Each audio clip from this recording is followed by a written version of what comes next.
The 16th year of Yongli of the Great Ming, the first year of Kangxi of the Qing Dynasty, the year 1662.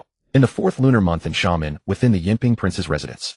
Li Shi rubbed his aching head, sifting through the original host's memories while observing the surroundings. The antique room was filled with a faint sandalwood fragrance. Above were golden-painted crossbeams, crimson pillars stood firm at the four corners, gray-blue square bricks paved the floor. Before he could take in his surroundings, a voice boomed from before him, announcing an order from the Yinping prince. The unfilial son Zheng Jing has acted like a beast. He secretly committed impropriety with his wet nurse, Chun, defiling the inner quarters and begetting a child in violation of kinship. He has shamed the family's honor, insulted his ancestors above, and destroyed the family's reputation below. This crime is intolerable to both heaven and earth, provoking the wrath of gods and men alike. 1,000 deaths would not suffice to atone. Today the ritual official Yi Heng is dispatched bearing a pot of poisoned wine to carry out the sentence of death immediately. If the unfilial son retains even a shred of shame, he shall kneel and accept the prince's decree to uphold the family law. After finishing ritual official, Yi Heng folded the decree, raised his eyes toward Zheng Jing, and said in a heavy voice, "The crown prince, the prince's words have been made sufficiently clear. Will you drink it yourself, or shall my men feed it to you?" Li Shi slowly raised his head and looked at the ritual official in his blue-green Ming robe before him, then glanced at the servant behind him carrying a celadone wine pot. The fragmented memories of 2 lives finally pieced together in his mind. He had transmigrated into the late Ming Dynasty and into the body of Zheng Jing. Yes, the very Zheng Jing who was the biological son of Zheng Chenggong, the man who in history infuriated his father and later took over Taiwan to wrangle with the Qing for nearly 20 years. And at this point in time, Li Shi rapidly rifled through the original host's memories. This was the 16th year of Yongli, shortly before Zheng Chenggong's death in Taiwan, and precisely when the scandal that rocked the entire Ming regime had erupted. The original host had committed impropriety with his 5th brother's wet nurse, Qin Zhaonyang, and even fathered a son, the future regent Zheng Chenggong. The original host's legitimate wife Tang's grandfather Tang, Xianwei, the minister of war of the Lanwu court, upon learning of the matter wrote a letter rebuking Zheng Chenggong. How can one who cannot govern his household properly govern a nation? Zheng Chenggong, far away in Taiwan, flew into a rage upon seeing the letter and dispatched the ritual official Yi Heng with a pot of poisoned wine to Xiamen, intending to personally execute this unfilial son. Li Shi's current predicament was rather awkward. This point in time was neither here nor there, neither before nor after. It fell exactly after the original host had finished his scandal and been exposed, and exactly when his father Zheng Chenggong was about to die of rage. In other words, he had to inherit all the charges and face the consequences himself, yet had not reaped a single benefit. As a 21st century self-taught historian, Li Shi was no stranger to the figure of Zheng Jing. In the drama Kangxi Dynasty, he was a villain who served as a foil for Kangxi's greatness, a fat, ugly, dim-witted buffoon with a sneering manner, the very picture of a contemptible clown. That drama was so influential that for a long time, whenever Zheng Jing was mentioned, the image that sprang to mind was that unsightly fat man. But the real Zheng Jing? Li Shi hurriedly recalled the original host's appearance. A face like a jade crown, sword brows and starry eyes, dignified and imposing, and certainly not fat in the slightest. Li Shi swiftly accepted this identity, the heir of the Yinping prince, the garrison commander of Jinmen and Xiamen, holding a heavy military force, sitting on the profits of maritime trade, and blessed with a fine countenance to boot. Overall, things were not bad at all, but the most pressing matter now was to deal with the immediate crisis at hand. Li Shi, no Zheng Jing, raised his head, looked at ritual official Yi Heng, and asked with perfect seriousness, "Master, Yi, this poisoned wine, do I drink it directly, or would it go better paired with some dishes?" Yi Heng's mouth immediately twitched twice. He gritted his teeth and said, "Crown Prince, please be serious. This is poisoned wine, a death sentence, not an invitation to a banquet." Zheng Jing responded with an "oh," nodded his expression thoughtful. Seeing Zheng Jing remained silent for a long while, Yi Heng mistook it for defiance and pressed coldly, "Since the Crown Prince says nothing, does that mean you intend to defy the order?" "Not defying." Zheng Jing immediately shook his head. Yi Heng was momentarily stunned and instinctively pressed, "If you are not defying, then why have you not yet drunk it?" Zheng Jing raised his head and looked at Yi Heng with an innocent face. "Master, Yi, there is a sentence in the decree you just recited that says if one retains even a shred of shame, one shall kneel and accept the prince's command. Is that not so?" Yi Heng nodded. "Correct, those are the very words." "Then it's settled." Zheng Jing spread his hands, his face showing an expression of equanimity. "I currently have no sense of shame whatsoever. Therefore, by the logic of the decree itself, I do not have to drink this wine." Yi Heng was utterly dumbfounded. After a long daze, he finally came to his senses, violently pointing at Zheng Jing, his sleeves trembling with rage. "Crown Prince, you are twisting words and forcing logic. A sense of shame is not something you can claim not to have simply because you cannot feel it. It is the very foundation of being human, it is." Just then a flurry of urgent footsteps came from outside the door, followed by a loud shout. The Crown Prince must not obey the order. 2 figures strode over the threshold. The first, an elderly man with grizzled hair and beard wearing a crimson official robe, was none other than Hong Su, the veteran minister left to assist Zheng Jing during Zheng Chenggong's eastern expedition to Taiwan. Behind him followed a dark-complexioned, powerfully built man in armor, Huang Ting, the naval commander in charge of military affairs. Yi Hong turned his head, his face darkening further. Minister Hong, General Huang, are you about to defy the prince's order? Hong Su stepped forward, shielding Zheng Jing behind him, and bowed with hands clasped toward Yi Hong. Master Yi, I have not come to defy the order. I have come to ask you to reconsider. Could this decree from the prince have been spoken in a moment of rage? The crown prince is after all the prince's eldest legitimate son and the appointed garrison commander of Jinmen and Xiamen. How can he be put to death so lightly over a domestic scandal? Huang Ting chimed in. Exactly. The prince is far away in Taiwan and in the grip of fury. That is why he issued this command. Yi Hong hesitated. Truthfully, he had entertained this very thought himself. However much of a scoundrel Crown Prince Zheng Jing might be, he was still the prince's eldest legitimate son and the rightful heir. If he were to be put to death over a mere domestic scandal, now the moment word got out, the Qing court would laugh themselves silly, and even the generals of the various camps within the Ming regime might not take it lying down. But Yi Hong was a ritual official. He could not fail to carry out the prince's command. Yet to actually have him poison Crown Prince Zheng Jing with his own hands, his heart was also uneasy. Hong Su, seeing his expression soften, stepped forward and said, Master Yi, you are the ritual official closest to the prince. You best understand the protocols. Let me ask you by the rules, what is the proper procedure for putting an eldest legitimate son to death? Should the ancestral temple not be informed first? Should the generals not be convened for a joint deliberation? Should the crown prince not be given a chance to speak in his own defense? Hong Su raised his hand and pointed at the pot of poison wine on the servant's tray, a single pot of poison brought in like this. What is that supposed to be? Yi Hong's lips moved several times, wanting to say something, but ultimately held his tongue. Seeing the timing was about right, Hong Su cupped his hands in a bow and softened his tone. Master, he has crossed the sea on a long journey. You must be weary. Perhaps you might rest for a while in the side hall. This old man and General Huang will discuss matters with the crown prince, and we shall not make things difficult for you. How does that sound? Yi Hong fell silent for a moment, then finally drew a deep breath.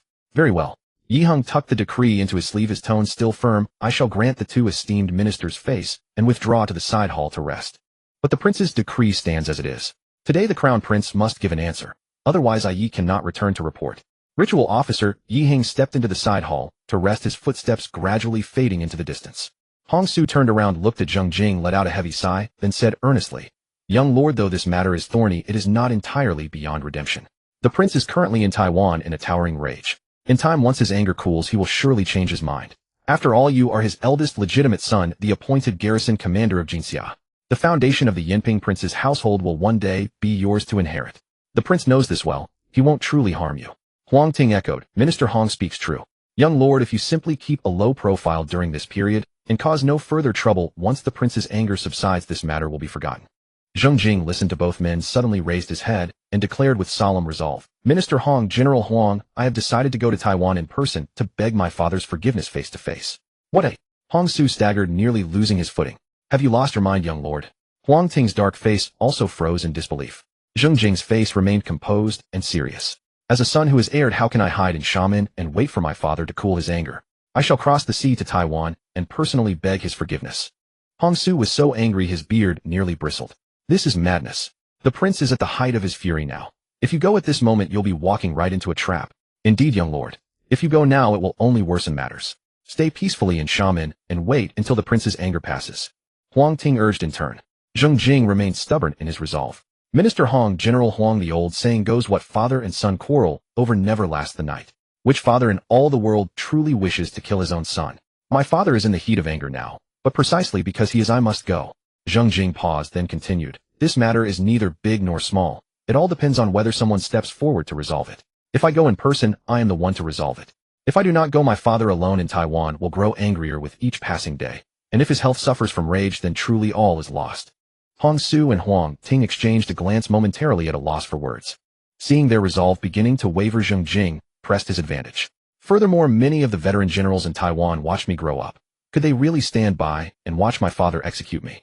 Hong Su stroked his beard and nodded slowly. What the young lord says does hold some reason. Moreover, the estrangement between father and son should not be prolonged. Delay too long, and unforeseen complications will arise. Hong Su glanced toward Huang Ting and lowered his voice. All manner of people surround the prince now. If someone exploits his anger to sow discord, that would be a true disaster. Huang Ting pondered. Minister Hong, you mean? Hong Su did not answer directly, but paused in thought before reaching a decision. Here's what we'll do. I shall first write 2 letters. One to General Ma Xian, another to Huang'an. Both are senior veterans at your father's side. We'll test the waters through them. We'll gauge just how fierce the prince's wrath is and whether there's any unusual movement in Taiwan. Hong Su turned again to Zheng Jing. Once they reply, we can decide your next steps. Until then, young lord, you go nowhere. Stay obediently within the residence. As for ritual officer, Yi Hung, this old minister will see to him personally. Zheng Jing immediately clasped his fists in gratitude. Minister Hong's foresight is truly thorough. I shall follow your guidance entirely. Of course, Zheng Jing's insistence on going to Taiwan was not truly about begging forgiveness. He had to go. As a self-taught historian of considerable learning, even the obscure history of the Zheng family kingdom in Ming times was not beyond his modest acquaintance. After Zheng Chenggong's death, his officers in Taiwan enthroned his younger brother Zheng. She is acting grand general. Internal strife immediately erupted within the Zheng clan. Although Zheng Jing ultimately defeated Zheng Shi and inherited Zheng Chenggong's legacy, the overall Zheng forces were gravely weakened. The Qing took advantage, allied with the Dutch, and attacked Jinxia. Zheng Jing, unable to resist, was forced to retreat to Taiwan. Thereafter, the Ming Zheng regime was confined to Taiwan, never again able to mount a counter-offensive against the mainland, eking out an existence until the Qing finally extinguished it. Now going to Taiwan carries greater risk, but the potential reward is also high as Zheng regime with its full strength intact. Zheng Jing returned to his study, dismissed his attendants, and sat alone before his desk. The matter of going to Taiwan, he had already made up his mind. But resolve alone is not enough. The risks must be weighed clearly. The greatest risk lies with Zheng Chenggong himself, a man of fierce, decisive, absolute character. The poison wine he sent via Yi Hung was no empty gesture, it was a true intent to kill. What did Zheng Chenggong value most in his life? Not gold and silver, not power or territory, it was honor. He accepted the imperial surname from the Yongli Emperor, raised the banner of opposing the Qing and restoring the Ming, and lived his life as a loyal minister of the Great Ming, unwavering to the end. And what happened? His own heir committed adultery with his younger brother's wet nurse. Though not his own wet nurse, it was still an elder, a grave taboo under strict Ming Confucian propriety, and even produced an illegitimate child. Tang Xinyue's letter crossed the sea to Taiwan, every word a knife. If you cannot even keep your own household in order, what right have you to govern a nation? It was as much as publicly slapping Zheng Chenggong across the face before the entire world. In Zheng Chenggong's eyes, Zheng Jing had not merely disgraced the family name. He had shaken the very moral foundation of the Ming Zheng regime. What right has a prince of Yinping who cannot even manage his own son to command 3 armies and rule over ministers? Zheng Jing leaned back in his chair, gazing up at the beams above, and let out a quiet sigh. The burden is long and the road ahead is far. For now, the most urgent task is to sound out conditions in Taiwan and establish contact with the veteran generals there. For the next several days, Zheng Jing stayed obediently within his residence, dutifully playing the role of a Yinping heir, reflecting behind closed doors. He locked himself in his study and combed through every document, ledger, and correspondence left behind by the original host. Military deployments of Jin and Xia Islands, grain, reserves, maritime trade records, personnel rosters of every camp's officers. One by one he examined them, one by one he memorized them. After several days of this, Zheng Jing finally had a fair picture of the Ming Zheng household's resources. The Ming Zheng regime currently controls 4 territories, Xiamen, Kim in Taiwan, and Penghu, with a combined population of roughly 250, not including Taiwan's indigenous peoples. Of these, Jinxia alone crams nearly 200 people, a density rare for this era. Taiwan's lands are vast, but sparsely populated with Han Chinese migrants numbering only a few tens of thousands at most.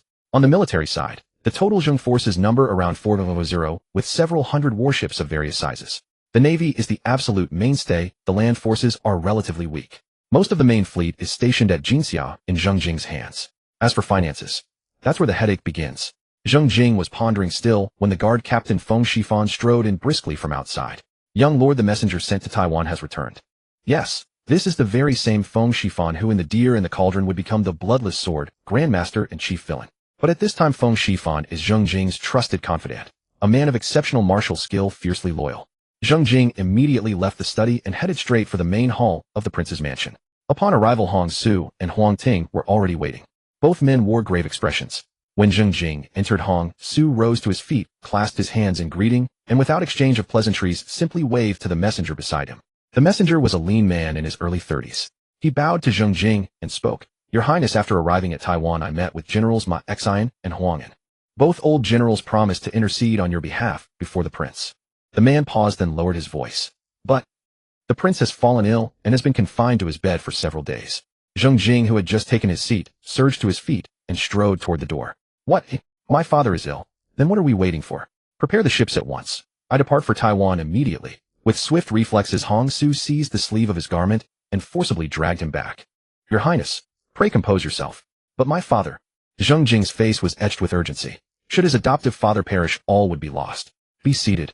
Rarely did Hong Su raise his voice, yet now he pressed Zheng Jing firmly back into his chair, then took his own place, and drew a deep breath to steady his turmoil. This old minister understands your filial devotion and the urgency you feel for the prince's condition.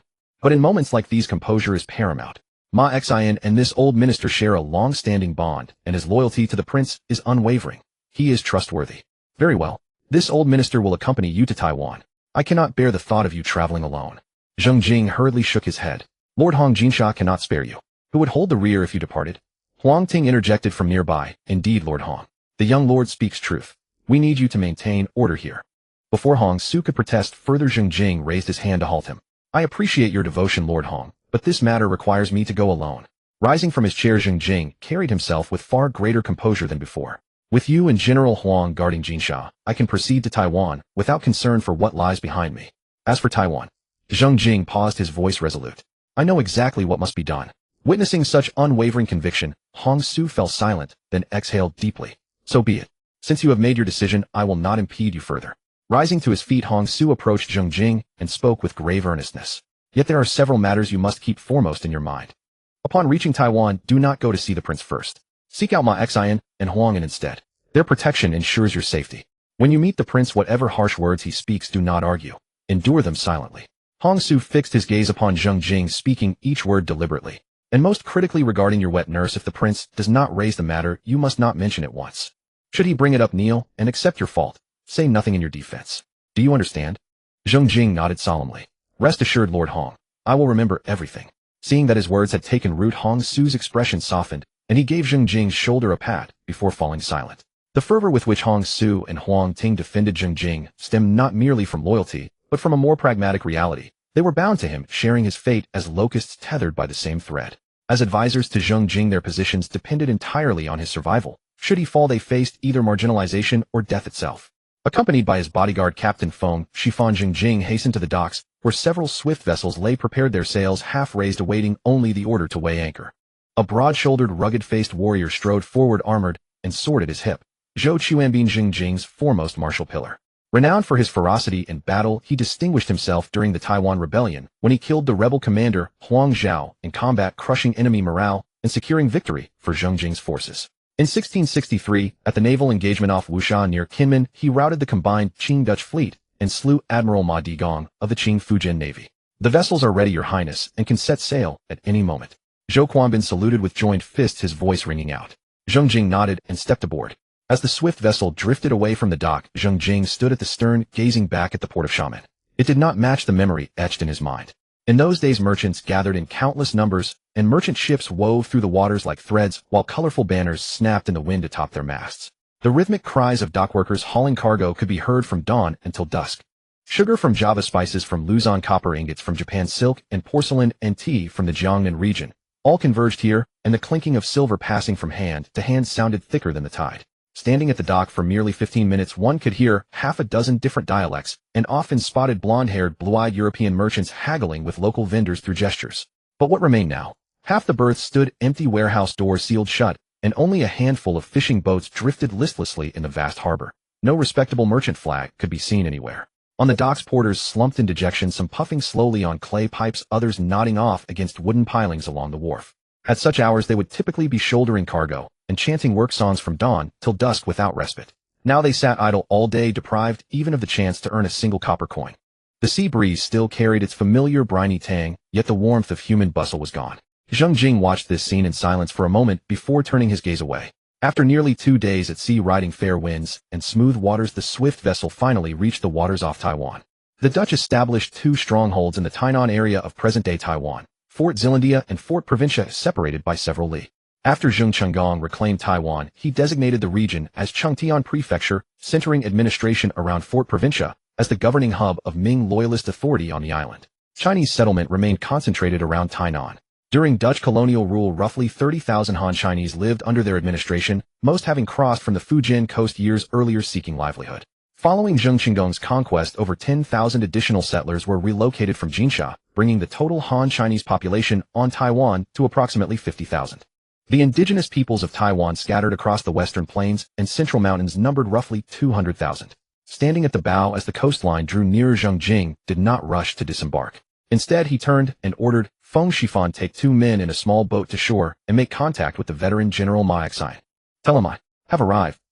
It was not until nightfall that Feng Shifan rowed his small boat back. He leaped onto the deck, quickly walked up to Zheng Jing, and said in a low voice, "Your Highness, I have contacted General Ma Xian." Zheng Jing raised his head. What did he say? General Ma said he would personally welcome you at the dock. Feng Shifan paused and added, he also said that His Highness the Prince has calmed down a bit over the past 2 days, but his body is still very weak. The physician said he must not get angry again. General Ma asked you to keep this in mind. When you meet the prince, no matter what he says, you must go along with him. Zheng Jing nodded, feeling slightly relieved. He gestured to Feng Shifan and Zhou Quanbin to come closer. The two exchanged a glance, immediately leaned in, and lowered their heads to listen attentively. Zheng Jing looked at them and said solemnly, "If father really wants to cut off my head, you two must protect me."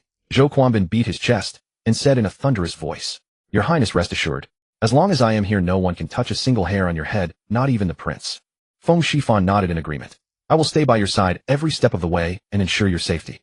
Zheng Jing patted their shoulders with satisfaction. "With your words, I am reassured. Let's go dock the boat." The fast boat slipped into the Taijiang Inland Sea from the Lurman waterway under the cover of night. The Taijiang Inland Sea is a lagoon formed by sandbars where the Dutch Zeelandia Castle and Provincia Castle stand across the lake from each other.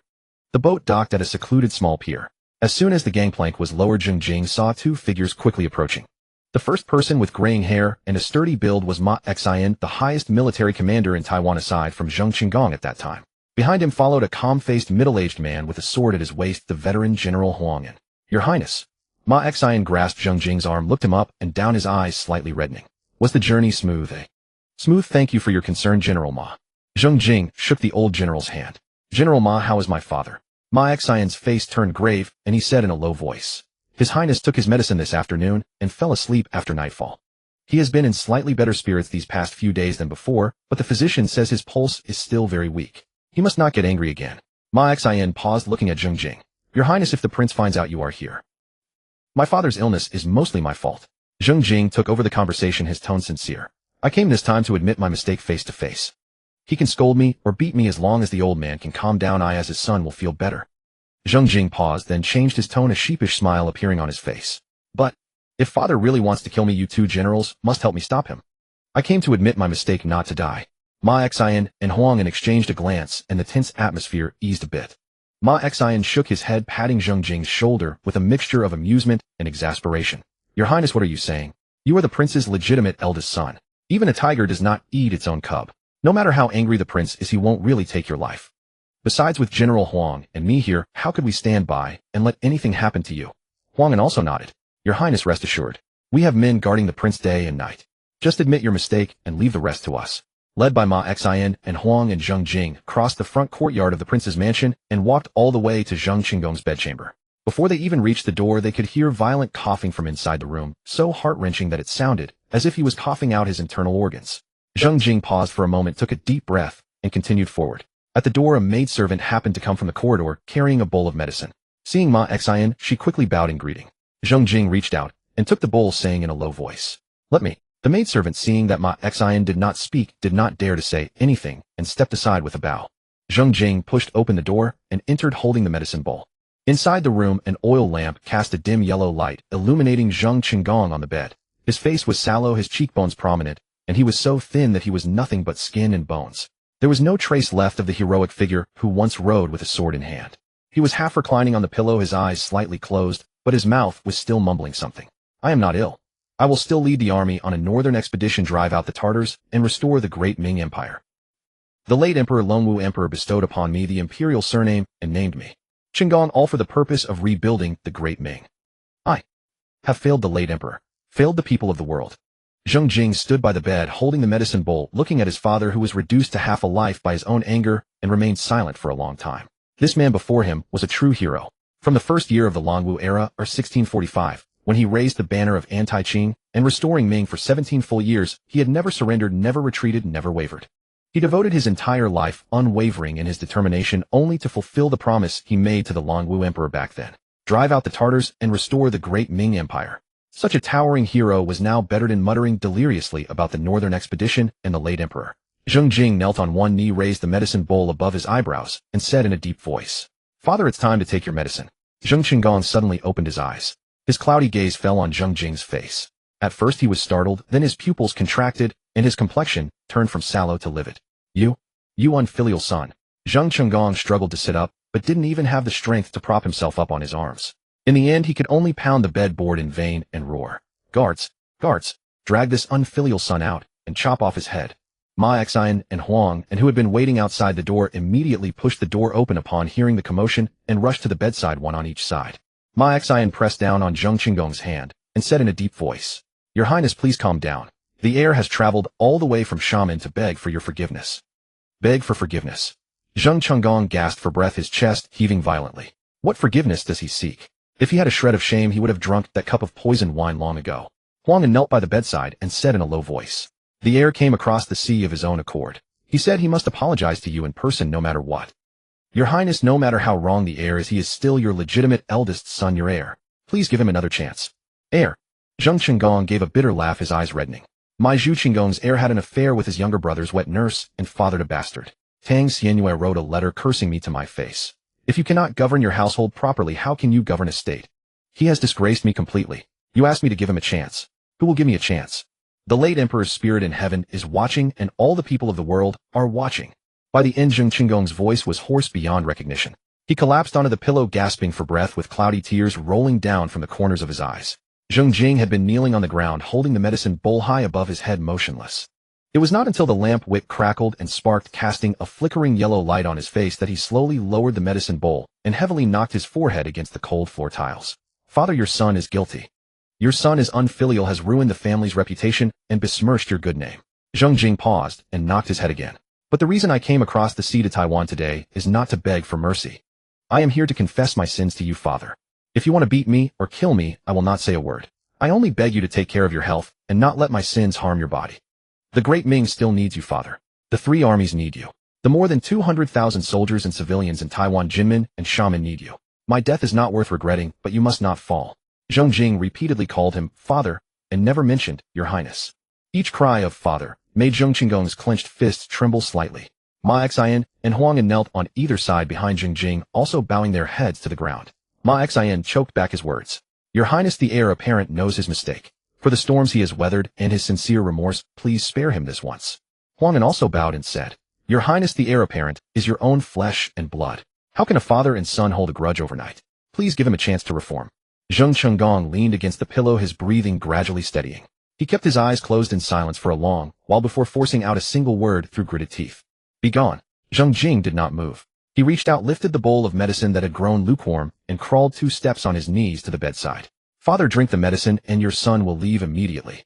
Zheng Chenggong glared at him, his lips twitching twice. The father and son faced each other in silence for a long moment before Zheng Chenggong finally trembled as he reached for the medicine bowl, tilting his head back and swallowing the bitter liquid in one gulp.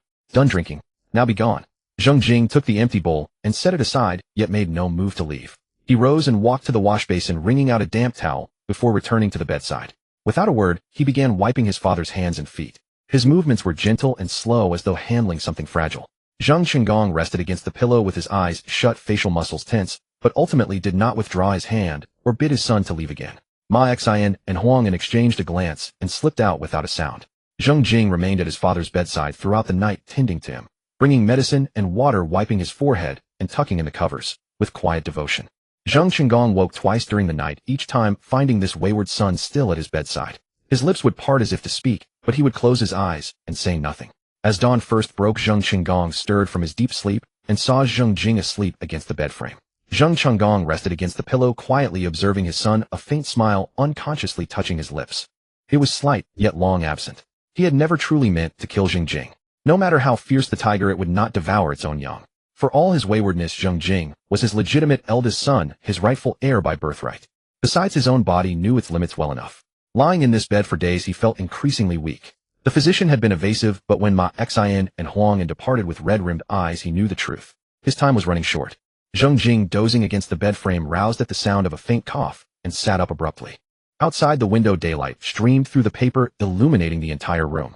He rubbed his eyes and met Zheng Chenggong's gaze, clouded now but stripped of its earlier fury. Father is awake. Zheng Jing sat upright, at once his voice still rough with sleep. Are you hungry? I shall have some porridge brought. Zheng Chenggong regarded him for a moment before giving a slow nod. Zheng Jing rose at once and returned shortly with a bowl of steaming thin porridge. He sat beside the bed, scooped a spoonful, blew on it gently, and offered it carefully to Zheng Chenggong's lips. Zheng Chenggong opened his mouth and drank.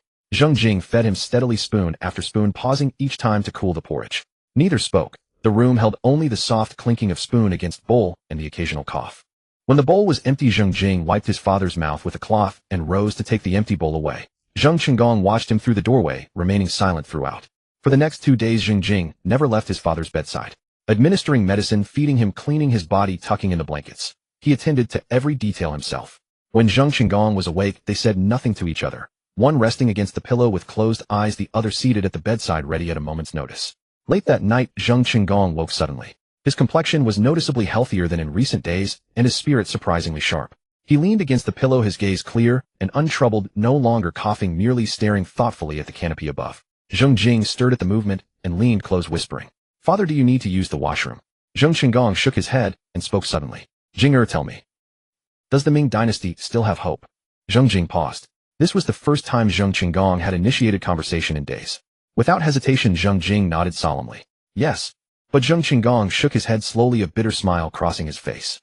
"In my lifetime, from raising the banner in the first year of Longwu to this day, 17 years have passed. In that first year of Longwu, I first met the late emperor in Fuzhou. He grasped my hand and said, 'Your father and you are both loyal ministers of the Ming. I wish I could marry a princess to you.' At 21, I swore a blood oath before the late emperor to serve the Ming faithfully, unwavering to the end. The late emperor bestowed his imperial surname upon me and named me Chenggong, pinning his final hope upon my shoulders. And what came of it? The following year, Qing forces invaded Fujian, and the late emperor perished at Tingzhou. I could not even reach him in time to rescue him. I could only raise my banners at Anping and take up the cause of expelling the Manchus and restoring the Ming. In the 6th year of Yongli 1652, I achieved a decisive victory over the main Qing army at Jiangdong Bridge in Zhengzhou, killing the Qing governor-general of Zhujiang and Fujian Qingjing. In the 7th year of Yongli 1653, I routed over 50,000 Qing troops at Haiqing, leading to the dismissal of the Qing general Pingnan Jinli. In the 13th year of Yongli 1659, I personally commanded a fleet of 100,000 sailors up the Yangtze River, reaching the walls of Nanjing itself. That was the closest I ever came to reclaiming the city in my lifetime." Zheng Chenggong's voice dropped suddenly. "But the Qing forces feigned surrender, and I fell for it. After 100 days of siege, we missed our moment. The Qing reinforcements struck from both inside and outside the walls, and tens of thousands of our soldiers drowned in the Yangtze. After that battle, our forces were shattered and could never launch another northern expedition. In the 15th year of Yongli 1661, I conquered Taiwan and drove out the Dutch, finally securing a defensible stronghold. But I know in my heart, that was not a counteroffensive. It was retreat." Zheng Chenggong closed his eyes, his voice barely above a whisper. "After 17 years of fighting, our front line has been pushed back all the way from the Yangtze to Taiwan. The late emperor's trust, the very foundation of the Ming Dynasty. It has all been lost inch by inch under my command. Now the Yongli Emperor has been strangled by Wu Sangui in Kunming. I ask you whether the Ming still has hope, but honestly, I do not know myself. All I know is that I have carried this banner for 17 years, and now I simply cannot bear its weight anymore." Zheng Jing straightened up and met his father's gaze directly, his tone resolute. "Father, the Ming still has hope. As long as our navy endures, we cannot be defeated. No matter how formidable the Qing cavalry may be, they are fish out of water at sea. They cannot touch us." Zheng Jing paused before continuing. "Besides, we now possess Taiwan. Father, Taiwan is no mere speck like Jin and Xia. It is vast, with fertile plains stretching for miles. If we develop it properly, establish agricultural colonies, and attract displaced settlers, within a few years, we can transform Taiwan into both a granary and a military stronghold. From there, we can advance to attack or fall back to defend. Restoring the Ming and expelling the Qing is not an endeavor of a single season." Zheng Jing's voice grew firmer. "If 10 years are not enough, then 20. If 20 are not enough, then 30. As long as we remain patient and endure, the day of restoration will come." Zheng Chenggong leaned against his pillow, listening to his son's impassioned words, a faint smile curling at the corners of his mouth. "Well said. If 10 years aren't enough, then 20. If 20 aren't enough, then 30. If one generation can't do it, then 2 or 3. He repeated with a smile, but his gaze gradually dimmed. The words were good, but now at this point he no longer believed them. Now 200,000 soldiers and civilians in Jinmen and Xiamen were trapped on an isolated island with no food inside and no reinforcements outside. Taiwan was vast, but for now it was just a wilderness that would take at least 3 to 5 years to cultivate. It was already difficult for Jinmen and Xiamen to survive this year, let alone talk about the future. As Zheng Chenggong pondered, he suddenly coughed violently, his body curling up, one hand clutching the corner of the blanket, the other covering his mouth, the coughs urgent and fierce. Zheng Jing's face changed drastically. He quickly stepped forward to support him and patted his back. Father, Zheng Chenggong coughed for a long while before barely stopping. He slowly loosened his hand, covering his mouth, revealing a pool of bright red blood in his palm. Zheng Jing was startled and turned to call for a doctor. But Zheng Chenggong grabbed his wrist tightly. His hand was withered and bony, yet surprisingly strong, making Zheng Jing's wrist ache. Don't call anyone. Zheng Chenggong's voice suddenly became eerily calm, a trace of blood still at the corner of his mouth. I know my own body well. The sudden clarity tonight tells me it's time. This is the final flicker of life. He released his grip, leaned back on the pillow, and gasped for breath several times. His gaze fell on Zheng Jing's face, and his murky eyes suddenly became clear. Go. Summon Ma Xian, Huang, Un, and the others. I have words to say. Shortly Ma Xian, Huang, and Zheng, Zheng Chenggong's half-brother, and other generals filed in. The crowd gathered around the bed. Seeing the blood at Zheng Chenggong's mouth and his gaunt face, Ma Xian was the first to kneel, tears streaming down his aged face. Huang knelt as well, and Zheng Shi threw himself onto the bedside, sobbing uncontrollably. For a moment the room was filled with weeping. Zheng Chenggong leaned against the pillow, his gaze sweeping over each face, and he sighed softly. Stop crying. I'm not dead yet. What are you crying for? He signaled Zheng Jing to help him sit up, half leaning against the headboard. After catching his breath, he spoke slowly. My illness has nothing to do with the air. Do not blame him. Zheng Chenggong waved his hand and continued. In my life, I have fought too many battles and suffered too many wounds. My body has long since failed. After the defeat at Nanjing back, then I stood by the river for 3 days and 3 nights. Once aboard the ship, I fell gravely ill, coughing blood for half a month. I have never been well since. All these years of toil traveling through wind and waves, I have worn myself down. Old wounds have reopened. It is merely a matter of time. Zheng Chenggong paused, his gaze sweeping over every person present. I summoned you all today to entrust my final wishes. Ma Xian knelt on the ground, tears streaming down his weathered face. Your Highness, do not speak thus. You will be fine. You will live a long life. A long life. Zheng Chenggong gently interrupted him, a faint smile on his lips.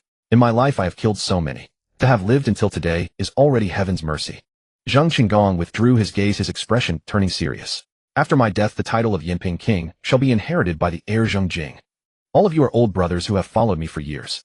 You must wholeheartedly assist the new lord with no divided loyalties, no selfish thoughts.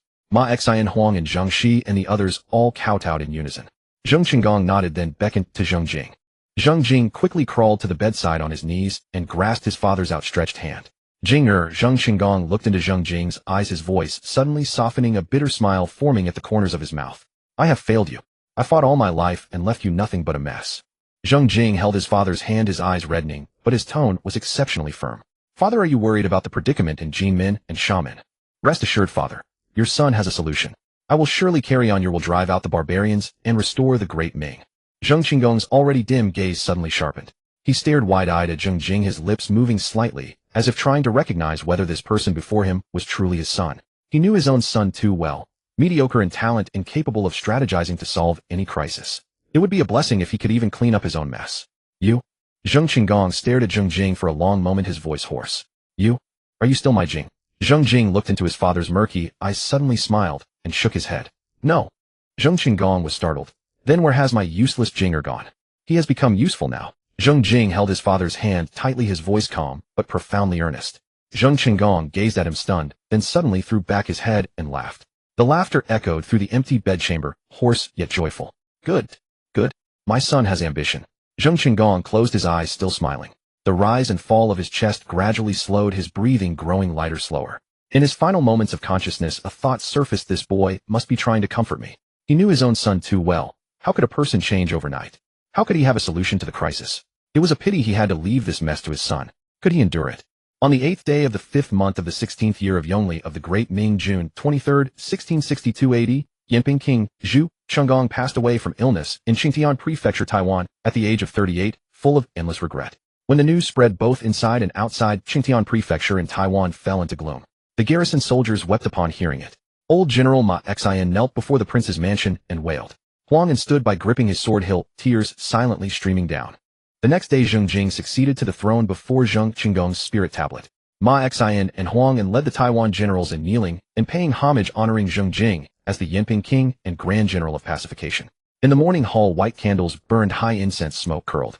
Zheng Jing, dressed in mourning clothes, knelt before the spirit tablet and received the seal of the Grand General of Pacification. His face was calm, revealing neither sorrow nor joy. After a long silence, Zheng Jing turned to face the generals below the hall and spoke. The late king blazed trails and founded our cause. I, succeeding to the throne, have no other words, but 8, drive out the barbarians, restore the Great Ming. Let us strive together. The generals below the hall all kowtowed in unison. 3 days later, Zheng Chenggong's coffin was buried outside the city of Changtian Prefecture, Taiwan. On the day of the funeral, soldiers and commoners spontaneously lined both sides of the road. White banners stood like a forest and cries filled the sky. Ma Xian and Huang and personally carried the spirit. Zheng Jing, dressed in mourning and sackcloth, walked at the very front of the coffin, silent all the way. Thus the life of the Yinping king came to an end. Zheng Chenggong, originally named Zheng San, was a native of Nanjing, Fujian, born in the 4th year of the Tianqi era, 1624. He began his education at age 7, became a Xiuzai at 15, and at 21 was granted the imperial surname by the Yongli Emperor, changing his name to Chenggong. In the following 17 years, based in Jinmen and Xiamen, he led the navy to dominate the southeast, marched north to Nanjing, and campaigned east to Taiwan. During those 17 years, he had won battles and suffered defeats. He had known the pride of reaching the gates of Nanjing and the agony of tens of thousands of soldiers staining the Yangtze River with blood. He was fierce all his life, unable to tolerate any grain of sand, yet he was also lonely all his life, carrying a banner that no one believed in. From the Yangtze River all the way back to Taiwan, he never once bent his spine or wavered in his conviction. To his dying breath, he still spoke of the northern expedition. To his dying breath, he remained haunted by the Yongli Emperor's entrustment. He was a true hero. The day after Zheng Chenggong's burial at the Yinping prince's mansion, when Feng Shifan pushed the door open, Zheng Jing was seated before a desk perusing the grain and fodder accounts of Taiwan, his brow deeply furrowed. Zhou Quanbin stood by, hand resting on his blade. Zheng Jing glanced up at Feng Shifan, set down the ledger, and asked, "How is it?" "Zheng Wuya Zheng, she has been quite docile these past few days." Feng Shifan stood before the desk, cupping his fists, and said, "Apart from going to the morning hall to offer incense, he has spent all his time in his own quarters without contacting anyone. Furthermore, none of the Taiwan generals have made any unusual moves." Zheng Jing nodded, forming a clear judgment in his mind.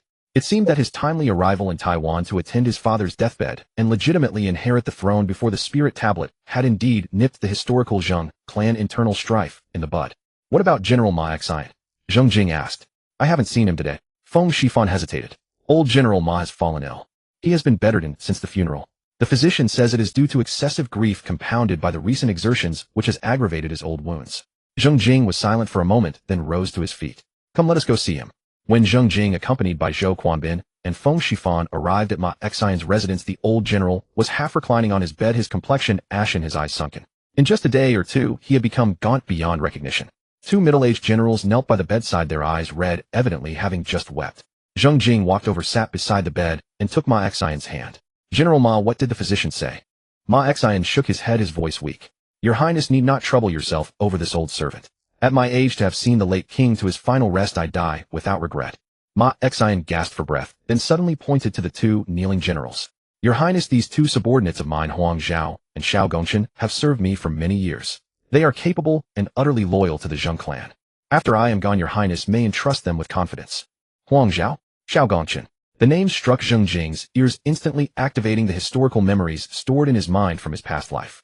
In history, it was these two men who, after the successive deaths of Zheng Chenggong and Ma Xian, colluded with Zheng. She forged the late king's final decree and supported Zheng, she as Grand General. They had branded Zheng Jing with the accusation of the heir's incest, unfit to succeed, directly igniting the Zheng clan's civil war. Now both men knelt on the ground, eyes red, faces full of loyalty, looking every bit the honest and devoted generals. Zheng Jing's expression remained impassive, but inwardly, he had raised his vigilance to the highest. On the way back, a sudden realization struck him. He had legitimately inherited the throne before his father's spirit tablet and had received the seal of the Grand Pacification General before all the officers of Taiwan.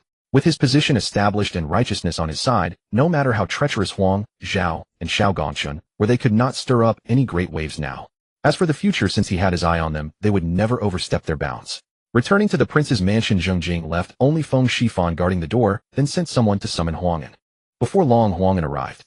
The old general had just recovered from the exhaustion of the funeral. His eyes were still red, but his bearing was steady and his steps firm. Entering, he cupped his fists and bowed.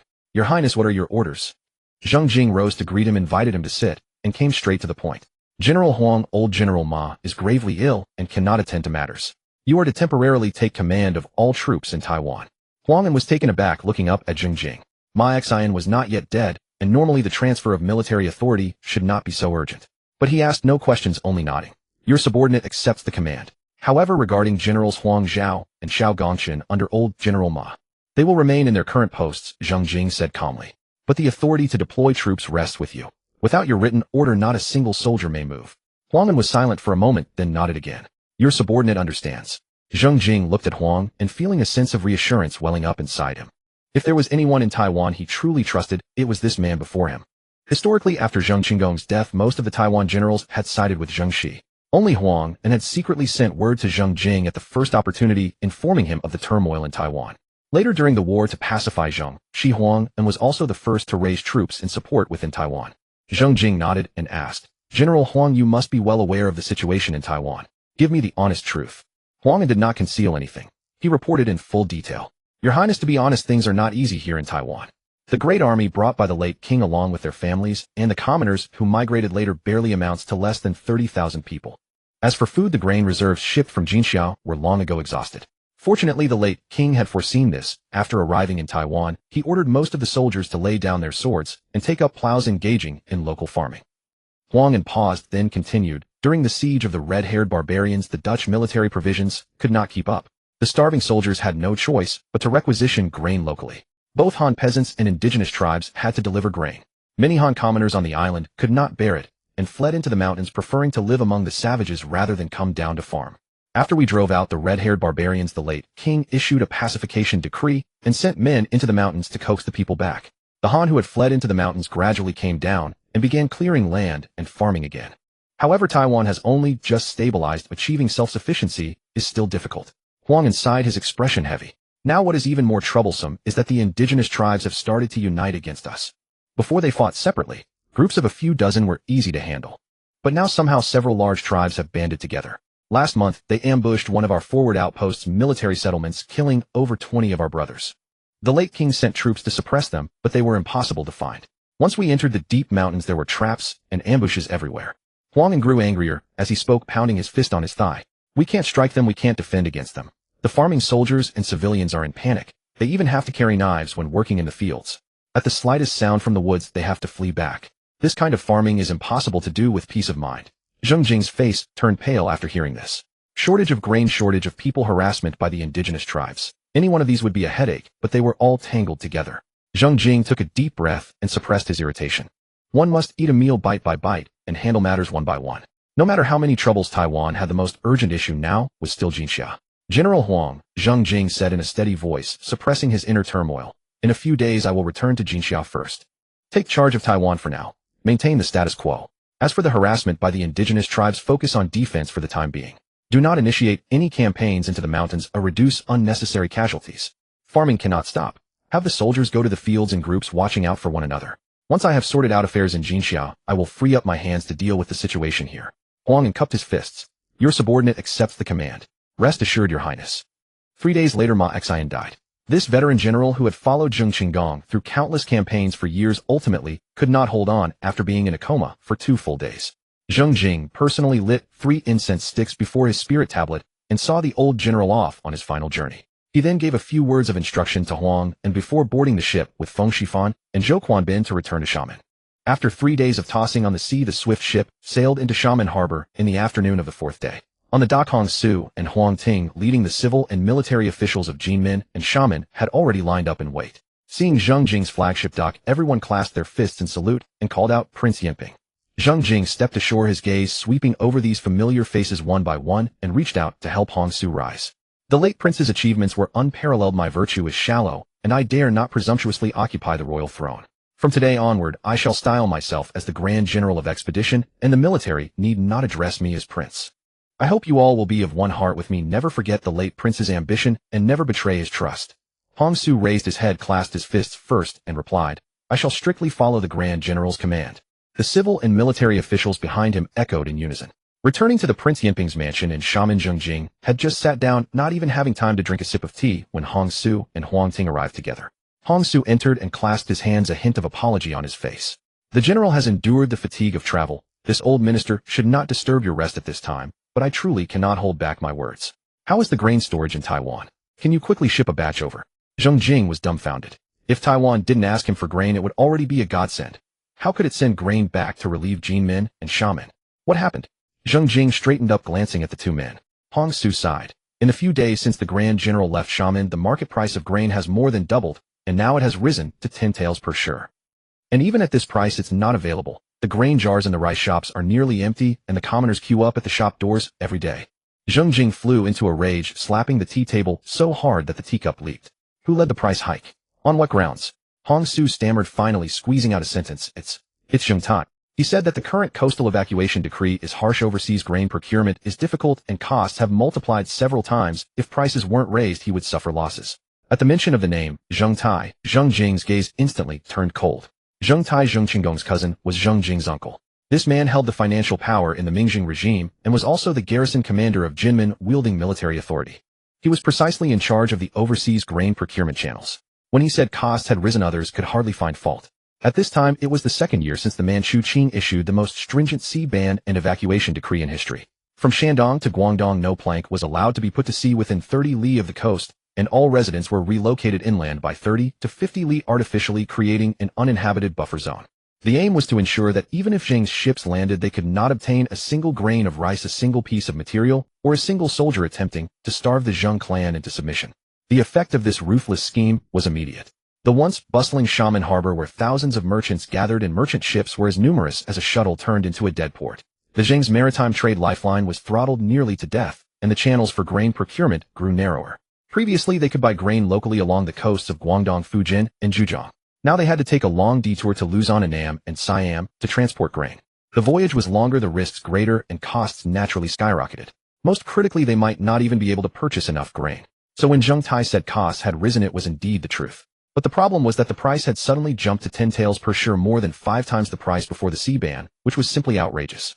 Zheng Jing suppressed his anger and turned to ask, how much grain is left in the military?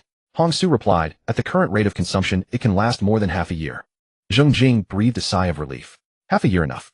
As long as it wasn't an emergency, there was room for maneuver. Zheng Jing waved his hand. I will handle this matter. Don't make it public for now. Hong Su hesitated, his lips moving, but in the end he swallowed the words on the tip of his tongue. He wanted to ask, how will you handle it? But he himself was at a loss, unable to think of any good solution after a long time, so he side-clasped his hands and withdrew. After Hong Su and Huang Ting left, Zheng Jing sat alone in the hall, his mind racing. Zheng Tai was not easy to touch. It wasn't that he feared this uncle. No matter how much military power Zheng Tai held, it couldn't exceed the main forces of the Jinmen Xiamen Navy. If it came to a showdown, either Huang Ting or Zhou Quanbin could easily crush him. But Zheng Tai's identity was too special. He was Zheng Chenggong's cousin, Zheng Jing's elder, and even more the financial steward who had managed the Zheng clan's maritime trade and finances for over a decade. Where the Zheng's money came from, where grain was bought, and where goods went, all were in his hands. To move against him was to strike at the very lifeline of the Zheng's financial and maritime trade. Even more troublesome was that historically Zheng Jing had stumbled badly over this very issue. He remembered clearly that in history Zheng Jing had driven Zheng Tai to death, and Zheng Tai's younger brother Zheng Mingjun and son Zheng Zhangsu had led over 500 ships and more than 10,000 troops to directly surrender to the Manchu Qing. 500 ships. That was a fatal blow to the Zheng clan, and from then on the Ming regime began to decline. Zheng Jing leaned back in his chair, his mind rapidly calculating. He couldn't panic now. No matter how difficult Zheng Tai was, for now he had only raised grain prices that hadn't come to a complete falling out yet. The urgent tasks were two things. First, stabilize the situation and prevent the grain shortage from turning into a civil uprising. Second, win over all those who could be of use to him. The first person he thought of was Qin Yonghua. This man was currently just an inconspicuous advisor, but Zheng Jing knew too well his significance. In history, when Zheng Jing governed Taiwan, it was Qin Yonghua who single-handedly managed land reclamation, established education, and set up the Baojia system, turning the barren land of Tainan into a granary that could support tens of thousands of soldiers and civilians. This man was neither greedy nor corrupt, shrewd and pragmatic, a rare, capable official in the Zheng regime. Zheng Jing made up his mind and called out toward the door, "Feng Shifan, go and invite Mr. Qin Yonghua." Qin Yonghua was the prototype of Chun Jinan, the chief commander of the Heaven and Earth Society in the novel The Deer and the Cauldron, the legendary figure of whom, it was said, if you never see Qin Jinan in your life, you are no hero at all. In the second year of Yongli, 1648, Qing forces captured Tongan and Fujian. The instructor Chun Ding, a Jinshi of the 17th year of Chongzhen, refused to surrender and hanged himself in the Mingluan Hall, the main hall of the Confucian school, to die for his country. Qin Yonghua, then only 15 years old, together with his mother, risked retrieving his father's remains for burial, then crossed the sea to join Zheng Chenggong in Xiamen. From then on, Qin Yonghua remained in Xiamen, and later Zheng Chenggong granted him the position of military counselor, leaving him to assist Zheng Jing. Feng Shifan left to carry out the order. Before long, a scholar in his early 20s with a lean figure followed him in. He wore a washed-out blue Confucian robe, yet his brow exuded an air of calm composure. It was Qin Yonghua. In recent years, he had been marginalized in the Zheng regime, spending his days either organizing documents or sitting idly with a wealth of talent. but no outlet for it. He could only watch helplessly as the coastal evacuation decree tightened step by step. The grain supply routes to Jinmen and Xiamen gradually dried up, and 200,000 soldiers and civilians were trapped on 2 isolated islands, yet he himself didn't even have the right to offer advice. "Greetings, General." Chen Yonghua bowed with a calm demeanor. Zheng Jing extended a hand to gesture him to sit, and said, "Master Qin, your father Lord Chen Ding laid down his life for the nation at the Mingluan Hall. The Qin family is a paragon of loyalty, and I have always held deep respect for them. I have heard of your great talent. I summoned you today to ask, with grain prices soaring and the people seething with discontent, do you have a solution?" Chen Yonghua's heart trembled. Zheng Jing asking him for advice. This was something he had never dared to imagine before. Could it be that his opportunity had finally arrived? Suppressing his excitement, Chen Yonghua steadied his mind and spoke. "General, the root cause of the soaring grain prices lies with the Jianping Marquis Zheng Tai. He controls the maritime trade lifeline. All overseas grain purchases go through his hands, leaving no room for others to intervene. However, since you are both his nephew and the head of the Zheng clan, you hold the legitimacy and authority. Just speak with him in person, laying out the stakes, and I doubt he would dare refuse to relent. Pressing down the grain prices a bit is not difficult." Chen Yonghua's tone shifted, growing heavier. "But this is merely a temporary expedient. Even if the grain prices are temporarily suppressed, the fundamental grain crisis in Jinmen and Xiamen remains unresolved. At present, 200,000 troops and civilians are trapped on these isolated islands. Our grain reserves can last only a few months. Overseas grain channels are narrowing, while the coastal evacuation decree tightens its grip like a noose. The grain the Jianping Marquis can procure is already limited. Even if prices are driven down, the amount shipped in is far from enough to feed 200,000 mouths. To cure the disease, one must address the root cause. Relying solely on placating the Jianping Marquis is far from sufficient." Zheng Jing remained impassive, asking, "Then, Master, do you have a root remedy?" Chen Yonghua took a deep breath, enunciating each word clearly. "Relocate to Taiwan." The moment these words left his mouth, the hall fell silent for a moment. Zheng Jing did not interrupt, merely nodding slightly to indicate he should continue. "General, the predicament of Jinmen and Xiamen is not a natural disaster. It is a man-made calamity engineered by the Qing court's coastal evacuation decree. As long as the coastal evacuation decree remains in effect, Jinmen and Xiamen are a dead end. The grain routes are cut off, trade routes are blocked, and 200,000 people are crammed onto 2 isolated islands. Soldiers without food, ships without cargo. Even if the Jianping Marquis forces grain prices down to 2 taels per share, the grain he brings in will still be insufficient to sustain so many people. Moreover, the Qing court is eyeing us covetously, never abandoning its desire to destroy us. If we delay, these 200,000 troops and civilians will eventually become fish in a barrel." Chen Yonghua rose to his feet, his tone growing more confident. "But Taiwan is different. Taiwan has vast fertile lands sparsely populated. If the troops and civilians work together to reclaim wasteland and cultivate crops, within a few years we can achieve self-sufficiency. Moreover, the sea route around Taiwan is the best natural barrier. No matter how formidable the Qing cavalry is, they cannot cross it. Relocating the 200,000 people to Taiwan, we can advance or retreat as needed. With people, food, and soldiers, we can remain invincible." Zheng Jing nodded, inwardly applauding. Chen Yonghua and he were of the same mind. "What you say, Master, aligns perfectly with my thoughts. But relocation to Taiwan is no easy feat. 20,000 people crossing the sea. Where will the ships come from? How will provisions be secured? How many days will the journey take?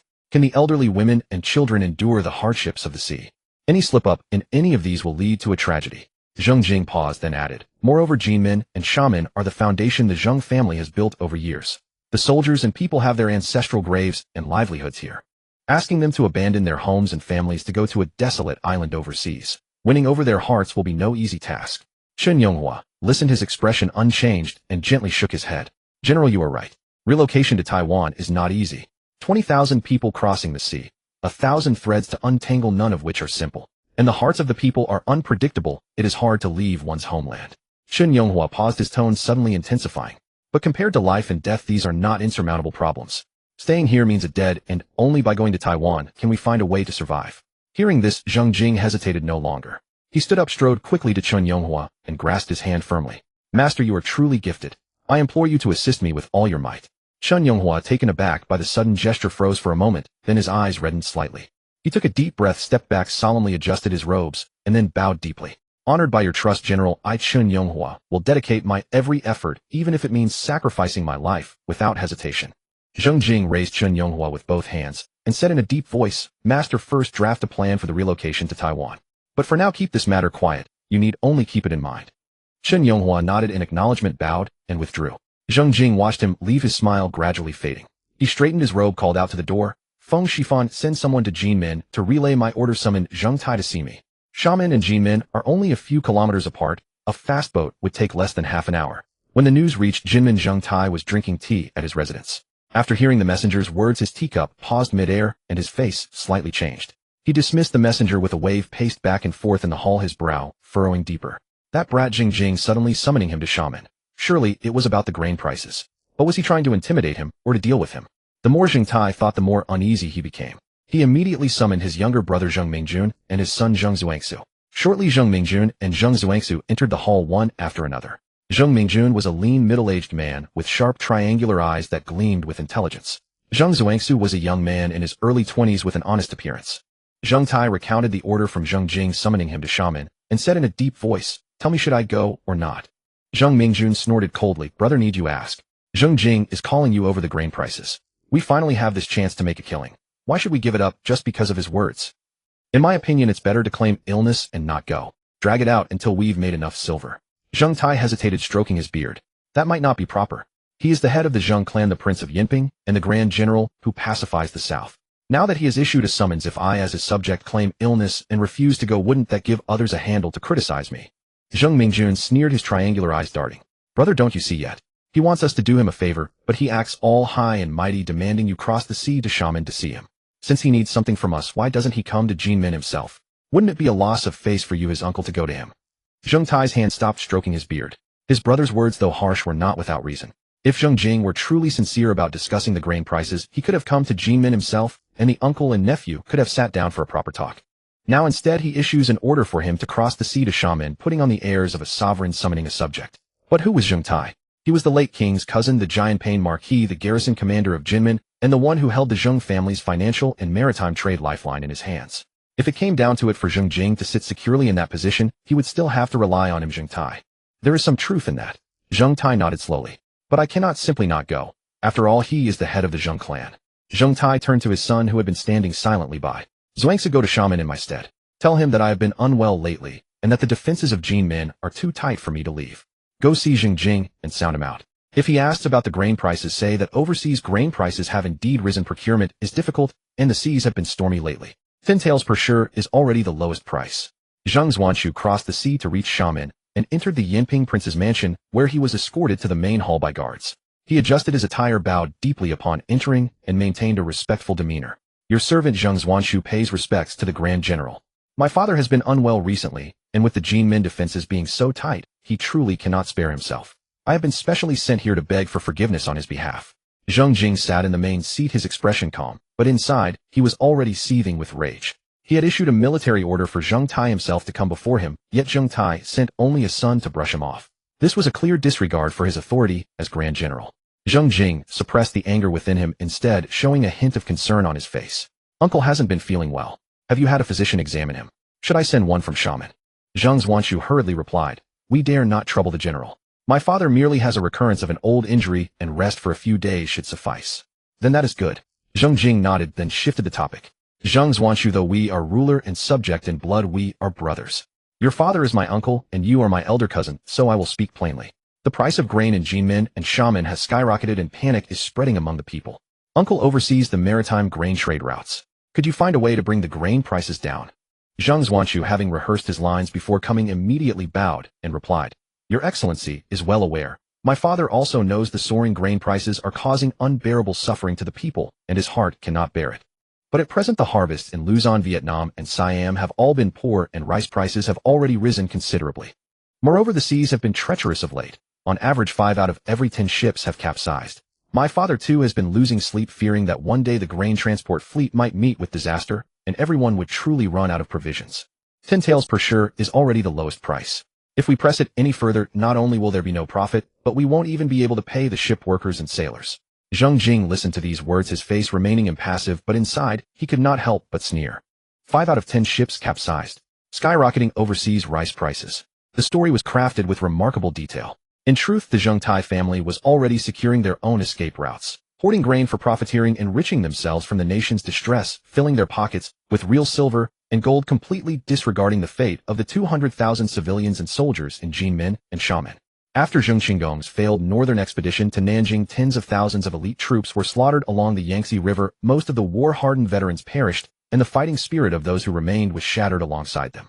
Now that Zheng Chenggong had passed, they saw the Zheng banner as doomed to fall eventually. Rather than sinking with the ship, they preferred to fill their own pockets while there was still time. As for why Zheng Jing was so certain, it was because of the famous Nagasaki silver deposit case known from later history. Zheng Tai had deposited 40 taels of silver in Nagasaki, Japan, and after his death, his sons Zheng Zhuanxu and Zheng Jing contended over this fortune. After a 12-year legal battle, Japan ultimately awarded the silver to Zheng Zhuanxu. Zheng Jing lifted his teacup and took a sip, swallowing down the surging anger within him.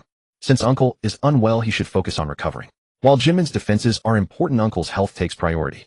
Brother, please tell uncle that the grain price matter can wait. Let him rest and recover in peace, and we shall discuss it when he is well. He is the pillar of our Zheng clan. We cannot afford any mishap. Zheng Zhuanxu had not expected Zheng Jing to be so reasonable. After a moment of stunned silence, he bowed quickly. Your servant will certainly convey the general's words. Go then. Zheng Jing waved his hand. Once Zheng Zhuanxu had exited the hall, Zheng Jing's expression darkened immediately. If Zheng Tai dared to feign illness and refuse to come today, tomorrow he would openly defy orders. He needed to devise a way to lure the entire Zheng Tai family to Xiamen and catch them all at once. Zheng Jing narrowed his eyes, his mind racing. Zheng Tai was shrewd. Ordinary excuses for summoning him would never fool him. He needed a reason that Zheng Tai could not refuse and would not hesitate to come for. However, moving against Zheng Tai was no small matter. As the late king's elder brother, he had deep roots within the Zheng clan, and any action would surely cause internal upheaval. Before making a move, he needed to secure the other two pillars of stability. Early the next day, Zheng Jing instructed Feng Shifan, go invite Lord Hong Su and General Huang Ting to the mansion for a meeting. Not long after Hong Su and Huang Ting arrived. As soon as they were seated, Zheng Jing personally poured each of them a cup of tea, then looked at Hong Su with a smile. Lord Hong, I heard you have a granddaughter of marriageable age at home. Hong Su's hand paused as he lifted his teacup. Looking up at Zheng Jing, uncertain of what the Grand General had in mind, he replied, that is indeed the case. My granddaughter is 16 this year, and not yet betrothed. Why does the general ask about this suddenly? Then it's perfect. Zheng Jing lifted his teacup, his tone light and casual. I wish to marry your granddaughter as a co-wife alongside the Lady Tang. What does Lord Hong think? Hong Su nearly spilled his teacup. After a long moment of stunned silence, he recovered and showed hesitation. The general's kindness overwhelms me. This humble one is deeply grateful. However, your excellency already has a principal wife, Lady Tang, the granddaughter of the venerable minister Tang Xianhua. Though the concept of co-wives has existed since ancient times, the Tang family side. I will handle the Tang family matters myself. Zheng Jing set down his teacup and spoke solemnly. Lord Hong, you are the senior minister left to me by the late king, and have shown unwavering loyalty to the Zheng clan all these years. My marrying your granddaughter is not merely about forming alliances. I want everyone in Jinmen and Xiamen to understand that the Hong family is my most trusted pillar, and no one can shake that. Zheng Jing paused, then added, besides, this was also the late king's wish. Before his passing, he instructed me that Lord Hong has worked tirelessly and rendered great service, and we must not mistreat your Hong family. Upon hearing the late king, Hong Su's eyes grew slightly red. He rose to bow, but Zheng Jing quickly supported him. Lord Hong, there is no need for such formalities. If you agree to this marriage, I will personally come to propose on another day. Hong Su took a deep breath, solemnly adjusted his attire, and clasped his hands in gratitude. If the general does not reject this humble one, how dare I decline? This marriage alliance, I accept. Zheng Jing helped him up with both hands, patting his shoulder with a smile, then turned to look at Huang Ting, who had remained silent beside them. Huang Ting was drinking from his teacup when he caught Zheng Jing's warm gaze from the corner of his eye, and his heart skipped a beat. General Huang, Zheng Jing said with apparent regret, it's a pity your family has no suitable daughter, otherwise I would have proposed for both today. Huang Ting laughed heartily and clasped his fists. The general's kindness overwhelms us. Our Huang family has no such fortune. We only have a litter of bald boys, no daughters fit to marry the general. Zheng Jing also smiled and waved his hand. No matter. I've heard your youngest son Huangxi is 18 this year, and still without official appointment. I'm currently short-staffed and need a clerk to help organize documents and draft correspondence. Though the position isn't high-ranking, the advantage is learning directly by my side, which will better prepare him for independent command in the future. What does General Huang think? Huang Ting felt a surge of excitement within. A clerk. That was essentially a trusted confidant. Following the general day and night, listening to everything he said, watching everything he wrote. Over time, that made one the closest person to him. Huang Ting immediately rose and clasped his fists. If the general sees merit in that boy, it's his blessing. This humble one will bring him over at once. Scold him or punish him as you see fit. The general need not hold back. After appeasing and winning over Hong Su and Huang Ting, Zheng Jing felt reassured. Hong Su managed civil affairs while Huang Ting commanded the main naval forces. With these two stabilizing pillars secured, the overall situation in Jinmen and Xiamen could not be thrown into chaos. Next, it was time to visit the Jianping Marquis, who was lying faintly ill in Jinmen. Feng Shifan Zhou Xuanbin, muster 200 guards and follow me to Jinmen. The swift boat cut through the waves and soon entered the Jinmen dock. Zheng Jing had not announced his visit in advance. By the time the Jinmen garrison spotted the banner of the Grand Marshal of Expedition outside the harbor, the news was frantically relayed to Zheng Tai's mansion. Zheng Tai was tallying the past few days' profits in his mansion when he heard the report. He stumbled and nearly fell, never expecting that Zheng Jing would come personally. Zheng Tai hastily put down the account books, rushed into the bedroom in quick steps, took off his outer robe, lay down on the bed, pulled the blanket over himself, and had a servant place a medicine bowl by the head of the bed. Only then did he order the doors to be opened to receive the guest. Zheng Jing entered the bedroom with Feng Shifan and Zhou Chuanbin and saw at a glance Zheng Tai half reclining on the bed, his face sallow, a wet cloth draped over his forehead, presenting the appearance of someone gravely ill. Zheng Jing quickly stepped to the bedside, grasped Zheng Tai's hand, and with a look of deep concern said, "Uncle, you are so seriously ill. Why didn't you tell me earlier? The day before my elder brother only mentioned that your old wound had flared up. I thought it was a minor ailment. But seeing you today, how can this be minor?" Zheng Tai, his hand held by Zheng Jing, coughed a couple of times uncomfortably and said, "You are occupied with a myriad of affairs, General. This old servant dared not trouble you with such a trivial illness. But why has the General come to Jinmen in person?" "Uncle, what are you saying?" Zheng Jing sat down by the bedside, his tone sincere. "You are the pillar of the Zheng clan, the most trusted old minister of the late king. Now that you have fallen ill, how could I, as your nephew, not come to visit?" Zheng Jing then spoke of the past when Zheng Tai taught him horseback riding and archery in his childhood, and recounted Zheng Tai's contributions in raising provisions and supplying the army under Zheng Chenggong's command. Every word straight from the heart. As Zheng Tai listened, his tense nerves gradually relaxed, and the sickly expression on his face faded somewhat. It seemed that this nephew had truly come to visit the sick, not to pick a quarrel. Zheng Jing changed the subject, sighed, and lowered his tone as if confiding in an elder. "Uncle, to be honest, I came today not only to visit the sick. The grain price in Xiamen has become utterly uncontrollable. People have already started grabbing rice in the market. The commoners queue up at the rice shops every day, and the military's stored grain can only last for less than half a year. I have just ascended the throne. If I cannot even fill the stomachs of 200,000 soldiers and civilians, how can I secure my position?"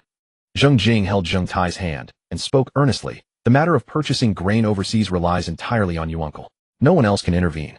I know the cost has risen, but at 10 taels per sure the commoners truly cannot afford it. Uncle, can you think of a way, even if it's just a reduction of 20 or 30%, to let the market catch its breath? Consider it for the sake of the late king, for the bond between us as uncle and nephew. Help me overcome this hurdle." Seeing Zheng Jing humble himself, Zheng Tai's last trace of wariness dissipated. He stroked his beard and pondered for a moment, displaying a look of difficulty on his face, but his mind was racing. Zheng Jing had lowered his stance so much that if he showed no face at all, it would make him, as the uncle, seem ungracious. A reduction of 1 or 2 taels would only mean a little less profit for him, but for Zheng Jing, it would be like coal in the snow, a timely favor to stabilize this young nephew. Zheng Tai sighed, patted Zheng Jing's hand, and said, "Since you have spoken, General, how could I not show you face? Let's do this. Starting from the next shipment of grain, I will lower the price to 8 taels per sure." Zheng Tai sighed again, putting on an expression as if cutting his own flesh, and said, "A loss is a loss. I'll cover it myself. I can't bear to watch the people of Jinmen and Xiamen go hungry." Zheng Tai was the household minister of the Ming Zheng regime, one of the Zheng clan's leaders, and also the largest grain merchant in Jinmen and Xiamen. More importantly, he was the garrison commander of Jinmen with troops under his command. Although nominally a subject of Zheng Jing, he was in fact a local warlord in Jinmen. Even Zheng Jing had to pay for grain. Zheng Jing's face was full of gratitude, and he held Zheng Tai's hand while repeatedly thanking him. The uncle and nephew put on a fine show of affectionate kinship by the sickbed. As he was about to leave, Zheng Jing suddenly said, "By the way, uncle, over the years you have procured provisions and managed maritime trade for the Zheng clan. Your toils and merits are great. I will soon submit a memorial to the court requesting a promotion of your title by 1 rank. The title of Jianping Marquis no longer befits your contributions." Zheng Tai's eyes lit up, and the sickly look on his face instantly vanished by more than half. He smiled so wide that wrinkles gathered. "This nephew knows how to behave." Zheng Tai immediately patted Zheng Jing's hand and praised repeatedly, "Good, good, good. Although you are young, General, you are so reasonable and understanding of the big picture. The late king's spirit in heaven must be gratified." Zheng Jing smiled and nodded, exchanged a few more polite remarks, and then rose to take his leave.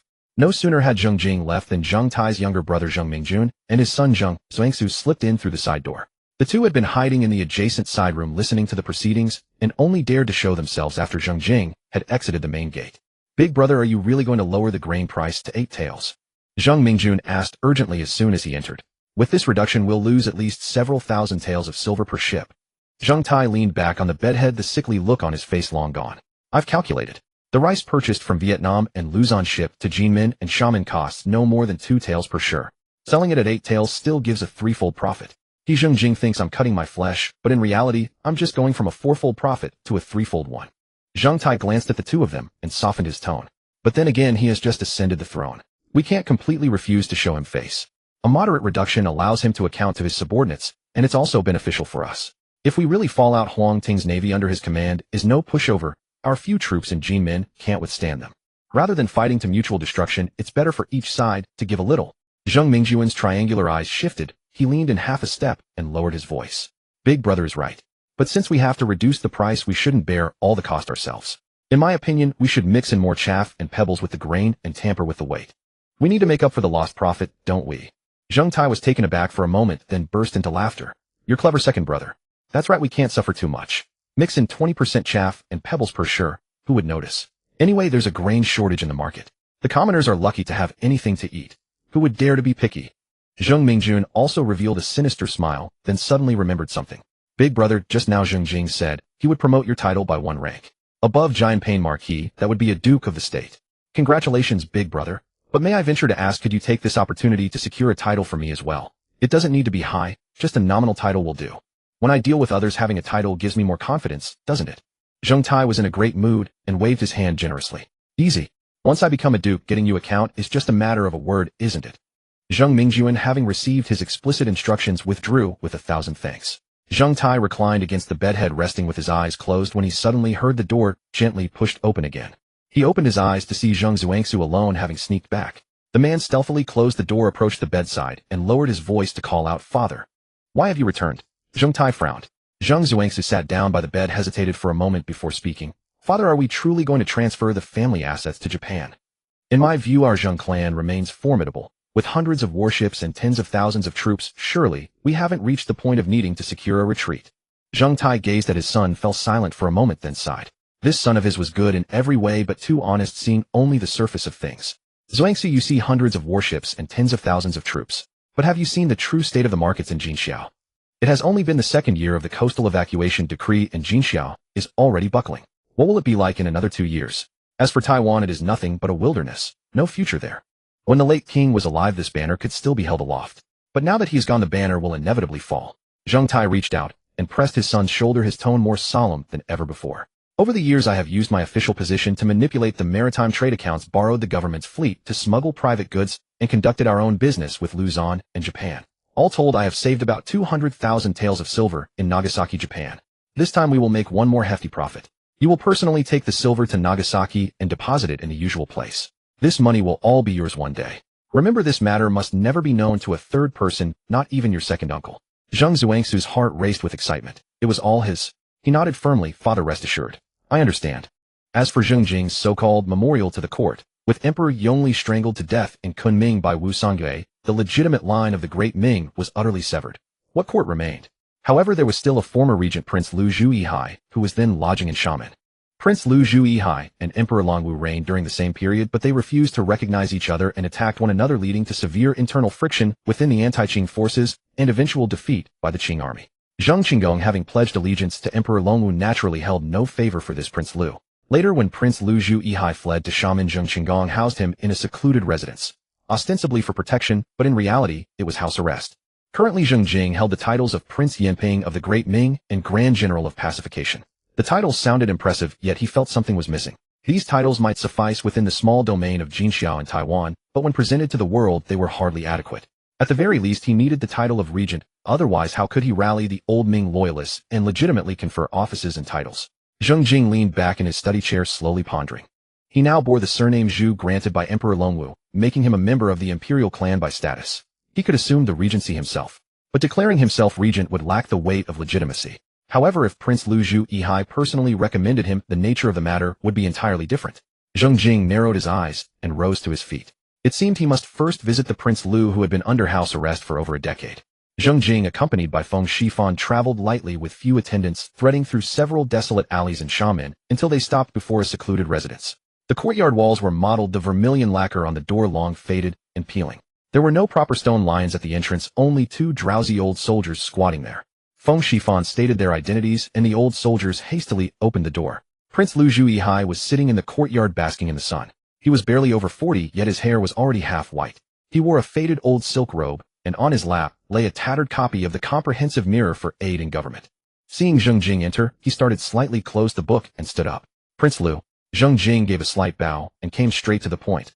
I have come to ask you to recommend me as regent. Zhu Yihai's expression froze for an instant. Then he snorted coldly, flung the worn book onto the stone table, and turned his back to Zheng Jing. This was his way of expressing discontent over the Zheng family's neglect all these years. Zheng Jing was not annoyed. He simply nodded toward Feng Shifan, who understood, and stepped forward, grabbing Zhu Yihai by the collar and delivering a kick. Zhu Yihai cried out in pain and fell to the ground. Before he could get up, Feng Shifan struck him twice more in the ribs with his fists, causing him to curl up in agony like a shrimp. Feng Shifan turned his right hand, and the short sword at his waist was already drawn. A flash of cold light, and the icy blade pressed against Zhu Yihai's neck. Zhu Yihai felt a chill on his neck, and a foul stench of urine immediately spread from beneath his robe. Don't kill me. No. I am willing. Zhu Yihai trembled like a sieve, tears and snot smearing his face. All dignity of a prince gone. Whatever the general says I will do. Please have him put away the blade. Zheng Jing waved his hand, and Feng Shifan sheathed his sword and stepped back. Zheng Jing crouched down, enduring the stench of urine, helped Zhu Yihai up, and brushed the dust off his robe. His tone was gentle as before. You should have said that earlier. Why suffer this physical pain? Rest assured you will be well provided for in the future. You will enjoy a peaceful old age. But, if you speak out of turn, don't blame me if you never see the sun again. Zhu Yihai shuddered, and quickly shook his head. I dare not. I will not speak out of turn. Whatever the general says I will do. The next day, Zheng Jing convened a gathering of Ming imperial clan members and civil and military officials in the main hall of the Prince Yinping's residence in Xiamen. Among the imperial clan, besides Prince Lu Zhu Yihai, there were several other Ming imperial relatives scattered in Jinxiao: Prince Lucy, Zhu Siquang, Prince Badong, Zhu Xuanjiang, Prince Nanjing, Zhu Shugui, and a few collateral commandery princes. On the civil and military side, key figures from Jinxia, such as Hong Su Huang, Ting Chen Yonghua, and Zhou Quanbin were all present. From Jinmen, Zheng Tai still claimed illness and did not attend, sending only his son Zheng Zuangsu to listen in. Zheng Jing stood in the hall scanning the crowd and declared in a clear voice, the son of heaven Yongli has died for the state, and the legitimate line of the Great Ming is temporarily severed. But the state cannot be without a ruler for a day, nor can the great cause of resisting the Qing lack a guiding principle. Today I have invited you all here to decide on a regent. Does anyone have a suitable candidate? As soon as the words fell, Prince Lu Zhu Yihai rose from his seat. Prince Yinping Zhu Jing is loyal and unparalleled in valor. He commands Jinxia and intimidates the southeast. He is fit to be the regent of the Great Ming. At these words the hall erupted in murmurs. Prince Lucy Zhu Siquang, Prince Badong Zhu Zun, Prince Nanjing Zhu Shugui, and other imperial relatives exchanged bewildered glances. Although Zheng Jing bore the surname Zhu, it was a state surname granted by Emperor Longwu. A political favor, not a drop of true Zhu blood. Letting an outsider serve as regent. What was that about? But while they grumbled inwardly, no one dared to openly oppose. These imperial relatives had a roof over their heads in Jinxia solely because of the Zheng family's charity. To put it nicely, they were imperial kin. To put it bluntly, they were parasites living under someone else's roof. Who would dare to come forward and provoke Zheng Jing at this critical moment? Prince Lucy Zhu Siquang stole a glance at Feng Shifan, who stood behind Zheng Jing with his hand on his sword, and at Zhou Quanbin, who stood nearby with a fierce expression. He swallowed hard, his eyes shifting, and decided to turn the blame on Prince Lu. Uncle Prince Lu, Zhu Siquang said, feigning concern as he looked at Prince Lu Zhu Yihai. Why do you look so unwell? And you were limping just now. Are you feeling unwell, or have you been? If there is something wrong, speak up. All the imperial relatives here will support you. Zhu Yihai's face stiffened. He instinctively touched the ribs where Feng Shifan had struck him, wincing in pain, and quickly waved his hand. No such thing. I just fell by accident. Every word I spoke just now came from the bottom of my heart, without a shred of falsehood. Prince Yinping Zhu Jing is both civil and martial, loyal and brave. He is the best candidate for regent. I am truly convinced. Zheng Jing stood in the hall, a faint smile playing on his lips as he cast a knowing glance at Zhu Siquang, king of Lucy, his tone measured and deliberate. You there. I detect hidden meaning in your words just now. Have you grown so comfortable lately that you seek trouble? Zhu Siquang's legs trembled with fear as he hastily rose to bow, his voice quivering. No. General, you misunderstand. This prince merely concerns himself with Lord Lu's health. Nothing more. Nothing at all. Zheng Jing sniffed, derisively unwilling to waste another glance on him. Just then Zhou Quanbin strode purposefully to the hall's center, his armor ringing out, his voice booming like a great bell. This subordinate, Zhou Quanbin, pledges to support you, General, as regent. You, General, have inherited the late king's ambition and command the forces of Jinxia. Aside from you, who is qualified to serve as regent? Who has the strength to lead us in continuing the fight against the Manchus? Today I set down these words. Whoever dares oppose the general's regency must first answer to the blade in my hand.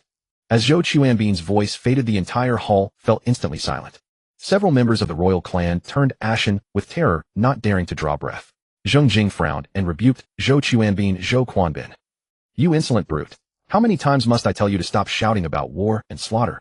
We're here to discuss the selection of a regent. This requires a democratic election, a choice that reflects the people's will. Your threats and swords make people think we're coercing the court. Zhou Quanbin puffed out his chest and declared loudly, General, I'm uneducated and don't understand this so-called democracy. I only know that in this full hall of civil and military officials and clan members aside from the general, there is no second person who can bear this banner. The general is the one everyone hopes for. Anyone who disagrees should step forward so I can see them.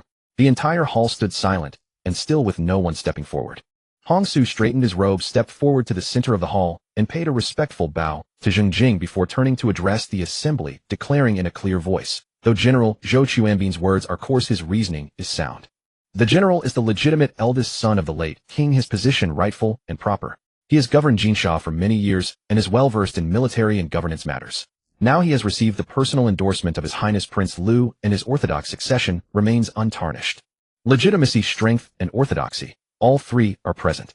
Aside from the general, who else can bear this great responsibility? This old minister Hong Su pledges to support you, general, as regent. Huang Ting quickly stepped forward, clasping his hands in salute, and declared, this subordinate Huang Ting pledges to support the general as regent. All troops of the Jinsha Navy will follow the general's command. Hong Su oversees Jinsha's civil affairs while Huang Ting commands the Jinsha Navy. With these two declaring their support, it effectively meant the leading civil and military officials of Jinsha had both taken their stance. The remaining civil and military officials in the hall, seeing this, no longer hesitated and bowed in unison. We pledge to support the general as regent. Zheng Jing stood in the hall looking at the civil and military officials and royal clan members, all chanting in unison, his face showing difficulty, and repeatedly waved his hands, no, no. My virtue is slight and my experience lacking. How could I dare shoulder such great responsibility? I ask you all to recommend another capable person. Hong Su stepped forward, his tone earnest. If the general continues to refuse, he would be abandoning the Ming Dynasty. This old minister earnestly petitions the general to consider the welfare of all people and assume the position of regent without delay. The officials in the hall echoed in unison. We implore the general to consider the people and assume the regency immediately. Zheng Jing fell silent for a moment, then let out a deep sigh as though making a tremendous decision. Then so be it. For the sake of the Ming Dynasty, for the spirit of the late emperor watching from heaven, and for the welfare of all people, this general will reluctantly accept the position of regent. Zheng Jing turned to face north and spoke with passion. Today I assume the position of regent. I shall inherit the late king's legacy, lead the three armies, drive out the Manchu invaders, and restore the Ming Dynasty. The sun and moon shine bright, heaven and earth stand as witnesses. I swear not to rest until the barbarians are vanquished. The officials and nobles in the hall knelt facing north, their voices shaking the rafters. Drive out the barbarians, restore the Ming. After assuming the regency, Zheng Jing's first decree arrived at Jinmen, infecting Zheng Tai as the Duke of Jianping, his younger brother Zheng Mingjun as the Earl of Anlin, and his son Zheng Zhangsu as the Earl of Jinghai. One duke and two earls in a single family. It was an unparalleled honor in Jinsha. When word reached Jinmen, Zheng Tai clutched the imperial decree, a broad smile spreading across his face. A hereditary duke. That bastard Zheng Jing hasn't forgotten his roots after all. But for all his delight, he remained cautious. The last time he'd feigned illness and skipped the trip to Xiamen had already rubbed Zheng Jing the wrong way. If he didn't personally appear this time to express his gratitude for the enfeoffment, the excuse would simply not hold. But he couldn't leave Jinmen entirely unguarded. He needed someone loyal watching over it. Summoning his son Zheng Zhuangsu, he gave his instructions. I'm going to Xiamen to present my thanks. You stay behind and hold fort here in Jinmen in my place. Remember, while I'm gone, no one takes command of Jinmen's forces, not under any circumstances. The grain fleet sails on schedule and trade continues as normal. Should anything go wrong, make your way to Japan for safety.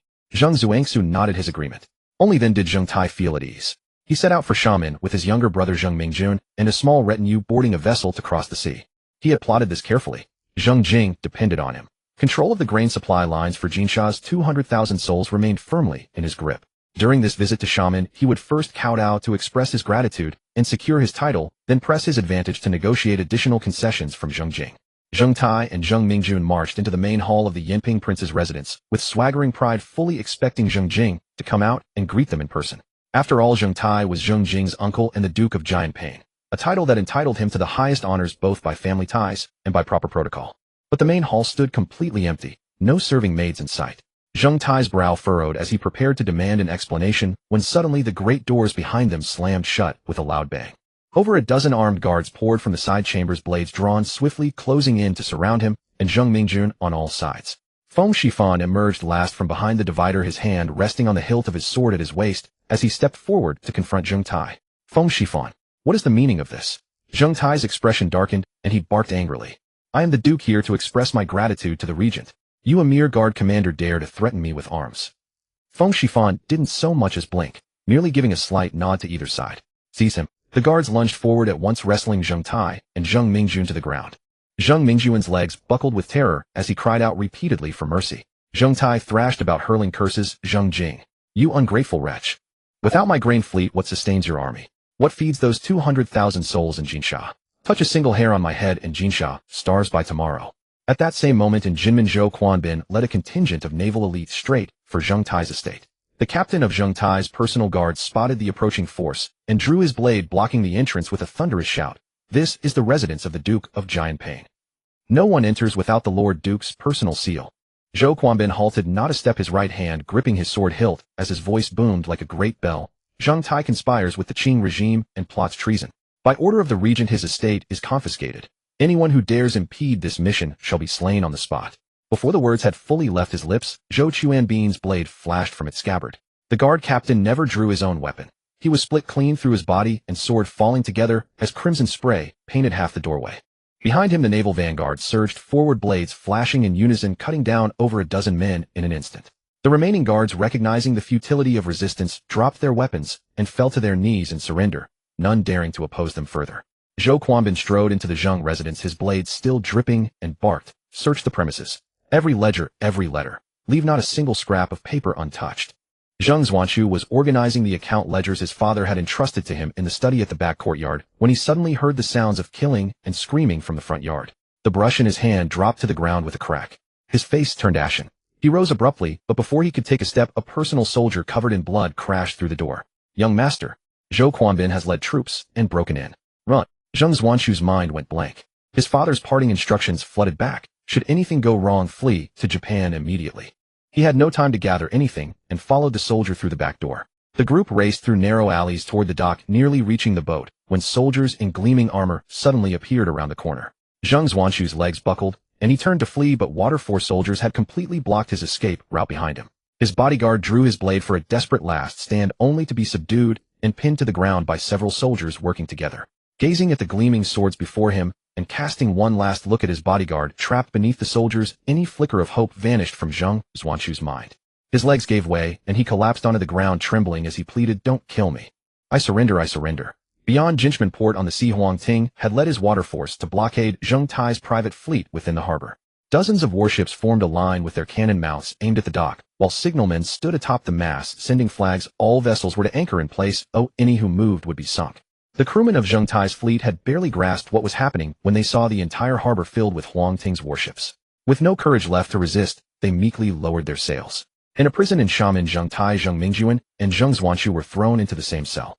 Within half a day, this family had fallen from the paradise of ennobled glory into the hell of shackles and chains. Zheng Tai slumped against the damp straw pile, his robes in disarray, and his graying hair falling across half his face. He muttered incessantly, "It's over. This time it's all over. That brat Zheng Jing I should have." But before he could finish, the cell door slammed open with a crash. Feng Shifan walked in with an impassive expression, carrying an oil lamp in one hand, followed by two clerks holding paper and brushes. He set the lamp on the desk, pulled out a chair, and sat down. "Duke Jiangwo, it has been some time. The general, out of regard for our kinship, offers you a path to survive. Confess everything. Every smuggling route, every contact, every cipher connecting you to the mainland, every overseas trade route, and every connection, lay it all bare. If you confess cleanly, the general will spare your life. If you don't..." Feng Shifan paused, his gaze sweeping across the faces of Zheng Tai and his two sons. "Then don't blame me for abandoning all courtesy." Zheng Tai's head snapped up, his bloodshot eyes glaring fiercely at Feng Shifan. Suddenly he burst into a horse-mad laugh. "Confess. In your dreams. Feng Shifan, go tell that ungrateful dog Zheng Jing that without my grain ships, he won't last 3 months. These routes and connections are the price of over a decade of my life, risked with every breath. Does he think he can sit back and reap what I have sown? Never. If he has the courage, let him kill me, and we'll all go down together." Feng Shifan listened without anger, merely rising slowly to his feet. He walked to the corner, retrieved a branding iron glowing cherry red from the charcoal brazier, held it up to examine its flickering hue, and turned toward Zheng Zhuanshu. Zheng Tai's manic laughter froze on his face. Feng Shifan crouched before Zheng Zhuanshu, said nothing, and pressed the branding iron directly onto his thigh. "Ah, Zheng Zhuanshu let out a soul-rending scream. The stench of burning flesh instantly filled the entire cell. He struggled desperately, but 2 guards held him down with crushing force. He spasmed throughout his body in agony, tears and snot streaming across his face. Feng Shifan slowly withdrew the iron, raised it to his nose, and inhaled the smell of charred flesh. With his eyes slightly closed, a hint of satisfaction curled the corners of his mouth. He opened his eyes and glanced sideways at Zheng Tai. "Duke Zhangwo, will you speak now, or shall I reheat the iron and begin again?" Zheng Tai trembled all over, his eyes bloodshot, his jaw clenched so hard it ached. He understood better than anyone that these routes and connections were his final card. Once given away, Zheng Tai would become nothing more than a discarded piece. At that point, Zheng Jing would not even furrow his brow before ordering his death. He would not confess, not under any circumstances. Better to let his son suffer than surrender the family's very lives. "Zheng Jing, you beast! May you die a cursed death!" Zheng Tai bellowed at the top of his lungs, his voice reverberating against the stone walls. "Even your own father never dared lay a hand on me. What right do you have?" Feng Shifan paid his curses no mind. Calmly, he returned the iron to the brazier and waited until it glowed dark red once more before drawing it out. He crouched and pressed the searing iron onto Zheng Zhuanshu's other leg. The foul stench of burned flesh spread once again. Zheng Zhuanshu's scream warped into something unrecognizable. His body convulsed violently, and then he went limp, collapsing into unconsciousness. Feng Shifan rose and returned the iron to the brazier. Turning to Zheng Tai, he said, "Take your time. Wake him, and we shall continue another round. I will stop only when you are ready to speak." Zheng Zhuanshu was doused with a bucket of cold water and jolted back to consciousness, drenched his branded thighs, still weeping blood. As soon as his eyes fluttered open, he saw Feng Shifan approaching with the same red-hot iron. His vision blurred, and a foul stench rose from his soiled trousers. "No, don't burn me. I'll talk. I'll tell you everything." Zheng Zhuanshu broke down completely, tears, snot, and blood mixing together as he wailed at the top of his lungs, "Nagasaki. My father stored 200,000 taels of silver there. That money."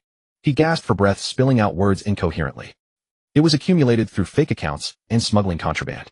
My father also planned to transfer the family fortune and flee to Japan." "Silence, you spineless fool."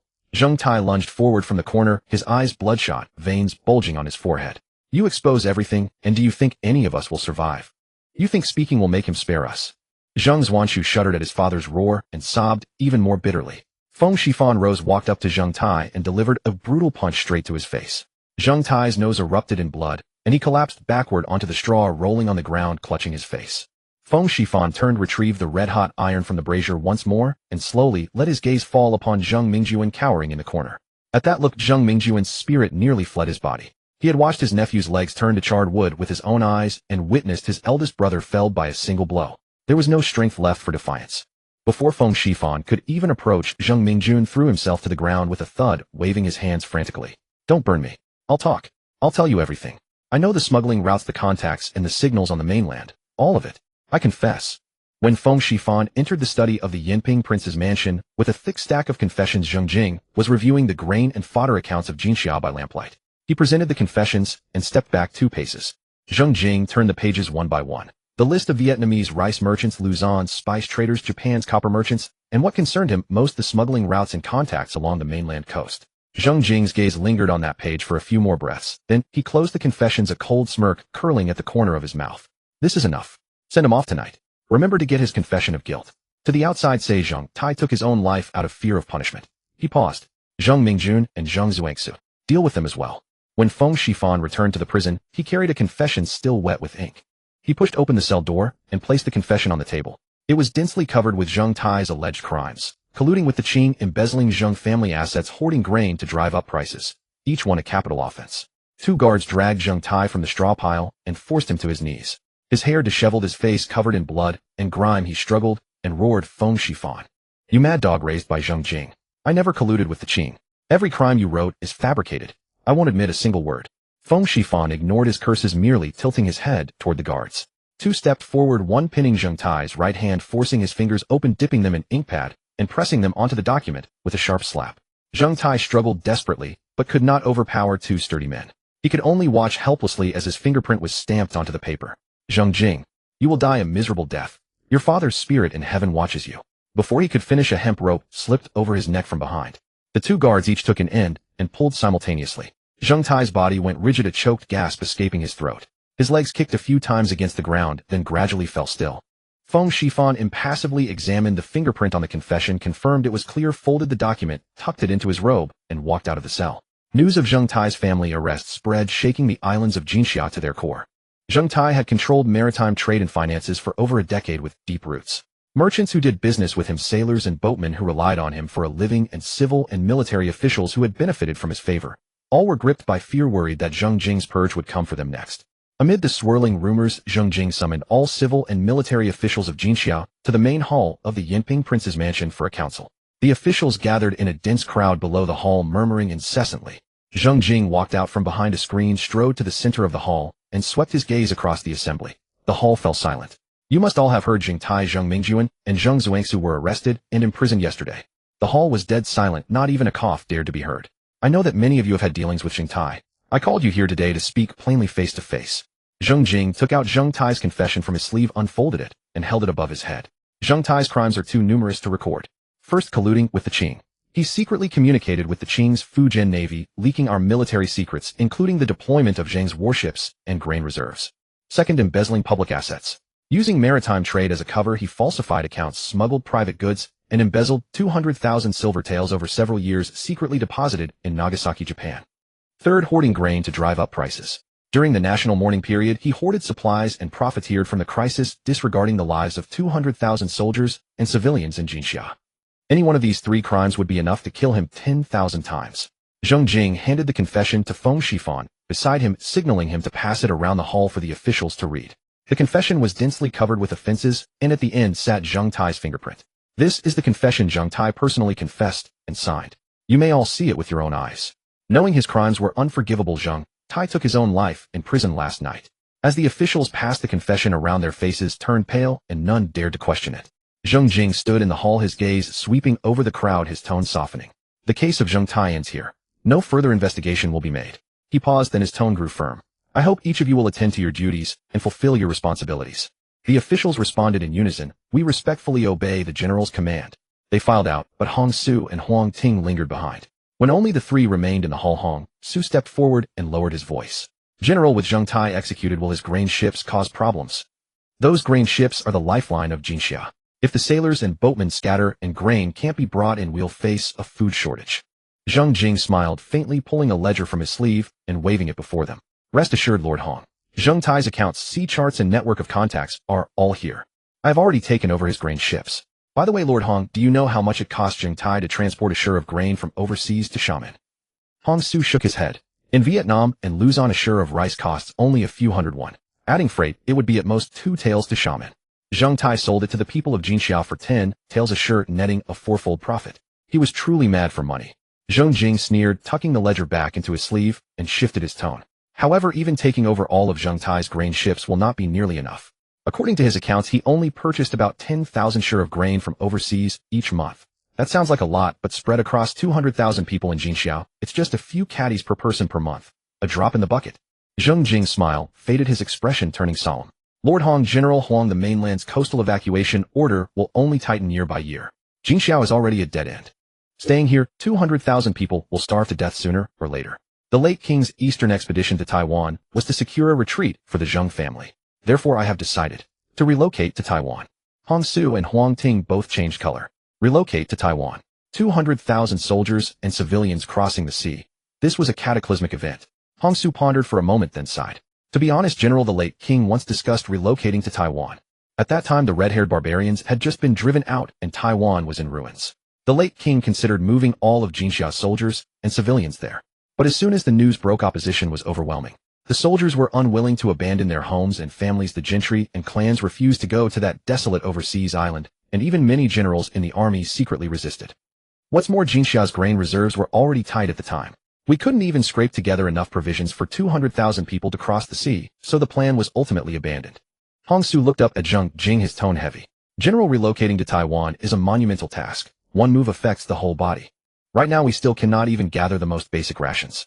If someone obstructs us again, we may repeat the same mistakes as during the late king's time. Zheng Jing rose from his seat and approached Hong Su and Huang Ting, his voice earnest.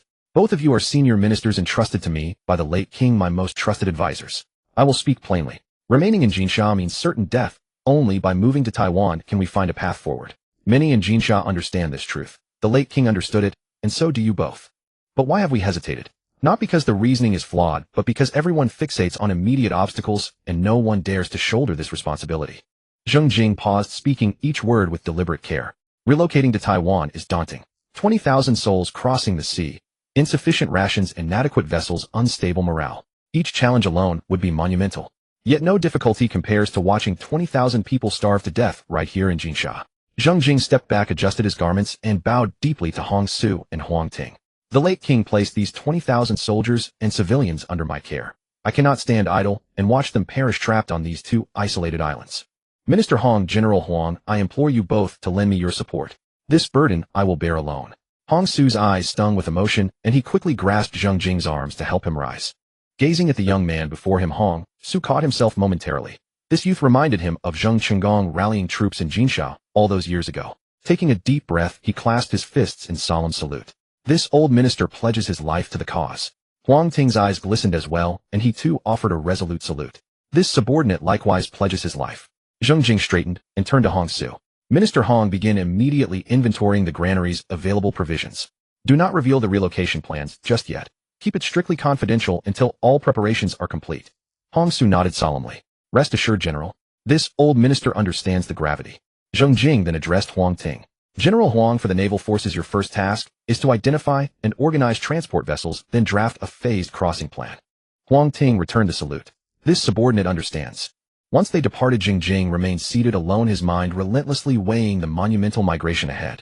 He knew better than anyone that the historical Zheng Jing had never taken these 20,000 civilians and soldiers with him. In the second year of Kangxi, 1660, three Qing forces allied with the Dutch fleet captured Jinsha. Zheng Jing fled desperately to Taiwan at the last moment, bringing only about 10,000 soldiers and a handful of military families. The remaining civilians were left to starve, slaughtered by Qing troops, or forcibly relocated inland. Of the 20,000 soldiers and civilians, over half perished. That was the true tragedy. In this lifetime, he would never let history repeat itself. People were not burdens. They were the foundation. Taiwan's wastelands needed settlers, garrisons needed reinforcements, trade routes needed merchants. Not a single one of the 20,000 could be left behind. Only by bringing everyone could Taiwan truly take root. Zheng Jing sighed. The greatest obstacle to relocating to Taiwan was food supply. He quickly ran the numbers in his head. The provisions needed for the sea crossing, plus even under optimal farming conditions on Taiwan, would take nearly 6 months before the first harvest came in. Although they had seized Zheng Tai's estate and confiscated tens of thousands of shur of grain from his Jinmen stronghold, which sounded substantial, divided among 20,000 people, it would barely sustain them long. As for purchasing grain, overseas supply did not simply match demand. Luzon, Siam, and Annam might produce rice, but they would not sell freely. When local harvests failed, they could not even feed themselves, let alone sell surpluses. Even when supplies existed, seasonal typhoons made sea voyages perilous, capable of swallowing entire grain ships. Maintaining current monthly procurement levels was already a stretch. Attempting to multiply it several times over to feed 20,000 people during their relocation was simply impossible. The more Zheng Jing pondered, the more agitated he became. He slammed his account books onto the desk and rose from his seat. Poring over numbers in his study would not produce grain. Better to venture out and assess what resources the common people actually possessed. Donning plain cloth garments, he slipped out through the side entrance of the prince's mansion with only foam chiffon and 2 plainclothes guards. At the docks, the usual desolation greeted them. Warehouse doors sealed shut, wooden pilings draped in seaweed, fishing boats moored listlessly along the shore. Porters huddled in small groups beneath the walls, seeking shade from the sun. Some dozing, others staring blankly, none engaging in conversation. Zheng Jing scanned the area and approached a middle-aged man sitting alone, lost in thought. Zheng Jing sat beside him on a stone block and offered a flatbread from his sleeve. The man hesitated, then accepted it with repeated thanks, devouring it in only a few bites. Rather than pressing for answers, Zheng Jing casually chatted about everyday matters before steering the conversation toward work. The middle-aged laborer sighed and opened up. These docks used to be bustling. Endless work to be done. You could make dozens of trips a day, sometimes working late into the night. We'd eat pork and mutton every few days, and on holidays we could buy new clothes for our wives and children. Now, hardly a single shipment moves in 3 or 5 days. Our rice jars have been empty for ages. Grain prices are too high. We can't afford them. He pointed toward a dilapidated fishing boat nearby. At least we're near the sea and can catch some fish. But fish doesn't fill you up. It smells strong, and within an hour your stomach growls again. You can endure it, sir, but my 2 children cry from hunger every day. My wife's eyes are nearly blind from weeping. He rubbed his calloused hands and lowered his head. If this continues, I fear we won't survive the year. Zheng Jing fell silent for a moment, then patted the man's shoulder, rose, and left the dock. Instead of returning to the prince's mansion, he continued along the stone-paved road, passing through 2 alleys until he reached the shantytown where shamans, common folk, lived. The scene here was even more shocking than at the docks. Cramped together were densely packed wooden shacks and thatched huts, their eaves so low one could almost touch them with an outstretched hand. The muddy path beneath their feet was rutted and uneven, with sewage pooling into foul ditches along the surface. The air carried the nauseating stench of mixed feces and rotting fish. Several bare-bottomed children squatted by the polluted ditch playing. Their ribs protruded visibly through emaciated frames, their skin caked with dirt beyond recognition of its natural tone, hair matted into clumps. An elderly woman sat at the entrance of her hovel, cradling a young granddaughter in her arms. Her clouded eyes stared vacantly ahead, not even blinking, as Zheng Jing passed before her. Zheng Jing halted, crouched down, and gently asked the elder, "Grandmother, do you still have any grain stored at home?" The old woman slowly turned her head, her milky eyes shifting, as though just registering the presence of someone crouching before her. She shook her head, her voice as dry as wind whistling through withered leaves. "Grain? Long gone. The last handful of rice in our house was used to make congee last month. My son refused to eat it himself. He insisted I take it. What good is it for an old woman like me to drink it? Better to save it for the child." She glanced down at the little girl in her arms. Eyes closed, complexion sallow and sickly. Tears rolled silently down the old woman's weathered cheeks, falling onto the girl's tangled hair. "She hasn't eaten in 3 days. My son goes fishing at sea, but there's nothing closer anymore. He has to venture farther out. He still hasn't returned. They say he ran into a storm at sea. He won't be coming back." Zheng Jing drew the last flatbread from his bosom and gently placed it into the old man's hand. The old man paused for a moment, then cupped the flatbread with both hands, offering repeated thanks, a faint glimmer finally returning to his murky eyes. She broke off a small piece and put it into her granddaughter's mouth. The little girl chewed it drowsily. Zheng Jing stood up and turned away from the shantytown. It wasn't that he didn't want to save them. He simply couldn't save everyone. Such elderly, such children, such empty rice jars. They were everywhere in the streets and alleys of Xiamen. The common people's reserves were even more depleted than he had imagined. They were already gnawing at their last grains of surplus. The matter of relocation to Taiwan could not be delayed a single moment longer.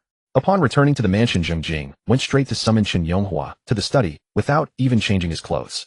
As soon as Chen Yonghua entered, Zheng Jing got straight to the point. "How is the plan for the relocation to Taiwan coming along?" Chen Yonghua produced a memorial from his sleeve and presented it with a grave expression. "General, the plan is being drafted. I have outlined preliminary arrangements for vessel allocation, phased sea crossings, and settlement for land reclamation. But the greatest obstacle to the relocation right now is neither ships nor grain. It's the people. The people of Jinxia are reluctant to leave their homeland, and the soldiers are unwilling to abandon their families and livelihoods. These matters can still be reasoned through when faced with life and death. The most troublesome are the imperial clan and the gentry." Chen Yonghua paused, his tone growing heavy. In their eyes, Jinxia is the last remnant of the Great Ming, while Taiwan is a desolate island overseas. Relocating to Taiwan would mean abandoning the foundation of the Great Ming and seeking temporary peace overseas. To put it bluntly, it's losing one's ideals and willingly sinking into degradation. If this resistance is not dispelled as soon as the relocation is announced, they will be the first to jump out in opposition, stirring up public sentiment and undermining military morale. Zheng Jing asked calmly. "Then in your view, sir, how should this resistance be resolved?" Chen Yonghua raised his hand and said, "To persuade the imperial clan and the gentry, one person is most crucial, Tang Xianwei. This man served as Minister of War during the Longwu reign and is the leader of the Fujin scholarly community. Among the gentry of Jinxia, his word carries weight. More importantly, he is the grandfather of your lawful wife Tang Shi. If he is willing to stand up and support the relocation, the resistance from the gentry class will be at least halved." After hearing this, Zheng Jing was silent for a moment, then let out a bitter laugh. "Sir, you are well aware of the relationship between me and old Master Tang, aren't you? If I go, I fear I won't even be able to see him, let alone convince him." Chen Yonghua's expression remained unchanged as he slightly bowed. "General, it is precisely for this reason that you should go. Tang Xianwei once cursed the heir for committing incest and disgracing the family's honor. But now you are the successor, personally recognized by the late king on his deathbed, the regent strongly supported by Prince Lu, the master of the Zheng clan, who has dealt with Zheng Tai and stabilized the situation in Jinxia. When you visit him in person, you are not going to beg for his forgiveness. You are going to tell him that the worthless heir of the past has been thoroughly transformed. Old Master Tang is a wise man. He will weigh the situation." Zheng Jing pondered for a moment and nodded. "Sir, you make a valid point. I will visit old Master Tang early tomorrow morning." After Chen Yonghua took his leave, Zheng Jing leaned back in his chair and thought for a while, then sent a servant to the rear courtyard to inform his lawful wife Tang Shi that the general would be staying in her chamber tonight. Tang Shi was Tang Xianyue's granddaughter and his properly wedded lawful wife. Ever since the scandal involving Chen Zhanyang broke out, Tang Shi had been icy toward him. Though they lived under the same roof, they were strangers to each other. Now that he was going to visit old Master Tang, he wanted to first inform his wife and have her send word ahead to old Master Tang. But the maidservant sent to deliver the message returned quickly, hesitantly relaying Tang Shi's original words. Upon hearing this, Zheng Jing's face darkened. Tang Shi had outright refused. He took a deep breath and stood up. Face? What was face worth? He was going to see old Master Tang tomorrow. If he didn't get Tang Shi on his side tonight, and have her sound out the old man's feelings, he wouldn't even be able to get through the gate of the Tang residence tomorrow. Zheng Jing straightened his robes and strode swiftly toward the rear courtyard.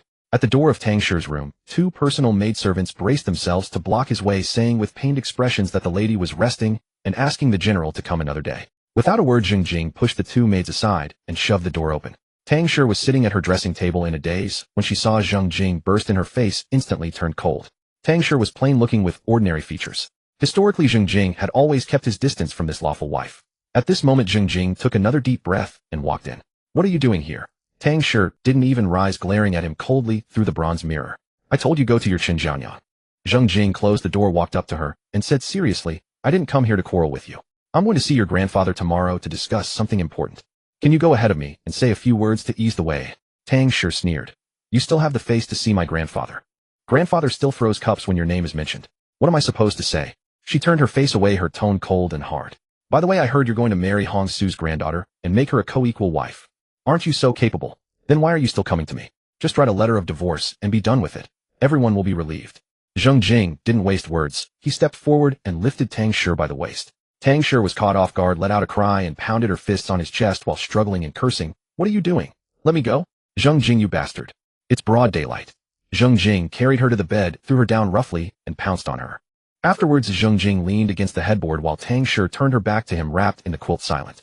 Zheng Jing reached out and gently turned her shoulder, his tone unusually earnest. You are my lawfully wedded wife. You were before and you will be in the future.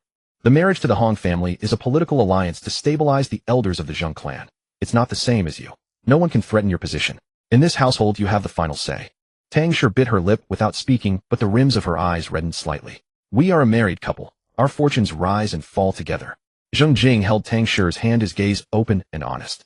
Tomorrow I'm going to see your grandfather for a very important matter. I need your help. Go to grandfather first and say a few words to prepare the ground so that the old man is at least willing to see me. After this matter is settled, I will definitely spend more time with you. I'll make up for all I've owed you in the past. Trust me this once. Tang Shi was silent for a long time, then finally turned her face away and muttered quietly, Who wants you to spend more time with me? Tomorrow. I'll go first thing tomorrow morning. Don't say the wrong thing in front of him and make him angry again. Early the next morning, Tang Shi took a small sedan chair to visit her grandfather Tang Xianyue at Cloud Summit Rock. Upon emerging from Cloud Summit Rock, she sent a message to Zheng Jing with only 4 words: grandfather is willing to see you. Upon receiving the news, Zheng Jing changed into a simple navy blue Confucian robe. Without any ceremonial retinue, he brought only Feng Shifan and a few personal guards, traveling light and incognito toward Cloud Summit Rock. Cloud Summit Rock was the highest crag on Xiamen Island, surrounded by lush woods and far from the bustling city. Tang Xianyue was a jinshi of the 2nd year of the Tianqi era and had served as the Minister of War under the Longwu court.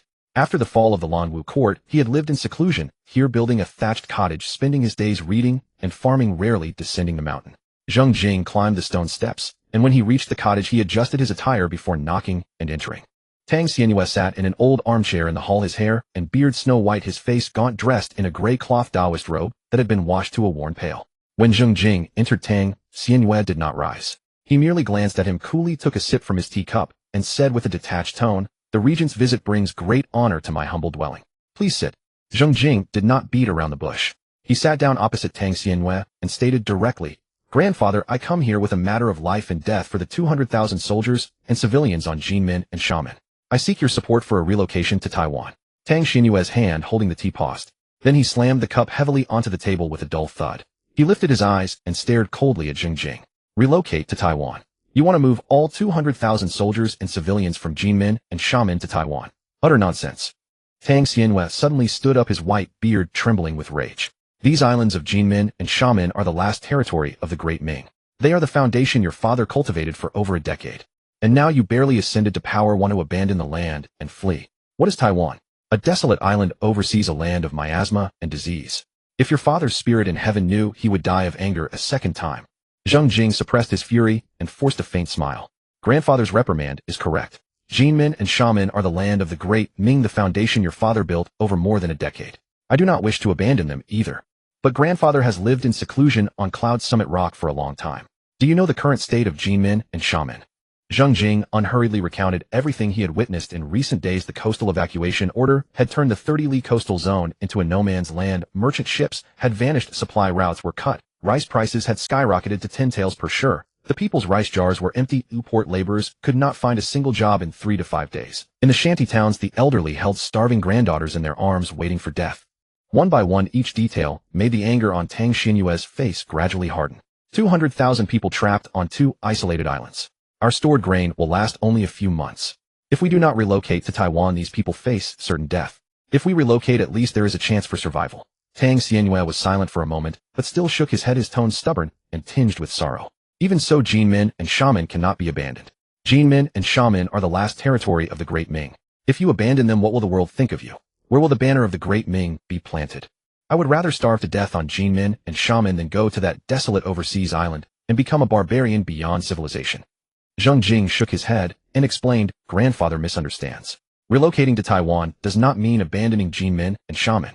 Troops will still be stationed on both islands, and our naval warships will continue to patrol the strait. The relocation is to preserve our vital strength to settle the 200,000 soldiers and civilians in Taiwan, where there is land to cultivate and food to grow. Jinmin and Xiamen are the outposts. Taiwan is the rear. The two support each other like horns. Retreating to advance, that is the long-term strategy." Tang Xianyue snorted coldly, his sharp eyes fixed on Zheng Jing. Retreating to advance. Preposterous. Over the years I have seen too many people who retreated and simply vanished. The Longwu court retreated to Tingzhou, gone. The Shaowu court retreated to Guangzhou, gone. The Yongli court retreated to Kunming, gone. Your father retreated all the way from the Yangtze River to Taiwan, and now he is gone too. Now you want to retreat again to Taiwan across the vast ocean. When the last banner of the Great Ming on the mainland disappears, what will be left to talk about? Overthrowing the Qing and restoring the Ming. What restoration or revival can there be? Zheng Jing met Tang Xianyue's gaze directly, his voice growing heavy. Then, according to grandfather, should the 200,000 soldiers and civilians simply wait for death on Jinmin and Xiamen? Tang Xianyue slammed the table, making the teacup jump. His hair and beard bristled, and he almost jabbed his finger into Zheng Jing's face. Nonsense. What do you think the role of regent is, eh? If the people have no food, you find a way to get food. If the people are desperate, you find a way to give them a path. But you cannot uproot the foundation of the Great Ming just because it's difficult and hide behind closed doors overseas to play the Prince of Yinping. Your father carried the burden for 17 years, coughed blood until he died, and never once uttered the word abandon. Zheng Jing looked at the furious Tang Xianyue and remained silent for a long time. He had said everything, reasoned everything, but this old stubborn man still refused to listen. He cared only about integrity, completely disregarding the lives of the people. Zheng Jing straightened his robe, his tone calm, but carrying suppressed anger. "Since grandfather insists on this, I will not force you. I ask only one thing. I do not require your support for the relocation, only that you do not oppose it." Tang Xianyue, upon hearing this, became even more agitated. "Not oppose? You're dreaming. Tomorrow I will descend the mountain, summon the gentry of Jinmin and Xiamen, and publicly petition to oppose the relocation to my death. Let's see if you dare to arrest everyone who opposes it." Zheng Jing stared at him for 2 seconds, then suddenly let out a laugh cold enough to pierce bone. Without another word, he flicked his sleeve, turned, and strode out the door. Tang Xianyue's curses still rang out behind him. "You worthless wretch. Not a shred of ambition. Instead of thinking how to fight the Manchus to the death and restore our Great Ming, you're obsessed with running away." Zheng Jing returned to his residence and collapsed into a chair, downing a large gulp of cold tea. Shen Yonghua heard the news and hurried over, asking as he entered, "General, how did it go with old Master Tang? Was he persuaded?" Zheng Jing set down the teacup and recounted the conversation at the cottage. Shen Yonghua listened, then fell silent for a long time before heaving a deep sigh. "I never expected old Master Tang to be so stubborn. He only sees the last territory of the Great Ming, but cannot see that the 200,000 people of Jinmin and Xiamen are on the brink of death. He fails to understand that people are the foundation. Without people, land is just dead land. With people alive, they can cultivate new territory anywhere. Wasn't it precisely this insight that led the late king to conquer Taiwan in the east? It's a pity that old Master Tang, though he has read 10,000 volumes, still cannot grasp this truth." Shen Yonghua sighed again, then frowned. "General, if old Master Tang truly leads the opposition, the situation will become even more troublesome. He is a leader among the literati, commanding immediate support among the gentry of Jinmin and Xiamen. If he does descend the mountain tomorrow and convenes the gentry for a joint petition, the opposition will erupt before the relocation plan is even officially announced. Once the gentry move, the imperial clan will surely follow. Once the clan makes a fuss, those military commanders who were already reluctant to leave will also waver. By then the relocation will not only be impossible to implement, it may not even be mentioned." Zheng Jing leaned back in his chair, a cold smile curling at the corner of his lips. There is a road to heaven, but you refuse to walk it. There is no gate to hell, yet you insist on barging in. Chen Yonghua's heart skipped a beat, and he asked cautiously, "What does the general mean?" "Finish him off tonight," Zheng Jing said calmly. Chen Yonghua's heart pounded violently, and after suppressing his shock he pondered for a moment before speaking. General Tang Xianyue's spear headed the opposition to the relocation to Taiwan. If he is not eliminated, our grand plan will inevitably be thwarted. From a broader perspective, this is not without merit as a solution. However, he is your wife's grandfather after all, and a leading figure in the scholarly community. Should this matter leak even slightly, it would deal a devastating blow to your reputation. The disadvantages far outweigh the advantages. We must exercise caution. Zheng Jing gazed at Chen Yonghua with a somber expression, his tone calm, yet resolute. We can no longer afford to wait. 200,000 civilians and soldiers in Jinsha wake each day to starvation and sleep hungry as well. If we delay further, the relocation to Taiwan will never begin, and Jinsha will be littered with corpses from famine. Those who seek to accomplish great things cannot be bound by trivial concerns. It is only the old Master Tang whom we wrong. Chen Yonghua's brows furrowed deeply, clearly startled by Zheng Jing's ruthless manner. Mr.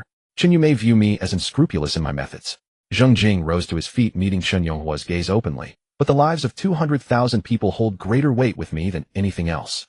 The Ming Dynasty's realm and state are not mere palaces or parcels of land. They are the people who inhabit this earth. Only by preserving these people can there be hope for the Ming's restoration. Chen Yonghua felt an indescribable stirring within his heart upon hearing these words. The young man before him wielded ruthless methods and acted with near-cold decisiveness, yet every word he spoke was beyond refutation. Moreover, that he would confide this matter to him meant Chen Yonghua regarded him as a trusted confidant. Taking a deep breath, Chen Yonghua clasped his hands and spoke solemnly. "General, let this servant handle this matter.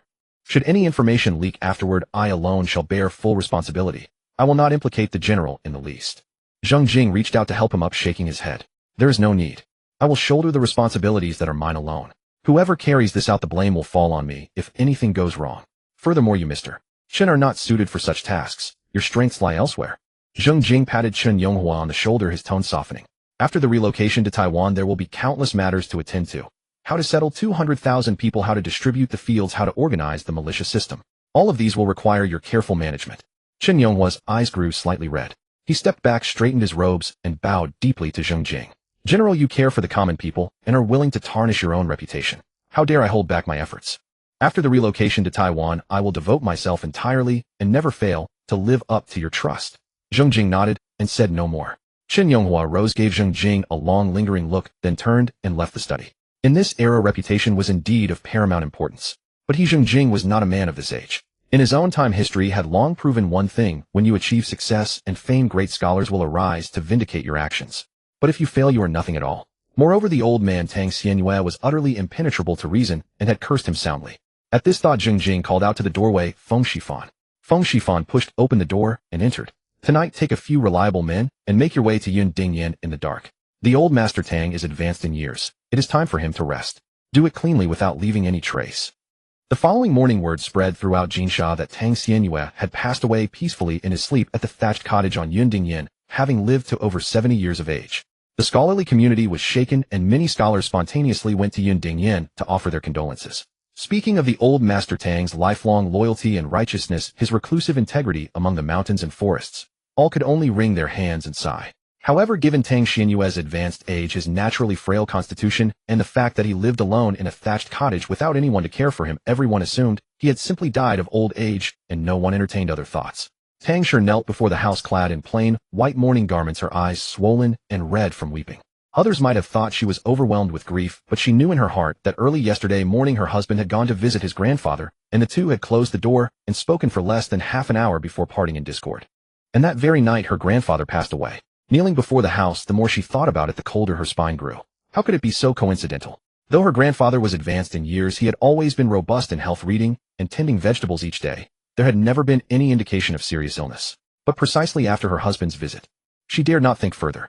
After Tang Xianyue's burial, the grief in Jinsha's scholarly community gradually subsided. That day, Zheng Jing summoned Hongsu Huangting and Chen Yonghua for a council.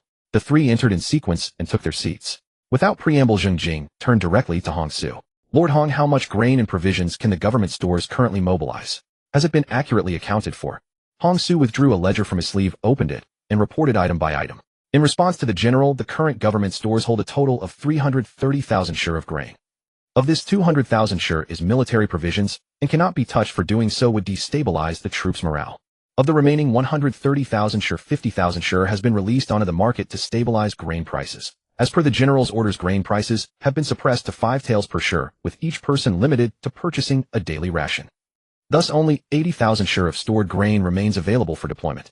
Hong Su closed the ledger, his expression grave. General, if we are to relocate to Taiwan, 80,000 sure is far insufficient.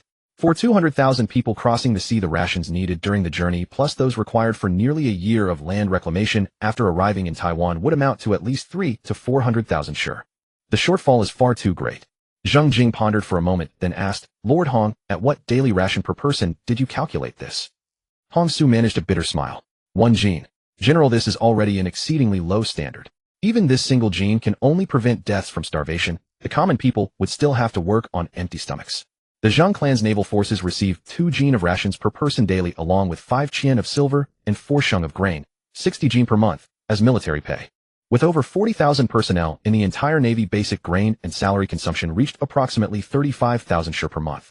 That 200,000 sure of military grain in the government stores, even if used solely to maintain routine supplies, would barely sustain them for half a year. Once combat erupted, this meager reserve would not even suffice to cover the losses. Thus this red line regarding military grain could never be crossed. Furthermore, they needed to find ways to replenish their military supplies. Zheng Jing quickly ran the calculations in his mind. By Hong Su's standard, 1 gene per person daily, for 200,000 people, that amounted to 40,000 sure per month. Over nearly a year, with allowances for spoilage, 300,000 to 400,000 sure was indeed no exaggeration. But the accounts could not be computed this way. Among the 200,000 soldiers and civilians, many were military dependents who had some grain reserves at home. The gentry and merchants were no different. The tens of thousands of sure in private grain seized during Zheng Tai's confiscation served as clear proof. The populace was not entirely devoid of grain. They had simply been frightened by the shortage and were hoarding it, afraid to display their wealth. It was only the common folk who truly had no grain. At this thought, Zheng Jing spoke up. Lord Hong, leave the military provisions untouched. Reduce the common people's rations by 70%. To 3 liang per person per day. 1 gene equals 500 grams, 3 liang equals 150 grams. With this adjustment, we can sustain ourselves for 6 months. 6 months would be sufficient to transport everyone to Taiwan in batches, and ample time to begin reclaiming the wasteland. Hong Su's brows knitted deeply, nearly bouncing from his seat. 3 liang. General, 3 liang of grain cooked into porridge yields nothing but thin gruel. Strong laborers might endure it for a few days, but the elderly, the weak, women, and children simply cannot sustain themselves on it. Moreover, once we reach Taiwan, the first rice crop will require at least 5 to 6 months from planting to harvest.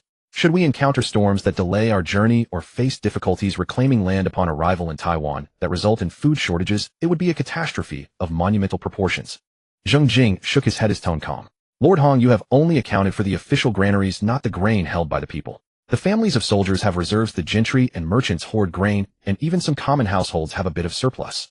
These grains they usually hide away, unwilling to part with them, but when the time comes to flee across the sea, can they still abandon them? Once aboard the ships headed for Taiwan, bound together, those with grain can share a portion with those without, and the government can supplement a little. 3 taels per person will suffice to tide us over. Zheng Jing paused, then continued, Taiwan is not a blank slate. Much land has already been cultivated. When we arrive, providing relief will not be a problem. And by the coast we can fish. Fish may not fully satisfy hunger, but at least it can fill the stomach. At this point, Zheng Jing's lips curled slightly. Moreover, I have a secret weapon which I cannot disclose now, but Lord Hong will witness its remarkable effectiveness in due time. Zheng Jing's gaze swept over the 3 men, his tone growing grave. Jinmen and shaman purchase only 10,000 pickles of grain from overseas each month, and it cannot be increased in the short term.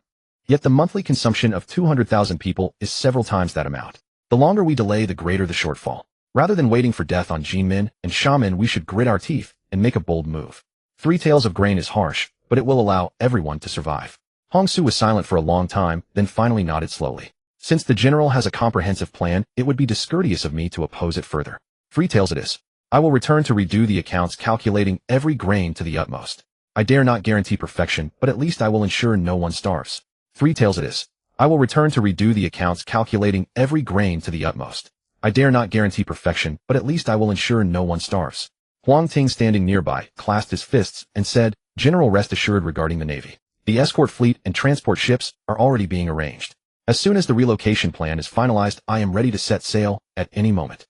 Chen Yonghua retrieved a thick document from his sleeve, presenting it with both hands.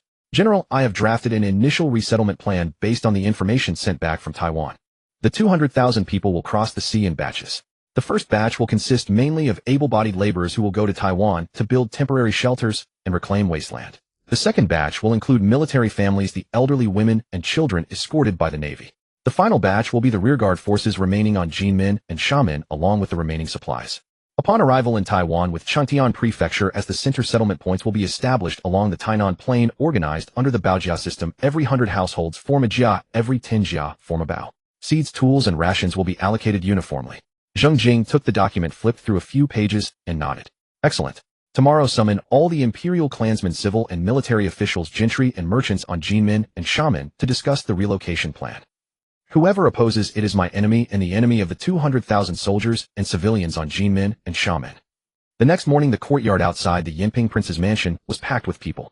Imperial clansmen, civil and military officials, gentry, and merchants, everyone of consequence on Jinmen and Xiamen had gathered. They whispered among themselves, speculating on the important matter to be announced. Zheng Jing emerged from behind the screen dressed in plain clothes with a sword at his waist, followed by Hong Su Huang, Ting Chen Yonghua, Zhou Chuanbin, and Feng Shifan. The hall fell silent. Zheng Jing halted, his gaze swiftly scanning every face, and stated bluntly, I have called you here today for one matter alone: relocation to Taiwan. The hall erupted into an uproar. The gentry exchanged glances, the imperial clansmen whispered among themselves, and several silver-haired elders immediately rose to speak. Zheng Jing raised his hand to quiet them, his voice not loud, but enough to suppress the clamor. The evacuation order has cut off our grain supply route to Jinmen and Xiamen. 200,000 soldiers and civilians are trapped on these isolated islands. Our grain reserves are nearly exhausted and overseas purchases are a drop in the bucket. Staying here means only death. Last year, the late Qing campaigned eastward, drove out the Dutch, and took Taiwan precisely to secure a retreat for the Ming. Now that retreat lies before us. I have decided to lead all the soldiers and civilians of Jinmen and Xiamen across the sea in batches to Taiwan. No sooner had Zheng Jing finished speaking than a man stood up from among the imperial clansmen. It was Prince Lucy Zhu Zihuang. His face flushed, he clasped his hands, and said, General, although Jinmen and Xiamen are small, they are the last remnants of the Ming. Abandoning this land to cross the sea, would that not be cutting ourselves off from the world? Taiwan is a desolate island overseas, rife with miasma and populated by savages. Sending 200,000 people there is tantamount to sending them to their deaths. I humbly implore the general to reconsider. As he finished, several other imperial clansmen stood up in support. From the gentry section, an old man with graying hair and beard rose, leaning on his cane and trembling as he clasped his hands. General, I am 73 years old, and my ancestors have lived in Fujian for generations. Though Jinmen and Xiamen are islands, they are but a few li of water from our homeland. On festivals, one can still gaze at the mainland from afar. But Taiwan is separated by a vast ocean. If we go, we can never return. I would rather die on Jinmen than be buried on that foreign island where even my soul would not find its way home. Another gentry stood up, clasping his hands. General, Jinmen and Xiamen are the foundation that the late King painstakingly built, the last soil of the Ming. The late King's body is not yet cold, yet you wish to lead the entire clan across the sea. How can this be justified to his spirit in heaven? Zheng Jing waited for him to finish before speaking unhurriedly. Who told you that relocating to Taiwan means abandoning Jinmen and Xiamen? I never said that. Jinmen and Xiamen will remain the forward outposts of the Ming. Our navy warships will still be stationed on the two islands, and the Ming flag will still fly over the docks. Relocation means moving the 200,000 soldiers and civilians to Taiwan, where there is land to cultivate and fields to farm. It is not fleeing. Jinmen and Xiamen will be garrisoned. Taiwan will support the people through farming, the two supporting each other like horns. That is the long-term strategy. A gentry snorted coldly, stood up, and retorted, the general speaks lightly. After the 200,000 soldiers and civilians leave, how many troops will remain on Jinmen and Xiamen? How much grain and fodder will be left? If the Qing army seizes the opportunity to attack, what will the remaining garrison use to defend? Relocation may not be abandoning the island, but in reality it is. Your action, General, is merely using the pretense of mutual support to mask the reality of abandoning the land and fleeing. I firmly oppose the relocation. At these words, the hall was filled with agreement. Several imperial clansmen also stood up. Prince Lucy Zhu Zihuang, with a look of deep sorrow, clasped his hands and said, General, this elder speaks wisely. The reason Jinmen and Xiamen have held out this long is the unity of the 200,000 soldiers and civilians. Once the people leave, Jinmen and Xiamen will be empty islands, and the Qing army will take them without effort. By then, Taiwan will be across the sea, and you will not be able to save them in time. Would this not be handing over the foundation laid by the late King? Zheng Jing had not anticipated such fierce opposition to the relocation. The imperial clansmen spoke out, the gentry spoke out, and even several silver-haired elders dared to point their fingers and denounce him to his face. But the arrow was already on the string, and it had to be released. Zheng Jing suddenly slammed his hand on the table, rattling the teacups, and thundered, "Guards!" The doors of the side chambers on both sides of the great hall were simultaneously burst open, and 100 fully armored soldiers filed in, swords drawn and armor clanking swiftly, encircling the entire hall in an impenetrable formation. Silence fell instantly in the hall. Zheng Jing stood on the dais, his gaze as sharp as a blade, slowly sweeping over every face present. The relocation to Taiwan is a matter of national strategy. I will say this one last time: whoever opposes the relocation to Taiwan is my enemy and the enemy of the 200,000 people of Jinmen and Xiamen. Who else opposes? Step forward. The moment Zheng Jing finished speaking, a large swath of the assembly rose to their feet. A dozen or so elderly gentry with graying hair and beards, leaning on canes and flinging their sleeves, pointed at Zheng Jing's nose and rained down curses. "Zhu Jing, you are forcing 200,000 soldiers and civilians to cross the sea. You are nothing but a tyrant. The late king's body is not yet cold, yet you act arbitrarily and dictatorially. The last foundation of the Great Ming will be ruined by you sooner or later. This old man would rather die right here in this hall than move to Taiwan. Let your soldiers cut me down. Come on." An elderly scholar with white hair stepped forward, unsteadily pointing at Zheng Jing's face and raging. "When your father was alive, did he ever resort to arms to coerce the literati? Your actions today, how are they any different from those of the Manchu barbarians?" The hall erupted in indignation. Several more gentry rose to their feet, joining the chorus of denunciations. The soldiers gripped their sword hilts, awaiting Zheng Jing's command. Zheng Jing listened to the harangue with a dark face, but inwardly he was almost amused. He had encountered the fine tradition of the Great Ming himself. He waited for the old scholar to finish his tirade, then slowly raised his hand and waved to the soldiers below. "Arrest them all." The soldiers surged forward, pinning the dozen or so leading troublemakers to the ground. The old scholar, held by two soldiers, struggled fiercely, shouting curses. "Zhu Jing, you dare arrest me? I will go on a hunger strike to show my resolve. I will let the whole world know of your tyranny." Zheng Jing paid him no heed, straightened up, swept his gaze over the men pinned to the ground, and raised his voice sharply. "The relocation plan is set in stone, unshakable. I am not arresting you to kill you, but to allow you to cool down. Escort them all to the side courtyard, keep them under guard, treat them well, but let none escape. Once we reach Taiwan, I will personally host a banquet to apologize to you." The soldiers dragged and hauled the ceaselessly cursing gentry out of the hall. The clamor gradually faded away, and the hall fell silent again, leaving only a group of civil and military officials, gentry and merchants, whose faces were ashen and who dared not even breathe loudly. Most of them had neither stood up to oppose nor express support. They simply bowed their heads in silence, unwilling to provoke Zheng Jing, yet reluctant to endorse the relocation. Zheng Jing glanced at this silent majority, inwardly relieved that he had already eliminated Tang Xianhua. If that old man were still alive, standing in the hall and rallying with his prestige among the literati, these silent individuals would likely have all jumped out to oppose him. At that point, it would not have been settled by merely arresting a dozen stubborn old men. It would have truly become a bloodbath. Zheng Jing withdrew his gaze, his tone softening, no longer as murderous as before. "Gentlemen, I know what you are thinking. You believe the relocation to Taiwan is abandoning our land and fleeing, betraying the late king's will. But have you considered, why did the late king campaign in Taiwan last year? Was it merely to claim another barren island? No. The late king understood clearly, although Jinmen and Xiamen are good, they are ultimately mere specks of land. Once the Qing court's maritime ban cut off our supply routes, 200,000 people would be trapped like turtles in a jar. The late king attacked Taiwan not for a few acres of wasteland, but to secure a path of survival for the 200,000 soldiers and civilians of Jinmen and Xiamen. Now that the late king is gone, this path to survival lies before us. Do we walk it? If we do not, the grain reserves in Jinmen and Xiamen will last only a few months. By then, without the Qing army even attacking, 200,000 people will starve to death. If we go, at least the people will live. As long as the people live, nothing else matters." Zheng Jing paused, his voice dropping. "Let me reiterate, relocation to Taiwan does not mean abandoning Jinmen and Xiamen. Troops will remain stationed on both islands, and the banner of the Great Ming will still flutter there. But Jinmen and Xiamen cannot support 200,000 people. That is the reality before us. Taiwan has land to cultivate and grain to harvest, enough to feed 200,000 mouths. From now on, Taiwan is our foundation. Jinmen and Xiamen are our outposts. The focus shifts to Taiwan, but Jinmen and Xiamen will never be abandoned. Once Taiwan's foundation is solid and provisions abundant, Jinmen and Xiamen will serve as a springboard for the counteroffensive. A step back today is for a step forward tomorrow." As soon as Zheng Jing finished speaking, Hong Su stepped forward and declared loudly, "Gentlemen, the general's methods were indeed somewhat extreme just now. But let me say this in fairness, the general's painstaking efforts are not for his own power, but for the lives of 200,000 soldiers and civilians in Jinmen and Xiamen. All of you are educated and reasonable people. I implore you, in this time of crisis, set aside your prejudices and cooperate with the general's relocation plan. For no other reason than the lives of these 200,000 people in Jinmen and Xiamen." The assembly murmured among themselves. Some showed hesitation, others shook their heads and sighed, but in the end no one stood up to oppose. Seeing this, Hong Su clasped his hands and softened his tone. Since no one has further objections, I thank you all for making the trip today. Go back and prepare well. The authorities will notify each household about the specifics of the relocation. Those with grain contribute grain, those with strength contribute strength. Once we reach Taiwan, we will build a new home together. Now you are dismissed. The crowd filed out, and the hall gradually emptied. Zheng Jing sat in the main seat, his expression calm. He felt something was amiss. The imperial clan members had been the most vocal today, but the moment the soldiers appeared they shrank back the fastest. Prince Lucy Zhu Xiaoquang had been the first to stand up in opposition, yet as soon as he heard the word arrest, he immediately retreated into the crowd, burying his head lower than anyone else. These people were suspicious. Zheng Jing beckoned to Feng Shifan and lowered his voice.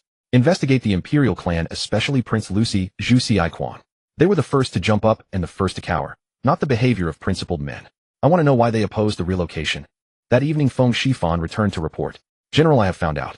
The imperial clan opposes the relocation mainly because they are reluctant to abandon their assets in Jinmen and Xiamen. Zheng Jing raised his head, frowning slightly. What assets? Loan shark and gambling dens, brothels. Feng Shifan's tone was flat. The imperial clan has been running these businesses in Jinmen and Xiamen for years. Especially in the past year, since the maritime ban caused grain prices to skyrocket and the people to fall into dire straits. They took advantage of the chaos, lending at exorbitant interest to desperate commoners, and when they couldn't repay, they forced them to sell their children and themselves into slavery. Prince Lucy Zhu Xiaoquang alone owns 3 gambling dens and 2 brothels. Prince Badong Zhu Zuanjiang and Prince Fengxin Zhu Yigui also hold shares in various enterprises. Over the past year, the loan business has been booming. Nearly half the people in Jinmen and Xiamen have borrowed from them, and many are still in debt. The relocation would cut off their source of income. In Taiwan, everything would start from scratch, so naturally, they are unhappy. That night, the rear hall of Lucy Prince Zhu Xiaoquang's mansion was ablaze with lanterns. Several imperial clan members sat around a round table of purple sandalwood laden with wine and dishes, yet none had the heart to touch their chopsticks.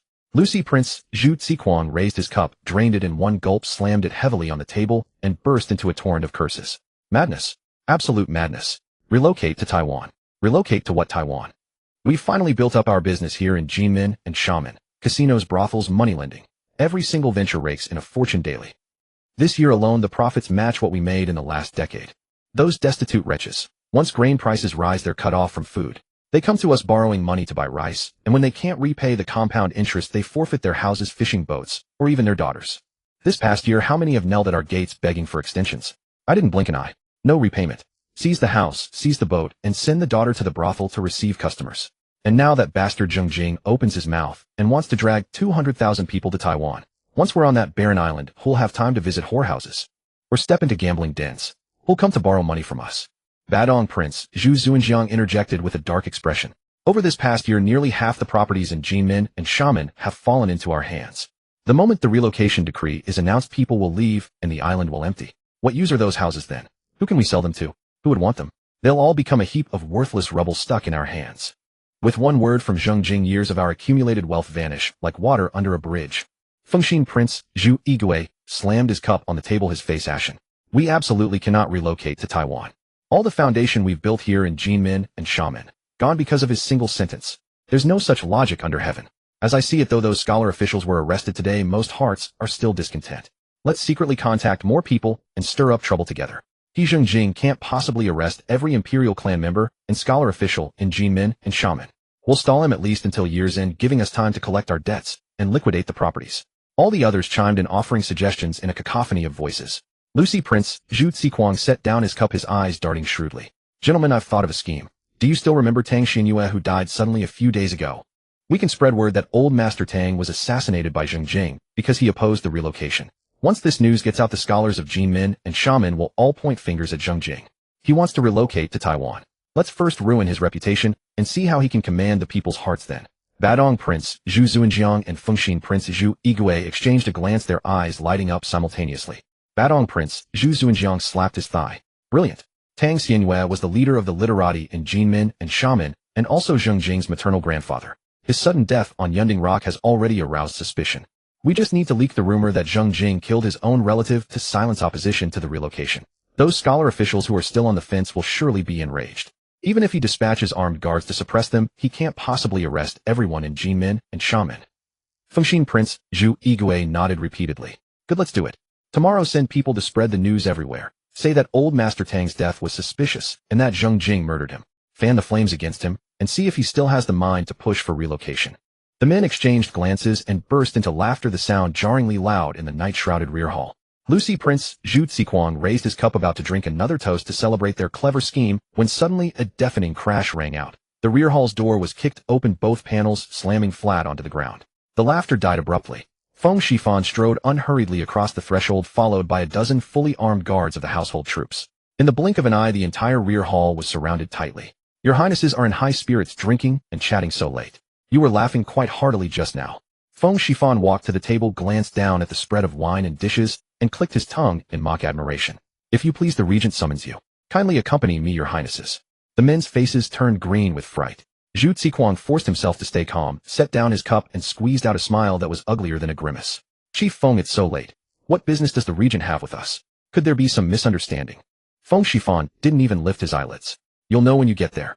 Badong Prince Zhu Zuinjiang slammed the table and stood up, pointing a finger at Feng Shifan's nose. Feng Shifan, we are imperial clan members of the Great Ming. How dare you, a mere captain of the guard, break into our mansion at night to arrest us? Is there no law? Feng Shifan gave a cold laugh. Law? The regent is the law. Now, if you please, don't keep the regent waiting. He's in a rather foul mood tonight. The men exchanged glances, each face more grim than the last. Lucy Prince Zhu Ziquang swallowed hard, stood up first, straightened his robes, and forced a dignified demeanor. Since the regent summons us, we shall go. The party was flanked by guards and followed Feng Shifan out of the mansion. Walking in the middle, Zhu Ziquang stealthily nudged Zhu Zuinjiang beside him and lowered his voice. You don't think Feng Shifan heard what we said just now, do you? Zhu Zuinjiang shook his head, also lowering his voice. Probably not. We had just finished speaking before he kicked the door. There were 2 doors in between, he couldn't have heard.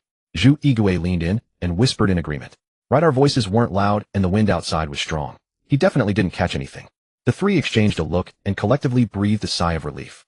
The 3 followed Feng Shifan into the grand hall of the Yinping prince's mansion, their hearts full of trepidation. To their surprise, Zheng Jing came forward to greet them with a beaming smile, seizing Lucy Prince Zhu Ziquang's hand with the warmth of a long-lost brother. Lucy Prince, you've finally arrived. I've been waiting so long, the flowers have withered. Come, take a seat, all of you. Zhu Ziquang, Zhu Zuinjiang, and Zhu Yigui exchanged glances, and the heavy stone in their hearts immediately dropped. Hadn't they been told Zheng Jing was in a bad mood? Why was he so delighted to see them? It seemed Feng Shifan truly hadn't overheard anything. Zheng Jing had no idea about their secret plotting in the rear hall. Zhu Ziquang plastered a smile on his face and cupped his hands. General, you summoned us so late. May I ask what instructions you have? Zheng Jing's smile grew even brighter. Lucy Prince, you don't know? The great relocation plan involves 1,000 details, and the most headache-inducing is the grain supply. I've been unable to sleep at night, have no appetite for tea or food. I'm nearly going gray with worry. Then tonight Feng Shifan returned and reported that your Highnesses are quite well off with properties scattered across Jinmin and Xiamen, and that you are willing to contribute a large amount of grain to support the relocation. When I heard that, I was overjoyed. So I invited you all here tonight to express my gratitude in person. Zhu Ziquang's smile instantly froze, the corners of his mouth twitching. Contribute grain. General, this. When did I ever say I would contribute grain? Zheng Jing laughed heartily, the sound echoing through the hall, bearing the flamboyant and unbridled demeanor of a villain in a play. If I kill you, all your wealth and grain will naturally be contributed to the great cause of relocation. Zhu Ziquang was terrified, his face pale as ash, and stammered, General, we have committed no offense against the law. You cannot just... No offense. Zheng Jing's smile vanished as he cut him off. You lend money at exorbitant rates, forcing people to sell their children. You abduct innocent women into brothels. You compel the common folk to surrender their homes and fishing boats to settle debts. You profiteered from the hardships of Jinmin and Xiamen, driving countless families to ruin, and you still have the audacity to claim you've broken no law. The king of Badong, Zhu Zuinjiang, forced himself to argue. General, those loans were made with mutual consent, and the interest rates were agreed upon in advance. If they couldn't repay, how can you blame us? And there is no clause in the Great Ming Code that forbids lending. Zheng Jing slammed the table, roaring in anger. Am I discussing the Great Ming Code with you? I am talking about your profiteering from the nation's calamity. The 200,000 people of Jinmin and Xiamen can barely find food to eat, yet you imperial clansmen seize the opportunity to plunder, lending at usurious rates, running gambling dens, forcing women into prostitution, draining every last drop of their blood. Utterly shameless. Guards take these parasites away and confiscate all their assets to fund the relocation to Taiwan. The men were terrified out of their wits. Zhu Ziquang collapsed to the ground in a heap. Only the king of Badong, Zhu Zuinjiang, struggled as the imperial guards seized his arms, cursing loudly. Zheng Jing, don't you put on a false front of righteousness. You clearly covet our wealth and want to seize it by force. By doing this you will lose the people's hearts. The entire realm will see your true face. Zheng Jing raised a hand to stop the guards from dragging the man away. He walked slowly to Zhu Xuanjiang, leaned down, and curled a wicked smile at the corner of his mouth. You're right. If I'm going to do it, I'll do it thoroughly. Let you die with full clarity so that no one will misunderstand me. Zheng Jing straightened up and exchanged a glance with Feng Shifan. Feng Shifan understood and led the imperial guards to drag the three men into the dungeon. Without a word, they gave them a brutal beating. The dull thuds of fists and cries of agony reverberated against the stone walls for a full incense stick's time. When the guards stopped, Zhu Xiaiquang's face was covered in blood. Zhu Yigui lay curled in a corner, hugging his ribs and groaning, and even the previously loudest Zhu Xuanjiang could only gasp for breath. Feng Shifan pulled 3 pre-written confessions from his sleeve and slapped them on the table. The charges were listed clearly: leaking military secrets, hoarding, and inflating grain prices, lending at usury that drove people to death, abducting innocent women, conspiring in secret, and more. The brush ink and red ink pad were all laid out. Feng Shifan pulled up a chair, sat down, and sneered. Your Highnesses, please affix your seals. Seal them, and you'll take your leave swiftly. Refuse, and that beating was just an appetizer. The king of Badong, Zhu Xuanjiang, spat out a mouthful of blood and roared with a stiff neck. This is forced confession under torture. I won't accept it. I'd rather die than sign. Go ahead and kill me if you dare. Let the world see how. Before he could finish, Feng Shifan stood up and stepped forward. With a flick of his hand, a dagger slid from his sleeve and plunged forward. With a muffled thud, the blade sank into Zhu Xuanjiang's chest, straight through the heart. Zhu Xuanjiang's eyes bulged, a few garbled gasps escaped his throat, then his body went limp, slumped to the ground, twitched twice, and lay still. Zhu Xiaiquang and Zhu Yigui were so terrified they lost their souls, collapsing to the floor in a puddle of urine. Feng Shifan withdrew the dagger, wiped the blade clean on Zhu Xuanjiang's robe, then calmly crouched down, grabbed the still warm right thumb of the dead man, dipped it in the red ink pad, and pressed it firmly onto the confession below his signature. Feng Shifan stood up, returned the dagger to his sleeve, and turned his gaze to the remaining two. You two. We confess. We'll sign. Zhu Xiaiquang and Zhu Yigui cried out almost simultaneously, their voices shrill and breaking. Zhu Xiaiquang scrambled to the table, grabbed the brush, and scrawled his name crookedly beneath the confession, then frantically pressed his fingerprint. He looked up, his face covered in tears and snot, and pleaded in a trembling voice, Lord Feng, we've signed. Can you spare our lives? We'll be good people in Taiwan. Feng Shifan picked up the 2 confessions, blew on the ink to dry it, examined them carefully, and a slow smile crept across his lips. In your next life, you must be good people. Zheng Jing had eliminated the Zheng Tai family, and with lightning speed confiscated the assets of 3 imperial clansmen. Even with irrefutable evidence, the officials in Jinmin and Xiamen were all in a state of panic. Zheng Jing knew in his heart that if he continued this way, the relocation to Taiwan would be met with internal disunity before it even began. The most urgent task now was to stabilize the military's morale. As long as the 40,000 sailors of the Navy remained steadfast, the sky over Jinmin and Xiamen would not fall. That night, Zheng Jing held a banquet at the princely mansion and invited all the naval commanders. As they took their seats, their expressions were tense, clearly shaken by the recent ruthless measures. Zheng Jing raised his wine cup and got straight to the point. Generals, you are all old brothers who followed the late king through fire and sword. You are the pillars of the Zheng clan and the last hope of the Great Ming. Zheng Jing held the cup, his gaze sweeping across every face in the room. I know many of you are reluctant to relocate to Taiwan. You have built your fortunes over years in Jinmin and Xiamen. Leaving everything behind is not easy for anyone. Zheng Jing raised the cup higher, his tone growing more solemn. Today I, Zheng Jing, make a public vow: after the relocation, your salaries and those of all your soldiers will remain unchanged. The assets you leave behind in Jinmin and Xiamen will be appraised and compensated uniformly after you arrive in Taiwan. You have fought alongside the late king for half your lives. Now that he is gone, I, Zheng Jing, will never mistreat any brother who has risked his life for the Zheng clan. The atmosphere in the hall instantly warmed. Several commanders who had been stiff-faced relaxed, exchanged glances, and rose to their feet, raising their wine bowls. Zhou Quanbin was the first to lift his wine bowl high above his head, his voice booming like a bell. The general has spoken so plainly. What more can we say? All the naval forces will follow the general to the death. The other commanders raised their bowls in unison, the clinking of armor and the sound of toasts intermingling. The dark clouds that had hung over everyone's hearts for days were finally dispelled by this bowl of wine. After the banquet, the commanders departed one by one, but the Yinping prince's mansion did not quiet down. In the night, hundreds of imperial guards held slips of paper and memorized them by torchlight. The great general Zhu Jing was born in the 15th year of the Chongzhen reign. At the moment of his birth, a golden glow suddenly appeared on the horizon, illuminating the entire sky in resplendent gold. Then countless magpies flew across the sky, heralding the birth of a great general destined to save the people from disaster with his unmatched wisdom. Feng Shifan paced back and forth with his hands behind his back, his steps unhurried as he coldly urged, memorize it thoroughly. Make it second nature. Starting tomorrow, go out into the streets and preach to the people. Make sure every single person understands and remembers. Only the general can save them from their misery. Only by following the general's command can they find a way to live. Only the general is the one true lord of this chaotic age. Early the next morning, naval officers and soldiers were stationed on every street, at every alley entrance, and in every residential area across Jinsha and Xia Island. The soldiers carried bronze gongs and imperial decrees, striking the gong once before loudly reading the proclamation, their voices ringing from dawn till dusk. By order of the Grand General of Pacification and the Regent, effective immediately, all civilians and military personnel of Jinsha and Xia Island are to be relocated to Taiwan in batches.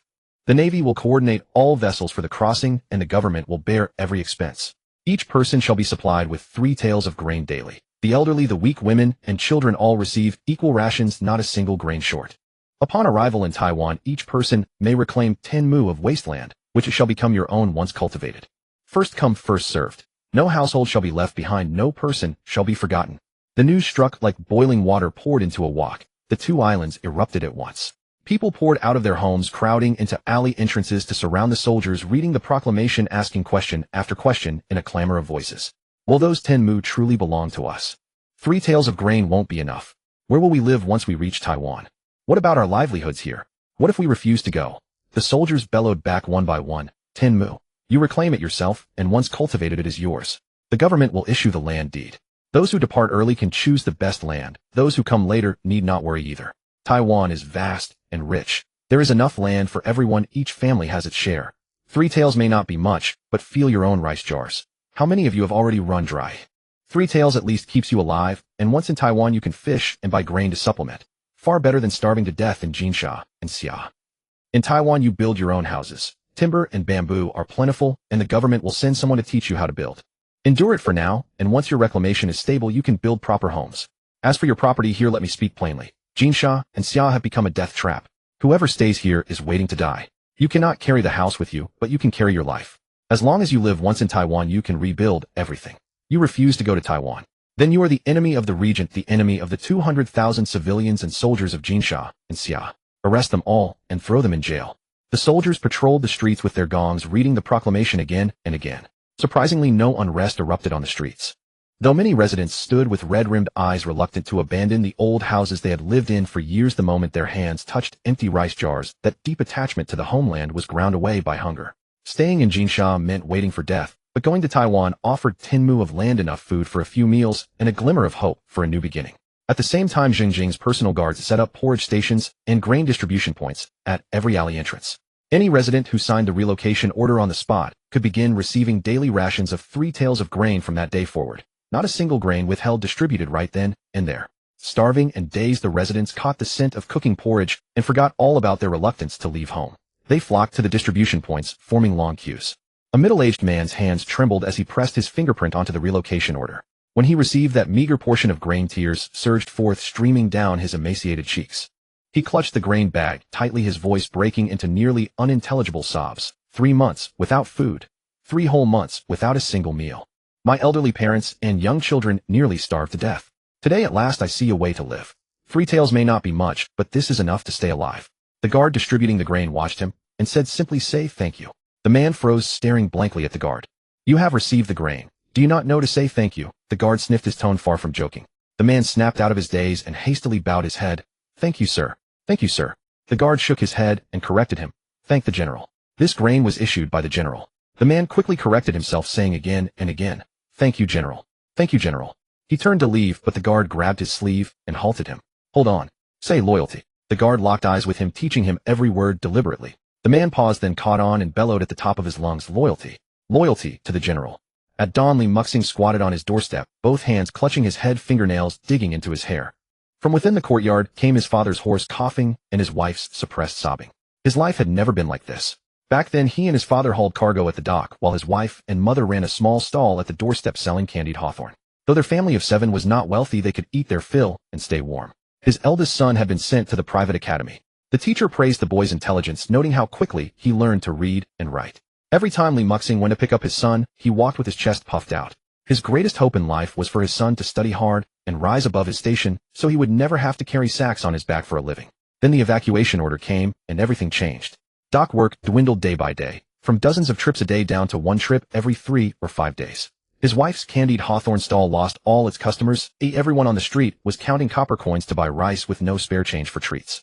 His eldest son could no longer attend the academy. They could not pay the tuition, and the teacher sighed and packed the books away. His son did not cry. He simply folded the half-written practice sheets, neatly tucked them into his chest, and went home to help the family weave fishing nets. The copper coins and silver fragments, saved over several years, barely held on for a few months before finally running out. It was at this moment that Li's father collapsed. His father was already old, and watching his family's life deteriorate so sharply filled him with anxiety and despair, which took hold of his heart and brought him bedridden. Li Muxing was a filial son. He knelt before physicians, kowtowing and begging for medicine, borrowing from every neighbor and relative he could find. Eventually, at someone's suggestion, he went to the establishment of Zhu Siluan, Prince of Lucy Wang, and signed an IOU to borrow 5 taels of silver as a last resort. The interest rate was terrifying, but at that moment he had no choice. He only wanted his father to take the medicine.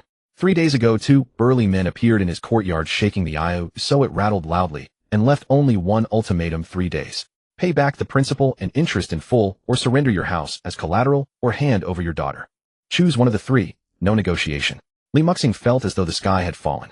His father lay on the sickbed, old tears streaming down his face, his emaciated hand gripping the bed frame, tightly cursing himself over and over again. It is my fault. I am the one who ruined you. I am the one who dragged our whole family down. I wish I were dead. Li Muxing's eyes were red as he knelt before the bed, grasping his father's withered hand. Father, please do not say such things. If we lose the house, we can rebuild it. If we lose money, we can earn it again. But if you are gone, I will never forgive myself in this life. I have already decided. I will give the house to them. He turned his head toward his wife, who stood at the doorway holding their youngest daughter, silent tears streaming down her face. Li Muxing spoke in a hoarse voice. Give them the house, and we will move to the shantytown. We just need to survive this. As long as our family stays together, nothing else matters. His wife bit her lip and nodded, then turned to begin packing their belongings. Today was the day to settle the debt.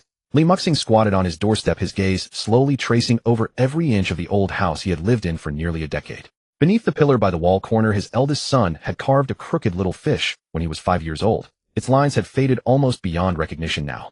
Under the eaves still hung a red rope his wife had woven during the new year last year. Its color had long faded, but she had never had the heart to take it down. After today, none of this would belong to their family anymore. The most despairing thing was not knowing how to get through the days ahead. In the shantytown, a rickety wooden shack barely provided shelter from wind and rain. His father's illness had not fully recovered, and the 3 children were nothing but skin and bones from starvation. What was to be done in the future? Li Muxing squatted on the threshold, clutching his head with both hands, yet could find no answer. His heart was filled only with despair and helplessness. Just then, a resounding bronze gong echoed from the alley entrance, followed by a water force officer's loud proclamation: by the command of the Grand Marshal of Pacification and the Regent, effective immediately, all military and civilian personnel in Jinsi shall be relocated to Taiwan in batches. Crossing vessels will be uniformly allocated by the water force, with all relocation expenses borne by the government. Every person shall receive 3 taels of grain daily, with the elderly, the weak, women, and children receiving equal rations, not a single grain less. Upon arrival in Taiwan, each person may reclaim 10 mu of wasteland, which shall become their own after cultivation. First come, first served. No household shall be left behind, no person shall be overlooked. Li Muxing raised his head, frozen for a moment, then suddenly rose to his feet and sprinted toward the alley entrance. A crowd had already gathered, and he pushed through to listen carefully. The soldiers spoke loudly and clearly. The government would cover the passage, providing 3 taels of grain per person daily along the way, and upon arrival in Taiwan, each would receive 10 mu of land to reclaim as his own.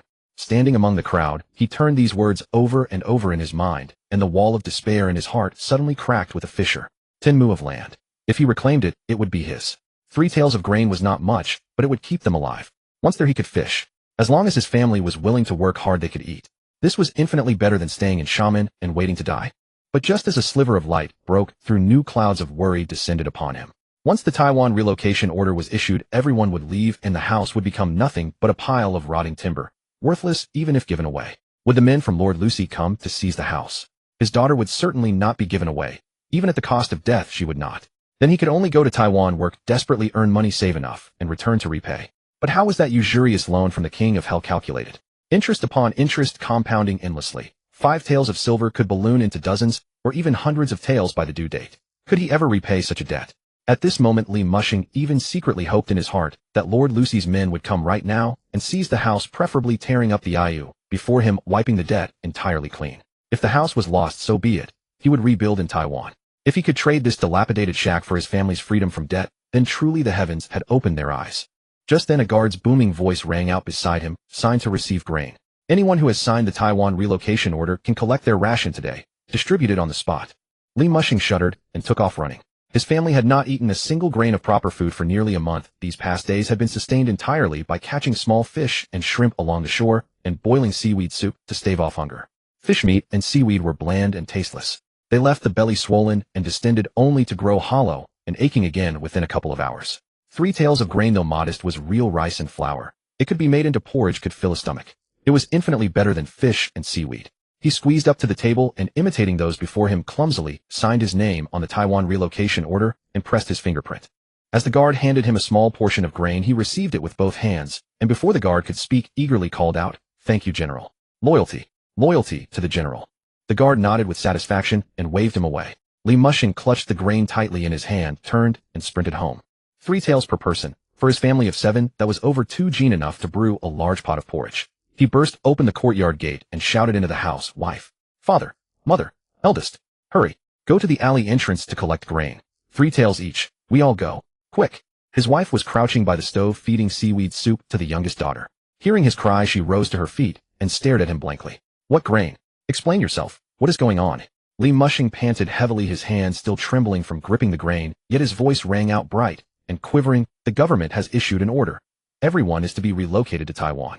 The government covers the passage, provides 3 taels of grain per person daily along the journey, and upon arrival in Taiwan, each person gets 10 mu of land to reclaim, which becomes theirs once cultivated.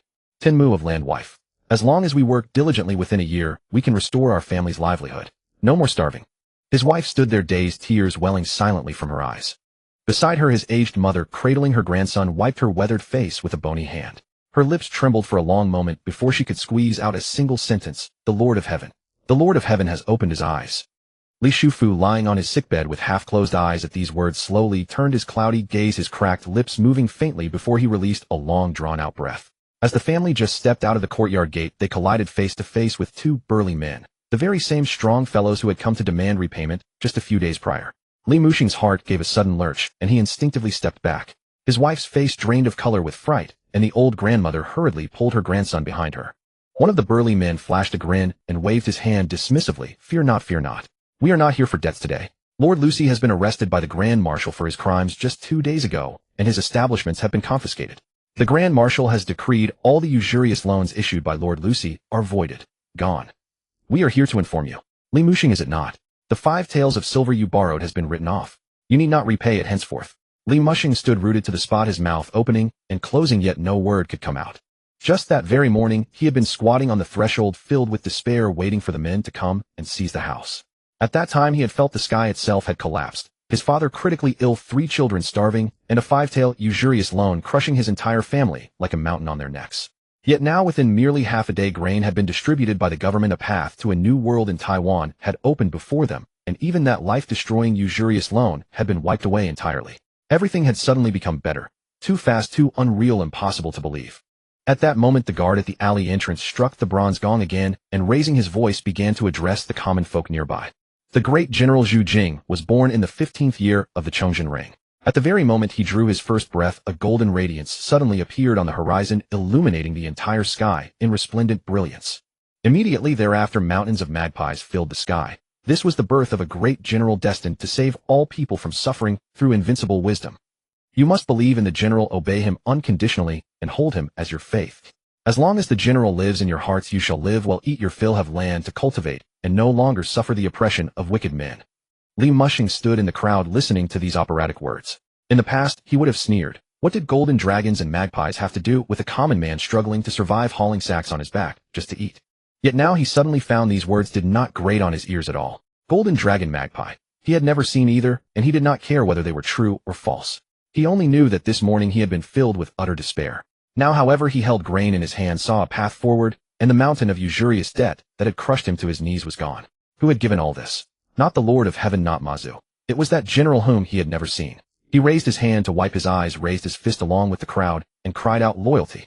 On the 6th day of the 6th lunar month, the relocation order was officially enacted. Before dawn, the gongs of the naval forces resounded through every alley in Jinmen and Xiamen. Soldiers shouted door to door, their voices hoarse. "First batch of able-bodied men, assemble with your belongings at the dock. No shoving, no chaos. Everyone will have a boat. Li Mushing stood at the courtyard gate with a tattered bundle on his back. His wife clutched his sleeve, her tears flowing endlessly no matter how much she wiped them away.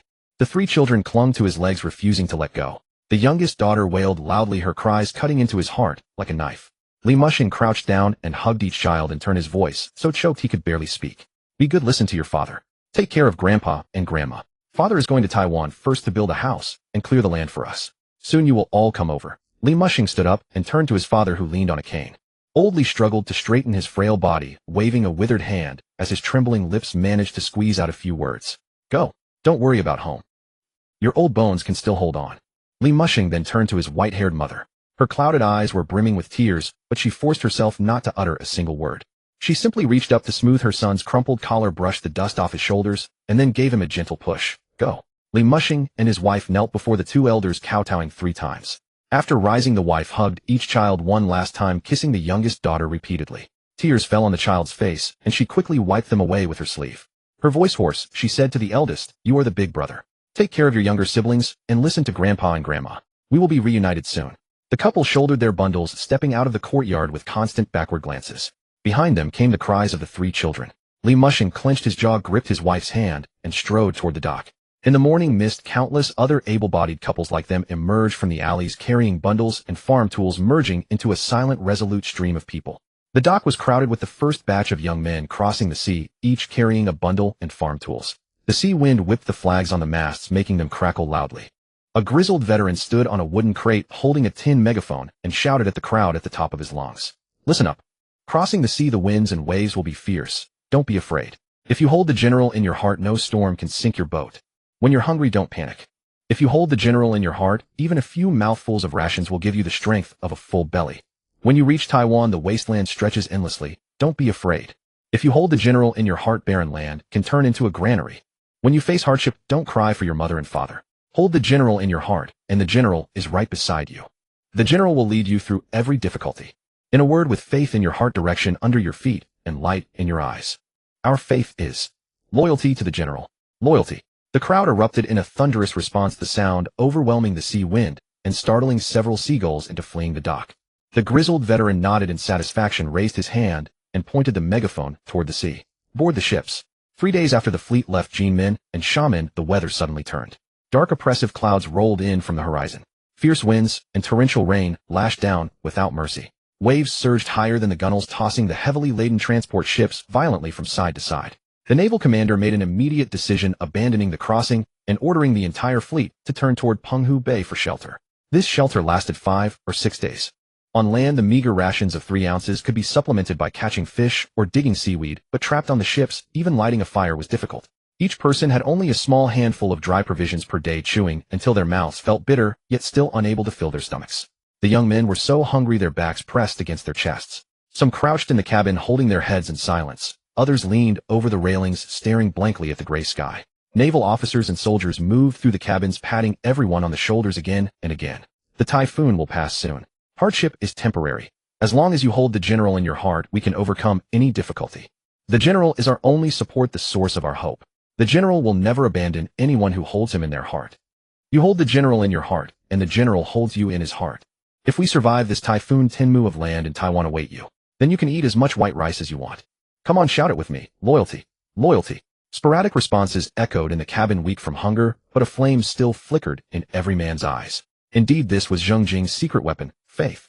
Invisible and intangible, yet when pushed to the brink, it could keep a starving man alive. Let a man leaning over the rail, gazing at the vast ocean, still believe there was hope ahead. 200,000 people crossing the sea with insufficient food, turbulent ships, and storms blocking the way. Only faith could provide solace in the most desperate moments, making people feel they were not fleeing, but following a great destiny-bound lord toward a new life. Finally, the typhoon dissipated, and the fleet sailed into the dock of Qingtian Prefecture in Taiwan. Dozens of large iron cauldrons lined the harbor, steaming with hot fish and vegetable porridge. Sea fish were cut into small pieces, mixed with wild greens, and generously salted. The savory aroma drifted far on the sea breeze. Nearby stood rows of wooden barrels filled with fresh water. Several clerks sat under a hastily erected awning, spreading out registers to record the arrivals. As soon as the gangplank was lowered, the young men, weak from hunger, smelled the porridge, and their eyes reddened. Chun Yonghua, the minister in charge of resettlement who had arrived ahead of them, stood on the dock and addressed the crowd with a respectful bow. Gentlemen, you have endured a long journey. The general commands, everyone disembark and eat first. After you are full, then register for resettlement. 1 bowl of fish porridge per person. After eating, organize by Baojia system and start cultivating the wasteland tomorrow. Rest assured, before the rice harvest the government will still supply 3 ounces of rations daily, not a single grain short. The fishing here is also abundant. The sea is full of fish, shrimp, crabs, and shellfish. You can catch and supplement your food while clearing the land. From today on, this land is your new home. The people stood on the dock, dazed, their reactions sluggish. Days of hunger and the tossing of the sea had drained the last of their spirit. Are you all deaf? Barked a naval officer. Didn't you hear, Lord Shun? These are the general's gifts. Hurry and thank the general. The crowd snapped out of their stupor, shouting in uneven voices, thank the general for his gift. Loyalty. Loyalty to the general. After shouting, the crowd surged toward the porridge station, forming long lines under the guidance of the naval soldiers. Bowl after bowl of fish porridge was ladled from the great iron cauldrons, steaming hot, and handed to trembling hands. The porridge contained small pieces of fish generously salted, exploding with savory flavor on the tongue. The people lifted their bowls, ignoring the heat, and gulped down the porridge in large mouthfuls. The scalding salty porridge slid down their throats into stomachs empty for days. Some winced from the heat, others let tears fall into their bowls, but refused to stop. In 3 or 4 mouthfuls they drained the bowls to the bottom. In Fuzhou, Fujian, at the Governor-General's Yamen, Li Shuitai, the Governor-General of Fujian, sat high in the hall holding a secret report just delivered from Jinmin and Xiamen. The more he read, the more delighted he became, until he could not help but laugh aloud. He slapped the report onto the desk and clapped his hands, saying, "Excellent. Excellent. The policy of maritime prohibition and coastal evacuation has indeed worked. The Zheng clan cannot withstand it. That little brat Zheng Jing is about to flee." Li Shuitai, a native of Tiling Liaodong, entered the service of Nurhasai at the age of 12 and belonged to the bordered blue banner of the Han army. He served as Governor-General of Liangguang from the 10th year of Xuanji, transferred to Governor-General of Fujian and Zhujiang in the 13th year, and was reassigned as Governor-General of Fujian in the 15th year, specifically tasked with dealing with the Zheng clan.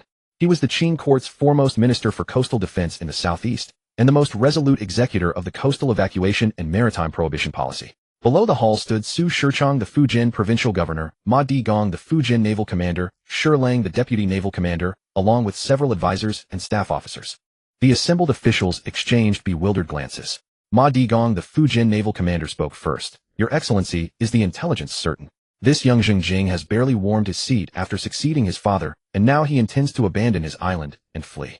Could it be a deliberate falsehood to lure our forces into a rash attack?" Li Shuitai tossed the report before Ma Digong and sneered. This governor's agent stationed in Jinmen and Xiamen witnessed it with his own eyes. Zheng Jing has issued a relocation order to Taiwan with 200,000 troops and civilians crossing the sea in batches. The first group of able-bodied men set sail on the 6th day of the 6th lunar month.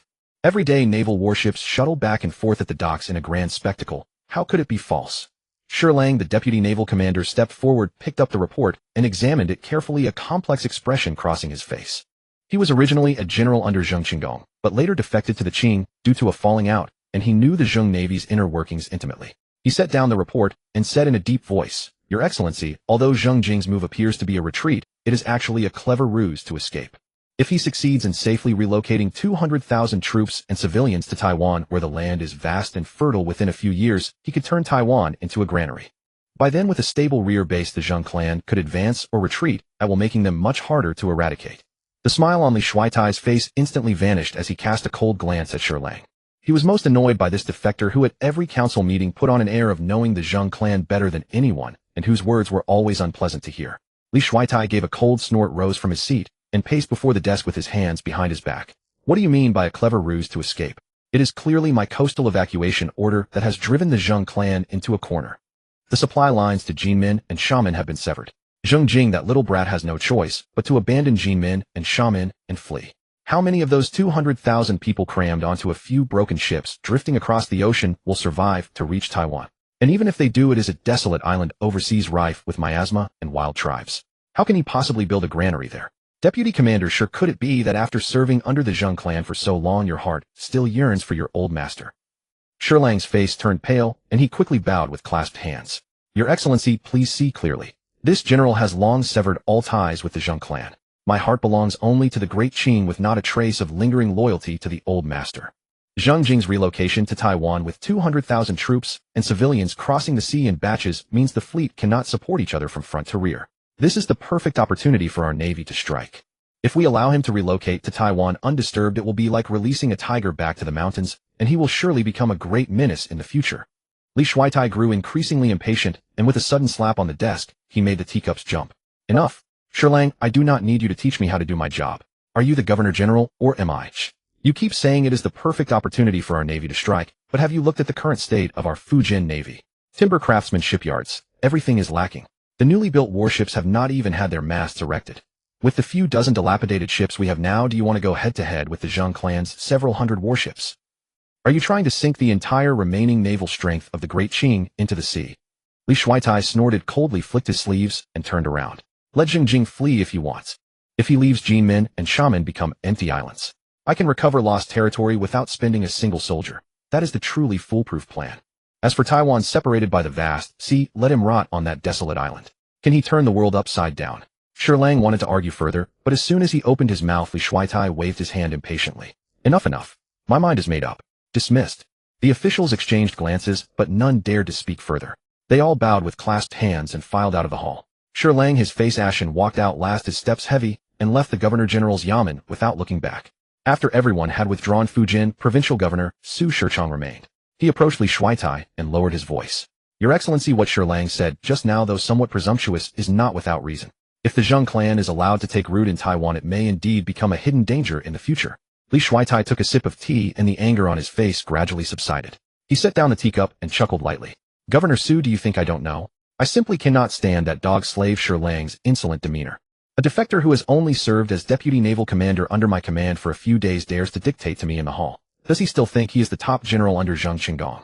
If such a man is not kept in check, won't he turn the world upside down in the future? Li Shuaitai stood up, walked to the coastal defense map, and pointed at the positions of Jinmen, Xiamen, and Taiwan. A smile of complete control curled at the corners of his mouth. Didn't the red-haired barbarians send a letter earlier inviting the Great Qing to join forces and jointly eradicate the Zheng clan? The red-haired barbarians have long coveted Taiwan, hoping to reclaim their castle, while the Great Qing wants Jinmen and Xiamen. Each side gets what it needs, perfect for an alliance. Dispatch someone immediately to contact the red-haired barbarians and say that the Great Qing is willing to combine forces with them, advancing by land, and see to wipe out the remnants of the Zheng rebels in one fell swoop. Su Shichang, upon hearing this, immediately bowed with clasped hands, his face beaming with flattery. Your Excellency, you have far-sighted vision and strategize from within the command tent to secure victory 1,000 miles away. This humble official is deeply impressed. That little brat Zheng Jing is nothing but a cornered beast putting up a desperate fight. Once the Great Qing and the red-haired barbarians close in from both land and sea, he will not be able to escape, even if he grows wings. Li Shuaitai nodded with satisfaction. Then, recalling something, he composed himself and called out toward the door, "Someone summon Naval Commander Ma Digong to see me." Before long, Ma Digong hurried back, bowed with clasped hands, and said, "Your Excellency, what are your orders?" Li Shuaitai dismissed the attendants, leaving only Ma Digong and Su Shichang. He lowered his voice and said, "Commander Ma, privately begin requisitioning all available civilian boats and merchant ships along the coast. Gather as many as you can, but do it quietly, without letting the Zheng clan's spies catch wind. Once I have finalized the agreement with the red-haired barbarians on the day of the joint attack, you will lead the Navy as the main force with the red-haired barbarian warships as support. Seize the chaos of Zheng's relocation to Taiwan and wipe out Jinmen and Xiamen in one stroke." Ma Digong bowed with clasped hands and said in a deep voice, "This general obeys. Rest assured, Your Excellency, I will personally oversee this matter and ensure not a word leaks out." After Su Shichang and Ma Digong had left the hall, Li Shuaitai sat alone at his desk, spread out a blank memorial, and picked up his brush. He pondered for a moment, a smug smile curling at the corners of his mouth, and then wrote swiftly and fluently, covering the page with elegant script. "Your subject, Li Shuaitai, Governor General of Fujian, respectfully memorializes by the grace of His Majesty's divine might, since the implementation of the coastal evacuation and maritime prohibition policies, the supply lines of the Zheng rebels have been severed, trapping them on the isolated islands of Jinmen and Xiamen, with no food within and no reinforcements without. Now the Zheng rebels are at the end of their rope, frantically driving 200,000 troops and civilians across the sea to flee to Taiwan. Your subject has laid out an inescapable net, on one side coordinating with the red-haired barbarian navy to join the attack, on the other dispatching elite naval forces to strike them while they are crossing, aiming to wipe out the remnants of the Zheng rebels in one fell swoop, recover Jinmen and Xiamen, and cleanse the coastal waters. When the victory report reaches the capital, the century-old scourge of the southeast coast may be ended in a single campaign. I humbly await His Majesty's sacred inspection." The relocation to Taiwan was in full swing, with the first batch of able-bodied men already settled on the island. The second and third fleets crossing the sea departed one after another, and the docks were bustling with activity every day. Early that morning, Zheng Jing, accompanied by Feng Shifan, arrived at the harbor to inspect the navy. Zhou Quanbin had already led his troops in formation at the port, their armor gleaming and their morale high. Zhou Quanbin was Zheng Jing's trusted confidant and the most vigorous rising star among the navy's commanders. Zhou Quanbin guided the way, leading Zheng Jing up the gangplank and onto the largest warship in the fleet. The mere sight of the ship struck awe into one's heart. At over 18 zhang, 60 meters in length, and nearly 3 zhang, 10 meters in width, it had 3 tiers of decks stacked upon each other, masts towering into the clouds, and an iron-plated bow. Though the iron was somewhat weathered, the fierce aura of a vessel that had weathered countless battles still emanated powerfully. This was the flagship of Zheng Chenggong during his lifetime, the Central Command vessel. This was the flagship that the Zheng family had built independently, modeled after Western warships, but incorporating Eastern shipbuilding techniques. It was equipped with up to 50 cannons of various types, carried a crew of over 400, and had a massive cannon at the bow, even larger than the Hongyi cannon, with a displacement of approximately 800 tons. In this era, across the entire East Asian seas, this was the only formidable vessel capable of matching the world's top-tier warships. Zheng Jing stood at the bow, raising his hand to stroke the wooden railing, polished smooth by time. His fingertips touched a deep, sword-mark scar left by some unknown battle. He walked slowly along the deck, taking in the neatly arranged cannons, their barrels polished to a gleaming brightness. Then he looked up at the towering mainmast, where the rigging creaked softly in the wind. He stopped before the massive cannon at the bow, reached out to pat its cold barrel, and a hint of a smile curled at the corners of his mouth. Zhou Quanbin stepped forward, patted the ship's side, and shook his head with a smile. "General, this ship is indeed enormous, and its firepower formidable, but I must be honest. This precious gem simply cannot maneuver in the coastal waters of Fujian. Its draft is too deep, one collision with a reef, and it's dead in the water. Turning around requires a huge detour. By the time it completes the turn, the opportunity would be long gone." Zhou Quanbin pointed to a slightly smaller, slender warship nearby, his tone growing more affectionate. "Our Qing II is much more practical. It has a shallow draft, high speed, and agile turning, allowing it to weave freely among the reefs and shoals off the Fujian coast." Over the years, the Zheng family's naval victories owe much of their success to the Qing II. The Qing II, originally called the bird ship, was an improved variant of the Fujian junk. It was the most important ship type along China's coast in the 17th century, named for its beak-like bow and swift flight-like speed. Its core feature was sail when the wind blows, row when it is calm, allowing it to maintain good maneuverability under various wind and sea conditions. The Zheng Navy painted the bows of these ships green, hence the name, Qing II, Big Green Head. The Qing II ranged from 10 to 15 zhang, 30 to 45 meters in length, carried over 20 cannons, and had a displacement between 200 and 400 tons. The Qing II was the mainstay of the Zheng Navy and the cornerstone of the Zheng family's maritime hegemony. At that time, the Dutch main warships in Asia were mostly armed East India Company merchant vessels ranging from 30 to 50 meters in length, with displacements between 400 and 800 tons and carrying 30 to 50 cannons. The firepower of a single ship far surpassed that of the Qing II. The Dutch had about 50 such warships in Asian waters. The Zheng family had around 100 Qing II vessels. In terms of overall strength, the two sides were evenly matched in Asian seas. However, in the coastal waters of Fujian, their own turf, the Zheng Navy, with its numerical superiority of the Qing II and intimate knowledge of the terrain, was powerful enough to crush the Dutch. Although the Dutch warships were large, their deep draft made them cumbersome among the reefs and shoals off the Fujian coast. Once surrounded by the Qing II, they would be doomed to shipwreck and death. However, the Zheng family's weakness was also evident. The Qing II was designed for coastal operations with limited hull structure, water storage, and provisions, unable to withstand prolonged exposure to the open ocean's waves. Beyond the Fujian waters, its endurance and seaworthiness were far inferior to the Dutch armed East India Company ships. Seeing this, Zheng Jing gained a more intuitive understanding of the Zheng family's maritime strength. In the coastal waters of East Asia, the Zheng Navy could dominate unchallenged. Whether the Qing dynasty, the Dutch, or even the Spanish and Portuguese, none were taken seriously. But once they ventured beyond East Asian waters into the open ocean, the Zheng Navy's confidence waned. The only vessel in the entire Zheng Navy truly designed for the open sea was the Central Command ship beneath his feet. Then Zhou Quanbin led Zheng Jing down from the Central Command ship and along the dock for a tour. They boarded a Qing II and also spent considerable time on the Nanjing ships. The Nanjing ship belonged to the Fujian junk series and was the medium-sized warship of the Zheng Navy, ranging from 3 zhang, 15 meters, to 9 zhang, 27 meters in length. It carried several cannons, and although its displacement was smaller than the Qing II, it excelled in lightness and extremely shallow draft, allowing it to navigate freely through nearshore shoals, harbors, and rivers.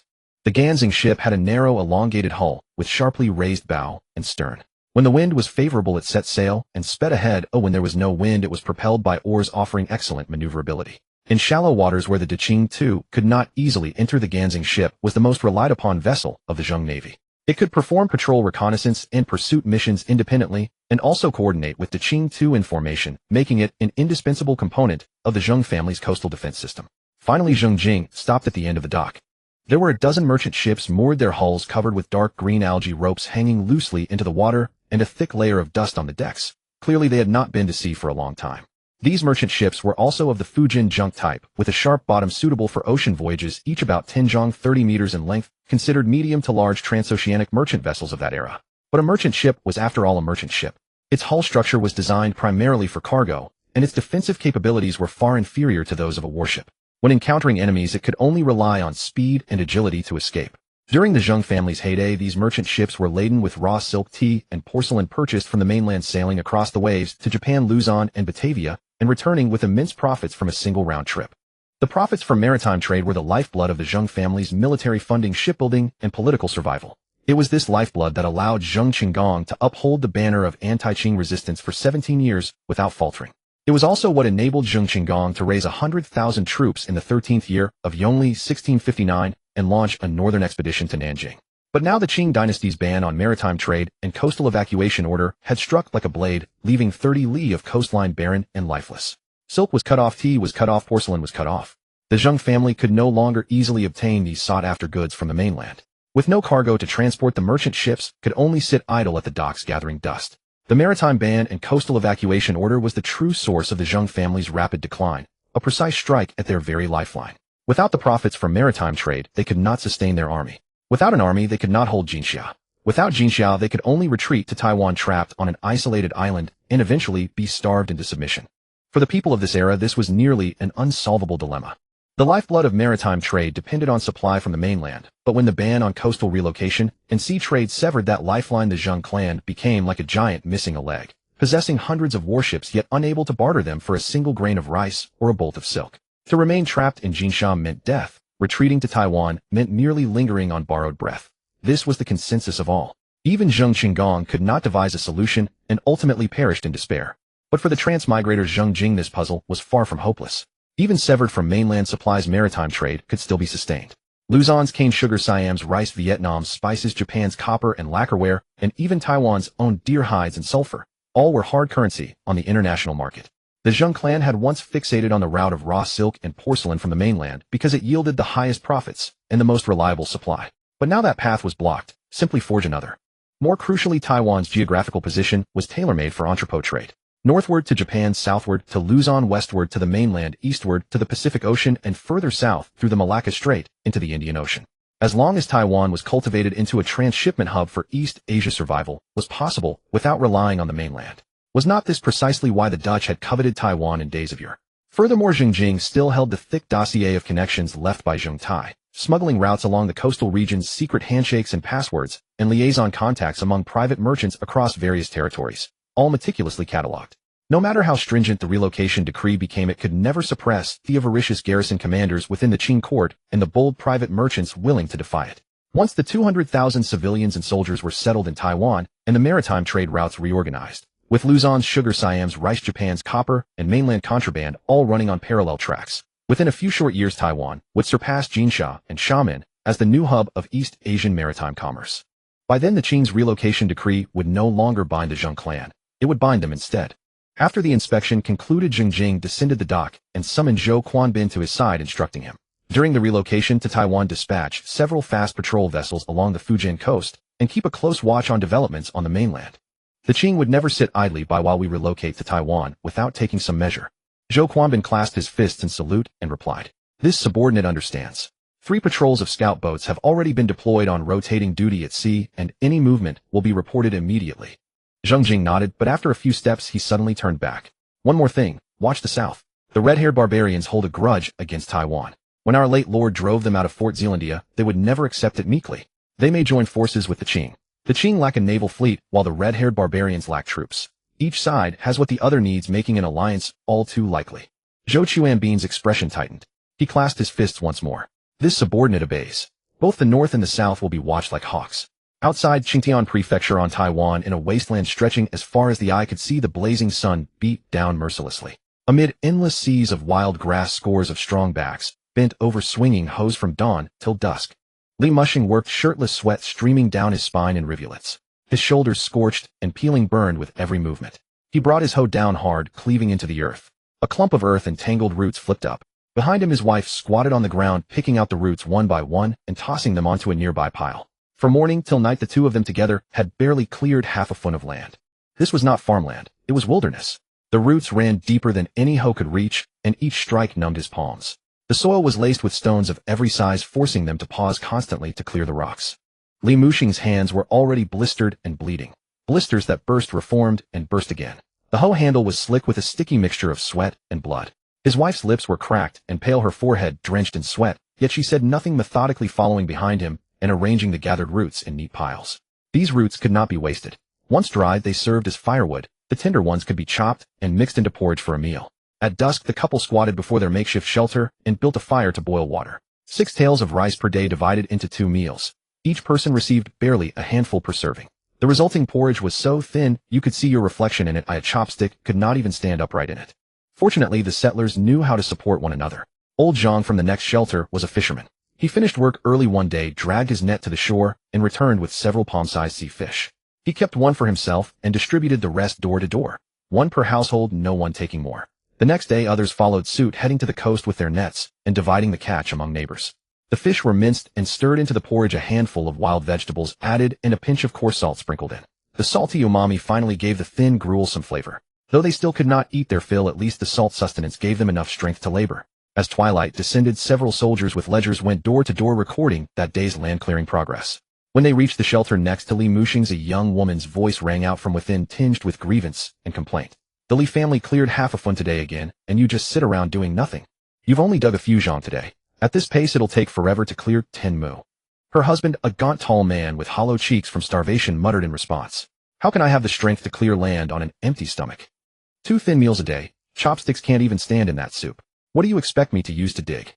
I swing the hoe twice and see stars. Keep going, and I'll collapse. Hearing this, the soldiers outside darkened in expression.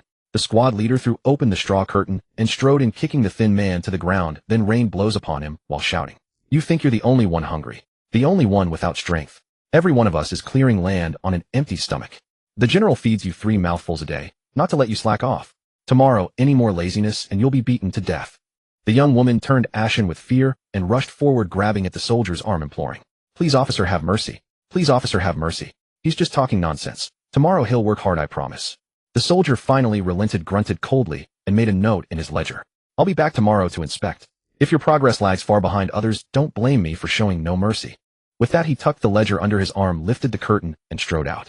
Standing in the center of the camp, the squad leader bellowed toward the surrounding shelters. Listen up. Relocating to Taiwan is our path to survival. Clearing the land is our foundation. Whoever slacks or shirks is betraying the general and failing the Ming. From today onward, every morning before heading to the fields, set your daily target. And if you don't meet it, don't bother returning. Hungry. Who isn't hungry? When you're hungry, think of the general. Keep the general in your heart, and strength will fill your hands. Do you understand? Understood. A scattered, uneven chorus rose from the wasteland. Is that all you've got?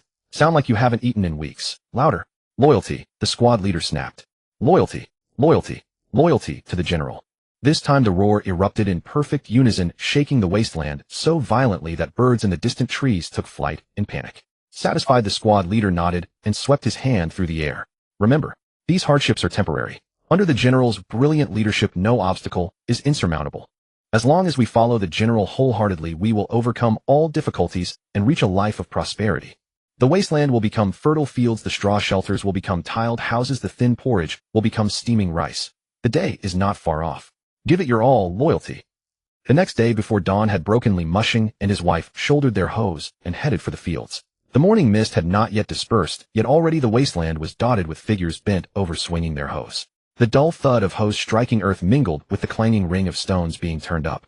The couple moved with practiced efficiency. Li Mushing led the way, wielding his hoe to turn the soil, while his wife followed close behind, gathering weed roots and hauling stones. Their coordination grew ever more seamless. By the time the sun climbed directly overhead, most of the 2 bamboo water containers they had brought were already empty. The water had been boiled and stored the previous evening in their shelter. The local authorities had repeatedly warned water in Taiwan could not be drank raw. Drinking unboiled water would bring illness, and illness meant certain death. A matter of life and death. No one dared treat it lightly. When the water ran out, their bellies began to rumble once more. Li Mushing swallowed hard, crouched down, and pulled several weed roots from the freshly turned soil. He wiped them on his trousers and shoved them into his mouth. The roots were tough and astringent, making his jaw ache from chewing. All he could taste was the pungent smell of damp earth. His wife rummaged through the pile for a while, then singled out a few slender ones from amongst the weeds. She wiped them clean on her sleeve and offered them to Li Mushing. Try these. These are sweet. Li Mushing took them and chewed slowly, his eyes brightening instantly. There truly was a hint of sweetness, faint as it was. Yet compared to those bitter coarse roots, it was as different as heaven and earth.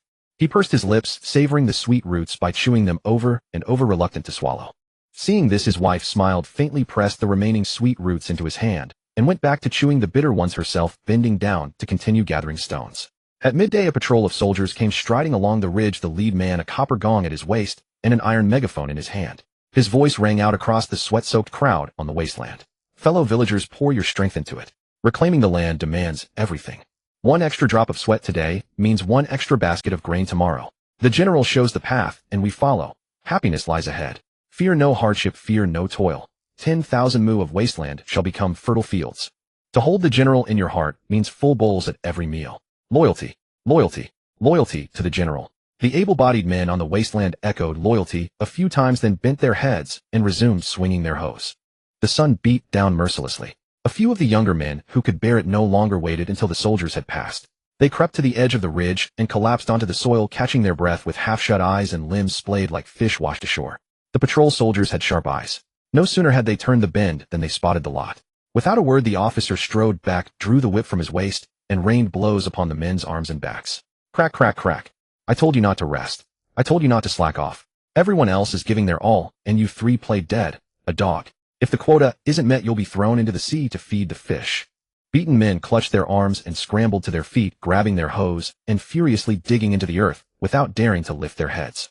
The soldier sniffed coldly, holstered his whip, and continued his patrol with the iron megaphone raised. When work ended at dusk, the young men trailed back toward the shelter area in small groups, each leaning heavily on his hoe, too exhausted to straighten his back.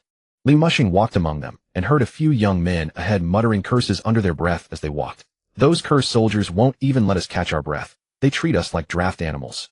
Exactly. Even a draft animal gets a moment to rest. We fare worse than beasts. 3 fun plots each, all cleared by hand. This is trying to kill us. Just as the cursing reached its peak, one sharp-eyed man spotted a group of soldiers carrying registers approaching from a distance. He quickly nudged the person beside him. All cursing stopped abruptly. Everyone lowered their heads in unison and stood obediently by the road, daring not even to breathe loudly. The patrolling soldiers passed before them, casting a glance over the grimy-faced young men. With a cold snort, the officer asked, "What are you all standing here for? Aren't you going back to boil your porridge? You have cultural lessons after dinner." With that, the officer marched on, clutching his register, leaving behind a silent, stricken crowd. Only after the soldiers had disappeared did someone whisper, "Cultural lessons? What's that?" "I don't know. Right now I just want to drink my porridge and fall into bed." "Same here. My back feels like it's about to snap. Tomorrow we do it all again. When will this ever end?" Mutters trailing behind the men dispersed and made their way back to their shelters. After dinner, night had fallen completely. No sooner had the men lain down to rest than a rapid copper gong sound erupted from the center of the camp. Soldiers yelled from shelter to shelter. Everyone assemble at the bonfire. Dragging their weary bodies, the people gathered in small groups in the central clearing of the camp. Several bonfires crackled fiercely, their flames reflecting on darkened, haggard faces. The lead officer stood before the fire holding a roster. His gaze swept over the crowd, and he spoke at once. "Who here failed to meet today's quota? Step forward yourself." Deathly silence fell among the crowd. No one dared utter a word. The officer waited a few breaths, then let out a laugh, a strange, chilling sound. "It's fine. If you won't say it, that's all right. Either way, we'll be checking every plot at dawn tomorrow.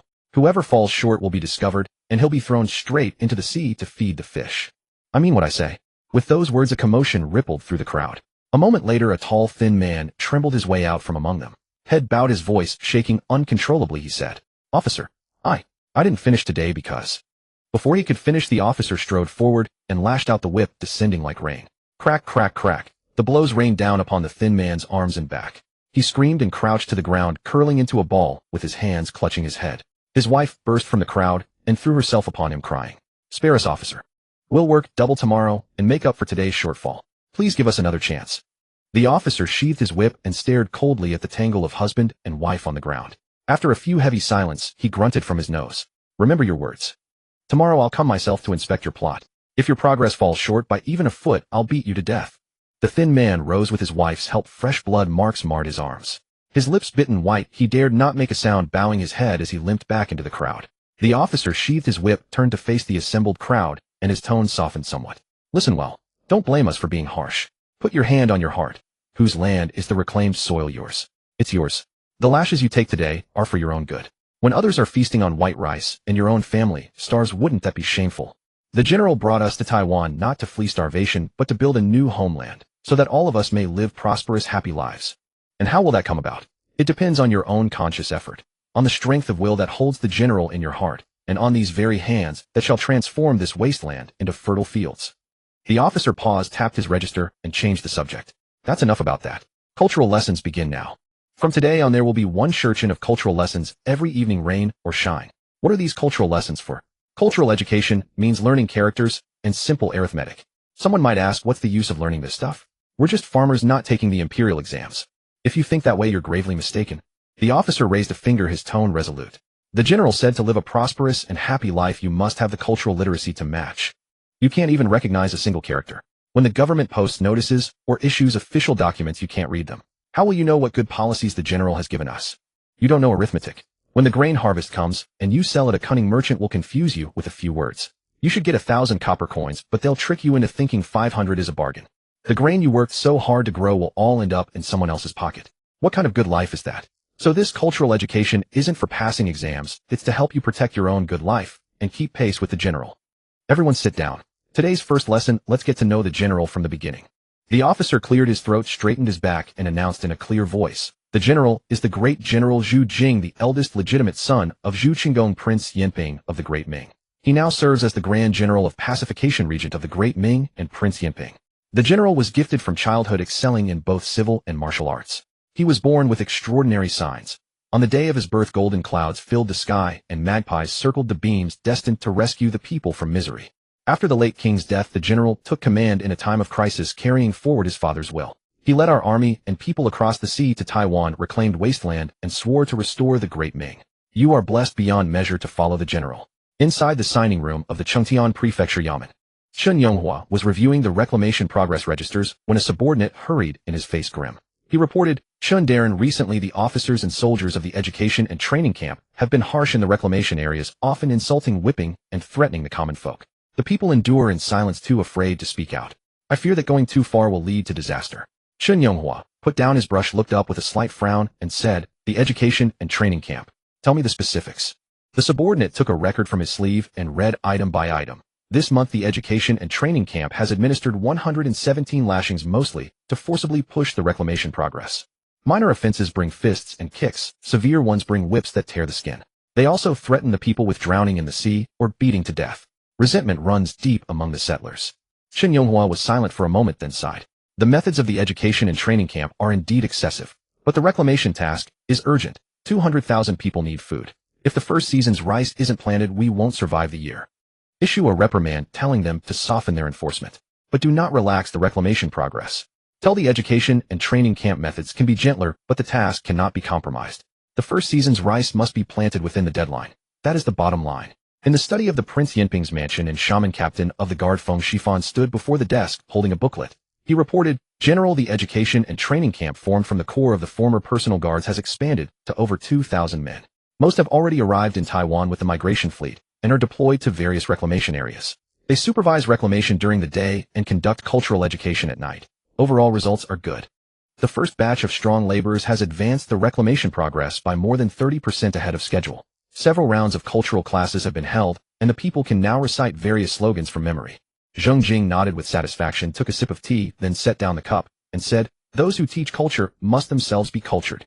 Issue an order, have the education and training camp recruit literate individuals from among the scholars who migrated to Taiwan to bolster the cultural classes in each reclamation area. Those failed scholars and private tutors who have no use in Jinxiao will find their place in Taiwan, at the Governor General's Yamen in Fuzhou, Fujian Province.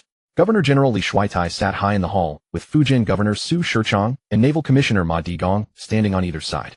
Su Shichang stepped forward first, clasped his hands, and reported, Your Excellency, the negotiations with the red-haired barbarians have yielded results. The Dutch Governor-General in Batavia has confirmed in reply that they will dispatch 17 warships expected to arrive off the coast of Fujian in 2 months to join forces with our Qing Navy and jointly suppress the Zheng clan. Li Shuaitai smiled with satisfaction, stroking his beard.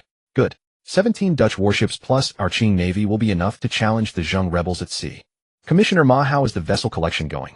Naval Commissioner Ma Digong stepped forward with a clasped fist, his expression somewhat grave. Your Excellency, the collection of ships is progressing slowly. Zheng Jing's patrol boats are extremely vigilant off the coast of Fujian.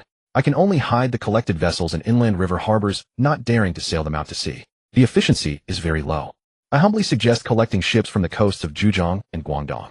The Zheng patrols mainly operate off Fujian. The waters near Zhejiang and Guangdong are relatively lax and less likely to be detected.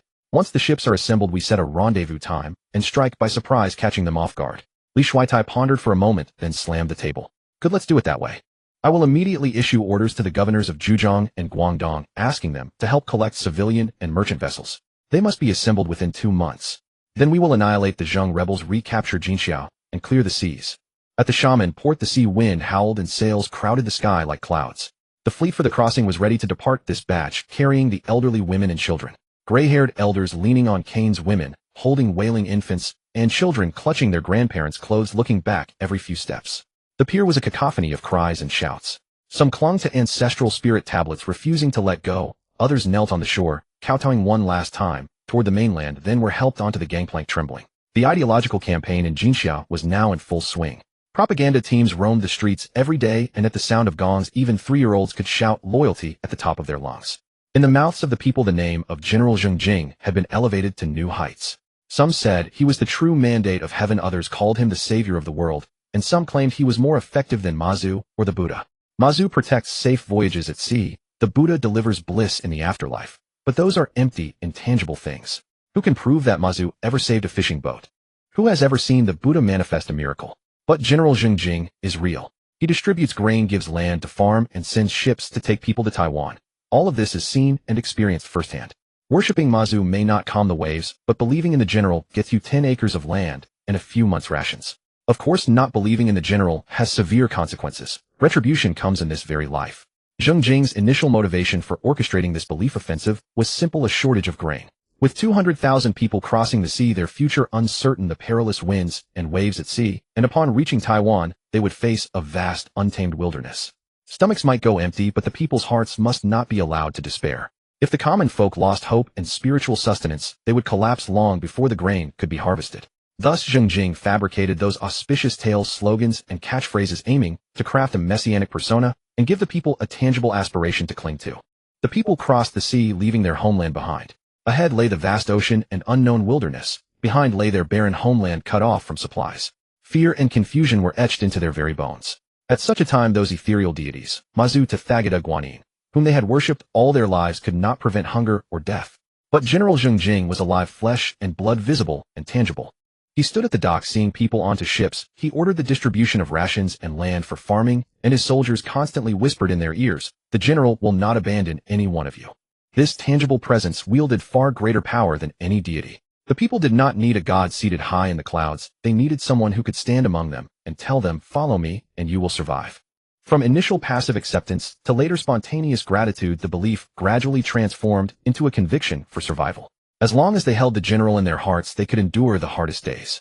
However, this storm of faith currently raged only among the populace. It was deliberately suppressed within the military. The reason was the extreme complexity of the Zheng family's army. There were remnants from Zheng Zhilong's era, veterans whose seniority traced back to the Chongzhen reign. There were elites personally trained by Zheng Chenggong, loyal to the former king and still sizing up the new ruler. There were defectors from the Qing army whose true thoughts were unfathomable. There were also surrendered pirates and rebel militias accustomed to lax discipline and resentful of control. Forcibly imposing this faith campaign on such a motley crew might provoke suspicion and resistance among the officers. You, a young man who ascended less than half a year ago, practicing a personality cult. Those veteran generals who had fought alongside the former king for half their lives would likely be the first to slam their fists on the table. Zheng Jing did not wish to create trouble at this critical juncture of relocation. Once they arrived in Taiwan, the army would be reorganized. The indoctrination camps would gradually infiltrate, combined with land reclamation and distribution, separating officers from soldiers. By then, promoting the faith would face far less resistance. At present, the Ming forces were weak, with only 40,000 troops and a total population of 250,000. Meanwhile, the Qing dynasty commanded the wealth, grain, and population of the entire realm, and its power grew at a rate thousands of times that of the Zheng regime. To close the gap, they had to intensify governing concepts far beyond this era: genuine faith and an iron will. As September arrived, the relocation to Taiwan was mostly complete. Waves of soldiers and civilians from the islands of Jinmen and Xiamen crossed the sea, and the once crowded streets gradually emptied. From Taiwan, Xinhua sent back official dispatches every few days reporting on land reclamation progress. Tens of thousands of mu of farmland had been planted with late rice and sweet potatoes. The indoctrination camps had covered all reclamation areas. The populace was stable with no large-scale disturbances. Just as Zheng Jing prepared to evacuate Jinmen and Xiamen and head to Taiwan, a scout rushed in with a report.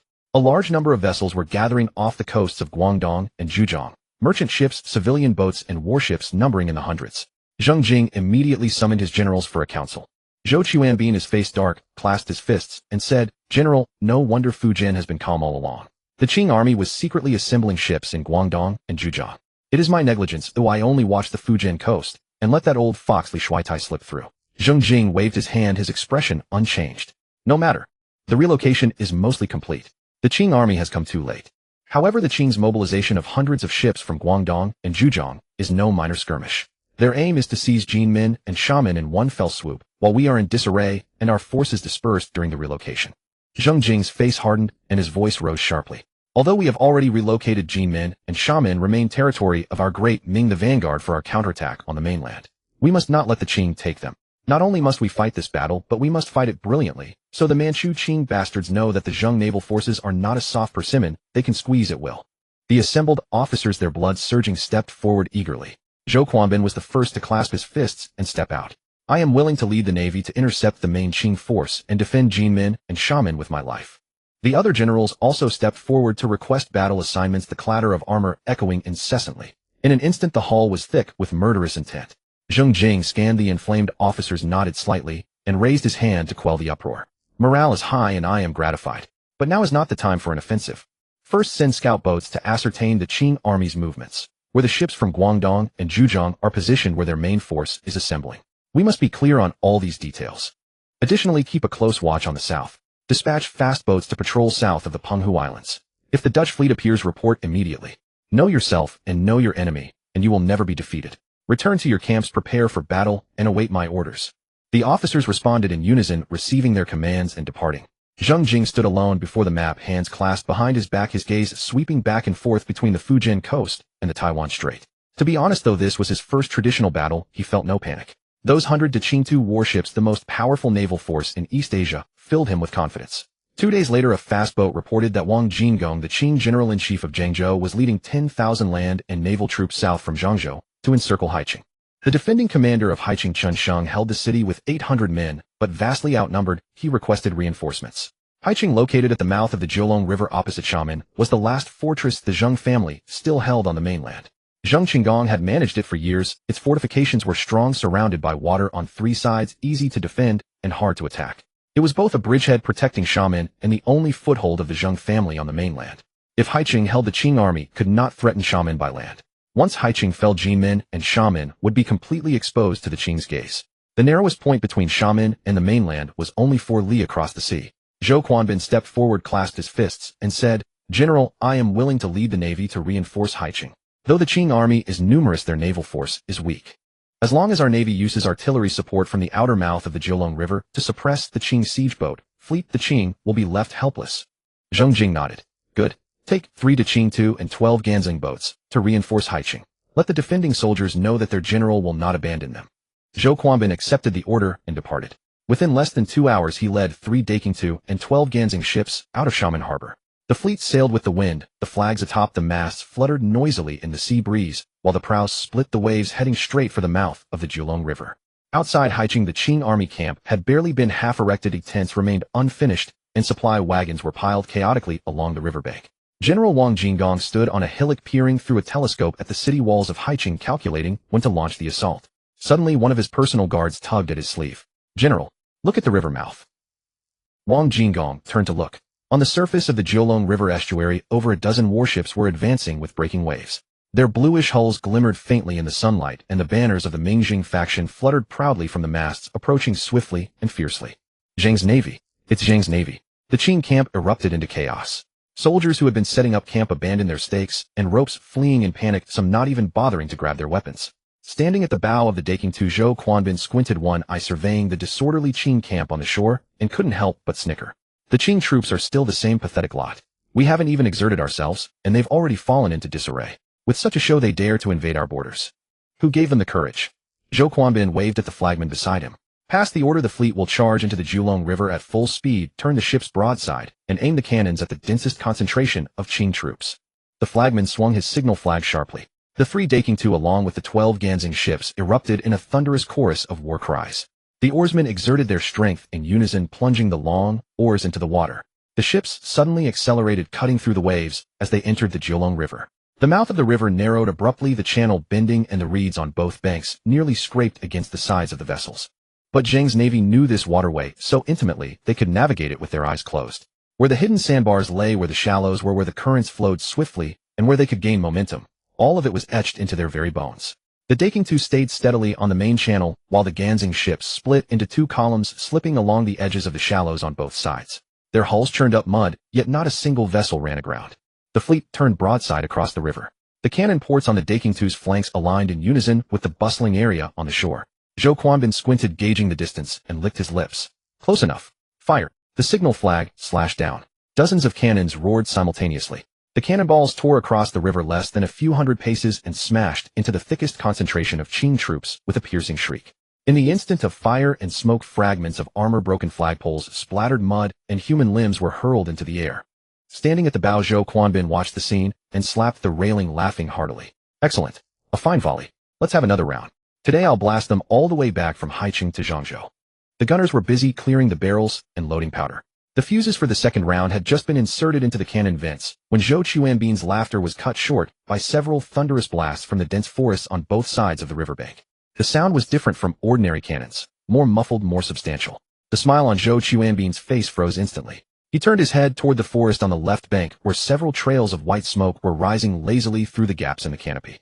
Then came the second round of thunderous blasts, accompanied by a sound he knew all too well, yet sent a chill down his spine: the screech of cannonballs tearing through the air. Red barbarian cannons. Zhou Quanbin's pupils contracted sharply as he roared. Hard to port. Scatter the fleet. The Qing have an ambush. Before his words had faded, the first cannonball struck the water less than 20 paces from the Daking-2, sending a column of water several zhang high into the air. The ship lurched violently from the immense shockwave.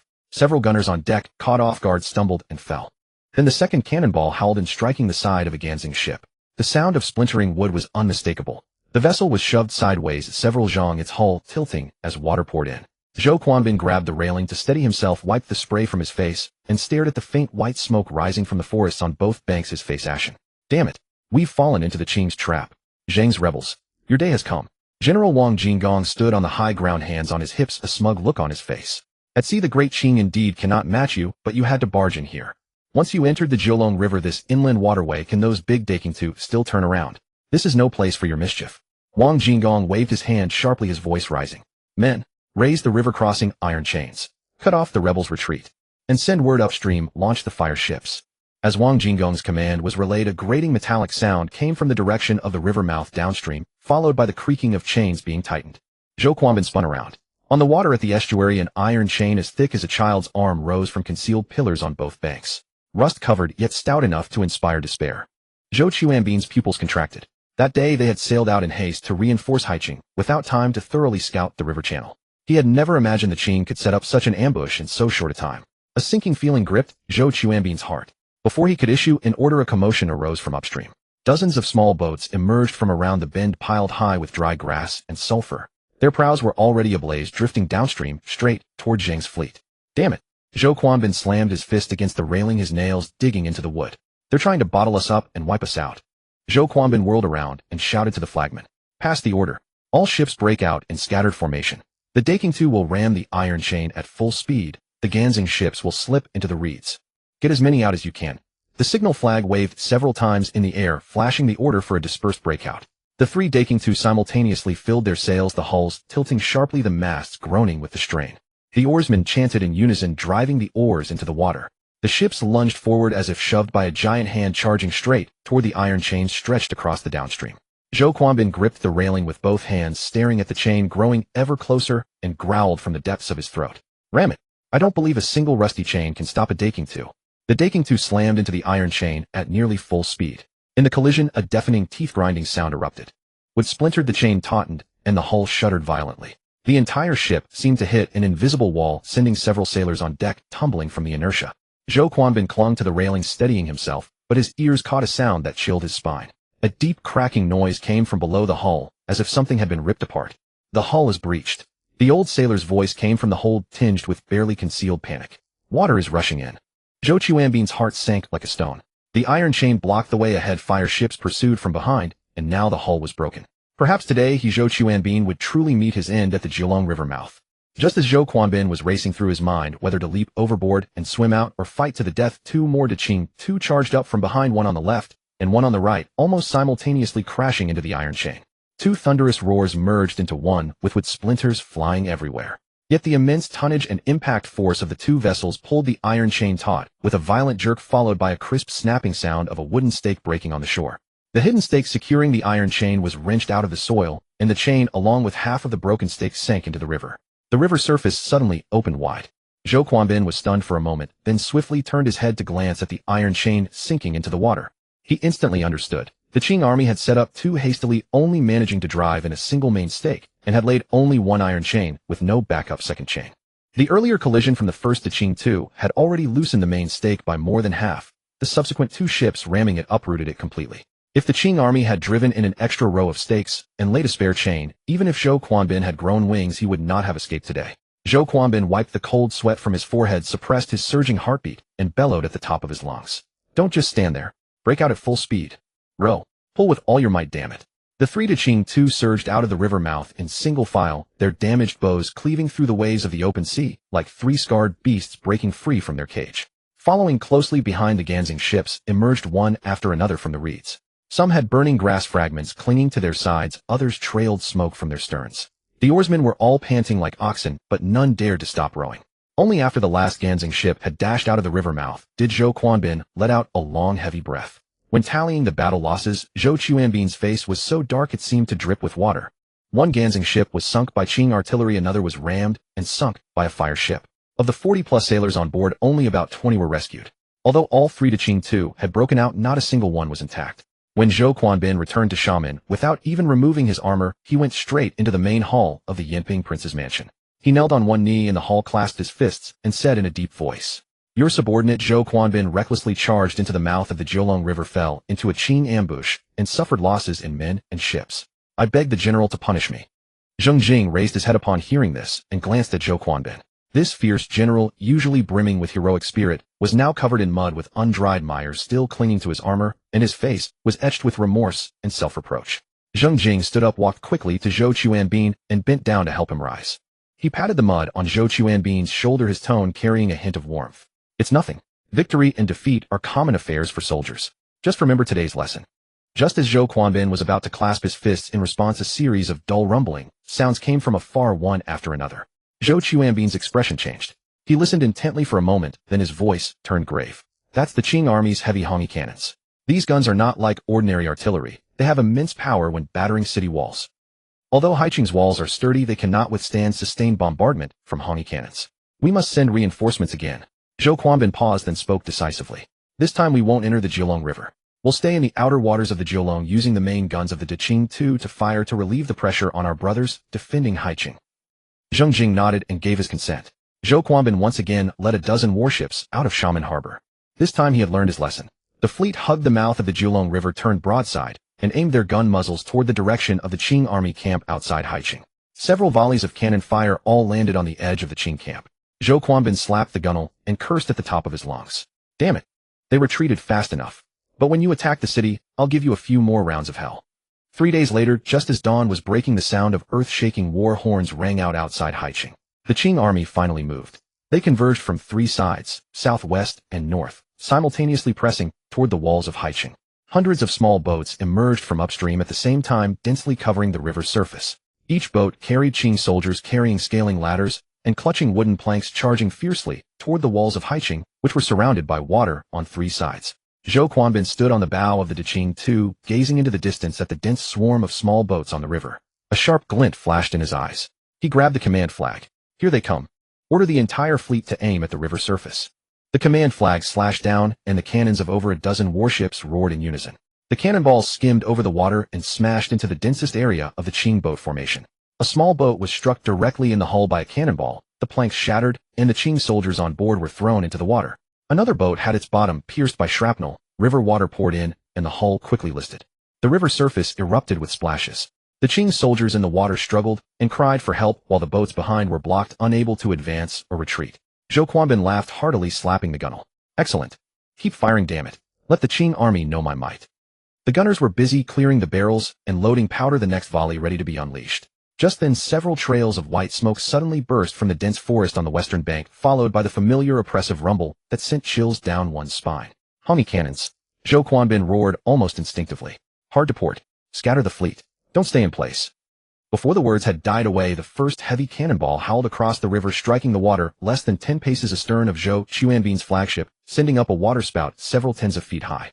Immediately after, a second cannonball struck the shallows near the riverbank, sending up a shower of mud and sand that rained down, drenching the sailors on deck. A third came even closer, almost grazing the side of the Qing too as it plunged into the water. The exploding spray splattered Zhou Quanbin's head and face with muddy water. Zhou Quanbin wiped the mud from his face, stared at the still rising white smoke in the forest, and cursed with a livid face. Lucky for us, those Qing dogs' cannons have poor accuracy, or we'd be done for today. Zhou Quanbin spun around and roared at the helmsman. Don't stop. Get the ship moving. Fire while maneuvering and change position after each volley. Let them chase our ships. The sails of the Qing too filled again. The hull quickly turned, breaking away from its previous anchorage, and sailed a distance along the edge of the offshore shallows before readjusting the gun muzzles. The Qing army's Hongi cannons fired 3 or 4 shots after their ship's silhouette, each splash landing farther behind. Unable to hit a moving target, they could only watch helplessly as the Zheng fleet darted back and forth like fish in the open sea. Zhou Quanbin was directing the gunners to adjust their angles, preparing to unleash another volley at the Qing assault boats. Suddenly, a fast boat sped from the direction of Xiamen. A messenger stood at its bow, shouting from afar, "General Zhou. The general orders you to return to Xiamen immediately." Zhou Quanbin promptly handed over the task of reinforcing Haiqing to his deputy and returned to Xiamen on the messenger's fast boat. When Zhou Quanbin jumped off the fast boat and strode into the main hall of the Yinping prince's mansion, his steps involuntarily faltered. The hall was now packed with people. Almost all the commanders of the naval battalions had gathered. It seemed something major had happened. Zheng Jing stood before the map, his finger pressing heavily on the coastal area of Fuzhou, his voice low, yet silencing the murmurs in the hall. The latest intelligence reports that the Qing naval forces of Zhejiang and Fujian have converged at Fuzhou with over 400 vessels of various sizes sailing south along the coast. Over 400 ships. That's nearly the entire Qing naval strength in Fujian and Zhejiang. Li Shuitai is gambling big this time. A low stir rippled through the hall. 400 ships. This time the Qing army seemed intent on a fight to the death. Before the commotion subsided, Zheng Jing's finger slid slowly from Fuzhou down the coastline, pausing at the waters off Guangdong. Furthermore, over 100 ships have gathered in Guangdong, currently anchored and awaiting orders, as if they are waiting for something. The hall fell silent for a moment, then erupted into chaos. They were clearly waiting for the red-haired barbarians. Zhou Quanbin pushed through the crowd, strode to the map, and declared in a booming voice, "General, and all of you, allow me to speak bluntly. Though the Qing ships are numerous, among those 500 the ones that can truly be called warships can be counted on one hand. Those merchant and civilian vessels can carry a few men and some grain, but pitting them against our Qing too on the open sea, they are nothing but floating coffins."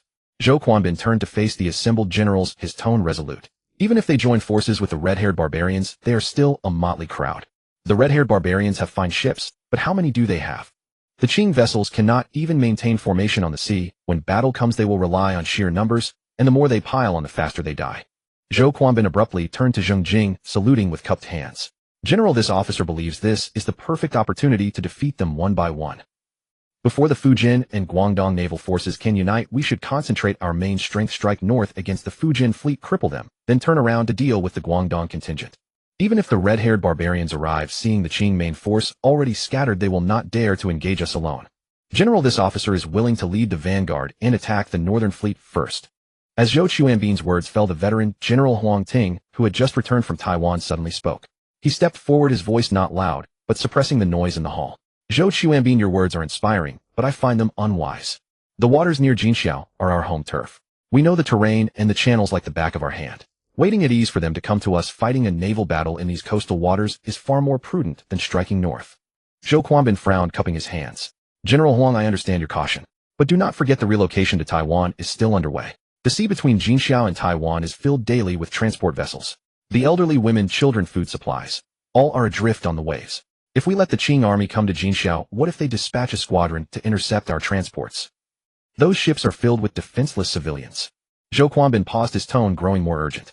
Moreover, if the Qing forces and the red-haired barbarians join, they will attack from north and south, and we will be overwhelmed.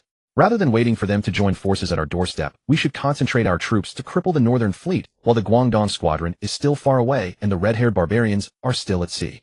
Once we destroy the Fujian fleet of 400 ships, the Qing army will lose one arm. Even if the Guangdong fleet and the red-haired barbarians arrive, we will have our hands free to deal with them. Defeating them one by one is the fastest and most decisive way to break the current deadlock. Huang Ting listened to Zhou Quanbin's words, fell silent for a moment, then spoke slowly, his tone carrying a suppressed anger. Zhou Quanbin, you talk of defeating them one by one, but have you forgotten the setback you suffered at the mouth of the Jiulong River just a few days ago? You underestimated the enemy, charged recklessly, and were trapped by iron chains cutting off your retreat. You lost men and ships, and even the bow of your Qing too was cracked. It has only been a few days, and now you want to sail north to engage the Qing fleet. How can you guarantee you won't fall into another ambush? Huang Ting paused, his voice deepening. We have fought for over a decade in the coastal waters of Jinxia. We know the depth of every channel and the placement of every cannon on the shore with our eyes closed. But the coast of Fujian, that is now enemy territory. They have been fortifying there for years, setting up who knows what traps. We know nothing. If you lead dozens of ships into those waters and get ambushed again in some hidden bay, you won't even be able to retreat. Another defeat would mean the loss of Jinxiao for good. Zhou Quanbin's face flushed red under Huang Ting's rebuke, his chest heaving for a long moment. Suddenly, he turned sharply to face Zheng Jing, kneeling on one knee, and saluted with cupped hands, his voice firm. General, this officer is willing to sign a military pledge. If I cannot defeat the enemy in this northern campaign, I will offer my head. Zhou Quanbin raised his head, his eyes burning with determination. Striking north to meet the Qing fleet is not a rash impulse. It is the only way to break the deadlock. Zhou Quanbin stood up, walked to the map, and slammed his fist on the dense cluster of ship markers along the Fujian coast. The Qing fleet of 400 ships moving south seems formidable, but they have a fatal weakness: many ships, but a motley assortment. Merchant ships, civilian vessels, fishing boats, all mixed together. Their speeds vary, their formations are chaotic, and they are 10 times clumsier to command than our Qing too. If we strike from the flank before they can fully deploy, targeting their command ships and supply vessels, they will fall into disarray on their own. Once the command ship is sunk, those 400 ships will become a scattered mess, each fleeing for its life. Zhou Quanbin turned, his tone growing more confident. Conversely, if we wait for them to come to Jinxiao, the Qing army will have ample time to adjust formations, set up shore batteries, and join forces with the red-haired barbarians. By then, attacked from north and south, even if we win in these coastal waters, it will be a bitter battle, and our fleet will suffer heavy losses. But if we strike first and cripple one of their forces, the other will be isolated, and the red-haired barbarians will hesitate to join the fight. Defeating them one by one. This is how we achieve the greatest victory at the smallest cost. Huang Ting's brow furrowed even tighter as he prepared to retort, but Zheng Jing raised a hand to stop him. Zheng Jing's gaze fell on Zhou Quanbin. How many warships do you need? Zhou Quanbin answered without hesitation. 20 Qing 2 and 30 Ganzing ships. That will suffice. Zheng Jing stared at him for 2 breaths, then said slowly, there is no jest in the military. Zhou Quanbin puffed out his chest, slapping his armor with a loud booming sound. Rest assured, General. I swear on my head, if I cannot defeat the enemy in this northern campaign, I will present my head to you. Zheng Jing turned to Huang Ting, his tone softening. General Huang, I know your concerns. Having a veteran like you safeguarding our Zheng family's cause gives me great peace of mind. Zheng Jing paused, then pointed at Zhou Quanbin. But look, Zhou Quanbin only asks for 20 Qing 2, which is merely a fifth of our main fleet's warships. Even if Zhou Quanbin's northern campaign fails, and we lose those 20 ships, the foundation of our Zheng navy will not be shaken. Zheng Jing withdrew his hand and fixed his gaze on Huang Ting. But what if he wins? Huang Ting was silent for a long time before finally letting out a long sigh and cupping his hands. Since the general has made up his mind, I shall say no more. Though Huang Ting had fallen silent, the subtle heaviness in the hall lingered. Zheng Jing's gaze swept over the officers below. He could see clearly that several of the veteran generals bore ill-humored expressions, heads bowed and unyielding in silence. Zheng Jing's mind was as clear as a mirror. Zhou Quanbin was his own man, elevated through personal favor. Young and lacking seniority, the veteran generals who had fought since the late king's era looked upon him as nothing more than an upstart blessed by luck and royal indulgence. In terms of martial merit, Zhou Quanbin truly had no victory to offer that would command genuine respect. Moreover, his reckless advance just days prior had already cost lives and ships, yet he had not yet been punished. The veterans kept their grievances behind closed lips, but their resentment simmered openly in their minds. Yet only Zheng Jing knew the ferocity Zhou Quanbin possessed. In that historic naval engagement at Wuxia near Kinmen, Zhou had personally cut down Ma Digong, the Qing Fujin naval commander fighting alone against many and routing the Qing Dutch allied fleet. After the council disbanded, the officers filed out in small clusters, their footsteps mingling with hushed murmurs. Zheng Jing remained standing until the last man's silhouette disappeared through the doorway. Then he beckoned to Zhou Quanbin. "You stay." Zhou Quanbin paused, then turned. Zheng Jing stepped forward, patted his shoulder, and spoke with calm resolve. "Do not hesitate. Face the enemy and fight without restraint. Even if we lose this battle, even if we suffer heavy casualties, this commander will shield you." Zhou Quanbin's head snapped up. His eyes grew slightly red as Adam's apple, bobbing as he swallowed hard. His voice came out rough. "This humble officer. I am but a crude man. My seniority pales against most of your generals, and I have no deeds to boast of. Just days ago my rash advance lost ships and men, yet you trust and protect me so wholly. I truly do not know what virtue or ability I possess to merit such regard." By the end his voice caught, as though something dense were lodged in his throat. Zheng Jing observed him, a faint smile touching his lips. "Nothing more than that. I simply take a liking to you." Zhou Quanbin raised his head, his eyes still reddened. His lips trembled before he suddenly dropped to one knee, his voice hoarse, yet ringing with absolute conviction. "From this day forth my life belongs to you, Commander. Through mountains of blades and seas of fire, I will retreat, not a single step. Should I break this oath, may heaven strike me down." He struck his forehead heavily against the stone floor, producing a dull thud. Zheng Jing helped him up, his tone light but firm. "Enough. Rise. Prepare your forces." Zhou Quanbin's figure vanished into the night at the end of the corridor.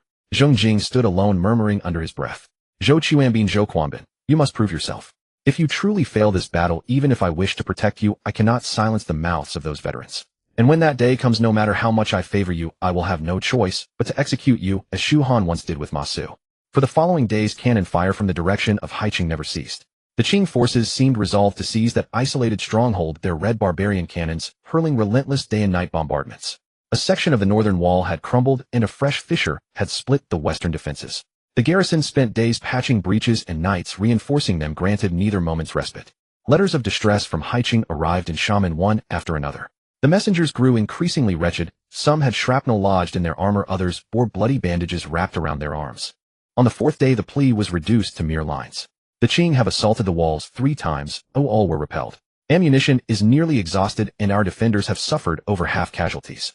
We implore the commander to send reinforcements swiftly. If aid does not arrive within 3 days, Haiqing surely cannot hold." Zheng Jing passed the distress letters among the officers in the hall. The atmosphere grew heavy. The veteran General Huang Ting remained silent for a moment before speaking. "Commander, Haiqing cannot be held. The Qing have committed their full force, and our naval fleet cannot approach the outer seas to provide support. We must abandon Haiqing." No sooner had Huang Ting finished than a burly, dark-complexioned officer stepped forward beside him. His name was Yang Xiang, a veteran from the Koxinga era who had long garrisoned Kinmen. He possessed a fiery temper and a blunt tongue, unable to abide the cowardice of abandoning a fortress.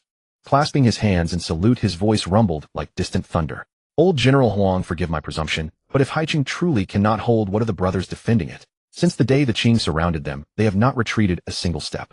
When walls crumbled, they patched them. When breaches opened, they sealed them. Even wounded soldiers clung to the battlements to hurl stones. Shall we, stationed in Kinmen and Xiamen across the sea, merely listen to the cannon fire and watch them be besieged to death, helpless?" Yang Xiang paused, his tone deepening further. "Of course I do not say withdrawal is impossible, but withdrawal requires a method. Can we simply send an order and tell them to break out on their own?" Silence fell over the hall. Huang Ting's face darkened under Yang Xiang's rebuke. Stroking his beard, he stifled his rising anger and replied patiently. "This old man never intended to abandon the men of Haiqing. My meaning is this: rather than let the garrison be trapped in the city awaiting death, we should send ships to approach by night and extract them. If the city itself is lost, at the very least we must save the people." Yang Xiang, however, yielded not an inch, his voice rising another degree. "Extract them? How?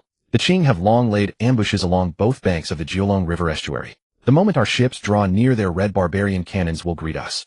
Does the old general forget how Zhou Quanbin was cornered inside last time? You are a veteran, you know better than I that the river mouth is now a death trap. Without ships reaching shore, how can they retreat?"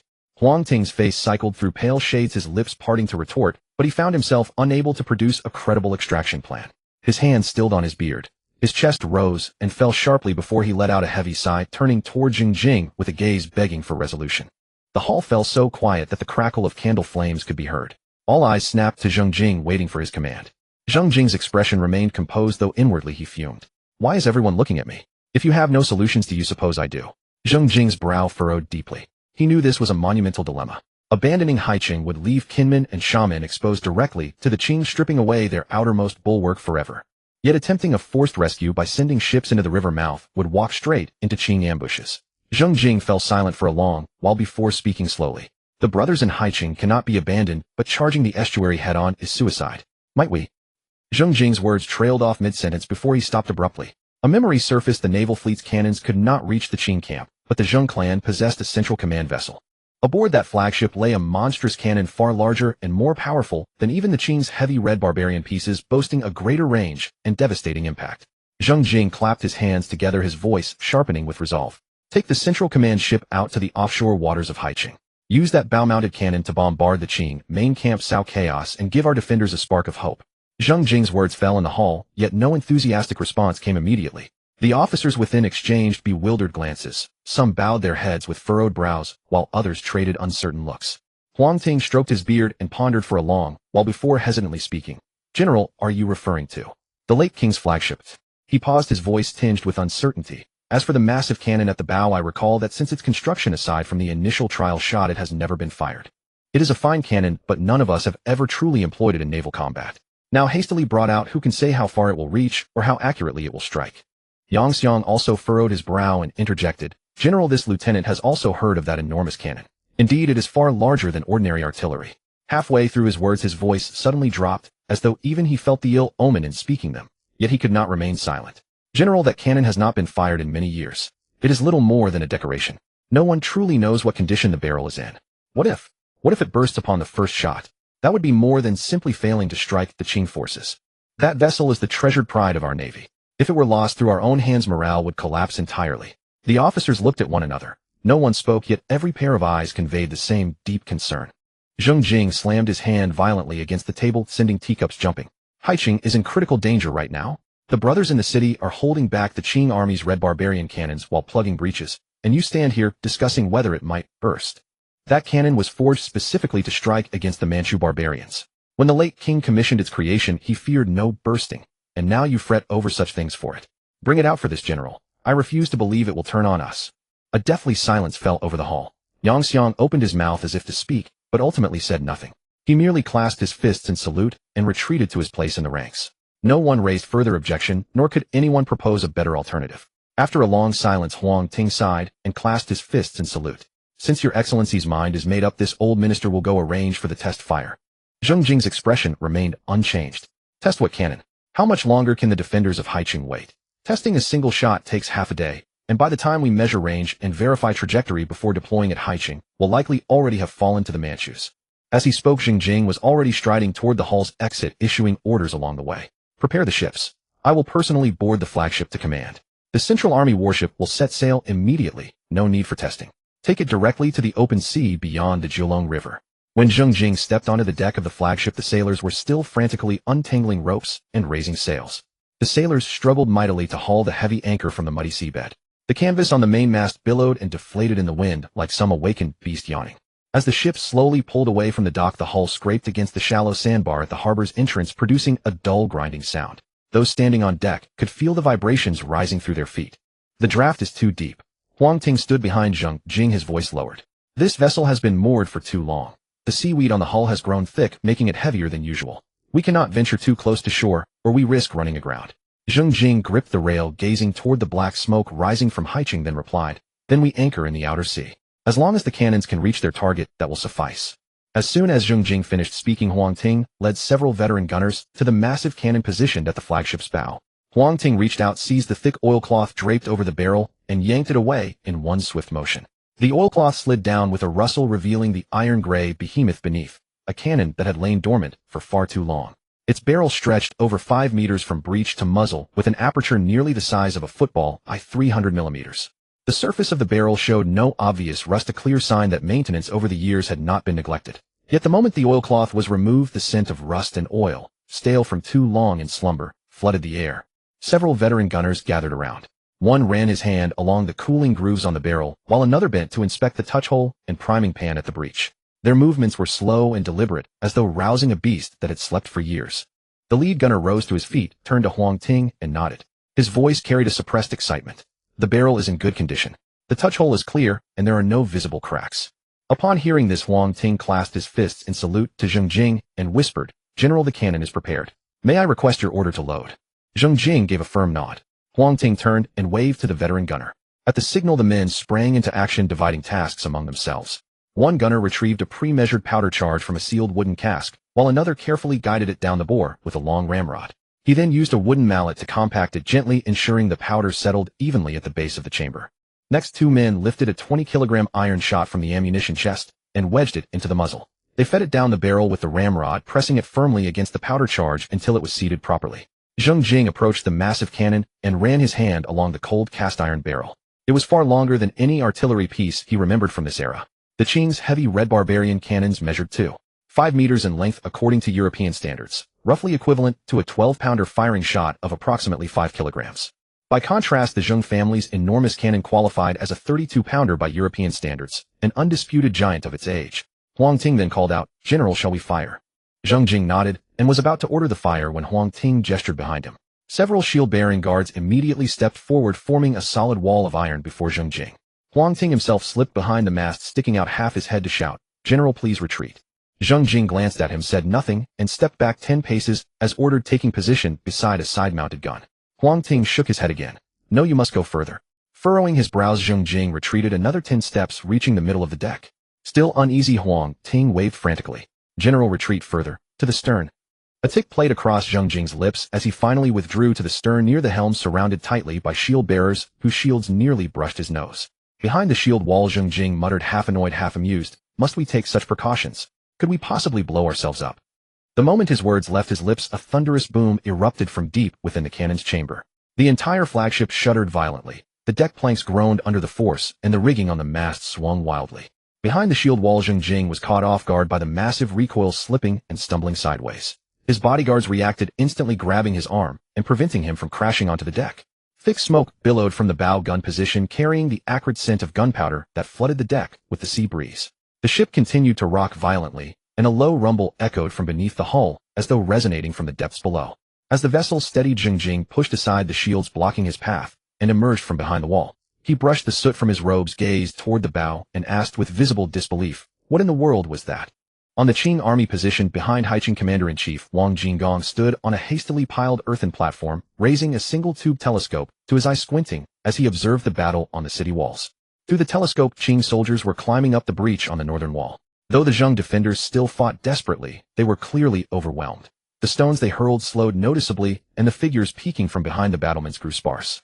A smug smile curled at the corner of Wang Jingong's lips. He lowered the telescope, waved at the messenger beside him, and barked with ruthless determination, "Pass the order, the supervisory troops advance. Any soldier who flees or hesitates in battle shall be executed on the spot. Before dusk today, I, your commander, shall drink tea atop the walls of Haiqing."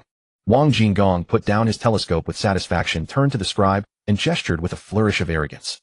"Grind the ink. Write to the Governor-General, under my personal command, we have routed the main force of the Zheng rebels, and the fall of Haiqing is imminent."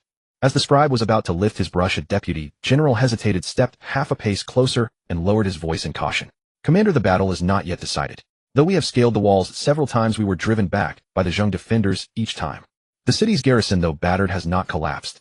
If we report a victory now and something goes wrong, if our assault stalls or Zheng reinforcements suddenly arrive, then the victory report will become a defeat report, and the Governor-General will not be pleased." Wang Jingong's smile froze. He turned slowly, his voice icy. "Are you teaching me how to do my job?" The deputy general paled hastily, cupping his fists. "I dare not. I only thought that caution would be wise." Wang Jingong snorted, then unhurriedly instructed the scribe, "Write the victory report as planned, but we will seal it with my stamp only after I set foot on the walls of Haiqing." The scribe had just dipped his brush ink-laden when a piercing shriek tore through the air, a sound like something immensely heavy ripping through the atmosphere and plummeting downward. Wang Jingong looked up instinctively, but before he could see what it was, a pitch-black iron ball crashed down with the force of a storm, landing less than 10 paces from him. The sheer impact blasted a half-man-deep crater into the rammed earth platform, sending rubble and dust flying.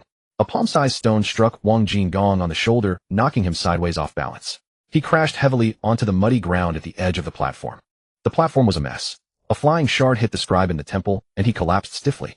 The deputy general took a smaller stone to the shin and dropped to his knees, staring blankly at the chaos, forgetting even to cry out in pain. Several nearby guards were also struck. Some writhed on the ground, clutching wounds, others lay coughing up blood.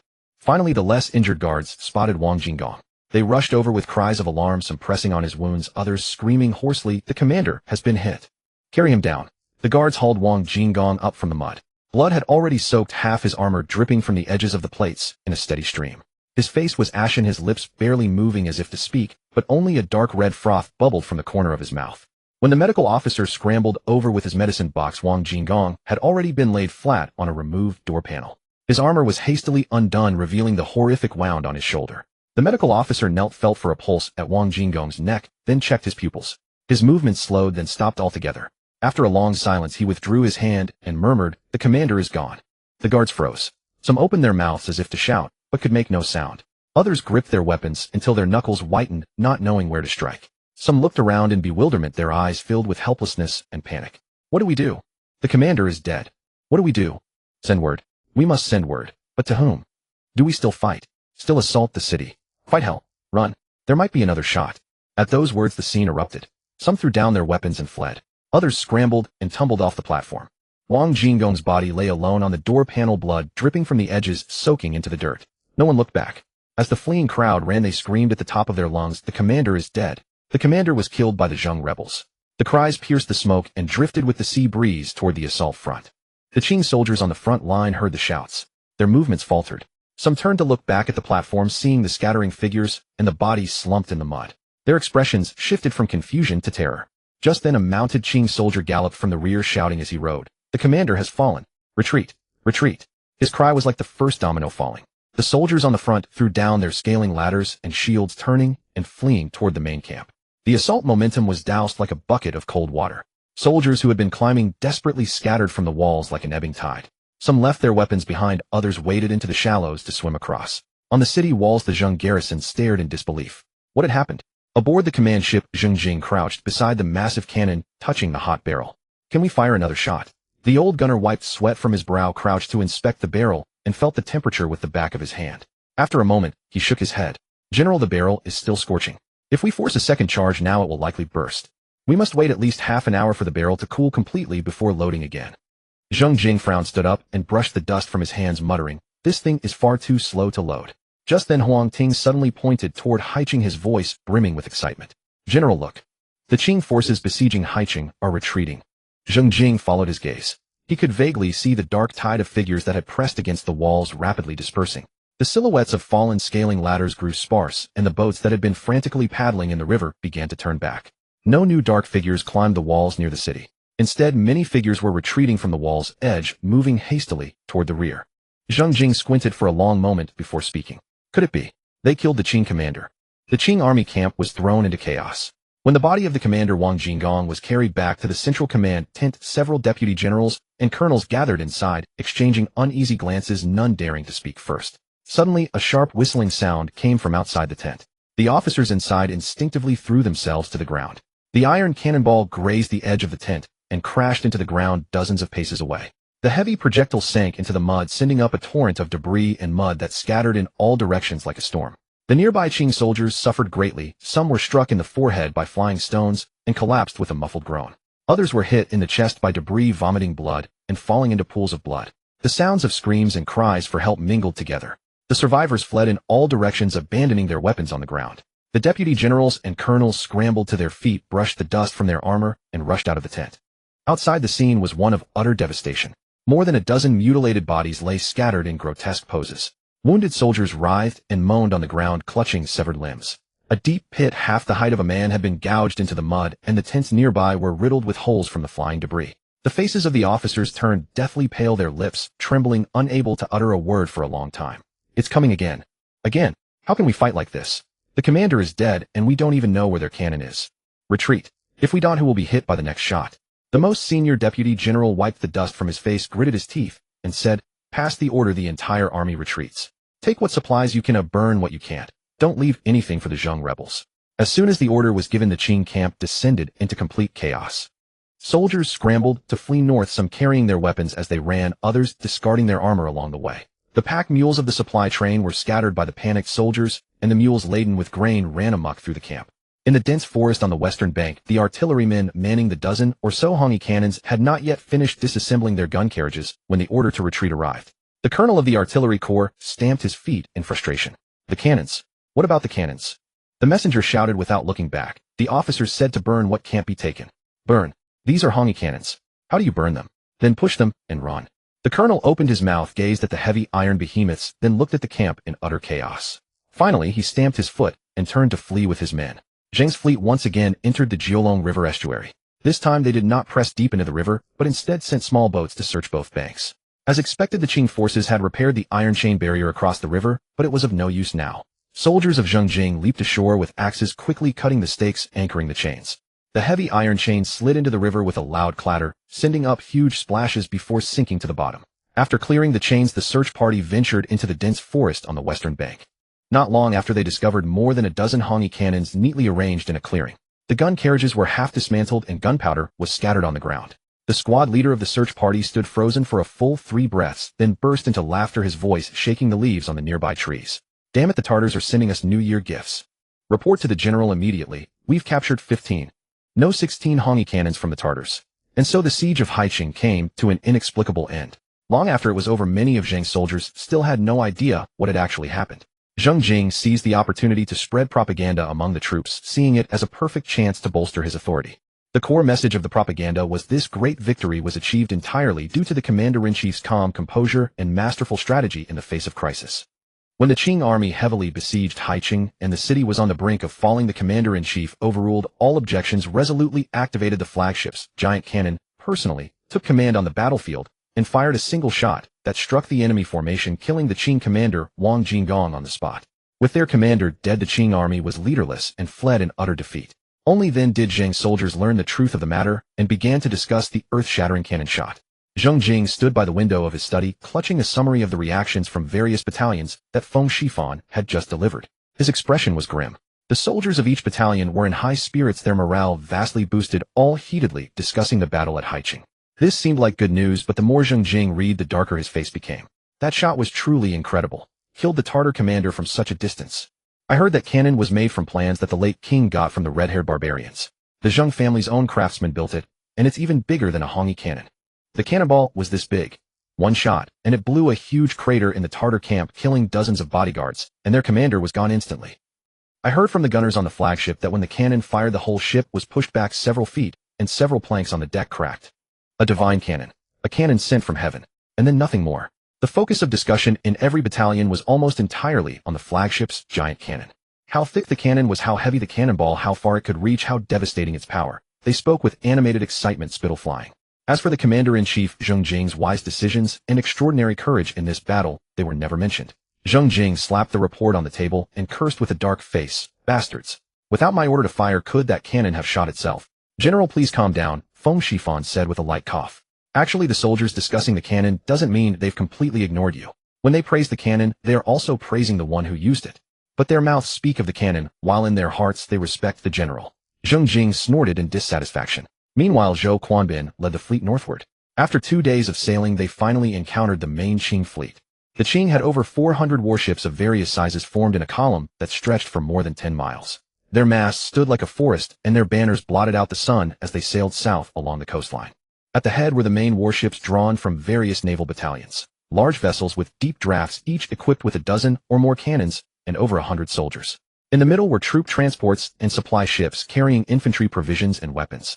Bringing up the rear were civilian boats and fishing vessels temporarily conscripted from coastal prefectures, varying greatly in size, with shallow draft sampans mixed among deep draft ships, causing the crews endless trouble just to maintain formation.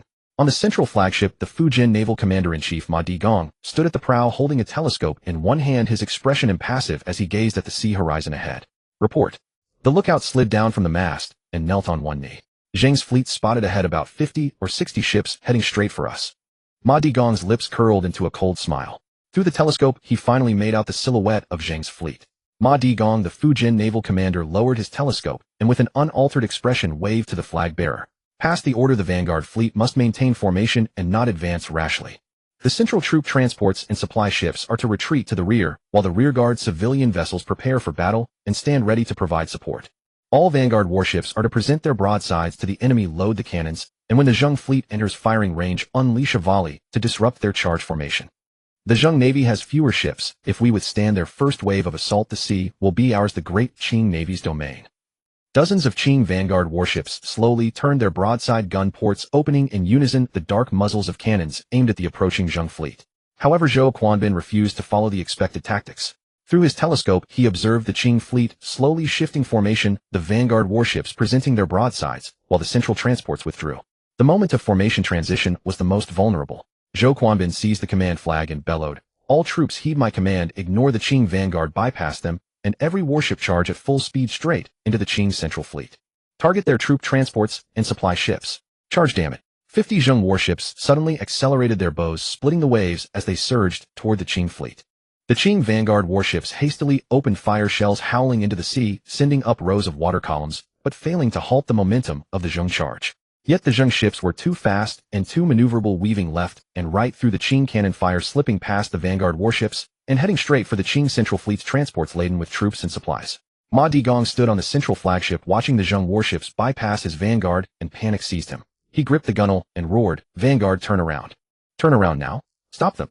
But most of the Qing vanguard warships were converted from civilian vessels and merchant ships conscripted from Fujian and Zhejiang, heavy and slow to turn. Some ships began to maneuver, while others spun in place, throwing the entire vanguard formation into chaos. Several warships collided in the confusion, their hulls scraping with ear-splitting screeches. Sailors shoved and cursed each other, far too preoccupied to intercept the Zheng fleet. Behind the Qing vanguard were the civilian and fishing boats meant for reinforcement, all forcibly conscripted to bolster numbers. Their crews were ordinary folks, utterly unprepared for such a spectacle. At the sight of dozens of menacing Zheng warships charging toward them, terror seized their souls. Not daring to block the advance, they turned and fled to the rear. The swift ones escaped by luck, the slow were rammed amidships by the Zheng fleet's large green-headed warships. A crack of snapping keels, vessels broken in two, and soldiers screamed as they were swallowed by the waves.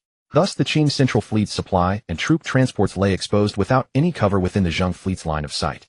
Zhou Quanbin gave the order, and the Zheng warships' broadside gun ports opened in unison. Hundreds of cannons roared in fury. Shells rained down like a torrent upon the transports, heavy with grain, weapons, and soldiers. One after another they were blown to pieces, the sea strewn with shattered planks, torn canvas, and Qing corpses. The grain on the supply ships caught fire from the shells, a blazing inferno reflecting across half the sea, thick smoke billowing toward the sky. Qing soldiers on the troop transports scrambled to jump into the sea. The strong swimmers fought desperately for the shore. The weak thrashed a few times and sank beneath the waves. Within the span of a single incense stick, the Qing central fleet descended into utter chaos. Ma Digong stood on the flagship's bow watching his supply ships blown to fragments one by one, his eyes blazing with fury. He drew his saber and screamed, "Speed up! Full speed! Return to reinforce the center."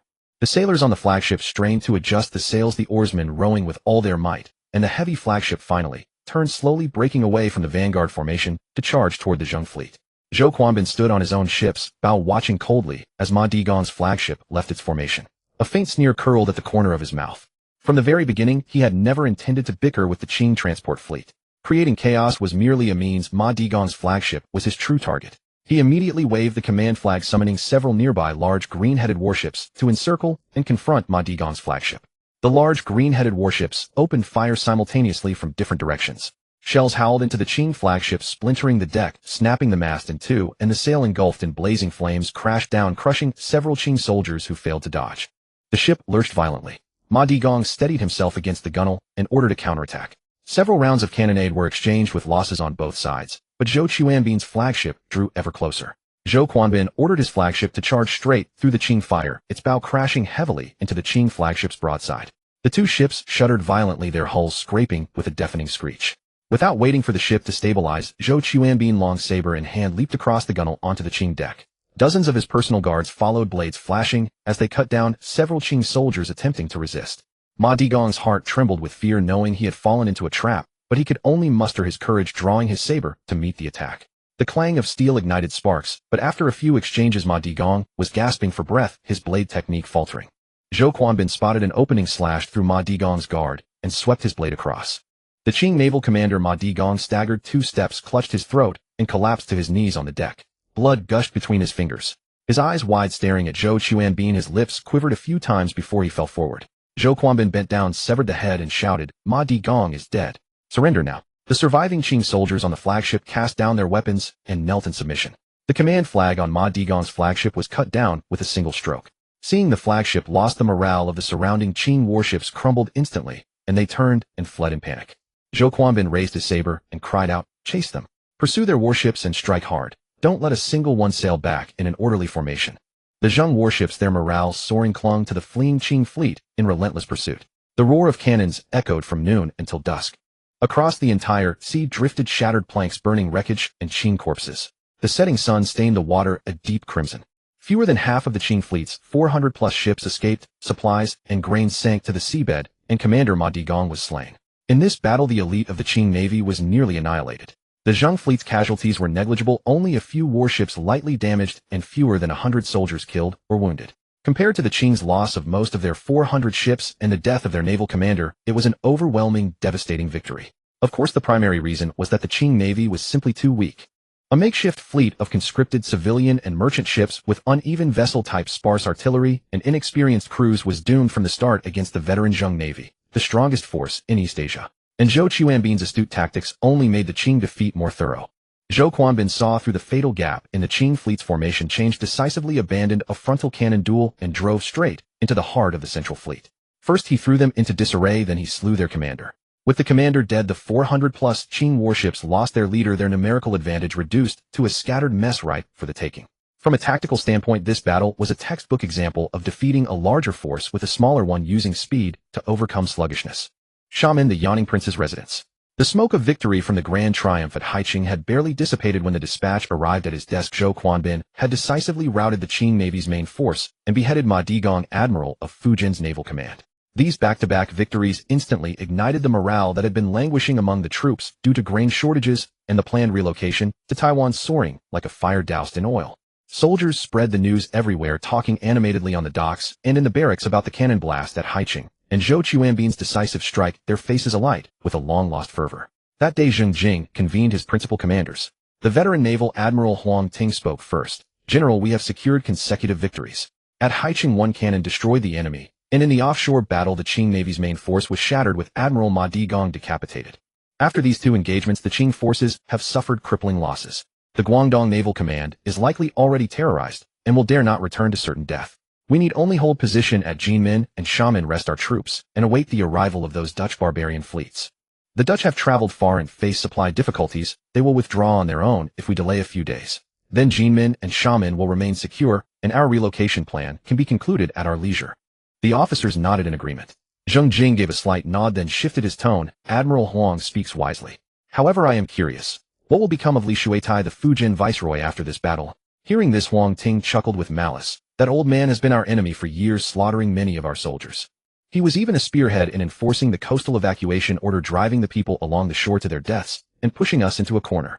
This time, his personally orchestrated campaign resulted in the deaths of Commander Wang Jingong and Admiral Ma Digong, with over half of the 400 ships destroyed. He has lost everything down to his last garment. At the Qing court, those censors could drown him with their spittle. At minimum, he will be dismissed and investigated, at worst his property confiscated and he exiled. That old man's good days are over." The assembled officers erupted in laughter, thoroughly satisfied. But Zheng Jing shook his head, a knowing smile playing on his lips. "No. At this moment, not only must we not add insult to injury, we must actually pull Li Shuitai up." The laughter in the hall abruptly ceased. Huang Ting's eyes widened, and the other officers exchanged bewildered glances, certain they had misunderstood. Zheng Jing rose and paced with his hands clasped behind his back, speaking deliberately. "Li Shuitai has cultivated his position in Fujian for years, and we know him quite well. If a new governor were appointed, he would inevitably be eager to establish his merit. Upon taking office, he would aggressively enforce the coastal evacuation and reorganize the navy, possibly proving far more difficult to deal with than Li Shuitai. Now Li Shuitai has suffered such a crushing defeat, losing troops and commanders, his reputation in tatters. In the imperial court, those seeking to remove him are lined up in queues. But as long as he can barely maintain his position as Fujian viceroy for self-preservation, he will necessarily deceive both superiors and subordinates and pretend all is peaceful. For at least several years, he will not dare make any rash moves against Jinmen and Xiamen. Moreover, if we assist him, he will turn a blind eye to our maritime trade, and we will obtain the urgently needed supplies. In short, keeping a cautious and timid Li Shuitai in Fujian is far more advantageous than appointing a new viceroy full of ambition." The officers bowed their heads in thought. After a moment of contemplation, Huang Ting spoke first. "Your Excellency's words are not without merit. If Li Shuitai can turn a blind eye to our naval activities and allow our fleet to obtain urgently needed supplies from the mainland, it would be acceptable to spare him this once. But how can we prevent the Qing court from removing him? In this battle, he lost 2 generals and hundreds of ships. When the court holds him accountable, his official hat cannot possibly be defended." Zheng Jing's lips curled into a faint smile. "Simple. We yield Haiqing to him. The hall fell silent once more. Huang Ting frowned deeply and was about to speak, but Zheng Jing raised his hand to stop him and continued, Haiqing was always our last stronghold on the mainland. After relocating to Taiwan, Jinmin and shaman status has diminished considerably, making Haiqing's importance increasingly negligible. Since Li Shuitai needs a great victory to report to the Qing court, we shall present him with this empty city of Haiqing. Once Li Shuitai takes Haiqing, he will have something to report to the court. The losses of the commander and the destruction of the naval fleet. He will naturally find ways to write those off in his memorial. Meanwhile, we merely abandon an empty city that would have been lost sooner or later in exchange for unimpeded smuggling routes along the Fujian coast, and a Fujian viceroy who will not dare act recklessly against us for at least several years. This transaction is worthwhile. Huang Ting pondered for a moment and asked, General, should we send someone to Fuzhou to inform Li Shuitai and agree on terms in advance? Zheng Jing shook his head, no need. Li Shuitai is a staunch Qing loyalist. Sending someone to contact him would only complicate matters. Once we withdraw from Haiqing, he will naturally understand our intentions. This matter relies on tacit understanding. He gains Haiqing, we gain practical benefits. Neither side reveals the arrangement openly, each taking what they need. If he is a clever man, he will naturally know what to do. Zheng Jing paused, a cold smile touching his lips. Of course, one must remain vigilant. If he dares to gain an advantage yet violate the agreement, continuing to harass our smuggling fleet along the coast, then do not blame this commander for turning hostile. At that point, we shall let word spread that Li Shuitai has a secret pact with our Zheng clan, trading Haiqing for peace. Whether true or false, once the news circulates, he will not escape unscathed. Neither death nor serious harm will spare him. After hearing this, Huang Ting remained stunned for some time, before slowly nodding his gaze toward Zheng Jing, now filled with complex admiration. Your Excellency's deliberations are thorough. This old minister is impressed. Fuzhou Fujian at the Viceroy's Yamen. Viceroy Li Shuitai gripped the freshly delivered military report, his face so pale it seemed water could be wrung from it. The main naval force he had dispatched was decisively defeated by Zhou Chuanbin's fleet of 50 warships within just 2 days of leaving port. Admiral Ma Digong was slain on the spot, over half of the 400-plus warships were destroyed, and the remaining broken soldiers and defeated officers were fleeing back to the mainland in disarray. His carefully planned pincer attack had ended before it even began. Useless. All of you are useless. Li Shuitai suddenly threw the military report onto the desk, veins bulging on his forehead, his entire body trembling with rage. For this coordinated campaign, Li Shuitai had not only mobilized Fujian's own naval forces, but also requisitioned numerous warships and civilian vessels from Guangdong and Zhejiang provinces, preparing for months. Yet the result was total annihilation, not only the complete loss of the fleet, but the death of the naval admiral at enemy hands. How was he to account for this to the imperial court? How to answer the Zhejiang governor? More damning still, he had recently submitted a memorial to the court claiming his strategic mastery and the deployment of an inescapable net, only for that very net to be cleaved to pieces in a single stroke. This memorial had instead become his own death warrant. While Li Shuitai was in the midst of his furious rage, another messenger stumbled into the main hall, knelt on one knee, his voice trembling. Our report, Your Excellency the Viceroy. Urgent dispatch from Haiqing. Commander Wang Jinggong of Zhangzhou was struck by a Zheng cannon during the siege and died instantly. 10,000 Green Standard soldiers, leaderless, have already routed and retreated 30 li. Li Shuitai's entire body convulsed. His eyes widened, his lips quivered as if to speak, but not a single word emerged. Then darkness consumed his vision, and he collapsed straight backward. Li Shuitai slept for an entire day before finally stirring awake. After waking, he dismissed his attendants, leaving only the staff officer who had served him for many years. Li Shuitai leaned against the sickbed, his face as pale as gold paper, his voice feeble and bitter. Old master had intended to seize upon the moment when the Zheng clan was relocating to Taiwan, and the people were in turmoil, to launch a decisive attack on Jinmin and Shaman, securing this unparalleled achievement as the final laurel before retirement. With this great merit, I could retire in glory and leave my name in history. But I never expected to aim for a chicken and lose the bait. Both field commanders were killed in action, and more than half of the 400 ships were lost. In the end, it became the greatest failure of my life, tarnishing my late reputation, utterly tarnishing it. Li Shuitai closed his eyes, 2 lines of turbid tears sliding down the corners of his eyes. The staff officer stood by the bed, his expression grave, and said in a low voice, Governor General, a message has just arrived from the Zhangzhou front. The Zheng clan has evacuated Haiqing. Li Shuitai's eyes, previously shut, snapped open, and he abruptly sat up from the sickbed. He stared fixedly at the staff officer, his voice trembling. What did you say? Evacuated? What evacuation? It is clearly under the fierce assault of our Qing warriors that the Zheng rebels suffered heavy casualties, could no longer hold out, and were forced to retreat in panic. Li Shuitai threw off the covers, pacing barefoot in the sick room, an unnatural flush spreading across his face, muttering to himself. With the victory at Haiqing, there is room to maneuver. The death of the commander-in-chief can be reported as dying in battle for the country. The loss of the fleet can be reported as luring the enemy deep. As long as Haiqing is in our hands, all these bad accounts can be smoothed over in the memorial. The staff officer looked troubled, leaning in closer and lowering his voice. Governor General, this. If the court learns the truth, it would be a capital crime of deceiving the emperor. I don't care about that anymore. Li Shuaitai spun around abruptly, his eyes bloodshot, nearly shouting. Do you think those people in the court will listen to your explanation? Do you think they won't seize the opportunity to kick a man when he's down? I entered the service of Emperor Taizu Nurhisai at the age of 12 from Liaozhua to southern Fujian, serving the great Qing my entire life. Even without great achievements, I have toiled hard. Now if I lose my reputation and die in disgrace because of this defeat, I will not rest in peace. Since the Zheng rebels have delivered Haiqing to us, I must accept this generous gift whether I want to or not. If you don't speak, I don't speak, and no one in Fujian speaks. How will the court ever know the truth? Li Shuaitai paced a few steps again, then halted abruptly, turned, and issued a stern order. Send word to the Zhangzhou Green Standard Army to occupy Haiqing at the fastest speed. If you encounter the Zheng fleet, do not engage in any conflict, and certainly do not provoke them. Violators will be executed. The staff officer bowed and left hastily to draft the order. Li Shuaitai stood alone in the bedroom, leaning on the desk, and exhaled a long, heavy breath. With Haiqing in hand, his old life was temporarily safe. The Zhangzhou Green Standard Army entered Haiqing with trepidation, encountering no resistance from Zheng forces along the way. In the following days, instead of taking advantage of the victory to counterattack the mainland, the Zheng clan accelerated their relocation to Taiwan. Waves of soldiers and civilians from Jinmen and Xiamen crossed the sea. Li Shuaitai's suspended heart finally settled.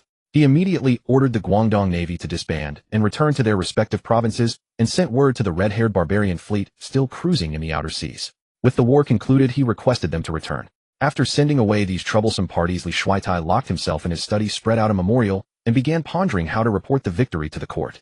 Haiqing was secured, but Wang Jinggong was killed in action. Ma Digong lost his life, and over 200 of the 400 ships were sunk. How could he fill these gaps?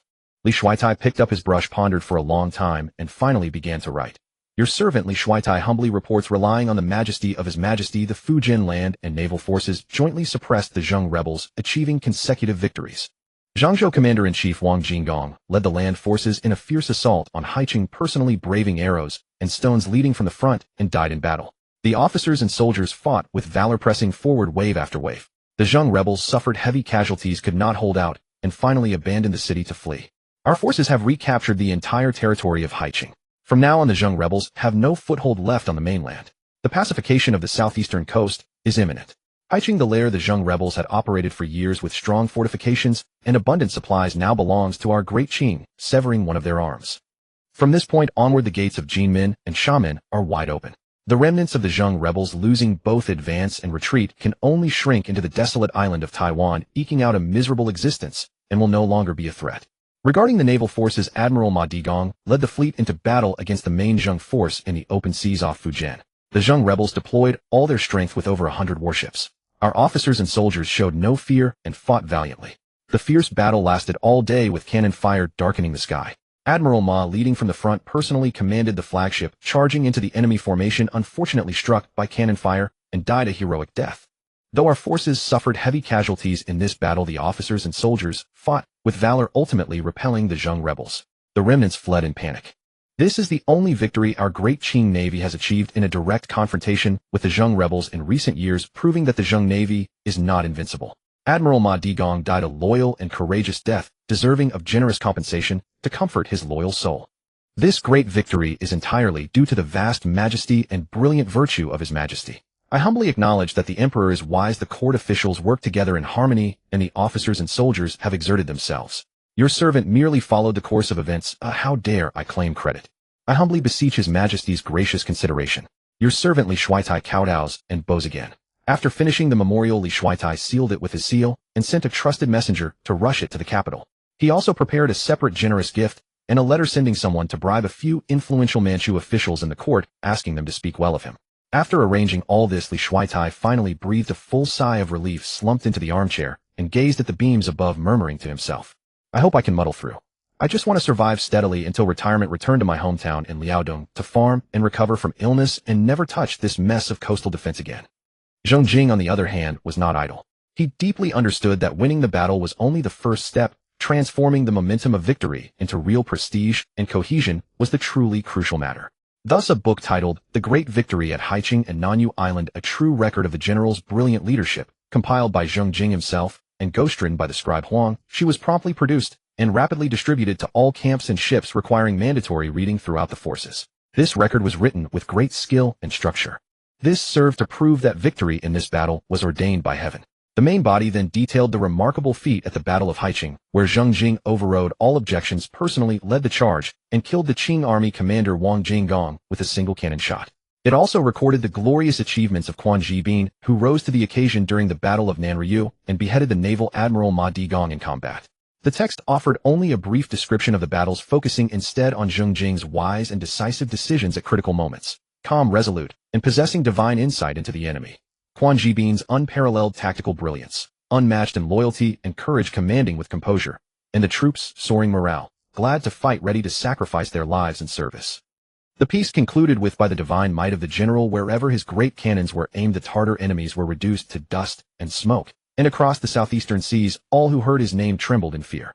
This elevated Zheng Jing's personal prestige to an unprecedented height. The propaganda officers of the education camp carried copies of this veritable record and recited them repeatedly to the soldiers, by campfires on docks, and before military encampments. The name of General Zheng Jing thus took root deep within the hearts of the people. South China Sea, off the coast of Guangdong. Within the Dutch fleet, Commander Balthasar Poort clutched the dismissive official letter delivered by an envoy from Li Shuai, his expression shifting from confusion to anger, then to outright fury. He crumpled the letter into a ball and hurled it onto the deck, cursing loudly in Dutch's voice so thunderous that the sailors below deck shrank back in their collars. Untrustworthy, faithless Easterners. We had agreed to join forces against the Zheng clan to provide supplies along the Guangdong coast. I sailed all the way from Batavia with 17 warships, and the moment we entered Guangdong waters you tell me the war is over, that we are no longer needed. Send us back the way we came. No supplies, not a single grain of rice, no fresh water, nothing at all. The adjutant stood aside, carefully picking up the crumpled letter, unrolling it, and reading it once more. A touch of helplessness crossed his face. Commander, the letter claims they have captured Haiqing and achieved a tactical victory. The campaign is over. They order us to return immediately. As for the supplies and the Taiwan they promised, not a single word is mentioned. Clearly they intend to renege on their commitment. Balthasar Poort smashed his fist against the ship's rail, grinding his teeth. For this joint operation we have committed half of the East India Company's entire Asian fleet. From Batavia to the South China Sea, thousands of miles. How much supplies and manpower have we squandered? They declare it over, and it is over. No supplies, no mention of Taiwan. They treat us like fools. Then we shall take our own supplies. We shall reclaim Taiwan ourselves. Balthasar Poort whirled around and barked orders at his adjutant. Transmit the command. The fleet will alter course, heading north along the Guangdong coast. Plunder every village we encounter. If the Eastern Emperor refuses to provide supplies, we will take them from the land ourselves. 17 Dutch warships surged forward with menacing force toward the Guangdong coastline. However, the first landing site left the Dutch dumbfounded. The villages were utterly deserted, not a single grain of rice to be found inside any house. Miles inland, there was not a soul in sight, not even a stray dog. This was the no-man's land created by the Qing dynasty's evacuation order. Within 30 li of the coast, every settlement had been forcibly emptied. The people were driven inland, villages burned to ruins, wells filled in, and fields overrun with weeds. Poort refused to give up and tried 2 more landing sites only to meet the same result. Deserted villages, empty houses, barren storehouses. Not a drop of drinkable water could be found. Eyes blazing, Poort ordered the fleet to press onward northward, risking an approach to Chaozhou Prefecture. This time they finally spotted people. A Qing coastal defense garrison. Spying the Dutch warships drawing near, Qing soldiers immediately beat bronze gongs as warnings, and a row of black cannon muzzles on the shore batteries swung to bear upon the sea. Several Dutch sailors rowed a small boat toward shore to negotiate, only to be met with a dense barrage of arrows. One sailor was struck down on the spot. The Dutch could scarcely endure such humiliation. Fleet Commander Poort flew into a rage and bellowed, "Fire! Blast them to hell!" The Dutch warships opened their broadside gunports in unison. Dozens of cannonballs screamed across the water and slammed into the shore battery, sending stone fragments flying and thick smoke billowing. The Qing defenders did not lag behind. Several heavy coastal guns roared back, and their shots sent towering columns of water spraying dozens of feet high around the Dutch warships. The two sides exchanged fire for nearly half an hour. A corner of the Qing battery was blown to rubble, while one Dutch warship took a direct hit. Poort watched helplessly as his warship bore its wounds, then glanced at the battered, yet still resisting battery on shore. Teeth clenched, he finally waved his hand and ordered a retreat. 17 warships raised sail and continued northward. The Dutch fleet tested several more harbors along the Fujian coast with uniformly fruitless results. In the no-man's land left by the evacuation order, not a single functional water well could be found, and supplies remained entirely out of reach. Thus the Dutch fleet drifted slowly into the waters claimed by the Zheng naval forces. When patrolling fast boats spotted them, the 17 Dutch warships were sailing in column formation, gliding northward along the Fujian coastline, their sails billowing full in the sea breeze. Zheng forces patrol boats did not dare delay. They turned about immediately and sped toward Xiamen to report. Reporting, sir. Urgent dispatch from patrol boats. A red-haired barbarian fleet has been spotted in the waters southeast of Jinmen and Xiamen. 2 large ships and 15 small ones proceeding northward along the coast toward our position. The term large ships referred to heavily armed East India Company merchantmen, each displacing between 600 and 800 tons and mounting over 30 heavy cannons. They were roughly on par with the Zheng clan's sole flagship. Upon hearing the report, Zheng Jing was not alarmed, but rather pleased. A sharp glint flashed in his eyes. 2 large ships. Excellent. Summon Lord Shunchong, Zhou Quanbin to me at once. Lord Shunchong, Zhou Quanbin arrived shortly thereafter. Having recently routed the Qing naval forces and killed Ma Digong in battle, Zhou Quanbin had been infected as Lord Shunchong by Zheng Jing in his capacity as regent, and he was riding high on his recent triumphs. No sooner had he entered than he clasped his fists and said, "My lord, I hear the red-haired barbarians have arrived with their fleet. Shall I lead the attack?" Zheng Jing stood with his hands behind his back before the military map, casting a glance over his shoulder. A smile played at the corners of his mouth. There is no rush to fight. The barbarians bring 2 large ships. I am thoroughly covetous. Find a way to seize those 2 ships for me. Zhou Quanbin pondered for a moment, and a sharp light ignited in his eyes. Clasping his fists, he said, "My lord, the barbarian fleet is sailing north along the coast, which means they have been searching for supplies all along. Yet the Fujian coastline has already been stripped bare by the Qing evacuation order. They will have found nothing, not a grain. Their fresh water and rations must be nearly exhausted. I suggest we turn their desperation to our advantage. Let us first send an envoy to open peace negotiations, feigning willingness to provide them with fresh water and provisions to keep them calm. Meanwhile, we will secretly assemble the Great War junks and encircle them on all sides under cover of darkness, driving them into shallow waters near the shore. The barbarian large ships draw too deep a draft. Once stranded in shallow waters, they will be trapped beasts unable to turn about. I can then strike and seize them in one decisive blow." Excellent. Zheng Jing rose and slammed his palm upon the table, brilliance blazing in his eyes. Proceed exactly as you propose. Remember, one thing only, those 2 ships. Should you succeed, I shall personally toast your victory. Zhou Quanbin clasped his fists and accepted the order, then turned and strode decisively from the hall. The envoy dispatched by the Zheng regime was a seasoned maritime trader's interpreter fluent in Dutch. As he boarded the Dutch flagship in a small skiff, port stood at the bow, his face as dark as the sky before a tempest. The envoy returned the salute with composed dignity and stated his business forthrightly. "Honorable Commander, I come on behalf of Grand General of Punishment Zheng Jing to hold discussions. The Qing naval forces have been routed by our army fleet. Admiral Ma Digong has been beheaded and Taiwan is firmly under our control. Your ambition to reclaim Taiwan is now impossible. However, the Grand General is willing to make friends with your nation. Dutch merchant vessels may dock, resupply, and trade at Taiwan's ports. Of course, we can also provide fresh water and provisions merely." The envoy offered a faint smile. "You will need to pay." After settling the envoy into the cabin to rest, Balthasar Put, commander of the Dutch fleet, immediately conferred with his adjutant. He lowered his voice and said, "The conditions offered by the Zheng clan, permission to dock, resupply, and conduct trade, do not sound overly harsh. They are in fact quite acceptable. But this expedition was meant to reclaim Taiwan. Returning empty-handed would make it impossible to answer to Batavia." The adjutant frowned. "Are you suggesting we pretend to accept their terms, secure fresh water and provisions first, and deal with matters afterward?" "Exactly." A cunning glint flashed across Put's eyes. "We'll secure their supplies first, restore our fleet to fighting condition, then find a suitable anchorage to rest, and assess the Zheng forces' true strength. If an opportunity arises, we'll seize it to retake Taiwan. If not, there's no rush. We can always return to Batavia later." The adjutant nodded in agreement, and the 2 finalized their plan. That afternoon, a Zheng clan transport vessel arrived as arranged, unloading a shipment of grain and several barrels of fresh water. The envoy greeted them with a warm smile and bowed. "This is merely a token of goodwill. More supplies will arrive tomorrow." Put forced a grateful smile and thanked him. Yet even after receiving the supplies, Put remained on high alert. As soon as the Zheng envoy departed, he turned to his adjutant and ordered, "All warships maintain constant vigilance tonight. Gunners are not to leave their stations, and double the sentries on deck. Deploy additional patrol boats to scout at least 5 nautical miles out." The adjutant saluted and departed. That night, 17 Dutch warships anchored in a sheltered bay. The ships were brightly lit with gunners sleeping beside their cannons and sentries scanning the dark sea with wide eyes. Beyond the outer perimeter at 5 nautical miles, Dutch patrol boats cruised back and forth, their oars cutting through the black water. Everything appeared calm.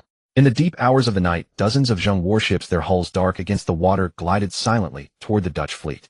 It wasn't until they were nearly upon them that the Dutch patrol boats spotted the approaching fleet. The sentry on the patrol boat struck the alarm gong in terror, its shrill clang splitting the night sky. Put sprang from his cot and rushed onto the deck without even throwing on his coat. As moonlight revealed the silhouette of enemy vessels closing in, Put trembled with fury and kicked the ship's railing, cursing furiously. Those accursed Orientals. By day they bring us food and water only to strike under cover of night. This is sheer treachery. The adjutant called urgently. Commander, we're being surrounded. The water's too shallow here. The big ships can't maneuver. We must reach deeper water before we can form battle lines. Put ground his teeth and roared. Order all warships to weigh anchor. Break south through their lines. Engage them once we're clear of the shallows. The Dutch fleet weighed anchor in disarray and tried to break south, but the Zheng fleet's encirclement moved far faster than they'd anticipated. Half the Dutch warships couldn't escape in time and were trapped within the harbor, including Put's flagship. As the flagship surged toward the bay's entrance, it collided head-on with 6 large blue-hulled warships commanded personally by Zhou Quanbin. The 6 blue-hulled ships opened their broadside gun ports, simultaneously unleashing a devastating volley that rained down upon the deck. Cannonballs tore through the wood, splintering timber everywhere. The main mast was shattered midsection and collapsed with a thunderous crash, causing the ship to list violently. Put was thrown to the deck by the impact, and when he rose his face was slick with blood. The Zheng boarding parties hurled grappling hooks aboard, and dozens of elite soldiers' steel blades clenched between their teeth scaled the railings. A ferocious close-quarters battle erupted on the deck between the Zheng troops and Dutch sailors. Amidst the flashing steel, Dutch soldiers fell one after another. The resistance on deck quickly devolved from fierce opposition into chaos, and from chaos into outright rout.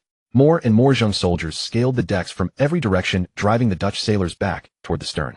Pressed against the railings, the Dutch men stared out with eyes full of despair. Put clutched his wounded arm and surveyed his ragged, battered crew.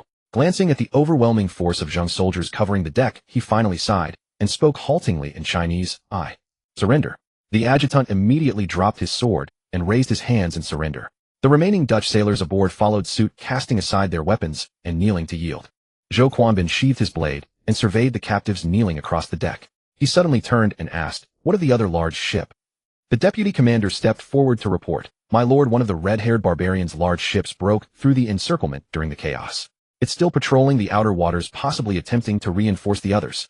Zhou Quanbin grabbed Put by the collar and pointed toward the open sea. "You will write a letter ordering them to surrender as well. Refuse, and I'll have your head." Put nodded grimly. Illuminated by a battered oil lamp on deck, he scrawled a letter of surrender using a goose quill. Upon receiving the surrender letter, that Dutch vessel circled at a distance, but ultimately refused to hoist a flag of truce. Instead, it set full sail and sped southward without looking back. Standing at the prow, Zhou Quanbin watched the vanishing silhouette and cursed loudly, "Damn those red-haired barbarians. They have no honor." As dawn broke, the smoke over the sea gradually cleared. In this engagement, the Zheng forces had sunk 3 Dutch warships and captured 5, including Put's flagship, the heavily armed East India Company merchant vessel of over 800 tons. They took over 400 Dutch sailors and officers prisoner. The Zheng forces suffered only minor damage to several blue-hulled ships and approximately 100 casualties. A remarkably clean and decisive raid. Zhou Quanbin escorted the prisoners and captured Dutch warships back to Xiamen port. Upon landing, he proceeded directly to Yinping Mansion and reported the battle in full detail. At the end, he added with a touch of embarrassment, "This subordinate failed in his duty and allowed one of the red-haired barbarians' large ships to escape." Zheng Jing leaned back in his chair and waved his hand casually. "It doesn't matter. If one escaped, so be it. Having captured one is sufficient. By the way, how badly damaged is the captured large ship?" "Not severely," Zhou Quanbin replied. "The main mast was destroyed, and the hull took a few hits, but the keel is intact. With repairs, it will be seaworthy again." The red-haired barbarians are indeed skilled shipwrights. Deep draft, spacious, holds perfectly suited for long-distance oceanic combat. Zhou Quanbin paused before adding, "General, how should we handle the over 400 red-haired barbarian prisoners? By the rules, could the Dutch East India Company pay silver for their ransom?" Zheng Jing lifted his teacup and took a sip, a faint smile playing on his lips. "Ransom? Do you think I'm short of silver? Taiwan needs labor for clearing wasteland. They'll all be sent there to plow the fields." Zheng Jing truly had ample funds. The Zheng family's decades of accumulated wealth meant the treasury held considerable silver, though grain remained their primary shortage. Zhou Quanbin hesitated for a moment, then grinned broadly and clasped his fists in salute. "Your wisdom is unmatched, General. This subordinate will make the arrangements immediately." As the Dutch prisoners were marched off the ship, most were still lost in the shock of defeat, dazed and unsure of what to do. When the interpreter conveyed Zheng Jing's decision, the Dutchman erupted in protest. Put clutched his wounded arm and struggled to his feet from among the captives, his face flushing red as he loudly protested in Dutch. "I am the fleet commander of the Dutch East India Company. By convention, I am entitled to dignified treatment as a prisoner of war. You cannot send me to work the fields." The Zheng squad leader in charge of the prisoners listened to the translation, gave Put a thorough once-over, and without a word delivered 2 punches and a kick that left Put curled on the ground whimpering. The squad leader spat on the ground and cursed, What kind of nonsense is that? Here you're nothing but a foreign mule for plowing fields. Put clutched his stomach and shrank into a ball on the ground, too scared to utter another word. He obediently followed the other prisoners onto the transport ship bound for Taiwan. The affairs at Jinmen and Xiamen had finally come to an end. The Qing navy was crippled. Fu Jin, Governor Li Shuitai cowered in Fuzhou, daring not to act rashly, and the Dutch fleet had been dealt with as well. Zheng Jing left Zhou Quanbin to guard Jinmen and Xiamen with 5,000 elite troops, while he himself, accompanied by his civil and military officials, boarded the fleet and set sail, cutting through the waves toward Taiwan. When the fleet reached Penghu, Zheng Jing stood at the prow gazing at the islands. At that time, Penghu was scarcely developed, with only a few fishing villages dotting the islands. The total population was no more than 1,000, and the harbor was rudimentary, consisting of just a few dilapidated piers. Zheng Jing was well aware of the strategic importance of Penghu. It lay at the center of the Taiwan Strait, serving as the vital throat connecting Jinmen, Xiamen, and Taiwan. Whoever controlled Penghu held the lifeline of the Taiwan Strait. Issue an order, station 500 troops in Penghu, and construct a harbor and fortifications. Zheng Jing pointed to the most prominent headland on the island. The harbor must be capable of berthing warships of the Qing II class. This place will henceforth be the gateway to Taiwan. All supplies and personnel traveling between Jinmen, Xiamen, and Taiwan must pass through here. It must be firmly held in our grasp. The accompanying officials acknowledged the order and recorded it. After a day's stay at Penghu, Zheng Jing's fleet continued eastward. It was already November when the fleet arrived at the dock of Qingtian Prefecture in Taiwan. Nearly 5 months had passed since the decree ordering the relocation to Taiwan was issued. Qingtian Prefecture, once sparsely populated, was now overflowing with people. The docks were a forest of mass shantytowns stretched in an unbroken line, and the streets were bustling with the busy figures of soldiers and civilians. As Zheng Jing stepped off the gangplank, officials were already lined up at the dock to welcome him. Entering the Qingtian Prefecture government office, Qin Yonghua came forward to greet him, carrying a thick stack of ledgers. After several months away, this once vigorous scholar now had sunken eyes and prominent cheekbones. His already faded Confucian robe was now further marked by the wear of hardship. Qin Yonghua bowed and got straight to the point, his voice laden with fatigue. General, the grain shortage remains extremely severe. Although most of the 200,000 people who crossed the sea have been settled in the reclamation areas, the consumption of stored grain has far exceeded expectations. The scale of planting varies across the reclamation areas. The earlier arrivals, the able-bodied men, planted early, and the late-season rice is growing moderately. A harvest is expected by the end of the year. But those who arrived later started late. Less than 30% of the land has been cleared, and they cannot rely on any harvest this year. Even the late-season rice harvested at year's end, when distributed among 200,000 people, will be a drop in the bucket. The grain shortage might not ease until the rice is harvested around mid-next year. Until then, relying solely on Taiwan's local output is unsustainable. We must find solutions from external sources. Without even taking a sip of water, Zheng Jing, accompanied by Qin Yonghua and Feng Shifan, left the government office and headed straight for the reclamation areas to inspect. Rice had been planted near the rivers, but the seedlings were sparse, drooping listlessly in the fields. The leaves were a sickly yellow, a stark contrast to the lush green rice paddies in Zheng Jing's memory. Qin Yonghua pointed at the pitiful-looking rice field, smiling bitterly. General, this is the first planting season. The soil has not been enriched yet. These lands were originally wilderness with tangled roots. We burn the weeds and turn the soil, but the underlying earth is poor and lacks fertility. Irrigation is also inconvenient. The river level is low, and we rely entirely on manual labor to carry water to the fields. A bucket of water carried from the riverbank to the field waters only a few seedlings, with most of it spilling along the way. Moreover, the planting was late. The first batch of able-bodied men who relocated to Taiwan arrived only at the end of June. They rushed to transplant the seedlings, but the optimal growing season was largely missed. The fact that the rice has grown this well is already a blessing. In a few years, once the land is intensively cultivated, irrigation canals are built, and the soil is enriched, the harvest will naturally improve. But for this first season, if we achieve 20% of the yield of mature fields on the mainland, we should be grateful. After hearing this, Zheng Jing was utterly stunned. He had hoped Taiwan could serve as a granary, but he never imagined that simply clearing the land would not guarantee a harvest. Crouching on the ridge, his face as dark as the bottom of a pot, he remained silent for a long time, his heart burning with anger. Why hadn't Hong Su, Huang Ting, and those old officials spoken up earlier? But soon Zheng Jing figured it out on his own. At the time, they had opposed the relocation. It was he who had insisted, overruling all objections, and forcibly moved 200,000 people across the sea. Hong Su and Huang Ting had also felt that they were at the end of their rope.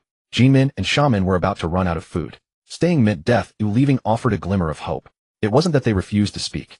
It was that speaking would have been pointless. Staying was waiting for death. Relocating to Taiwan was a gamble. In the end, they had simply gritted their teeth and taken the gamble. Zheng Jing sighed and swallowed the remaining complaints. He turned and walked into the fields. The toiling commoners were gaunt and sallow, with sunken eyes and arms as thin as withered sticks. Their movements as they swung their hoes were feeble each stroke, as if they were fighting fate with their last ounce of strength. Feng Shifan stepped forward and announced in a loud voice, "His Excellency, the Imperial Commissioner Supervisor of the State, General Zheng Jing, has arrived." Hearing the announcement, the commoners stopped their work. Some hesitated for a moment before realizing what was happening, then hurriedly fumbled to pay their respects. But their movements were sluggish and disjointed. Their knees bent halfway, and then froze as if even the strength to kneel had to be conserved. A few young men opened their mouths as if to shout a slogan, but the sound that came out was dry and hoarse, dissipating weakly in the wind. Their eyes were dim and lifeless. Though a trace of awe still lingered in their gazes as they looked at Zheng Jing, it was far from fervent.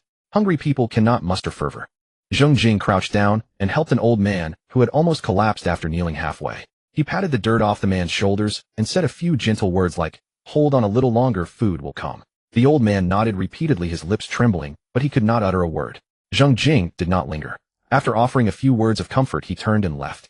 On the way back, Zheng Jing suddenly asked Chen Yonghua, "How have the casualties been among the commoners in Taiwan over these past few months?" Chen Yonghua lowered his voice and replied, "To answer your excellency, the reports from the various reclamation areas indicate that nearly 1,000 commoners have died due to hunger, disease, and unacclimatization.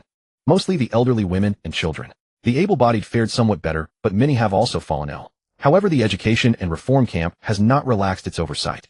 This is no time for leniency. If we do not push the people now, there will be no way forward for them in the future. We must clear the land and build irrigation systems. If we can endure these most difficult months, only then can we talk about the future." Though the people suffer, the officers of the education and reform camp have been gnawing on grassroots and drinking thin gruel alongside them on the ridges. No one is hiding behind and enjoying comfort. Nearly 1,000 lives lost.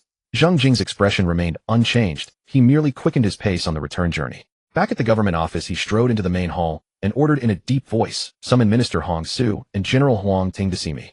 Before long, Hong Su and Huang Ting hurriedly arrived. Having just extricated themselves from their respective official duties, both wore expressions of fatigue.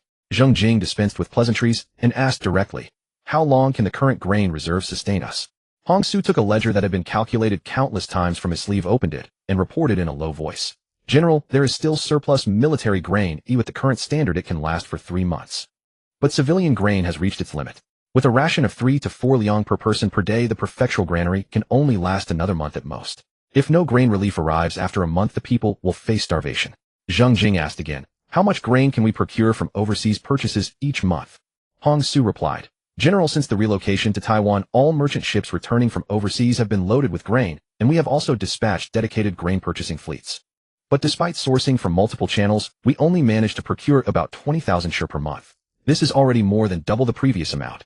Zheng Jing made a quick calculation in his mind. 20,000 share sounds like a lot, but the basic monthly consumption of the naval forces alone is 35,000 share.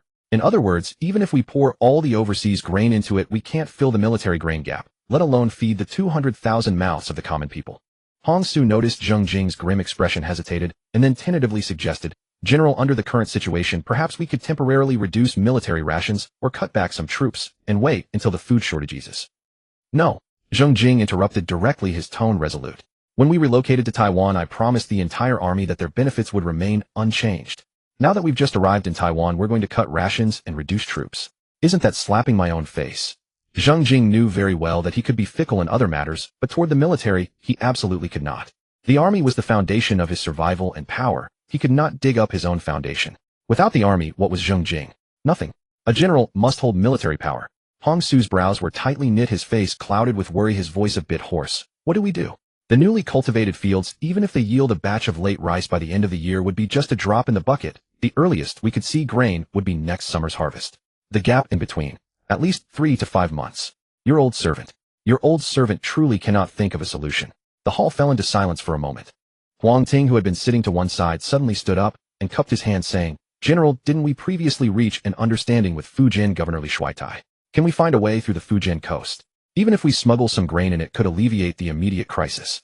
Hong Su shook his head and sighed. "Your Excellency Huang, you are not aware. That old fox Li Shuaitai might turn a blind eye to smuggling raw silk, tea, and porcelain. But what is grain? It is the lifeline. The Qing court monitors grain most strictly. The Ministry of War has special personnel patrolling the coastal prefectures, and if caught, it is a crime punishable by confiscation of property and extermination of the family. He would never dare to loosen his grip on grain. Relying on him is futile." Chen Yonghua, who had been standing by, pondered for a long time, then suddenly looked up and said, General, since the path on the mainland is blocked, why not change direction? Luzon, Siam, and Annam are all grain-producing regions. Dispatch more grain-purchasing fleets, increase the frequency of voyages, even if the cost per trip is higher, just get the grain in to tide us over these few months first. Secondly, the newly cultivated fields lack fertility, outplanting rice yields poor harvests. It would be better to switch to sweet potatoes. Sweet potatoes are not picky about soil, have a short growth period, and can be harvested in 3 to 4 months. Though they are not very filling, they can satisfy hunger. Furthermore, there are many Aboriginal tribes in the mountains of Taiwan. Although they primarily rely on fishing and hunting, they also store some grain. We can trade salt cloth and ironware with them for grain. Every bit counts, and it's better than having nothing. Zheng Jing nodded, then turned to Hong Su and asked, Hong Darren, how much silver is left in the treasury? Hong Su replied directly, General, the treasury currently has 420 yang of silver. Zheng Jing's brows finally relaxed a little. This was probably the only good news he had heard today. Fortunately, there was still money. Zheng Jing made a decision on the spot. Dispatch more grain purchasing fleets to sea, go to Luzon, Siam, and Annam everywhere possible. Don't worry about the price, as long as it's grain, bring it all back. Furthermore, Zheng Tai has 200 yang of silver deposited in Nagasaki, Japan. Immediately send someone to Nagasaki to withdraw that silver and exchange it all for grain and copper ingots to transport back to Taiwan. Zheng Jing paused, a sudden thought flashing through his mind. The coastal waters of Taiwan were actually rich in seafood. Fish, shrimp, crab, shellfish. Everything was abundant, and the people had been fishing to supplement their food. But fish meat was all protein, eating it alone couldn't stave off hunger, and it only grew more bland. It had to be paired with fat. Fat. Zheng Jing suddenly thought of whales. These creatures were like fat pigs in the sea with thick layers of fat enormous in size, and catching one would yield thousands of gin of oil. There was just one problem: whale oil had a strong, fishy, and rancid smell, making it unpalatable. But Zheng Jing quickly thought of a solution. He had seen in a documentary from a later era that whale oil, after undergoing multiple processes, could have most of its fishy smell removed. Although it couldn't be completely odorless, using it to fry fish and shrimp or mixing it into porridge would make the food rich and oily, far superior to the bland fare the people were currently eating. With some oil in their stomachs, the reclaiming farmers would have more strength to swing their hoes. The more Zheng Jing thought about it, the more excited he became. He turned to the 3 men and asked, Do you know about that big fish in the sea that spouts water? The kind that several people can't wrap their arms around. That thing is a treasure. It can be used as food. Hong Su shook his head with a look of disgust. General, you must be referring to the sea whale, the term for whales in this era. That meat is fishy and foul. Cut a piece and boil it, and the whole house stinks. It's utterly inedible. Occasionally commoners cut a few pieces to feed their dogs, and even the dogs are reluctant to eat it. If the general wants to use it as food for people, I'm afraid the people would rather starve than open their mouths. Zheng Jing laughed heartily and waved his hand. That's because you don't know how to handle it. This thing isn't just cut into pieces and boiled, you have to render the oil first. Cut the fat into pieces, render it into oil, then filter it clean to remove the fishy smell. Use it to fry fish or stir-fry vegetables, or simply mix it into porridge. It's rich and filling. With this oil, the people can last half a day longer on a bowl of porridge. Zheng Jing turned to Huang Ting and asked, General Huang, has anyone in the army had experience catching this big fish? Huang Ting looked troubled, rubbing his large hands. General, to be honest, the coastal people say that the sea whale is a spiritual creature of the sea with hundreds of years of cultivation. If one actively hunts it, it will anger the sea god and bring misfortune. So no one specifically hunts the sea whale. Occasionally, if one is stranded and dies, they dare to cut a few pieces of meat. Usually if they encounter one in the sea, they go around it. How would they dare to catch it? Shen Yonghua spoke. General, if you truly have a way to eliminate the foul odor of the whales, this would indeed be a fine solution to alleviate the food shortage. As for the soldiers' fear in their hearts, that is not difficult to manage either. The naval forces are mostly hardened men who have walked the edge of the blade. Not all of them believe in such taboos. Just find those with courage. Zheng Jing nodded and said, so be it.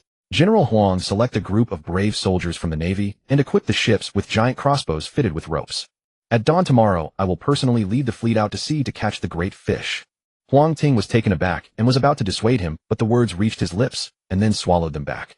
With provisions nearly exhausted and 200,000 people anxiously awaiting food to cook, who cared about taboos at such a time? Huang Ting gritted his teeth, clasped his fists, and said, I will accompany you tomorrow, General. The next morning, Huang Ting came to report. General, I had 2 of the large green-headed ships modified overnight with giant crossbows mounted at the bows. The arrows are tied with thick hemp ropes, several dozen zhang long. Furthermore, according to reports from the patrol fleet, a group of whales has been sighted about 10 li north along the coast, and there are quite a few of them. Zheng Jing was overjoyed, slapped his thigh, and stood up. Then what are we waiting for? Set sail. A dozen ships hoisted their sails, weighed anchor, and cut through the waves northward along the coast of Taiwan. In less than an hour, several tall water spouts suddenly erupted from the sea, ahead, glistening in the sunlight. The lookout shouted at the top of his voice, Whales! Whales ahead! Zheng Jing strode quickly to the bow and looked out indeed, seeing several enormous whales leisurely swimming on the surface. Their dark gray backs cut through the waves, and their sheer size made one gasp in awe. Zheng Jing fixed his gaze and was instantly filled with surprise and delight. They were humpback whales. Among whales this species had relatively fine meat. Though its fat was not as thick as others, its odor was much milder, and the oil rendered from it had a far better taste than that of other whales.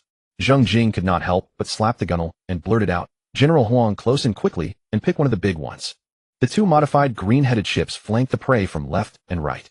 The giant crossbows at the bows were already loaded, the thick hemp ropes trailing behind coiled into several loops stacked on the deck.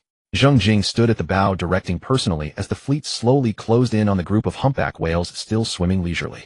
He aimed the crossbow at the one with the broadest back and largest frame, then barked the order, "Fire."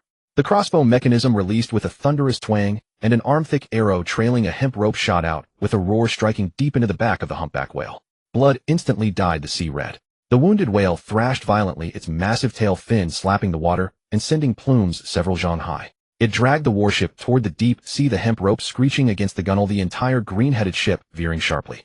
Zheng Jing gripped the gunwale tightly and shouted, "Don't let it escape." The other ship fired another arrow. The second green-headed ship rushed in from the side, and just as the humpback whale slowed, slightly hampered by the first rope, another crossbow arrow shot through the air, striking deep into the whale's flank. The two large green-headed ships held the prey fast from both sides. The humpback whale struggled for nearly half an hour, its blood spent, its strength exhausted, until finally, it floated motionless on the surface. Zheng Jing finally breathed a sigh of relief, laughed heartily, and waved his hand, "Drag it back. Extra rations tonight." This humpback whale measured a full 15 meters in length and weighed 20 tons. When it was towed back to the dock at Changtian Prefecture, the entire sea surface was stained a dark crimson. Chen Yonghua had already arranged dozens of large iron cauldrons and rows of wooden barrels on the dock. The shore was crowded with commoners and soldiers who had hurried over upon hearing the news, all craning their necks to gaze at the behemoth, marveling in wonder.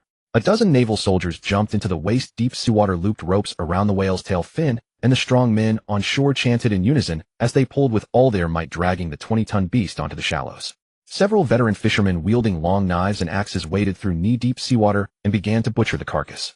First they cut off thick slabs of blubber, rinsed them repeatedly in seawater to remove the blood, then washed them several times in fresh water before cutting them into palm-sized chunks and tossing them into the iron cauldrons. As the fire blazed, the blubber in the cauldrons began to sizzle and release oil. A powerful fishy odor spread with the steam, filling the entire dock with a stench. The watching soldiers and commoners covered their noses and mouths. Someone frowned and muttered, "This smell is worse than rotten fish. Can it really be eaten?" Another person chimed in, "It smells nauseating. I'd rather gnaw on grass roots." Zheng Jing stood on the dock, his expression unchanged, directing the process step by step. He ordered them to skim off the foam, strain the oil through gauze, add fresh water, boil again, continue skimming and filtering, repeating several times. The men followed his instructions. The first batch of rendered whale oil was murky yellow-black and so foul that even the cook, who did the rendering, nearly vomited his breakfast. But after several rounds of boiling with fresh water, skimming and filtering, the oil in the cauldron gradually became clear, and the original strong fishy odor miraculously faded away. By the end, the iron cauldron held only a translucent, slightly yellow clear oil that glistened warmly in the sunlight, bearing a resemblance to lard at first glance. The soldiers, who had been holding their noses in disgust, now crowded forward. One could not help dipping a finger in and tasting it, his eyes widening instantly. "Hey, it is oil. No fishy smell." Zheng Jing waved his hand grandly. "Fry the whale meat in this oil with some salt. Try it." The cooks immediately set to work, scooping several ladles of the freshly rendered oil into a hot iron cauldron. The oil sizzled upon contact with the heat. The whale meat, cut into finger-sized chunks, was tossed into the cauldron, where it curled up in the boiling oil with golden, crispy edges. The aroma of meat and oil burst forth instantly. The cooks added a handful of coarse salt, stirred a few times, and then scooped the meat into bowls. The golden brown whale meat was crispy on the outside and tender within, the salt enhancing the flavor, while the fragrance of oil and meat filled the dock. The soldiers, no longer caring about their earlier disgust, grabbed bowls and rushed to pick up the fried whale meat. One took a bite, his mouth flooded with oil, and despite the heat making him gasp, he couldn't help but shout, "Delicious." Several bystanders among the commoners also could not resist squeezing in to ask for a piece to taste. The commoners carefully put the whale meat into their mouths. After chewing a couple of times, their eyes went wide, then lit up, as if a starving man had suddenly seen a table full of white rice. A middle-aged man swallowed the meat, his voice trembling. "Delicious. Truly delicious. I've never eaten such fragrant meat in my life." A skinny boy beside him licked the oil off his fingers again and again, gazing longingly at the golden brown whale meat, swallowing his saliva as he cried, "Is there more? Just one more piece, just a small piece." The crowd around burst into laughter. More commoners surged forward, forming a long line at the dock, everyone eager to taste this legendary whale meat. Zheng Jing himself picked up a piece and put it into his mouth. After chewing a few times, he thought it was quite ordinary. But at least the supply line for food had been found. Li Muxing and his wife were among the first batch of able-bodied young men and women to cross the sea to Taiwan. After 3 months of relentless toil on the barren land outside Qing Prefecture, they had managed to reclaim 10 acres with their bare hands, planting a late-season rice crop on 2 of them. The rice grew sparse and thin, but it was their own land. Every day, squatting on the ridge and gazing at the withered yellow seedlings, the couple nurtured a glimmer of hope in their hearts. 3 months later, his parents arrived with their 3 children on the last fleet of ships. The children were even thinner than when they had left. The little girl's wrists were like dry twigs, and the eldest son's cheeks were sunken into deep hollows. The elderly parents were frail and worn. His father's back was more stooped than ever, and his mother's hair had turned nearly white. On the day the ship docked, Li Muxing's wife held the 3 children and wept uncontrollably. Li Muxing knelt before his parents, knocking his head on the ground, and rasped, "We've made it, we've made it. Our family has land now. 10 acres. We'll never go hungry again." His father, leaning on a cane, gazed at the distant dark wasteland, and a glimmer of light finally appeared in his cloudy eyes. The policies of the reform camp were also quietly changing. The initial forced reclamation gradually loosened. No longer did officials check progress and set targets door to door every day. Instead, they guided the people to cultivate the already open land with care, digging canals, burning grass for fertilizer, slowly transforming the barely arable fields into fertile farmland. Li Muxing and his wife worked in the fields every day with their children. The 2 sons helped him turn soil and move stones, while the little daughter followed her mother to pick grass roots by the field edge. His mother stayed home to boil water and cook, while his father, though in poor health, often went to the dock to beg for a couple of fish. The family was not full, but at least they were together, not one missing. One evening, Li Muxing's family of 5 finished work and trudged along the ridge, hose over their shoulders. The setting sun died the entire wasteland gold, and smoke from cooking fires began to rise from the huts in several reclamation areas ahead. A middle-aged man walking ahead suddenly stumbled, then fell straight forward face first into the ground, kicking up a small cloud of dust. The hose slipped from his hand and clattered against a stone. Several nearby workers gathering after work crowded around.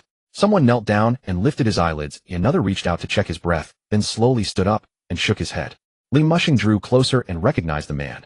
A strong young man from the same reclamation area, whose hut was not far from his own. He had been the most hard-working seen this morning, shoulder his hoe and leave. Now he lay lifeless on the path home. The crowd of onlookers fell silent for a moment, then gradually dispersed. No one wept, no one cried out, no one even commented. They had seen too many such scenes in these past months. Starvation, illness, exhaustion. How many fell each day? Today it was him, tomorrow it might be themselves. The only thing the living could do was save their strength and go back to work in the fields the next day. Li Muxing's wife turned pale. She quickly covered the 3 children's eyes, pulled them close, and pushed them toward home. The little girl, her eyes covered, asked in confusion, "Mother, what happened to that uncle?" His wife's lips trembled, but she forced a smile. "The uncle is asleep. Let's go home quickly and have some fish porridge." The little girl nodded vaguely and obediently followed her mother's steps. Beside them, the younger son pouted, tugged at his mother's sleeve, and muttered, "Fish porridge again. Every day it's fish porridge. I'm sick of it. When will we ever eat white rice?" Li Muxing gave a wry smile, rubbed his younger son's head with his rough hand, and rasped, "Soon. When the rice is harvested, I'll make you a pot of white rice as much as you want." The boy's eyes lit up, and he nodded vigorously, then turned and bounded off to catch up with his mother and sister ahead. Li Muxing walked behind, but a familiar bitterness rose in his mouth. Fish porridge. He had drunk it for months. The fish meat was dry and bitter, the porridge faintly fishy and watery, so thin it barely held together. Just the thought of that taste made him shudder, his stomach churning with acid. The family walked along the ridge toward their hut. Before they reached the door, a rich aroma drifted from their direction. Thick, savory, with the unmistakable scent of fat, utterly different from the usual bland, fishy smell. The 3 children froze for a moment, then dashed towards home like 3 wild rabbits. The younger son burst through the door, first shouting, "Grandma, what smells so good?" The eldest son and little girl crowded at the doorway, eagerly peering toward the stove. Grandma stood by the stove, stirring the pot of fish porridge, her face crinkled with smiles.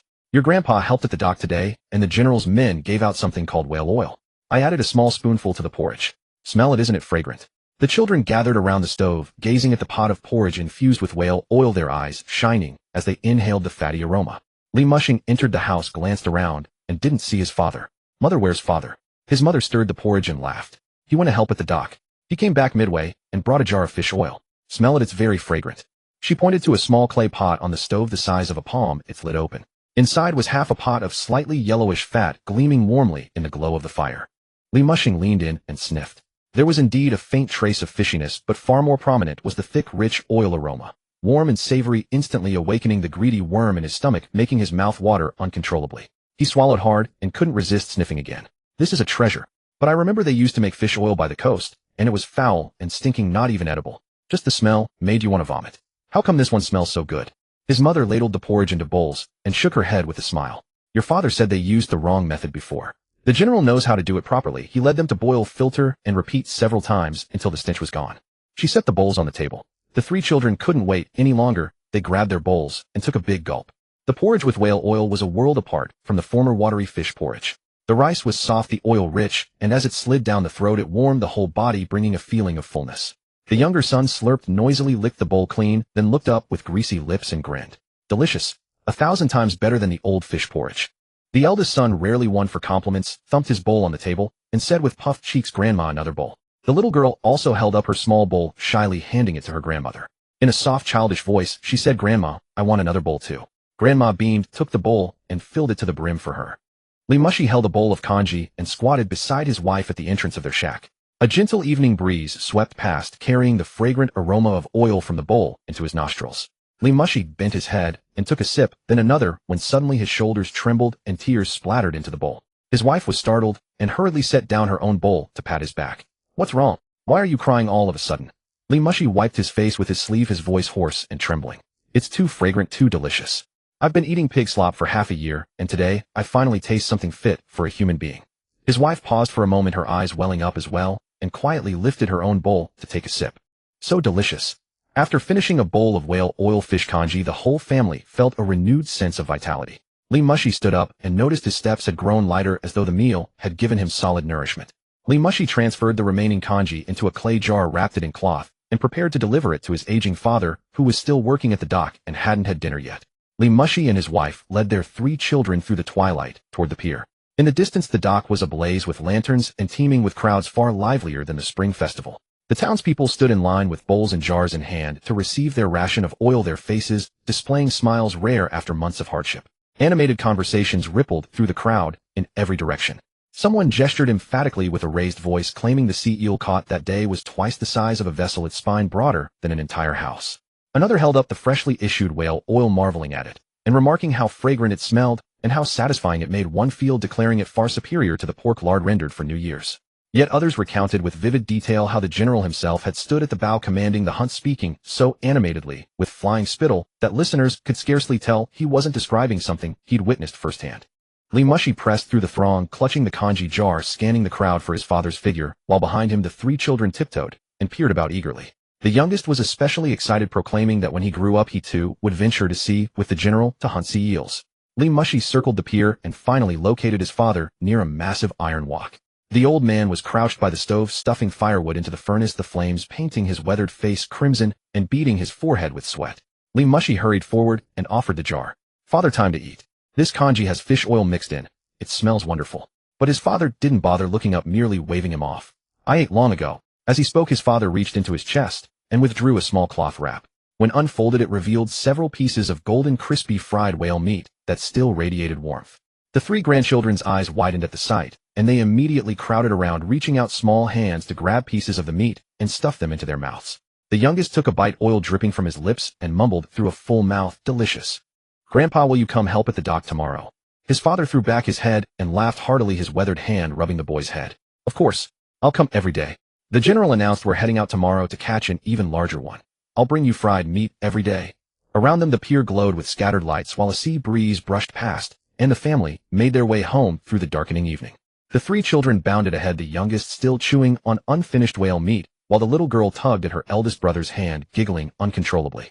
Li Mushi looked up at the sparse starlight in the night sky, then down at the muddy path beneath his feet. They had been walking this road for months, each step a struggle. But now, with oil in their bellies and land in their hands, their families stood whole once more. Hope, it seemed, was no longer so distant after all. The waters surrounding Taiwan serve as crucial migratory routes for whales. Moreover, in this era there was virtually no targeted whaling, so whale pods showed no wariness toward vessels. They would continue leisurely spraying water and playing even as ships drew near, making them far easier to catch than one might imagine. Zheng Jing assembled a dedicated whaling crew, converting over a dozen large vessels and arming them with rope-equipped crossbows, while rotating brave and meticulous naval officers on sea duty.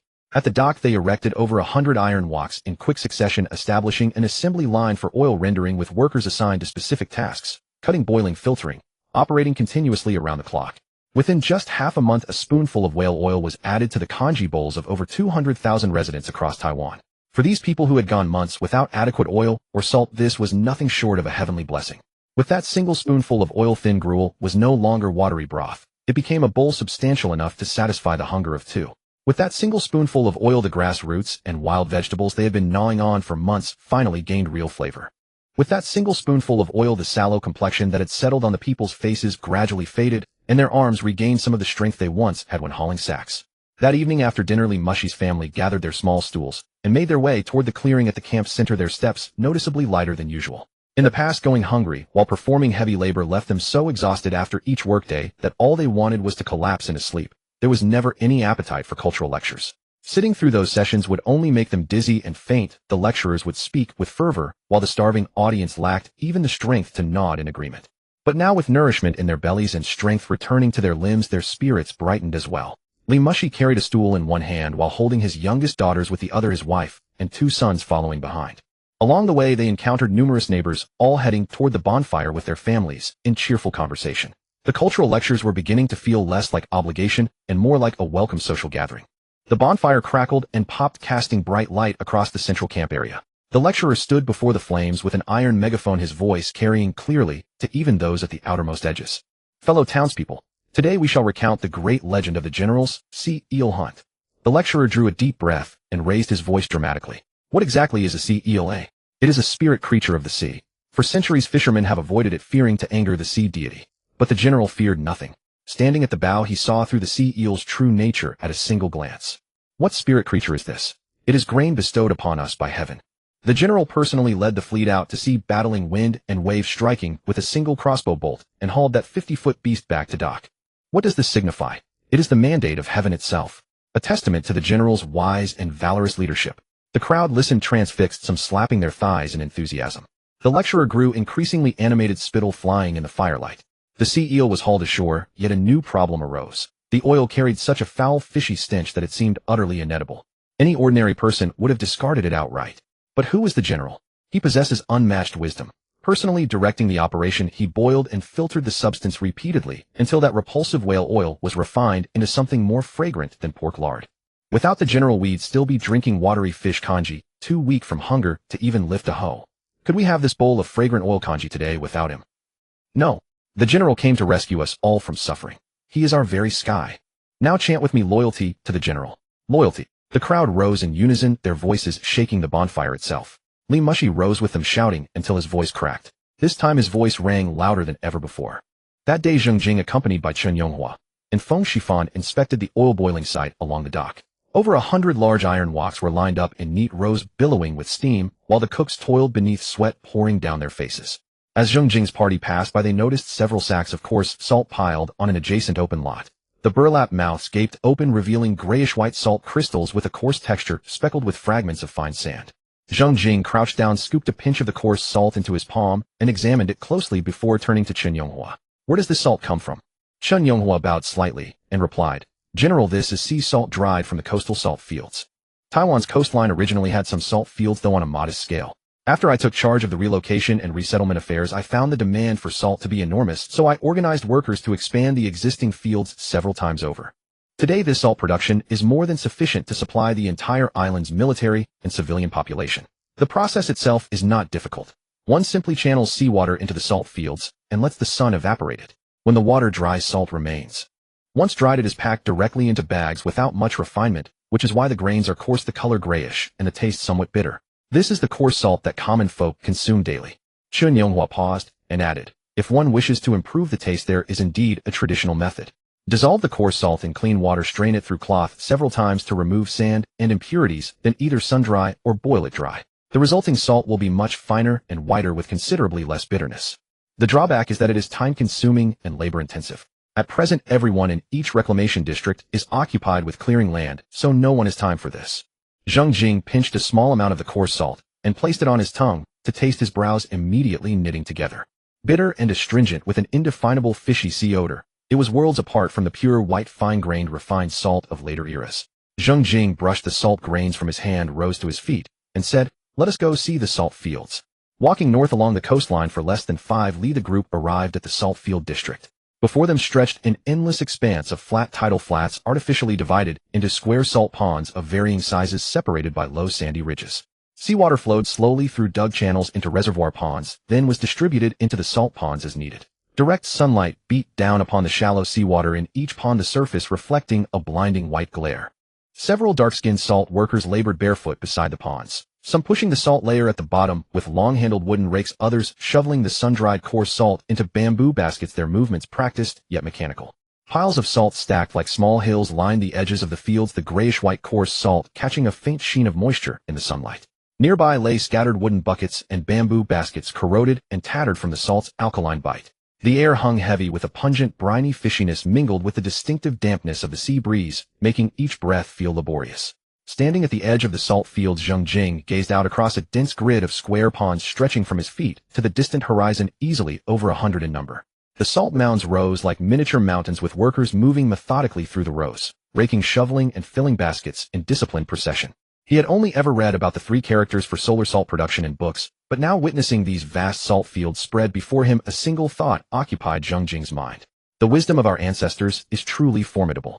With salt fields like these, 20,000 people would be nothing. Perhaps even 40,000 could be sustained. Zheng Jing lingered at the salt field's edge for some time before reluctantly turning away and following Chenggong onward. Passing several salt mounds, they reached a makeshift shed area behind the fields. The sheds were far quieter than the bustling salt fields, with only a few craftsmen tending to large clay vats and wooden frames. Chenggong gestured toward the equipment within. General, this is where we purify the crude salt. We dissolve the coarse salt in concentrated brine, filter it repeatedly through cloth to remove sand and impurities, then boil it dry until crystals form. The resulting salt is much finer and whiter with considerably less bitterness. Chenggong retrieved a small clay jar no larger than his palm from a wooden shelf, removed the lid, and offered it to Zheng Jing. This is purified salt reserved for officials and nobility. The common folk cannot afford such luxury. Zheng Jing accepted the jar and poured a small amount into his palm. Indeed, the salt was considerably finer and whiter than before, with uniform grains and none of the pungent fishy sea odor. He pinched a portion onto his tongue and tasted it. The bitterness had noticeably diminished, though a faint trace remained.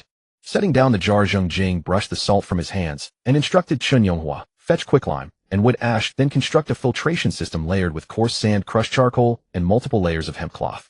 Follow my instructions exactly. Chenggong hesitated briefly, uncertain of what the general had in mind, but obeyed without delay. The salt workers bustled about, hauling quicklime and wood ash into the shed, then assembling a crude filtration apparatus on a wooden frame according to Zheng Jing's directions, alternating layers of coarse sand, crushed charcoal, and hemp cloth.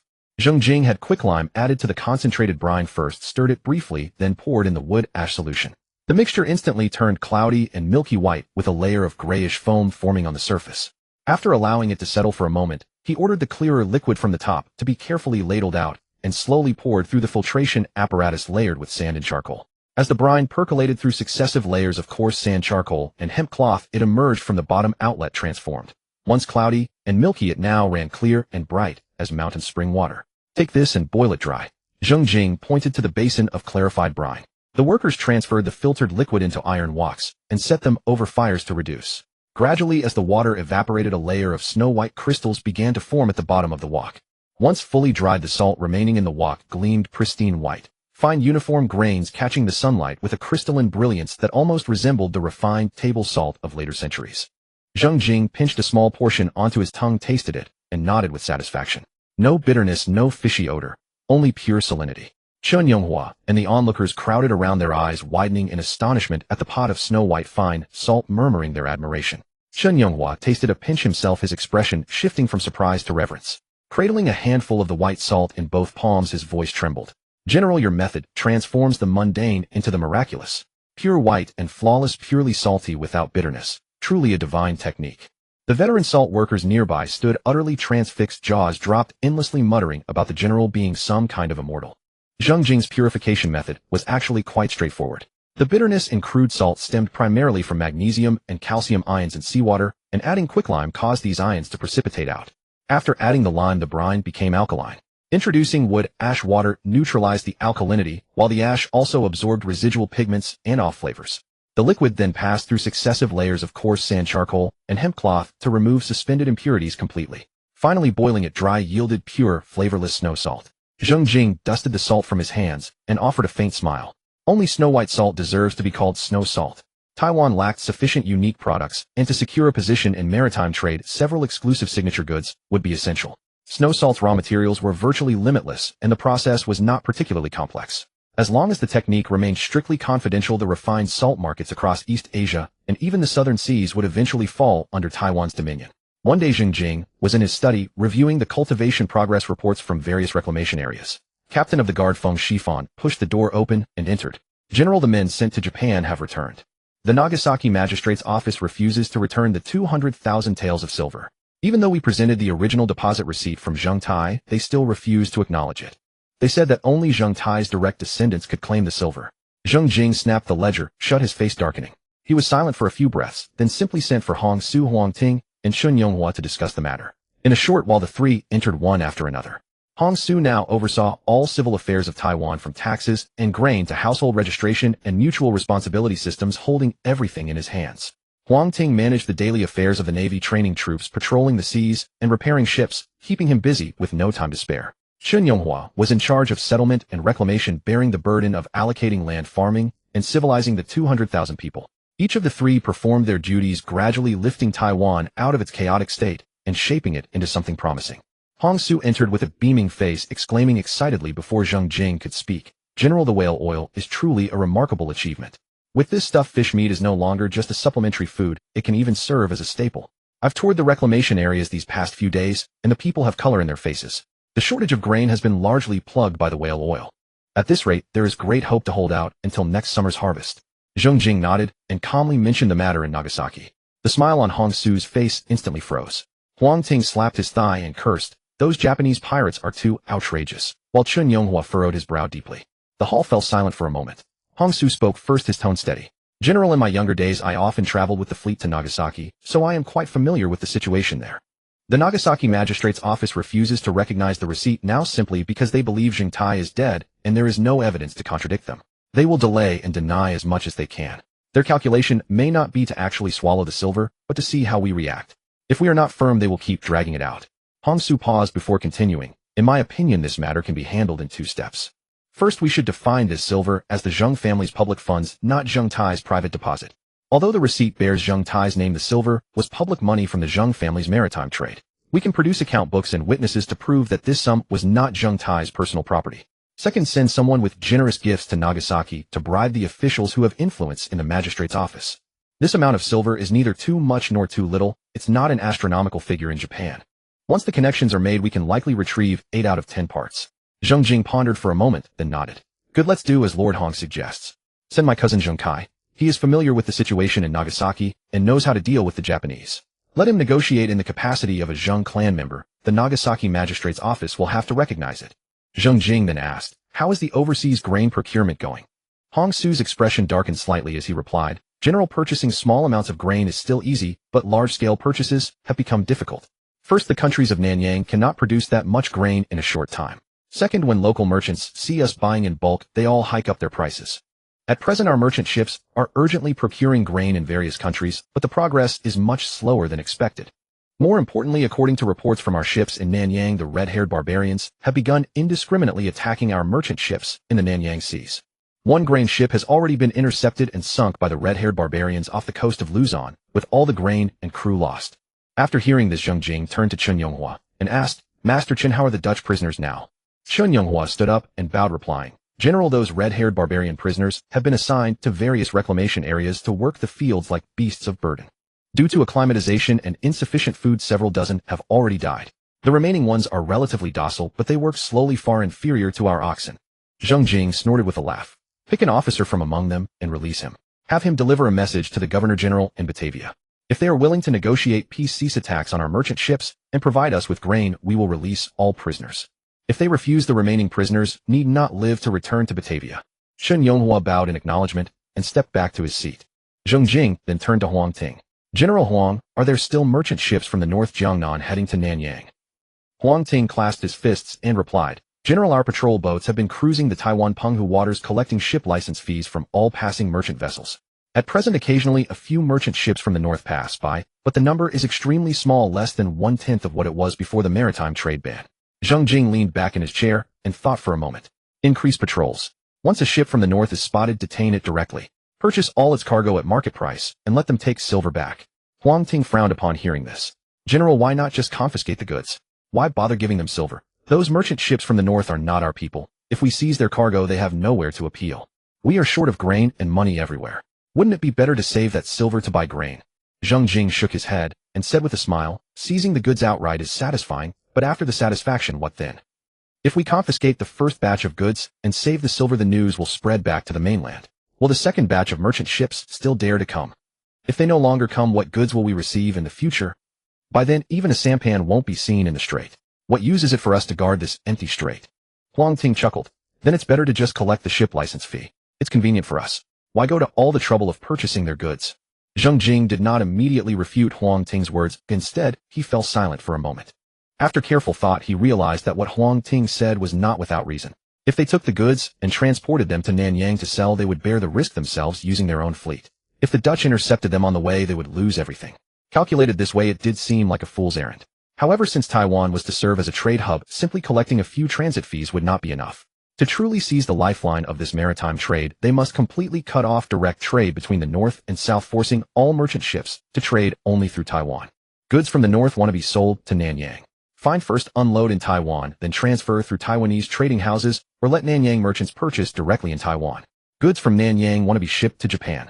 Also find first unload in Taiwan, then go through another transfer. By preventing direct trade between the two, Taiwan's position would become an unavoidable checkpoint for all East Asian maritime trade. By then it would not be Zheng Jing seeking others to do business, but others lining up to do business in Taiwan. Zheng Jing, growing increasingly convinced that this path was viable, rose and paced a few steps in the room before suddenly turning around. For now, let's continue purchasing the goods from the northern merchant ships at market price. Stabilize the supply first. Under no circumstances shall any vessel from the north sail southward. Furthermore, we shall establish a naval fortress at the southernmost tip of Taiwan, stationing naval troops there. Once discovered, any merchant ships attempting to head north from Taiwan shall be intercepted without exception. Chen Yonghua, having listened, clasped his hands and inquired, General, if we detain the merchant ships from the north and directly intercept those from the south, are we not completely severing the trade routes between north and south?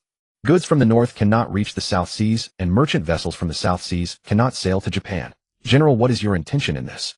Zheng Jing turned, a faint smile curling at the corners of his mouth. You are correct. I intend to cut off the direct trade routes between north and south. If the northern goods wish to be sold in the South Seas, they must first come to Taiwan. If the southern merchant ships wish to reach Japan, they must also come to Taiwan.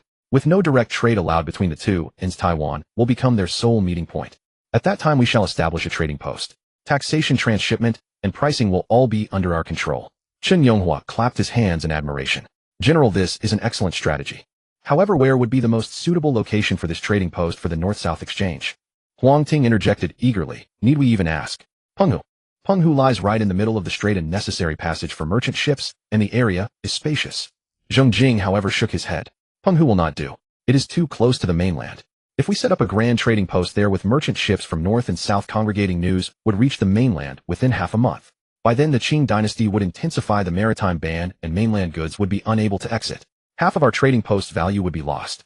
Huang Ting scratched his head and proposed again. Then it must be Qingtian Prefecture. The harbor is wide, berths are plentiful, and the area is spacious. Besides, our government offices and troops are stationed there, making management convenient. Chen Yonghua immediately objected. No. Qingtian Prefecture currently harbors too many of our secrets: the workshop for refining snow salt, the rendering of sea squid oil, the refitting dock for naval warships. None of these can be exposed to outsiders. With a large influx of merchant ships from north and south, all sorts of people will mingle among them. It is inevitable that spies from the Qing court and the red-haired barbarians will be present. Establishing the trading post in Qingtian Prefecture would be like laying our cards on the table for outsiders to see. Disastrous consequences. After listening to their debate, Zheng Jing pondered for a long time before finally making a decision. Then we shall compromise. Open a new port south of Qingtian Prefecture dedicated solely to the trading post. It will be close enough to Qingtian Prefecture for convenient management, yet it will keep foreign merchant ships away from the Qingtian docks, preventing our secrets from leaking. This place will only have a maritime trade office, warehouses, and inns exclusively for the docking and trading of northern and southern ships. We will ask neither their origin nor their destination. Zheng Jing walked to the map and pressed his finger firmly on a location neither too close nor too far from Qingtian Prefecture. This place shall be called the Kaohsiung Trading Post. From this day forward, it will be the commercial hub of the entire East Asian seas. In the waters of Penghu, 3 Fujianese junks sailed downwind from the north, their hulls riding low in the water, clearly laden with cargo. The leader of the fleet was a lean, wizened merchant in his 40s named Lin Xuanchang, who had long plied the smuggling route from Songjiang to Luzon. He had weathered many a storm at sea and had honed his diplomatic skills through dealings with various maritime powers. From afar he spotted several fast patrol boats of the Zheng Navy approaching from the direction of Penghu the Ming, banner fluttering vividly atop their masts. Lin Xuanchang was not alarmed. Merchant ships on this route knew the rules. The Zheng Navy had been collecting vessel license fees in the Taiwan Penghu waters for quite some time. Though the passage fee was not cheap compared to the exorbitant profits of smuggling, that silver was merely a token bribe to appease the minor local deities. Lin Xuanchang straightened his attire, took out a heavy money pouch from his bosom, weighted, and had his attendants fetch several bolts of fine silk. With a wide, ingratiating smile, he stepped toward the ship's rail. He intended to follow the usual routine, openly pay the vessel license fee, and discreetly offer some extra bribes, ensuring mutual satisfaction. The patrol boat drew alongside, and several Zheng soldiers leaped onto the deck. The leader was a young squad leader, a sword at his waist, his expression impassive as he scanned the cabin crammed with cargo boxes.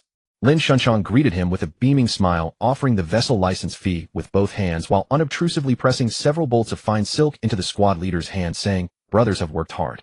Please accept this small token for some tea." The squad leader raised a hand to block the gesture, his tone brusque. "No need. We'll take all the cargo on your ship. We'll pay the market price, not a tael less. You'll take the silver and go back." The smile on Lin Xuanchang's face froze instantly. The crew behind him exchanged bewildered glances. The soldiers behind the squad leader glared at them menacingly, their hands resting on their sword hilts.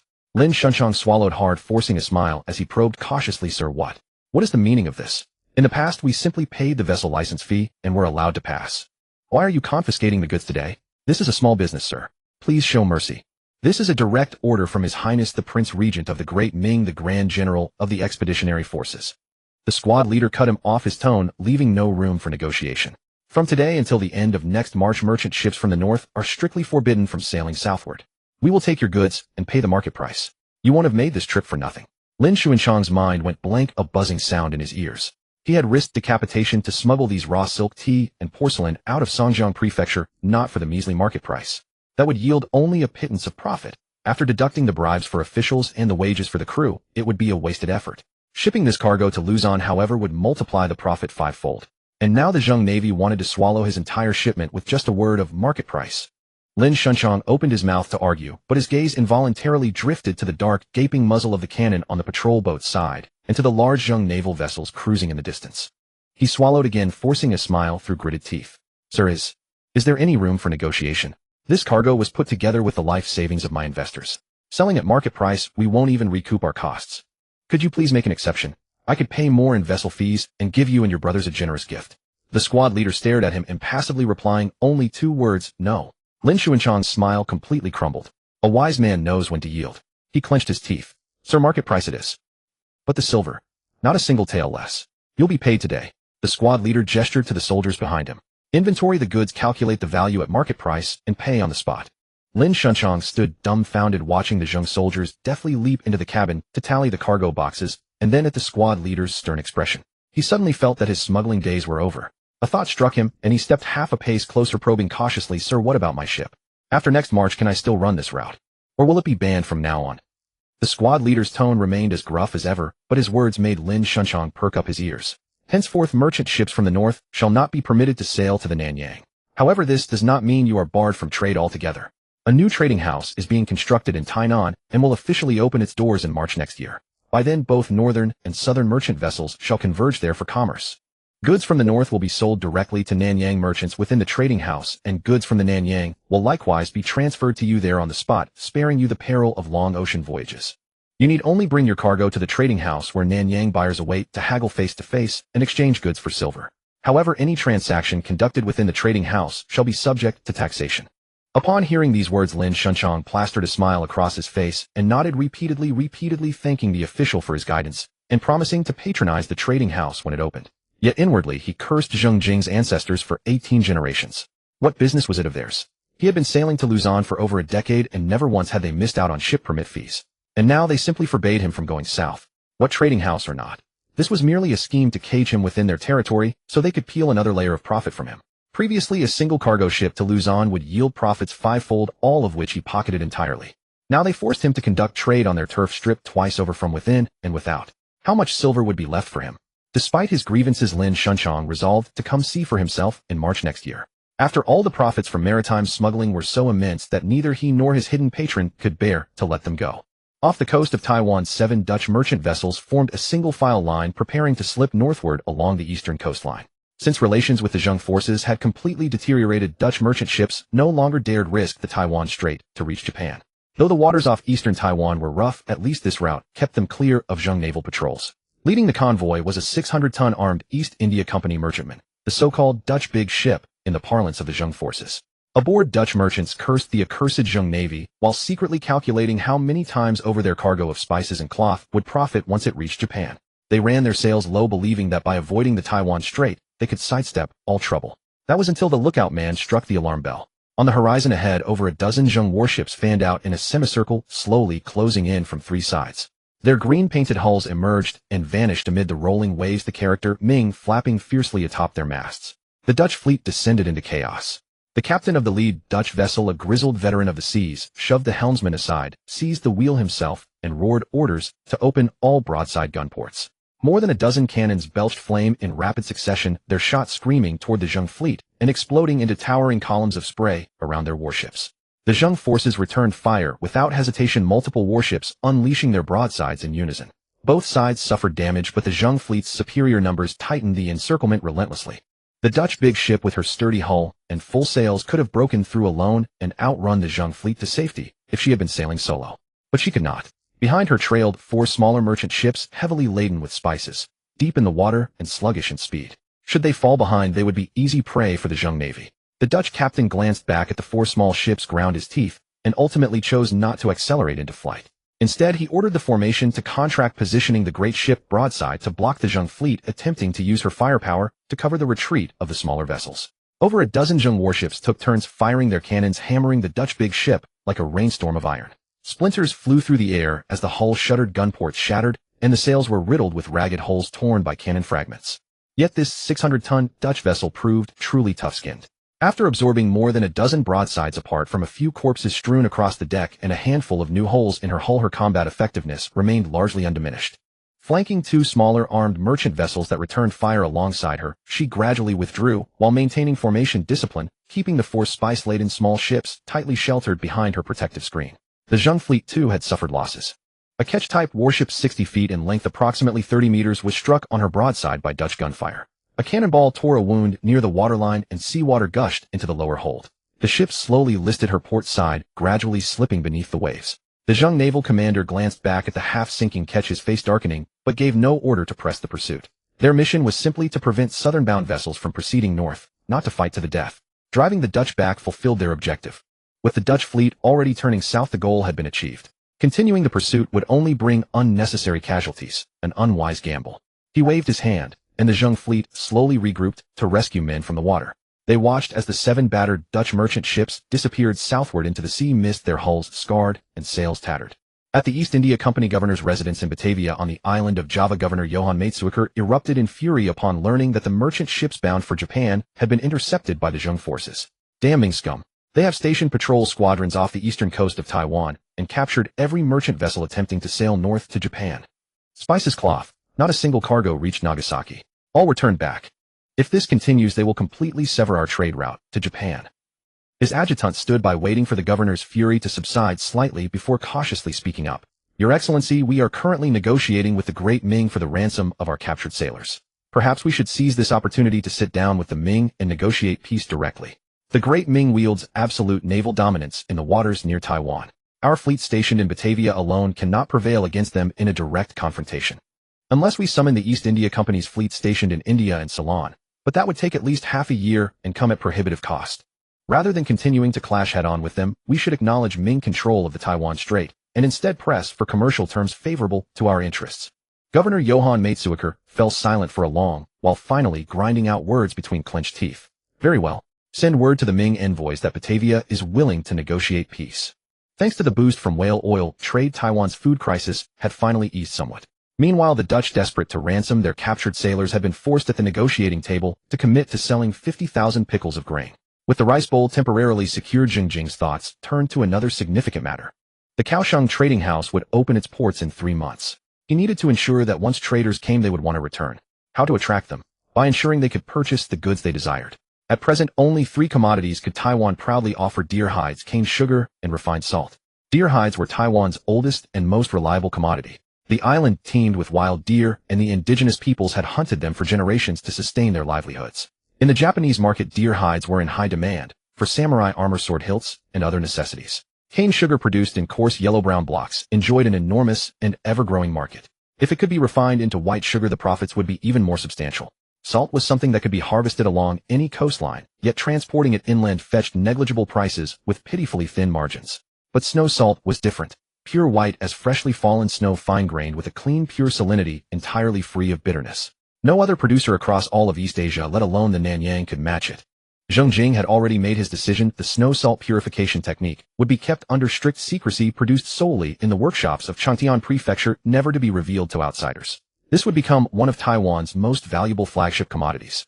The time entered the 17th year of Yongli of the Great Ming, the second year of Kangxi of the Qing Dynasty, 1663 AD. The Ming regime regarded Emperor Yongli as the legitimate sovereign, even though the Yongli Emperor had been strangled by Wu Sangui. In Kunming the previous year, the Ming still used the Yongli era name. In the new year of the 17th year of Yongli, Taiwan still faced grain shortages, but the people's hearts were finally stabilized. Whale oil pulled them back from the brink of death.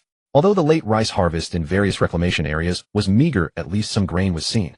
The sallow, malnourished look on the people's faces began to fade, and their eyes started to hold hopes for the future. It was no longer just about whether they could survive the day, but whether they could open up more acres of land and harvest more bushels of grain this year. On the first day of the first lunar month, Li Muxing's family rose early. It was the spring festival, and the family for once had a whole day of rest together. The old father did not go to the dock. Li Muxing did not need to work in the fields. The three children did not have to follow their mother to pick grass roots, and even grandma for once was not busy by the stove. Instead, she sat at the doorstep basking in the first rays of the New Year's sun, humming an old tune from her hometown. By noon, Li Muxing's wife and his elderly mother brought out all the food they had saved for days. This meal was better than any meal they had had in the past year. In the center was a large platter of fried fish fillets coated in whale oil, fried to a golden crispness with sizzling edges. Next to it were stacked fried shrimp cakes, minced shrimp meat pressed into patties, pan-fried until golden brown on both sides. Beside them were several steamed crabs, their shells a bright red, the meat in the pincers plump and full. There were also 2 steamed lobsters, shells crimson, meat snowy white, dipped in coarse salt, their sweetness making one squint with pleasure. The rarest treat was the small rice ball placed before each person, about the size of an egg, with plump grains steaming hot in the bowl. This rice was harvested from their own 2 acres of late rice fields, yielding only a few dough. The family could not bear to eat it, saving it until the new year. The table was laden with food of outsiders would surely envy them. Fish, shrimp, crab. What a feast. But only those who ate it every day knew how miserable it was to have only these. Especially without oil and rice, these things could kill a person. Fortunately, whale oil arrived. Ever since the large iron cauldrons at the dock began boiling oil day and night, every household finally saw a glint of oil in their bowls. With oil, the fish, shrimp, crabs, and shellfish seemed transformed. Eating them now felt heavy and filling, unlike before, when they would leave one dizzy with hunger after just an hour or two. The family ate heartily, crunching on the fried fish, devouring shrimp cakes in 2 bites, and gnawing on crab claws until the ground was littered with shell fragments. Only the egg-sized rice ball was eaten with great care by everyone. First, they would pick up a single grain of rice with chopsticks, place it in their mouths, and hold it for a long time before reluctantly swallowing, as if savoring some rare treasure. During the meal, the old mother suddenly put down her chopsticks and asked with a puzzled expression, "Strange. For over half a year now, why haven't we seen any government officials come to collect grain or taxes? Back in Xiamen, tax collectors from the Yamen were always hanging around our doorstep. We've been in Taiwan for so long, and we haven't seen a single tax collector." The old father picked up his bowl, took a sip of fish soup, wiped his mouth, and said slowly, "You probably don't know yet, do you? The government has issued a notice, no taxes for 3 years. The grain we grow on our reclaimed land for the first 3 years is all ours. The government won't take a single grain." The old mother's eyes widened, her chopsticks nearly falling onto the table, her face full of disbelief. 3 years. Not a single grain collected. Then how does the government survive? What do the officials eat? What do the soldiers eat? Li Muxing picked up a piece of fried fish, stuffed it into his mouth, and mumbled while chewing, "Mother, this is not something we need to worry about. Isn't it good that the government doesn't collect taxes? The general is all-powerful. He possesses the ability to see through the essence of everything. We just need to tend the fields well, harvest more grain, and not become a burden to the general." The old father put down his chopsticks and added, "Muxing is right. I heard from the officials at the dock that the government's grain rationing will only last until June this year. After that, we'll have to rely entirely on ourselves. Let's take these few months to open up more acres. If the harvest can come in by June, our family won't have to depend on the government's meager rations." On the 10th day of the first lunar month in Changtian Prefecture, After several fierce rounds of negotiations, the Zheng family and the Dutch East India Company finally reached an agreement. First, both sides formally ceased fire and resumed normal trade relations. Second, the Dutch redeemed 327 soldiers captured in the Battle of Jinmen and Xiamen for a total of 16350 taels. Third, Dutch merchant ships may make 2 voyages per year through the Taiwan Strait to trade with Japan, but the volume of goods is strictly limited. As a reciprocal condition, the Dutch allow Taiwan merchant ships to trade in Batavia and promise to protect their safety. Fourth, the Dutch East India Company will sell 500 share of grain to Taiwan at a price of 1 tael of silver per share within 3 months, totaling 500 taels of silver. When Zheng Jing stamped the agreement with the seal of the Grand General of Subjugation, a faint smile curled at the corners of his mouth. The grain shortage was finally resolved. In high spirits, Zheng Jing handed a copy of the agreement to Hong Su for archiving, then left the government office with Feng Shifan and went to inspect the sugar mill. The sugar mill was an industry left behind when the Dutch occupied Taiwan. After Zheng Chenggong recovered Taiwan, it was taken over by the Zheng family. Now Qin Yonghua had sent people to manage it. From a distance, Zheng Jing saw several rows of stone rollers slowly turning on ox-driven turntables. The squeezed sugarcane juice flowed through bamboo pipes into a row of large iron cauldrons. The sugar-boiling masters bare-chested worked in sweat by the steaming cauldrons while the air was thick with a sweet caramelized fragrance. Qin Yonghua was already waiting at the sugar mill. After bowing with clasped hands, he led Zheng Jing through the mill explaining, "Oxen pull stone rollers to crush the sugarcane juice. It is boiled in large cauldrons to crystallize, producing these yellowish-brown blocks of crude sugar. Although crude sugar doesn't look good, its yield is stable. Tens of thousands of jin per year." Qin Yonghua paused, pointing to a small workshop with closed doors and windows, and lowered his voice. "However, we can also produce higher-grade white sugar and rock sugar, but the yield is somewhat low." As early as the mid-16th century, China had invented the yellow clay water leaching decolorization method for making white sugar. The Tiangong Kaiwu exploitation of the works of nature, published in the 10th year of Chongzhen, detailed the complete process of turning crude sugar into white sugar. Rock sugar appeared even earlier with formal records in the Tang Dynasty. The bamboo strip crystallization method, invented in the Song Dynasty, was the primary technique for making rock sugar, but this technology only matured by the end of the Ming Dynasty. Zheng Jing became interested and pressed further, "What is the yield?" Qin Yonghua shook his head with a wry smile, "Extremely low. 1 jin of crude sugar yields only 3 to 4 liang of white sugar, and when further processed into rock sugar, less than 1/10 remains. At present, the sugar mill produces only a few dozen jin of white sugar and a few jin of rock sugar per month exclusively for official use. None is seen on the market. Although the profit margin is high, the yield simply cannot be increased." Zheng Jing asked again, "Can we find a way to increase the yield?" Qin Yonghua pondered for a moment, then nodded. "It's possible, but it's extremely labor-intensive. The yellow mud leaching method requires repeated filtration. A single batch of sugar water must go through multiple processes and take several man-days to produce a batch of white sugar. Rock sugar is even more tedious. The bamboo crystallization is slow and requires dedicated workers to watch and pick out the crystals. If we could allocate several hundred or even 1,000 skilled craftsmen, the output would naturally increase.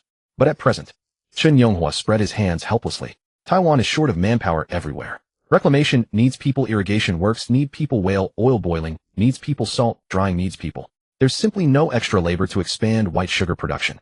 The moment Zheng Jing heard the words, "short of manpower," the small flame of hope that had just ignited in his heart was doused completely. In the past, when food was scarce, they had complained about too many people. Now, with land open, trade routes established, and food secured, every sugar mill and salt field was crying out for workers, yet there were not enough hands. Zheng Jing knew that the yellow mud leaching method and bamboo crystallization technique were already the most advanced sugar-making processes of this era. Across the entire world, only a handful of places could consistently produce white sugar and rock sugar. To accelerate sugar production, an industrial method would be needed, but the conditions for that were simply not available at present. Zheng Jing sighed and waved his hand. "Prioritize food and reclamation for now. Put white sugar and rock sugar on the back burner. Once we have more manpower, we'll expand production." Zheng Jing set aside the thought of sugar for the moment and turned to ask, "How is the trade with the aboriginal tribes progressing? How many deer hides have we collected?" Qin Yonghua replied, "General, we've traded salt, coarse cloth, and iron tools with the mountain tribes for a considerable number of deer hides. The quantity is quite substantial. The aborigines are very eager for our salt and iron. A prime deer hide fetches only 2 caddies of salt, a very favorable deal." Zheng Jing nodded with satisfaction and asked, "Are there any tribes willing to move down and settle?" Qin Yonghua's expression darkened slightly, and he shook his head. "No. I sent people to contact several tribes, offered gifts, and spoke kindly, but they all refused. The aborigines have lived in the mountains for generations and are deeply suspicious of us. They refuse to leave. Moreover, in recent months, attacks on the reclamation areas have been increasing. Just last month, a reclamation area near the foothills was raided at night. 2 people were killed, over a dozen injured, several thatched huts were burned, and a large patch of newly planted sweet potatoes was destroyed. Zheng Jing's face darkened instantly. After a few moments of silence, he spoke coldly, "Step up patrols. Set up watchtowers outside every reclamation area. No one is to go out alone after dark. We must not let this happen again. As for those aborigines, spring plowing is imminent. Let's tolerate them for now. After the summer harvest this year, once the grain is in storage, we'll free up our hands and deal with them properly." The Zheng family enterprise could be described as somewhat akin to a joint stock company. Zheng Jing's lineage was the major shareholder, while the rest of the Zheng clan veteran naval officers and some gentry merchants were minor shareholders. In the heyday of maritime trade, merchant ships shuttled like a web. A single round trip to Japan could multiply profits several times over. Silver poured into their pockets like seawater, and the shareholders, each reaping a bountiful harvest, were naturally loyal to the Zheng family. But in the past 2 years, the Qing court's coastal evacuation order had cut off the mainland supply. Maritime trade had plummeted by over 90%. Severed trade routes meant severed dividends. After relocating to Taiwan, Zheng Jing had poured all resources into reclamation. Silver and grain flowed out like water, yet no silver flowed back in. However, given the recent food crisis in Taiwan, everyone understood the gravity of the situation. Now, with the emergence of whale oil and the signing of a large grain procurement agreement with the Dutch, the food shortage had eased. The voices of discontent could no longer be suppressed. One morning, the main hall of the Qingtian prefecture office was packed with people. Over a dozen members of the Zheng clan had arrived, along with 7 or 8 naval commanders and numerous gentry and merchants, filling the hall to capacity. After everyone took their seats, they whispered among themselves, the atmosphere noticeably heavier than usual. The memory of Zheng Tai's family massacre was still fresh, and no one dared to slam the table openly. They simply wanted an explanation. A white-haired elder of the Zheng clan spoke first, his tone still courteous. "General, we have all witnessed your tireless efforts over these months in relocating the people. We only regret our own incompetence, unable to share your burden." He paused, his gaze sweeping over a few nodding old brothers beside him, then shifted his tone. "But that said, back in the days of Jinmin and Xiamen, our Zheng family's trading fleet earned at least 2 to 3 million taels of silver annually. Every household received dividends according to their shares, and life was comfortable. Now, with the Qing dynasty's ban on maritime trade, the business is not what it used to be. Our merchant ships are either used to transport grain or troops. A legitimate trade has all but ceased. We have come today to ask you directly, General, will the maritime trade continue or not? If not, we should make other plans. If it will, when can it resume, and how should it be done?" At the peak of the Zheng family, collective maritime trade brought in an annual income of 4 million taels of silver. Zheng Jing leaned back in his chair. After listening, he was fairly satisfied with their attitude. "Even if you hadn't come to me, I was planning to gather everyone for a serious discussion. Since you're all here today, I'll speak plainly. I have decided to dissolve the Zheng family trading company." The hall erupted in uproar. Some clenched the armrests of their chairs, some opened their mouths, but could not utter a sound, and others wore expressions of utter disbelief. Zheng Jing raised his hand to quell the commotion and continued, "Dissolving the company does not mean we stop maritime trade. It means you will conduct it yourselves. From today onward, all merchant ships will be allocated to each household according to the original shareholding ratio. The ships that are rightfully yours will be handed over to you, not one missing." Zheng Jing paused, and then continued, "As you know, I have established patrol fleets in the Taiwan Strait and off Tainan, cutting off the north-south direct route. From now on, goods from the north cannot reach the South Seas, and goods from the South Seas cannot reach Japan, unless they pass through Taiwan. So there are 2 viable trade routes before you. One is the Japan route. Take Taiwan's deer hides, cane sugar, and snow salt to Nagasaki in exchange for Japanese silver and copper ingots, and on the return trip pick up smuggled raw silk and porcelain from the mainland. Both legs are enormously profitable. The other is the South Seas route. Go to Luzon, Annam, Siam, Batavia, ship out Taiwan's local products, and bring back spices, grain, and timber from the South Seas. Both routes have excellent prospects. You can decide which one to run. If you make money, it's yours. If you lose money, it's your responsibility. The government will only collect taxes and will not interfere otherwise." The people in the hall exchanged glances, their eyes filled with shock, but more with suspicion. What kind of man was Zheng Jing? He had committed adultery with his wet nurse, driven his father to death, wiped out Zheng Tai's entire family, declared himself regent, suppressed the gentry, slaughtered clan members, and dared to relocate 200,000 people to Taiwan without a grain of rice in his pocket. And now he was suddenly so generous, giving away ships, pointing out trade routes, and letting them keep all the profits. How could there be such a good deal in the world? They looked at one another, none daring to be the first to accept. Their eyes all spoke the same silent question: what trick is this young man hiding up his sleeve? Zheng Jing showed no haste. He lifted his teacup and sipped slowly, waiting for his listeners to absorb his words. An elder of the Zheng clan, his hair and beard white with age, could no longer contain himself. Rising to his feet, a deferential smile plastered across his face, he spoke in a tone both hollow and ingratiating: "General jests. Our faction has served the Zheng family for decades. We have shared the same boat since the days of General Fei Hong, Zheng Jilong, scraping out a living together. How could we simply dissolve the Zheng trading houses? We would rather sail under the general's banner, only than do our hearts feel at ease. Several other elder members of the Zheng clan hurriedly nodded in agreement. Exactly. Where the general points we strike. We would never venture off on our own. Zheng Jing waved his hand and offered a faint smile. The Zheng trading house has grown too vast, bloated beyond usefulness. Internal factions run rampant, accounts are in disarray, and when profits come in, everyone scrambles for a share. But when losses mount, blame is tossed about like a hot potato, leaving everyone unhappy.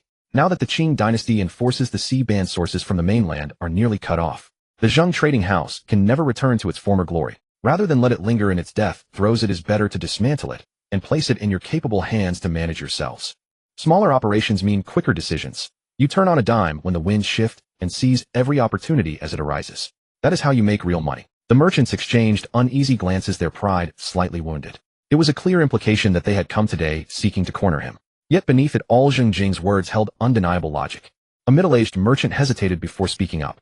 General, but if we sail independently, we are few and weak. What shall we do when confronted by pirates or the warships of Western barbarians? That is no trifling matter. Zheng Jing smiled faintly. Who said anything about facing them alone? You may form alliances and sail together so that your vessels may watch over one another. Furthermore, my naval fleet is not mere decoration. You may hire warships for escort at standard rates, nothing more than customary practice.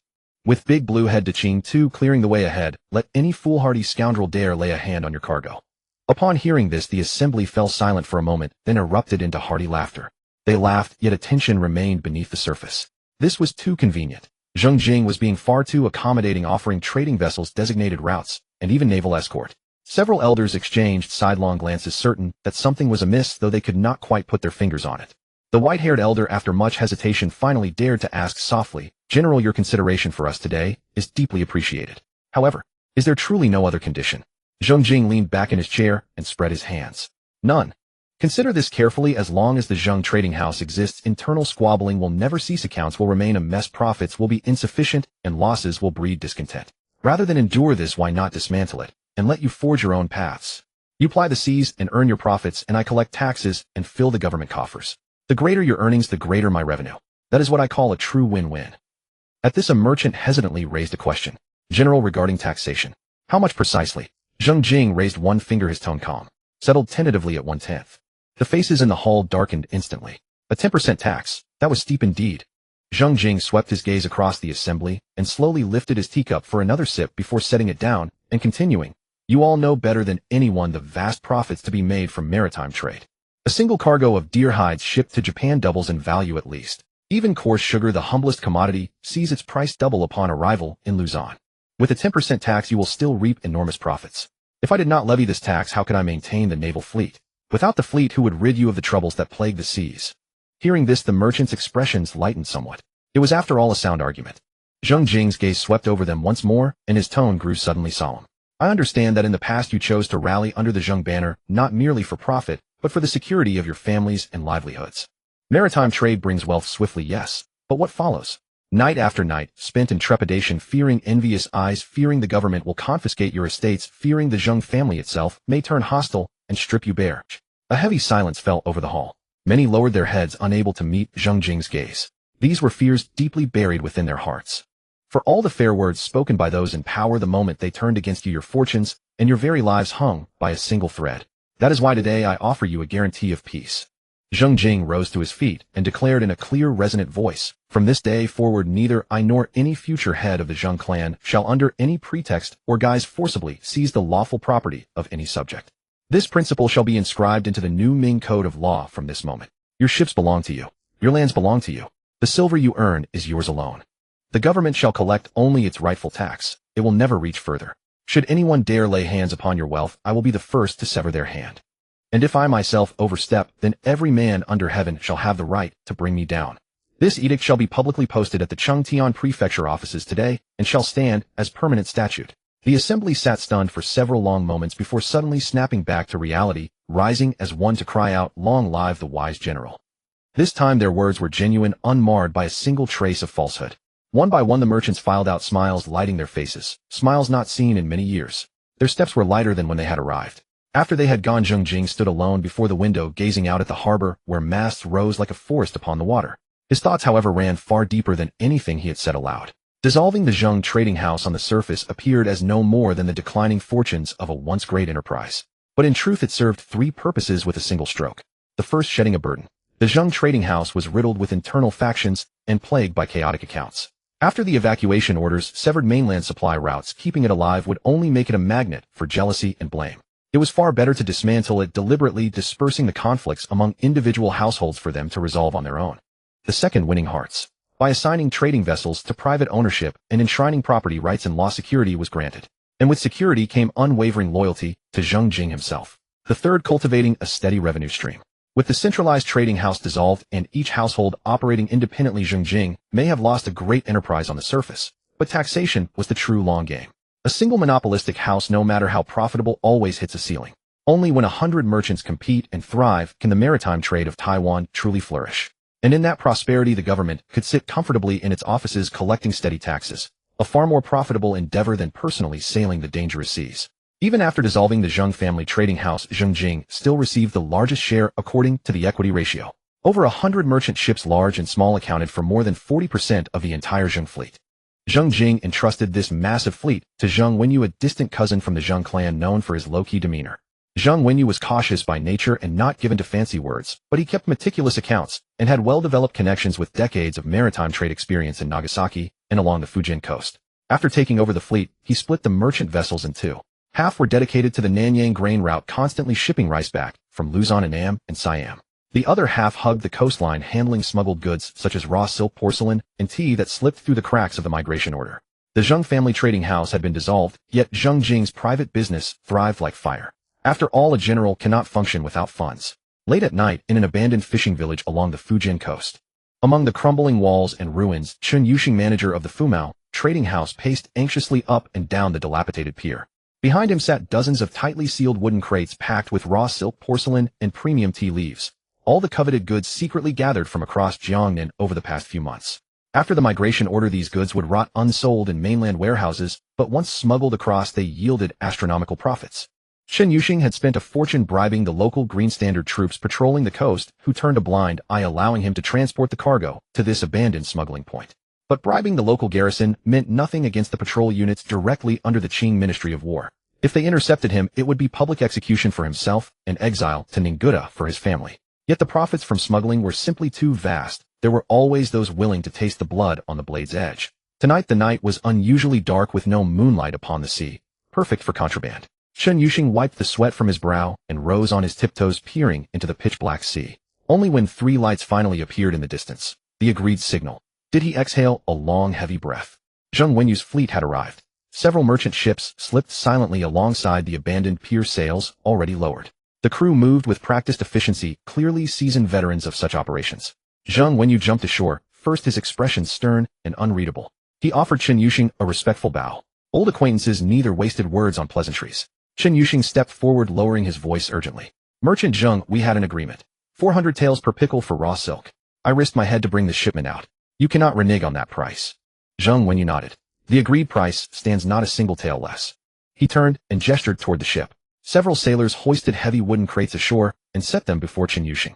The crates were opened. By the dim lamplight, gleaming silver ingots shimmered with a warm luster in the night, stacked neatly in full abundance. Chen Yuxing crouched down, his hand trembling as he lifted a silver ingot to weigh it. A suppressed chuckle escaped his throat. His acquisition cost was barely over 100 taels per pickle, nearly 4 times the profit in a single turn. Chen Yuxing looked up, his earlier anxiety completely erased, replaced by overwhelming jubilation. He bowed repeatedly. Merchant Zheng is most generous. The next shipment next month, same hour, same place. We shall not miss each other. Zheng Wenyu maintained his usual grim countenance, merely giving a slight nod in return. The 17th year of Yongli, March 1663, Tainan, Kaohsiung. After months of preparation, the Kaohsiung Trading Fair officially opened at last amid bursts of fireworks and a harbor full of unfurled sails. This once barren bay had undergone a complete transformation. Along the coastline stretched a vast expanse of leveled ground, firm and even sufficient to accommodate over 100 temporary stalls opening simultaneously. Adjacent to the flat land stood rows of newly built wooden warehouses numbering over 100 in size. Inside were stored great quantities of raw silk, porcelain, tea, sea salt, refined sugar, and deer hides, prime merchant goods. At the center of the warehouse district rose a massive trading convention hall where merchants from various regions could convene, rest, and settle payments. At the harbor, a new deep-water pier had been constructed with a long trestle extending far into the sea, capable of mooring more than 10 merchant vessels of 800 tons each simultaneously. Cranes with wooden boom arms stood at the dock, their thick hemp ropes and pulleys creaking rhythmically as they hoisted crates directly from ship holds to shore, sparing laborers the agony of carrying burdens on their shoulders and backs. At the pier entrance stood a wooden paifong archway upon which were carved 4 grand characters: Kaohsiung Trading Fair. Before dawn had fully broken, the dockside was already alive with clamor. Merchants and ships of all sizes came south from Chengtian Prefecture. Traders and Europeans arrived from afar across the Nanyang seas, and mainland smugglers were transported by the Zheng naval forces from the Penghu Islands. The Dutch, the British, and the Spanish had all arrived. These 3 nations were suffering most acutely under the Manchu-Qing sea ban. Previously, all they needed do was sail to Guangzhou, Quanzhou, or Xiamen, and their vessels would fill to the gunwales with Chinese raw silk, porcelain, and tea. Now that the migration order had swept 30 li of coastline barren, the Chinese goods, once within easy reach, had become extraordinarily scarce and dearly priced. Word of the Kaohsiung Trading Fair's opening had spread quickly. Hearing that Chinese merchant goods were abundant and reliably supplied, the 3 nations sent trading vessels early to scout the waters. The Dutch brought Nanyang spices, the British carried Indian cotton cloth, and the Spanish transported camwood and silver from Luzon. Only the Portuguese were absent. With their foothold at Macau, they already had their own channels for acquiring China's sought-after commodities. Camwood, a tropical hardwood whose crimson dye extract served as both a vital textile colorant and a medicinal ingredient, was among the bulk cargoes bound for China. In 1600, the English East India Company was established. In 1613, an English trading vessel reached Nagasaki in Japan. In 1623, unable to compete with the Dutch and faced with tightening isolationist policies from the shogun, the English voluntarily closed their Nagasaki trading post and temporarily withdrew from the Japanese market. In the historical record, Britain signed a commercial treaty with Zheng Jing in 1670. This marked the first direct official contact between Britain and the Ming regime. The merchant vessels of the Dutch, British, and Spanish nations docked one after another at the deep-water pier of the Kaohsiung Trading Fair. The Dutch East India Company's armed merchantmen, with their deep drafts and substantial tonnage, were the first to moor steadily at the outermost berths. Having previously signed a treaty of amity with the Zheng family, the Dutch showed the keenest interest and the greatest sincerity regarding the Kaohsiung Trading Fair. This voyage they had brought the largest quantity of spices. A dozen or so merchant ships rode at anchor laden with pepper, cinnamon, cloves, and cardamom stockpiled in the Batavia warehouse. The British vessels were somewhat smaller, their sails still bearing the dust of the Indian Ocean. This was their first dealings with the Zheng family, and they proceeded with great caution, sending only 2 small boats to test the waters. If the Kaohsiung Trading Fair truly delivered abundant Chinese goods, they would send larger vessels later. The Spaniards also showed sincerity, arriving with several large ships laden with silver and sapanwood, for they were frequent visitors to these waters. Long before the Dutch, the Spaniards had already built a fort at Keelung in northern Taiwan, attempting to turn the island into a trade hub between Luzon and Japan. Unfortunately, they were later driven out of Taiwan by the Dutch, and the fort at Keelung fell into ruin, yet the Spaniards never abandoned the thought of returning to these seas. Every year, the Spaniards shipped vast quantities of silver from the Americas to Manila and Luzon, exchanging it for Chinese goods, such as raw silk, porcelain, and tea. This silver trade route across the Pacific had been operating for a century, standing as the Spaniards' most vital commercial lifeline in East Asia. But ever since the Qing dynasty issued the Great Evacuation Edict, coastal trade was abruptly severed, and this silver trade route nearly broke off entirely, leaving the silver in Manila's warehouses piling up until it nearly grew moldy.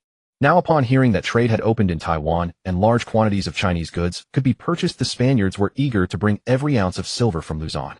The merchants of the 3 nations stood on the decks, gazing at the newly built harbor before them, unable to resist whispering to one another in amazement.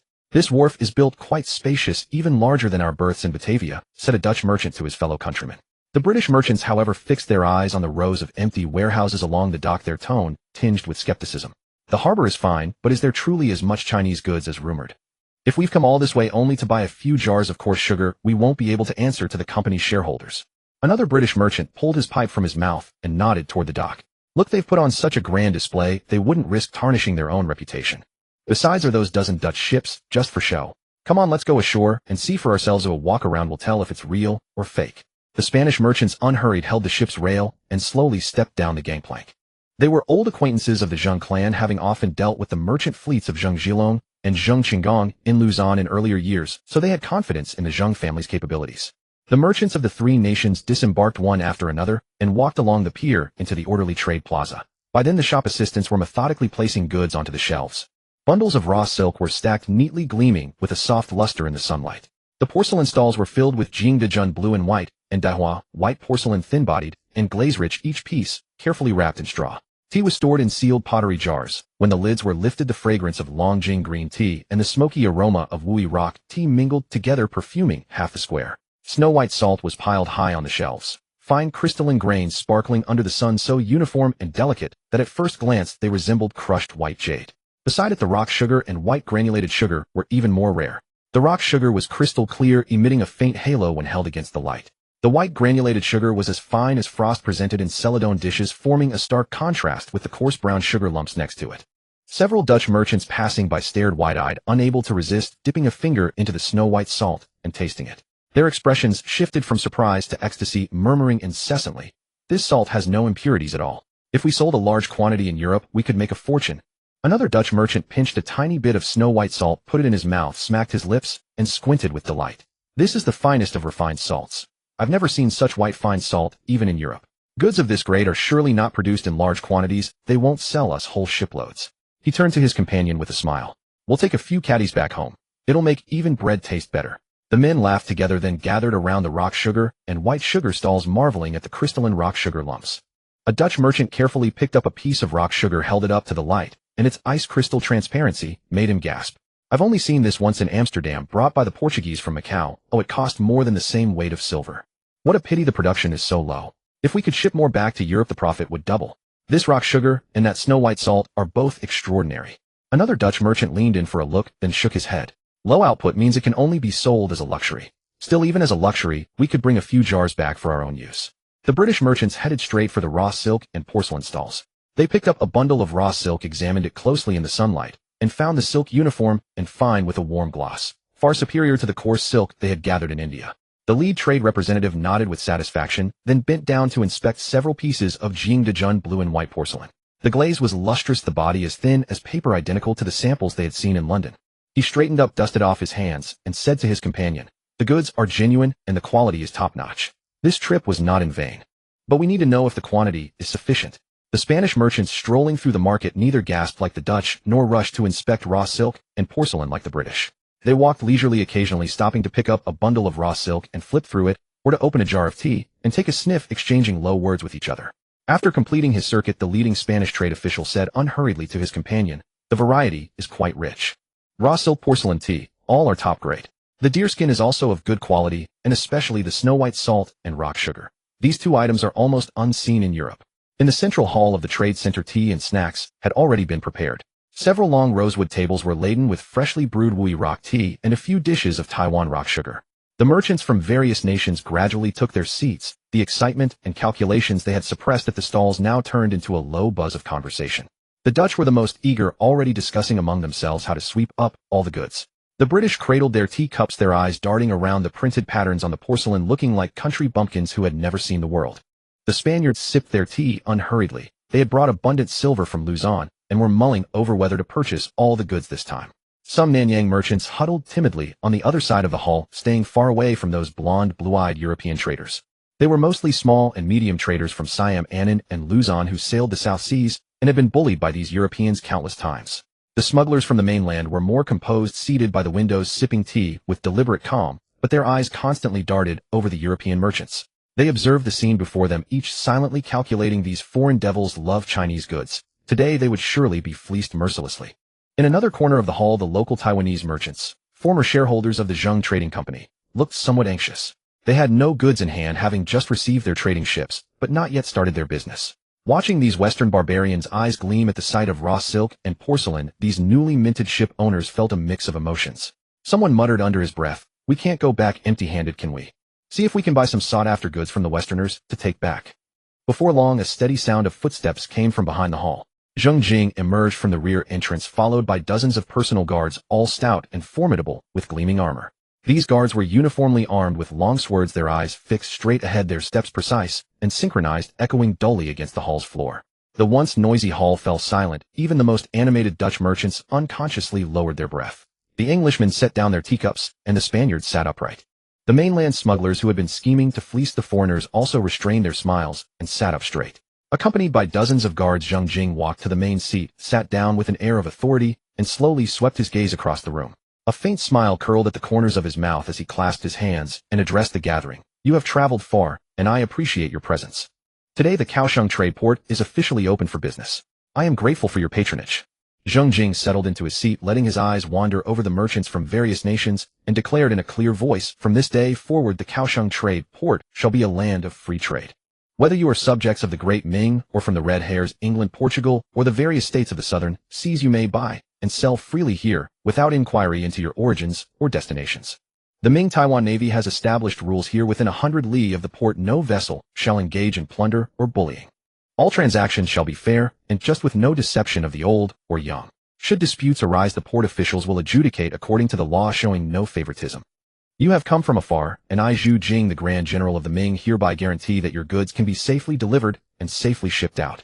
Whoever violates this rule, be it whose ship it may, the Ming Taiwan Navy will show no mercy. After hearing these words, the hall buzzed with murmurs and discussions. In these times, maritime trade ultimately depended on who had the stronger fist. The Dutch with their powerful ships and cannons dominated the southern seas. The Spaniards, backed by American silver, were welcomed wherever they went. Even the small merchants of the southern seas had grown accustomed to eking out a living in the gaps between the great ships. Rules sounded nice, but everyone knew what would happen next.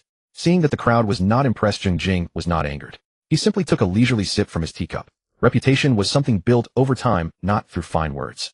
Though the Zheng clan had dominated the coastal waters of East Asia for years on the grand chessboard of global maritime trade, they were still newcomers. The Dutch had been trading between Europe and Asia for over half a century. The Spaniards had run their trans-Pacific trade routes for nearly a century, and even the English had been operating in the Indian Ocean for decades. In the presence of these seasoned players, a few words to make them submit were nothing but a fool's dream. Zheng Jing set down his teacup and said unhurriedly, I will purchase all the goods you have brought. Spices, cotton, cloth, sapanwood. No matter the nationality of the ship, I will buy whatever you bring, settling on the spot without delay. And in return, I have prepared raw silk, porcelain, tea, deer hide, cane sugar, and snow salt in quantities sufficient to fill every one of your ships. The moment the words fell, the hall was silent for a heartbeat, then erupted into a hubbub. The Dutch merchants sprang to their feet, their leader practically blurting out, You'll buy all the spices and fill our entire holds on the return voyage. The Englishman's hands trembled slightly. Their two small ships carried only modest amounts of cotton cloth. But Zheng Jing had promised enough raw silk and porcelain to fill the holds. In London, a single shipment of silk and porcelain could be exchanged for a ship full of silver. The Spaniards rose directly, muttering that they should be loaded first, and that the price was negotiable. Even the timid merchants from the southern seas in the corners stretched their necks, their faces showing signs of temptation. The mainland smugglers, however, wore grim expressions. If Zheng Jing was buying up all the foreign goods and guaranteeing ample silk and porcelain, what would become of their own merchandise? They had traveled far, hoping to negotiate directly with the foreigners at the Kaohsiung trade port and fleece them for a good profit. Now Zheng Jing was buying all the foreigners' goods and then selling his own to them, effectively becoming the middleman and pocketing the entire profit margin. A few mainland smugglers exchanged glances, their lips moving, but they dared not speak out in Zheng Jing's presence. The local merchants of Taiwan were even more restless. They had come hoping to acquire some sought-after foreign goods for resale, but now Zheng Jing had swept the entire stock, leaving them with nothing. Yet seeing Zheng Jing's calm expression and the fierce guards behind him, none dared to make a scene. Zheng Jing raised a hand to quiet the crowd and calmly announced the prices. In my warehouses, I have 500 bales of raw silk priced at 600 taels of silver per bale. Porcelain, tea, and other items are priced according to grade. Deer hide, cane sugar, and snow salt all have set prices. You may inspect the goods and negotiate at your leisure. The moment the words left his mouth, the Dutch merchants gasped, their excitement instantly replaced by dismay. One blurted out, 600 taels per bale. That's far too expensive. In Fujian, we used to buy raw silk for 200 to 300 taels per bale. Now you've more than doubled the price. General, this price is truly. The Englishmen furrowed their brows, whispering calculations to their companions. The Spaniards, however, did not immediately complain. They exchanged glances as if plotting something. Zheng Jing maintained an impassive expression, but inwardly he sneered. Expensive. He had bought the raw silk from the smugglers at 400 taels per bale. If not for building the reputation of the Kaohsiung trade port and keeping these foreigners as repeat customers, he would have started at 1,000 taels. 600 taels per bale was already a friendly price considering they had traveled so far. Just as Zheng Jing was about to speak, a Spanish merchant suddenly stood up and said in halting Chinese, We Spaniards will take all 500 bales of raw silk. With that he waved toward the door, and several sailors carried in heavy chests of silver. The Dutch and English merchants exchanged bewildered looks, their faces a study in fury. The Spaniards' move was ruthless. They had snapped up the entire supply of raw silk, without haggling, clearly intending to monopolize the source and leave nothing for the others. The Dutch merchant could no longer contain himself, springing to his feet and shouting, We also want in. The Dutch East India Company will purchase at the same price. General, you cannot give all the silk to the Spaniards. The English merchants, abandoning all pretense of restraint, stood up as well. The English East India Company also offers 600 taels per bale. Please, General, reserve a portion for us. Zheng Jing leaned back in his chair, took a slow sip of tea, and could not conceal the smile spreading across his lips. Scarce goods were never a hard sell no matter where. Zheng Jing spread his hands toward the Spanish merchant, his tone tinged with apology. I'm truly sorry, but there's only so much raw silk. Several parties want it, so we have to distribute it evenly. No one can monopolize it. However, as for snow salt, we have plenty of it. As much as you want. The Spanish merchant, who had been frowning over the silk being divided, brightened up instantly upon hearing the words, plenty of snow salt. They had already seen the pure white flawless fine salt at the docks and knew its value well. Crude salt fetched a low price, but snow salt of this grade could be sold as a luxury item. The Spanish merchant suppressed his excitement and asked tentatively, May I ask, General, what is the price of snow salt? Zheng Jing raised one finger and smiled faintly. 10 taels per sure. The Spanish merchant quickly calculated a sum in his head, then looked up and made a decisive call. I'll take 10,000 sure first. Payment in silver. Zheng Jing nearly choked on his tea, coughing several times. Damn it. The workshops in Shengtianfu had been boiling day and night for months, and the total stock in the warehouse was only a few thousand sure of snow salt. This Spanish merchant casually asked for 10,000 sure with cash settlement. So arrogant, it was unreasonable. He quickly wiped the corner of his mouth, maintaining an unruffled smile on his face, while his mind was racing with calculations. Expand production, must expand production. Add workers as soon as we return, have the salt works run in shifts day and night. Otherwise, faced with a customer who throws money around like this, we won't be able to handle the business. Zheng Jing cleared his throat lightly and clasped his hands toward the Spanish merchant. 10,000 sure is a considerable amount. How about delivering in batches? First deliver 5,000 sure and settle the remaining within 3 months. Snow salt production is limited, we have to share some with other trading caravans. The Spanish merchant grunted a couple of times, clearly displeased that he couldn't monopolize the snow salt, but he couldn't complain and had to nod in agreement. The Dutch and English merchants, on the other hand, were beaming with joy. They rose one after another to place orders, each scrambling to book 1,000 sure, afraid that if they were too slow, the Spanish would take it all again. Zheng Jing asked again with a smile, rock sugar and white sugar. Do you gentlemen need any? The Spanish merchant's eyes widened, and he blurted out, do you have enough? Zheng Jing's mouth twitched as he recalled the dozen or so jars of precious rock sugar and dozens of bags of white sugar in the warehouse. A rare hint of guilt flickered across his face as he coughed dryly and said, there's quite a bit. Though not as abundant as snow salt, it's enough to fill your ship's holds. The Spanish merchant gave Zheng Jing a suspicious look, but finally nodded in agreement. The day's transactions largely came to a close. The entire negotiation was dominated by Zheng Jing and the merchants from the Netherlands, England, and Spain. The others could barely get a word in. The small traders from the South Seas huddled in the corners watching the spectacle. The mainland smugglers never got a chance to speak privately with the Westerners. Their faces were etched with frustration, but they could do nothing. The local Taiwanese merchants cursed Zheng Jing relentlessly in their hearts. They had agreed that he would only be responsible for collecting taxes, but he had gone ahead and bought up all the Westerners' goods and then sold his own raw silk, porcelain, and snow salt to the Westerners. He had been performing a one-man show from start to finish, not even leaving a drop for them. After the day's transactions ended, the sky had grown dark. The local Taiwanese merchants could no longer contain their frustration. They sent several representatives to find Zheng Jing's military tent. As soon as they entered, they began to complain with long faces. General, we agreed that you would only collect taxes and leave the trade routes to us. But you went and bought all the Westerners' goods, not even leaving a drop for us. We have just separated from the trading houses and have ships, but no goods. We are at least old brothers of the Zheng family. You can't treat us like this. After listening, Zheng Jing roughly understood that they had come to seek goods from him. He burst into hearty laughter, leaving the merchants exchanging bewildered glances, wondering what scheme this gentleman was plotting. Zheng Jing stopped laughing, his tone carrying a hint of affectionate scolding from an elder to a junior. If you go to buy, what if the Westerners raise the price on the spot? If you negotiate with them one by one, they'll see you as scattered troops and will surely drive the price sky high. I bought all their goods in one go, using volume to force down the price, minimizing the cost. If you want them, I can sell them to you at a markup, only taking a 30% profit. You can then take the goods to Japan or the mainland and still make double the profit. What do you think? I'm doing this all for your benefit. The crowd cursed Zheng Jing inwardly. A 30% profit on resale, and he called it for their benefit. This damn thing was even worse than tax collection. But curses aside, a few of them lowered their heads and calculated. Even with a 30% markup, if they shipped the goods to Japan and the mainland to sell, they would still earn double the profit. They exchanged glances, gritted their teeth, and cupped their hands in salute. Since the general has already considered everything for us, we'll take all the spices and sapanwood. Zheng Jing beamed and raised his teacup toward them. That's the spirit. Let's all make money together. The Taiwanese merchants had barely left when a representative of the mainland smugglers requested an audience. The visitor was a gaunt old man in his early 50s named Huang Dexing. He had been engaged in maritime trade along the Zhejiang coast for decades and had dealt with the Zheng family since the time of Zheng Jilong, making him an old acquaintance. Upon entering, he cupped his hands with a fawning smile and exchanged a few polite pleasantries, but then the conversation turned, revealing his true purpose for the visit. "General, we heard that the Kaohsiung trade port had opened, so we prepared ample goods and shipped them all the way to Taiwan, intending to sell them to the Westerners. But as soon as our fleet reached Penghu, it was detained by your naval forces. The captain in charge was polite, telling us to come ahead, but he wouldn't let us bring the goods to Kaohsiung trade port. General, we are old customers of many years. Can't you relax the rules a bit? Let us also enter the port and trade directly with the Westerners. We can negotiate the price, pay the taxes as usual, and prepare a generous gift for you, General. We promise you won't lose out." Zheng Jing leaned back in his chair and said slowly, "Shopkeeper Huang, this rule cannot be broken. All merchant ships from the north must stop at Penghu, and their goods will be purchased by the government. That is the established policy." Zheng Jing spoke with a lofty demeanor, but inwardly he sneered. "If I let your goods come directly and negotiate prices face-to-face with the Westerners, how can I take a cut from the middle? If you agree on a price, privately exchange goods for cash, then my tax revenue can only be based on the price you declare. You can declare any amount, and you might even underreport or lowball it. Now this is much better. The goods are intercepted at Penghu, I buy them all at market price, then resell them to the Westerners. I keep the price difference from both ends in my own hands.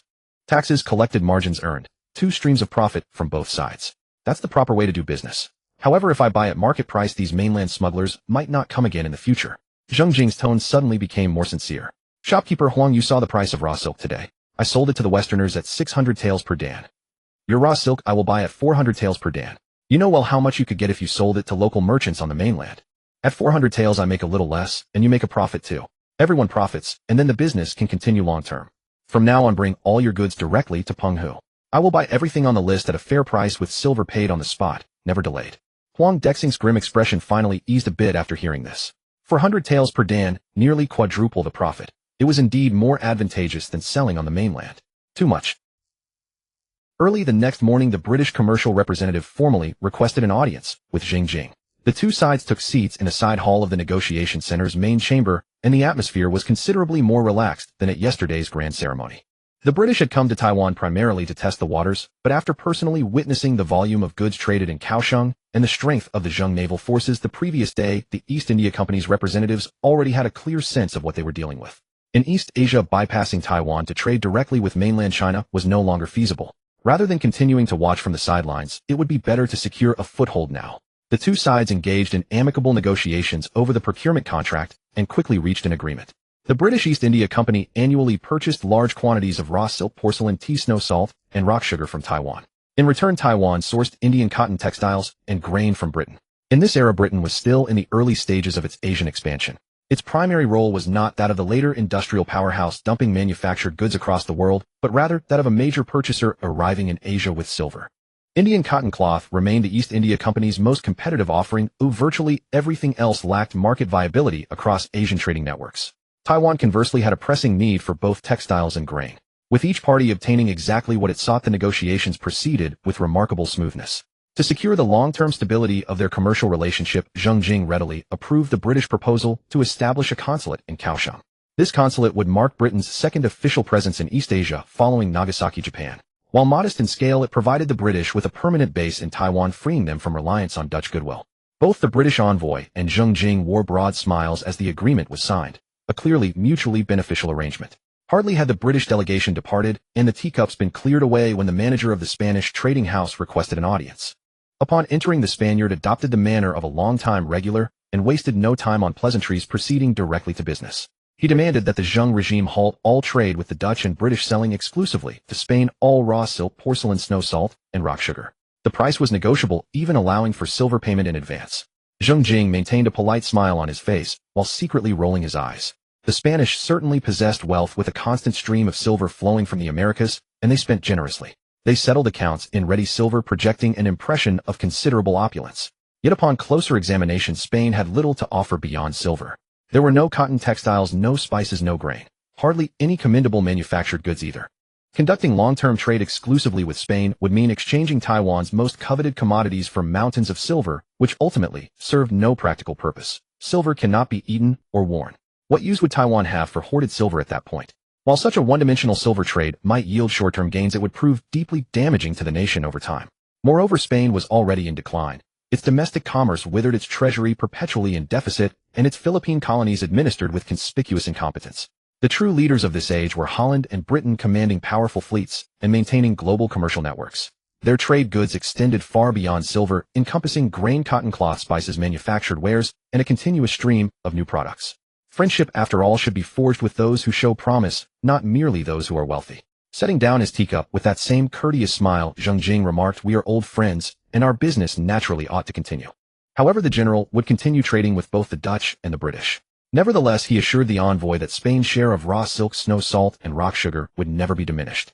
The Spanish factor's expression darkened slightly, but recognizing Zheng Jing's inflexibility, he restrained himself from pressing further. He understood that Spain's limited influence in East Asia barely sufficed to defend the Philippines, making any threat of force against Taiwan entirely fanciful.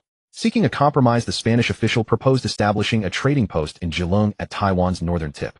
Once a Spanish colonial settlement, reclaiming it would at least allow Spain to circumvent Dutch and British dominance on a dedicated trade route.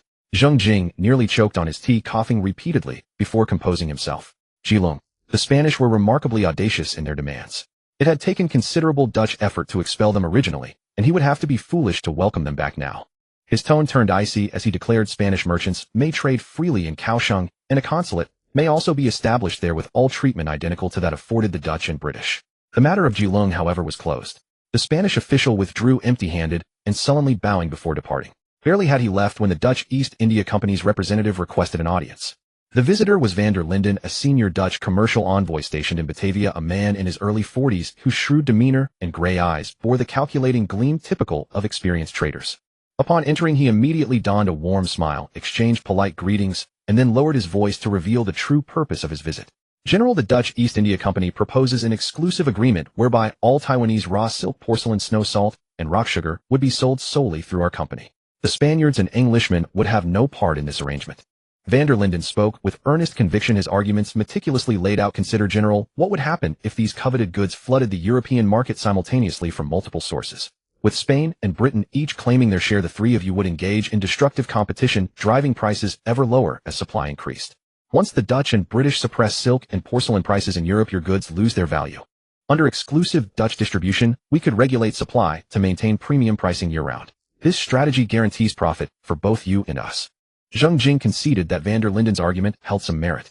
The spice trade itself demonstrated this principle. Pepper, cinnamon, and nutmeg once commanded gold-like prices in Europe, accessible only to the nobility. But once the Dutch opened direct eastern routes, ships laden with spices continuously flooded European markets, causing prices to collapse until pepper in Amsterdam became worth less than a barrel of salted fish. If Taiwan's silk and porcelain followed the same trajectory, prices would inevitably decline over time. Yet for all his reasoning, Zheng Jing still shook his head. Surrendering to exclusive Dutch control would hand Taiwan's foreign economic lifeline to them. Once they monopolized supply, Taiwan would have no recourse when prices were slashed. A balanced approach with multiple partners, each checking the others, was the proper strategy. A faint smile crossed Zheng Jing's face as he lifted his teacup and spoke leisurely. One who opens their door to trade cannot reasonably turn away visitors. I trust Mr. van der Linden understands this principle as well. However, the Dutch remain my oldest commercial partners, and I will naturally prioritize them in supplying goods, a commitment I intend to keep. Van der Linden nodded, then shifted tactics, and asked cautiously, General, given our close relationship, might we increase the frequency of our trade voyages to Japan? Twice yearly proves insufficient. The Dutch East India Company could absorb far more goods in Japan than this quota allows, and I hope you might grant some flexibility. Impossible, Zheng Jing replied without hesitation. The matter of the Dutch trading with Japan was already a reluctant concession Zheng Jing had made after weighing the pros and cons. According to Zheng Jing's original intention, he wished he could cut off the Dutch route to Japan entirely, preventing even a single peppercorn from reaching Nagasaki. But at that time the food crisis was imminent, and he was in dire need of the 50,000 share of grain from the Dutch. When under someone's roof, one has to lower one's head. More importantly, Zheng Jing knew in his heart that if he truly pushed the Dutch to the brink, they would bypass the Taiwan Strait and sail via the eastern seas of Taiwan directly to Japan, and with his current naval strength, he could not stop them. Rather than letting them sneak around, it was better to openly agree to twice a year with the condition that they must pass through the Taiwan Strait, strictly limit the cargo volume, and pay taxes obediently in the Taiwan Strait for every shipment. A flicker of disappointment crossed van der Linden's face as he lowered his head, muttering something. Zheng Jing, seeing the undisguised disappointment on van der Linden's face, understood that simply blocking would not work. He had to loosen the reins appropriately. Zheng Jing took a sip from his teacup, his tone softening slightly. How about this? The cargo volume for each passage can be increased a bit. As long as your merchant ships faithfully navigate the Taiwan Strait and pay the required taxes, I can be lenient with the cargo volume. After all, the Dutch are old friends of mine, and I must grant them this courtesy. Van der Linden, who had been muttering with his head down, suddenly brightened at these words, the clouds on his face dispersing considerably.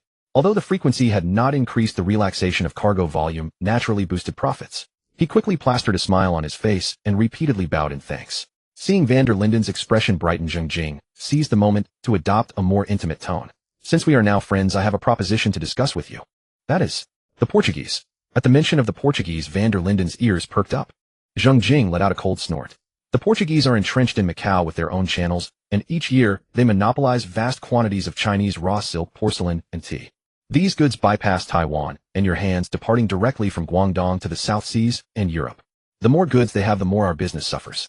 Your profits in Europe are diverted, and the trade I have negotiated in Kaohsiung is also snatched away by them. If this continues, neither of us will make a comfortable profit. Zheng Jing paused, then continued. If our two sides join forces and attack from the north and south simultaneously, we can drive the Portuguese out of East Asia completely. Van der Linden's eyes gleamed with excitement, barely able to suppress his eagerness. The Dutch had long sought to eliminate the Portuguese, their biggest competitors in Asia. In the second year of the Tianqi era, or 1622, the Dutch East India Company dispatched a massive fleet of over a dozen warships and thousands of soldiers to launch a major assault on Macau. The Portuguese, relying on their formidable fortifications and terrain, put up a desperate resistance, inflicting heavy casualties on the Dutch and forcing them to retreat in disgrace. But now with the Zheng family, the local power in East Asia, joining forces, the situation would be entirely different. The more Van der Linden thought, the more excited he became, and he could not help but slap the table and rise. General, do you mean this? If your forces join us, driving out the Portuguese will be as easy as a snap. Zheng Jing nodded firmly. Van der Linden, overjoyed, repeatedly clasped his hands and said, "The general is forthright. This matter is of great importance. I will return and report to the Batavia governor's office in detail. With the general's strength and our cooperation, we will surely drive the Portuguese away." Zheng Jing's urgency to deal with the Portuguese stemmed from simple reasons. First, the Portuguese had been too disrespectful. Months before the opening of the Kaohsiung port, he had sent invitations to Macau, yet they did not even send an envoy, showing blatant disregard for Zheng Jing. Second, the Portuguese in Macau had their own stable channels for obtaining raw silk and porcelain. While Zheng Jing had to engage in covert smuggling, the Portuguese could obtain them openly. How could this be tolerated? After driving out the Portuguese, Zheng Jing had a grand strategy in mind: to extend the patrol of the Taiwan fleet to the Guangdong coast, send warships on regular patrols, and seize any smuggling ships, confiscating both vessel and cargo. Thus, smugglers from Fujian, Zhejiang, and Jiangnan would be intercepted at Penghu, while those from Guangdong would be unable to set sail. In this way, all smuggled goods from the mainland coast would be monopolized by Zheng Jing alone. Then, if Europeans wanted to buy Chinese goods, they would have to come to the Kaohsiung port, where he set the prices, collected the taxes, and controlled the supply. On the fifth day of the port's opening, merchant ships from various nations set sail one after another. The Dutch ships were crammed with raw silk and deer hides. The two small British vessels had been exchanged for porcelain and tea. The Spanish silver had been turned into bundles of raw silk and sacks of snow-white salt. Even the petty traders from the South Seas departed contentedly, carrying goods from Taiwan. Overall, it was a successful port opening. Goods were sold, buyers were retained, and rules were established. Before departure, Zheng Jing reached a consensus with all parties. Kaohsiung was to be a free trade port open to all merchants regardless of origin or destination, with no questions asked. The first day of each month would be the Grand Trade Day, when merchant ships from north and south would gather for a centralized market. No armed conflict was permitted within 100 li of Kaohsiung. Any vessel engaging in plunder or bullying within this zone would face the full wrath of the Taiwan fleet. Taiwan would levy a 10 tax on all transactions at the Kaohsiung port, applied uniformly to all, and this would be a permanent rule. The total transaction volume of the first grand trade at the Kaohsiung port amounted to over 7,000 taels of silver. The merchants departed with full loads, while silver chests were carried in and out of the docks, and the abacus beads in the accounting office clacked relentlessly for days. Zheng Jing, buying low and selling high, earned a profit of 15,000 taels. Adding the 7,000 taels in tax revenue from the 10 levy, Zheng Jing emerged as the biggest winner of this trade. Zheng Jing sat in the study of the Yinping prince's mansion in Qingtianfu, flipping through the account books, unable to suppress the smile on his face. In his mind, he was already calculating how much stock to prepare for the next grand trade on the first day of the month. Just as he was lost in thought, the door was suddenly pushed open. Zheng Jing's legitimate wife, Lady Tang, barged in without knocking, her face pale and her eyes red and swollen. Zheng Jing's good mood was instantly shattered. He slammed the account book shut and snapped, "Don't you know to knock before entering? Wearing that sour face all day. Who are you putting on a show for?" Lady Tang stood before the desk, trembling slightly, tears silently streaming down her face. She did not bow her head and retreat as usual, but instead fixed her gaze on Zheng Jing's eyes, asking word by word, "How did my grandfather really die? You went to see him that day, and you parted on bad terms. That very night he was gone. He was always in good health and never had any serious illness. Tell me the truth. How did my grandfather?" Die. In the study, a moment of silence fell. Zheng Jing leaned back in his chair, the anger on his face gradually fading, replaced by a nearly chilling calm. Zheng Jing suddenly let out a laugh, lifting his eyes to meet Tang Shi's gaze. Since you insist on asking, I won't hide it from you. It was I who had Feng Shifan sneak up to Yunding Rock in the middle of the night and kill your grandfather. He blocked my path, blocked the path to relocate to Taiwan. He must die. No alternative. Tang Shi completely broke down. She lunged at Zheng Jing, scratching wildly, her nails raking across his neck, leaving several bloody marks. She screamed, "You are not human. You even killed your own grandfather. You are a beast." Zheng Jing, enraged by her scratching, backhanded her and sent her crashing to the floor. Tang Shi collapsed to the ground, her hair in disarray, one side of her face swollen red. She was completely stunned. Zheng Jing grabbed her by the collar and yanked her up from the ground, his face almost pressed against hers. His voice was hoarse and savage, as if he were pouring out words that had been penned up for a long time. "Do you know what I want to do? I want to counterattack the mainland. I want to rebuild the Great Ming. I want to reclaim everything we Han people have lost. I want to be emperor. Anyone who stands in my way must die. Your grandfather was the first, but he will not be the last." Tang Shi was completely intimidated by Zheng Jing's almost insane ferocity. Her lips moved for a while before she choked out, "You are so ungrateful and ruthless. Aren't you afraid of being abandoned by everyone?" Zheng Jing released her collar, straightened up, smoothed his rumpled sleeves, and looked down at Tang Shi. "Afraid? Those who should be afraid are the others. They don't know how terrifying their opponent is. But you know too much." Zheng Jing turned around and shouted toward the door, "Feng Shifan." Feng Shifan pushed the door open and entered. His gaze swept quickly over Tang Shi on the ground, showing no emotion. Zheng Jing, with his back to Tang Shi, said calmly, "Take Madam back to the courtyard. It's time for her medicine."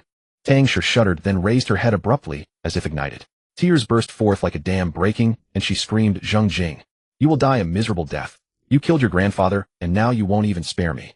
You are so ruthless, you will face retribution sooner or later. I curse you." "Enough noise. Drag her away," Zheng Jing said without turning his head.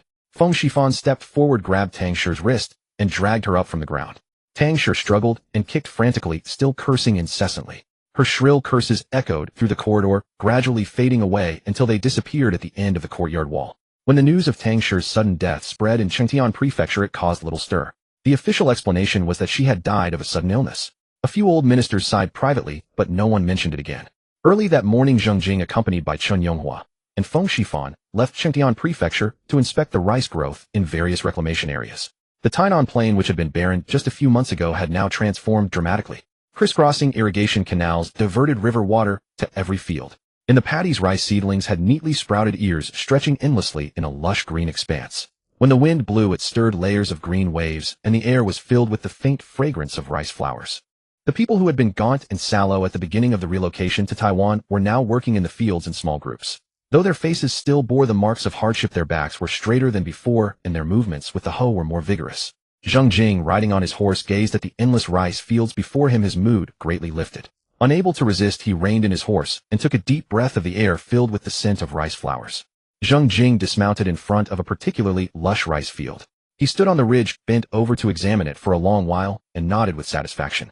Chen Yonghua followed beside him, reporting with a smile, "General, this field has clearly been carefully tended. The soil is fertile, and this summer's harvest should yield a good amount of grain. With this growth, each moo should yield at least 2 shur of grain." In an even better mood, Zheng Jing continued walking along the ridge. But as soon as he passed the next field, the sight before him made the smile on his face instantly freeze. In the adjacent rice field, the seedlings stood sparse and wilted in the mud, their leaves yellow and curled. The barnyard grass, however, grew taller than the rice, densely packed in the field, so much so that one might mistake it for wasteland at first glance. Zheng Jing's face darkened instantly. Pointing at the field, he said coldly, "Summon the owner of this field." Shortly after, a thin young man was dragged over by the soldiers of the Jiahua camp. Without a word, Zheng Jing jerked his chin at Feng Shifan. Feng Shifan stepped forward and gave the man a thorough beating, causing him to roll on the ground, wailing and crying for his parents. After the beating, Zheng Jing crouched down and said with a tone of disappointment, "Same water, same land, yet the rice next door is thriving. In your field, the barnyard grass is taller than the rice. Growing rice like this, you're a real piece of work, aren't you?"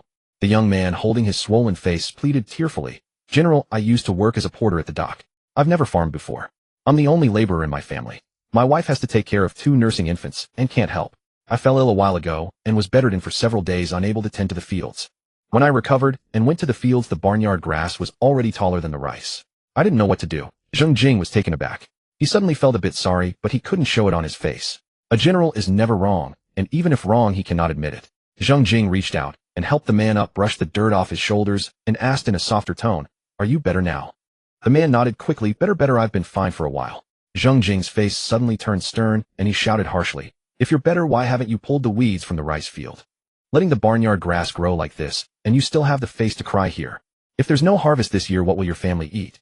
The man, frightened, turned and ran toward the field. Zheng Jing kicked him in the behind, not too hard, but his mouth didn't relent. "Hurry up, if the barnyard grass in this field isn't cleared by sunset."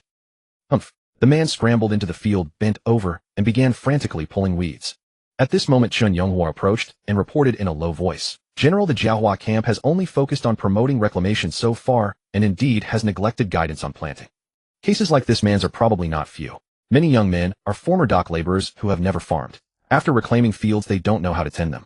Your servant will arrange for the Jiahua camp to inspect the rice field zone by zone, urging weeding, replanting seedlings, and fertilizing, striving to save as many fields as possible before the summer harvest." Zheng Jing nodded, then turned back to look at the man frantically pulling barnyard grass in the field. He added, "Send 2 men from the Jiahua camp to help him. Help him clear the barnyard grass from the field today, and teach him how to apply top dressing to save the rice." Zheng Jing continued along the field ridge, examining several more rice paddies. Their growth varied, but none matched the brilliance of the first field he had seen. He kept that particularly vigorous paddy in mind, and soon turned back, asking Chen Yonghua to summon the field owner for a conversation. The field owner was a dark-skinned man in his early 40s with rough hands and feet that marked him as a veteran farmer who had spent a lifetime toiling in the soil. Seeing the general question him personally, he grew nervous, rubbing his hands together and stumbling over his words. Zheng Jing did not press him, instead pointing to the paddy and asking what method he had used. The man grinned and replied, "To report to the general, I added bird droppings to the field. On a recent fishing trip off the coast, I happened to discover a small island where bird droppings were piled so thick they could cover my knees. Back in my hometown in Fujian, I often went to barren islands along the coast to dig up bird droppings for fertilizer. It works far better than plant ash or human and animal manure. Scatter a few loads per moo and the rice grows strong and green with abundant grain heads. However, bird droppings cannot be scattered directly into the field. The fertilizer is too potent and can burn the rice roots if applied recklessly. They must first be piled in a pit and composted, mixed with dry straw and chopped stalks, then watered until fully rotted.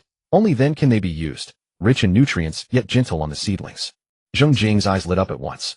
Was this not organic phosphate fertilizer from later generations? Island bird droppings accumulated over millennia, rich in phosphates and nitrogen, a natural compound fertilizer.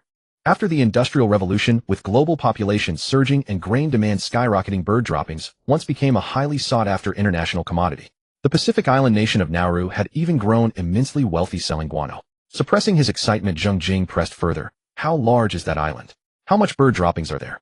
The man scratched his head and answered honestly, "To report to the general, the island is not large, only a few dozen moo. But over the years I have fished along these coasts, I have found such deposits on many small islands. On some islands the droppings pile higher than a person, and their sour stench can be smelled from afar. But no one knew it was a treasure before, so they simply avoided those islands." Zheng Jing nodded with satisfaction, having already formed a rough judgment.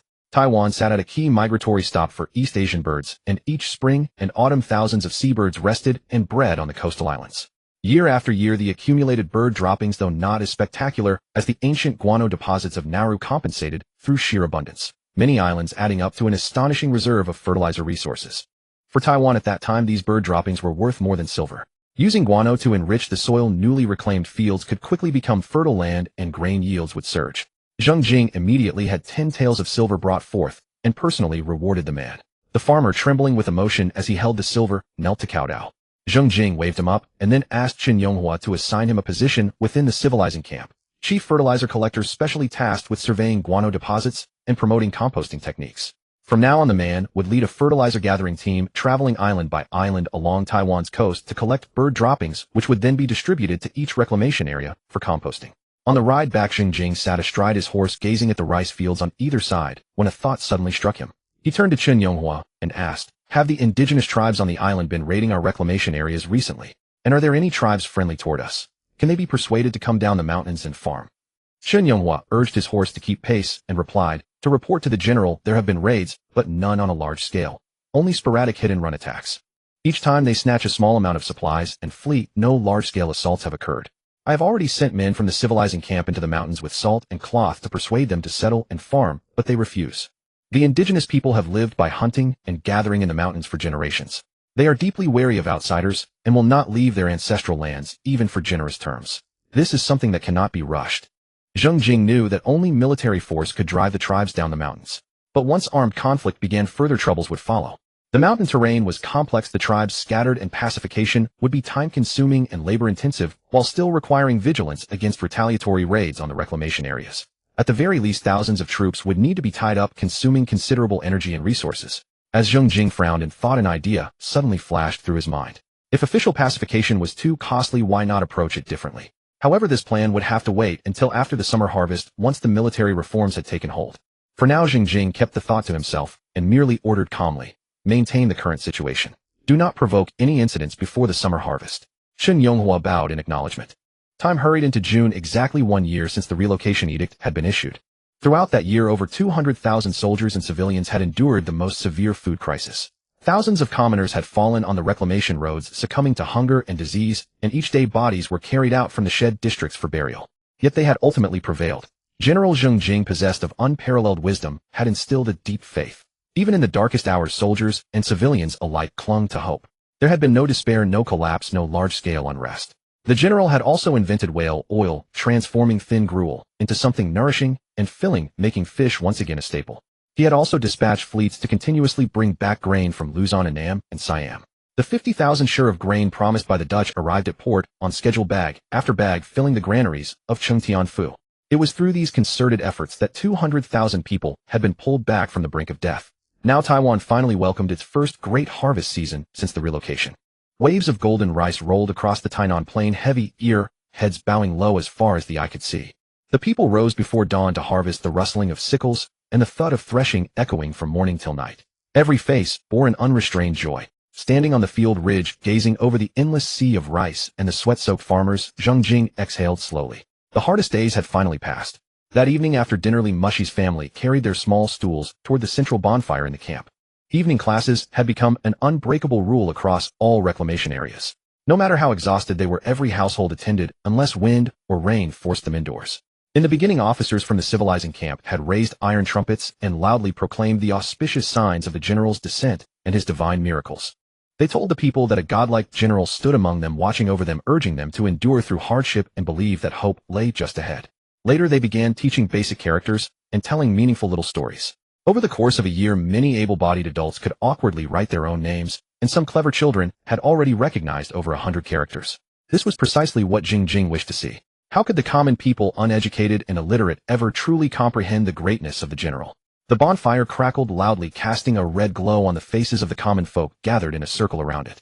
The educator stood before the fire, cleared his throat, and raised his hand to hush the murmurs of the crowd. His voice rang out clearly, "Tonight, we won't tell stories or teach characters. There is only one matter to discuss. The court's policy, specifically the taxation issue that concerns you all most."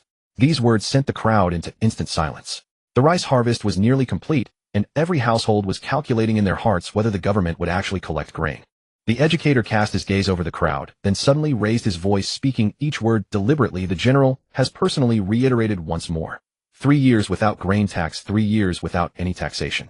The land you reclaim, the grain you grow, these belong entirely to you for the first 3 years. The government will not take a single grain." As these words fell, a momentary silence settled around the bonfire. Then from the crowd erupted a long-suppressed cheer. Some jumped up and slapped their thighs in excitement, while others had tears welling in their eyes, muttering, "The general keeps his word." Before the cheers subsided, the educator raised his hand to quiet them again. A grave expression appeared on his face, and his tone suddenly grew sharper. "Villagers, do you know why the general established this rule of 3 years without grain tax? Because the general always keeps you, the common people, in his heart. What were the old governments like? I won't dwell on that, you all know. They'd force you to pay taxes even as you starved. But our general is different. He said the government would rather tighten its belt and endure hardship than let you go hungry. This is a general who stands with us. Now shout after me 3 times, loyalty to the general.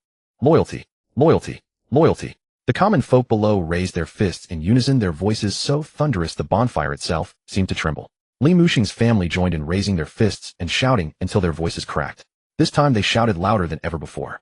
Zheng Jing's decision not to tax the people stemmed from his desire to win hearts and secure the unwavering loyalty of over 200,000 soldiers and civilians. Yet the deeper reason was that the Taiwan government's revenue streams didn't depend on agricultural taxation. A single major trade event in Kaohsiung brought in over 100,000 taels of silver. Customs duties on merchant ships, goods taxes, and transit fees were more than enough to sustain the entire Ming regime. Rather than scraping grain from the people's mouths, it made more sense to enrich the populace and let them prosper quickly. More births, more reclaimed land, more consumption. All of it would expand Taiwan's economic foundation. When people had surplus grain, they'd naturally go to trade for cloth, farm tools, and household goods. And this spending would eventually flow back to the government through commercial taxes. This was the true long-term strategy. By mid-June, the daily ration of 3 or 2 mouthfuls of grain allocated to the common folk was officially discontinued. The government granaries now held 6 months' worth of military provisions for the navy, and grain from the various reclamation areas was steadily being stored. The worst of the food crisis had passed. Zheng Jing's gaze shifted from the fields to the military camps. Military reform was long overdue. The Zheng Navy claimed 40,000 troops, but these 40,000 were an extremely mixed bag. Not only were there veterans from Zheng Zhilong's era, but also commanders who had defected from the Qing army, surrendered pirates and rebel forces, and even semi-independent armed factions that owed allegiance to the Zheng clan. The organizational structure was equally varied. Some units followed the Ming Dynasty's Weisua system, others maintained Zheng Zhilong's private merchant soldier model, and some were nothing more than personal retinues of individual commanders. Soldiers owed loyalty to their commanders, not to the overall command. Commanders followed money, not the nation. Factions dominated the military, with each unit refusing to recognize the authority of others. Rations were distributed through personal connections. Military operations coordinated by social obligation. Discipline was lax, and rampant corruption. Ghost soldiers on payroll, officers living off the blood and tears of troops, persisted despite repeated bans.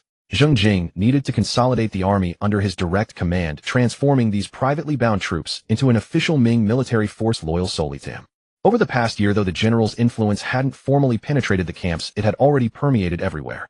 Speech teams at the docks beat drums and gongs daily, while in the reclamation zones campfires roared with chants through the night.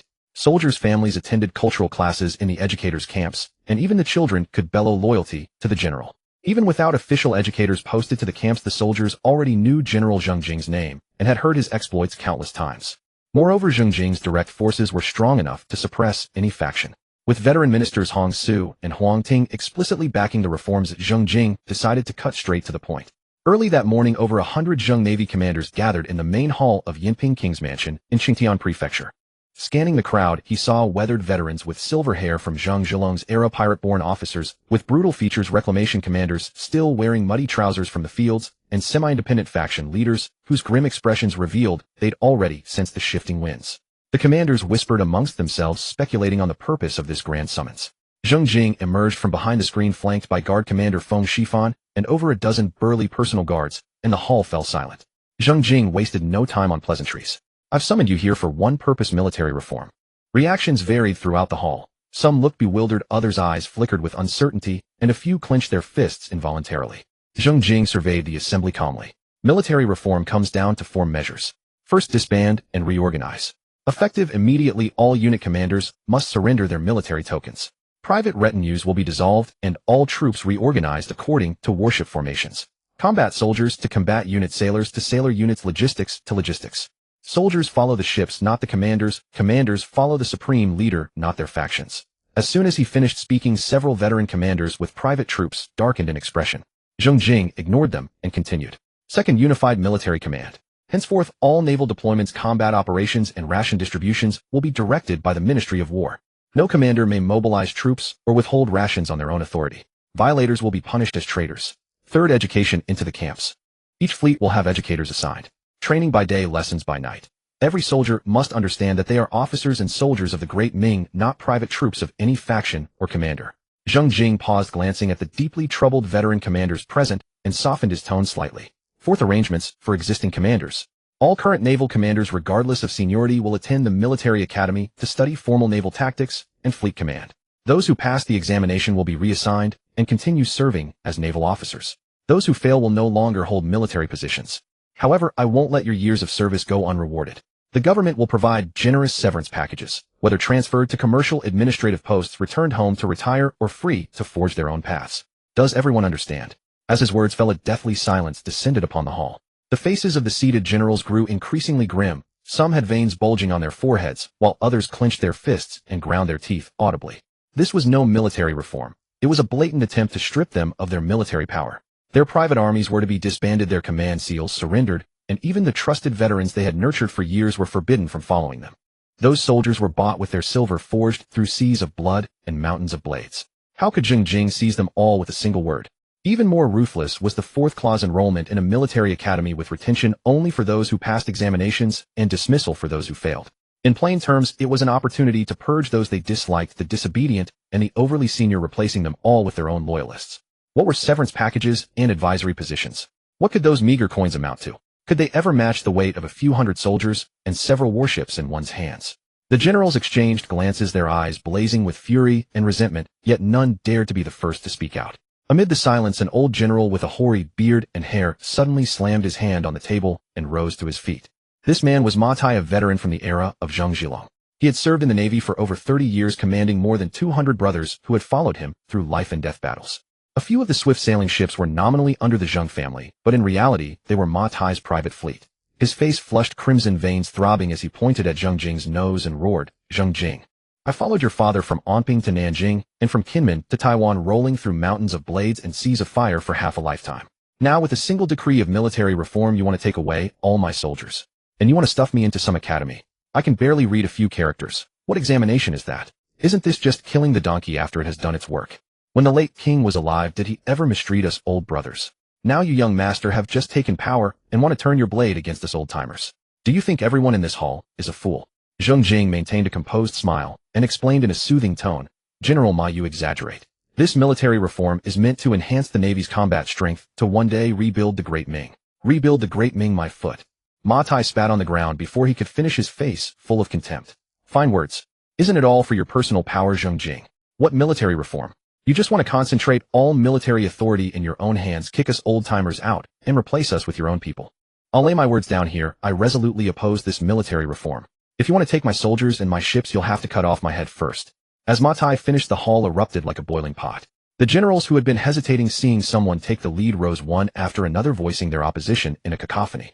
A camp commander with a fierce, scarred face, a former pirate, pounded the table and bellowed, "General Ma is right. I joined the late king with 3 ships and a few hundred brothers because I saw he valued loyalty. Now that the late king is gone, you say you want to take away our military power. On what grounds?"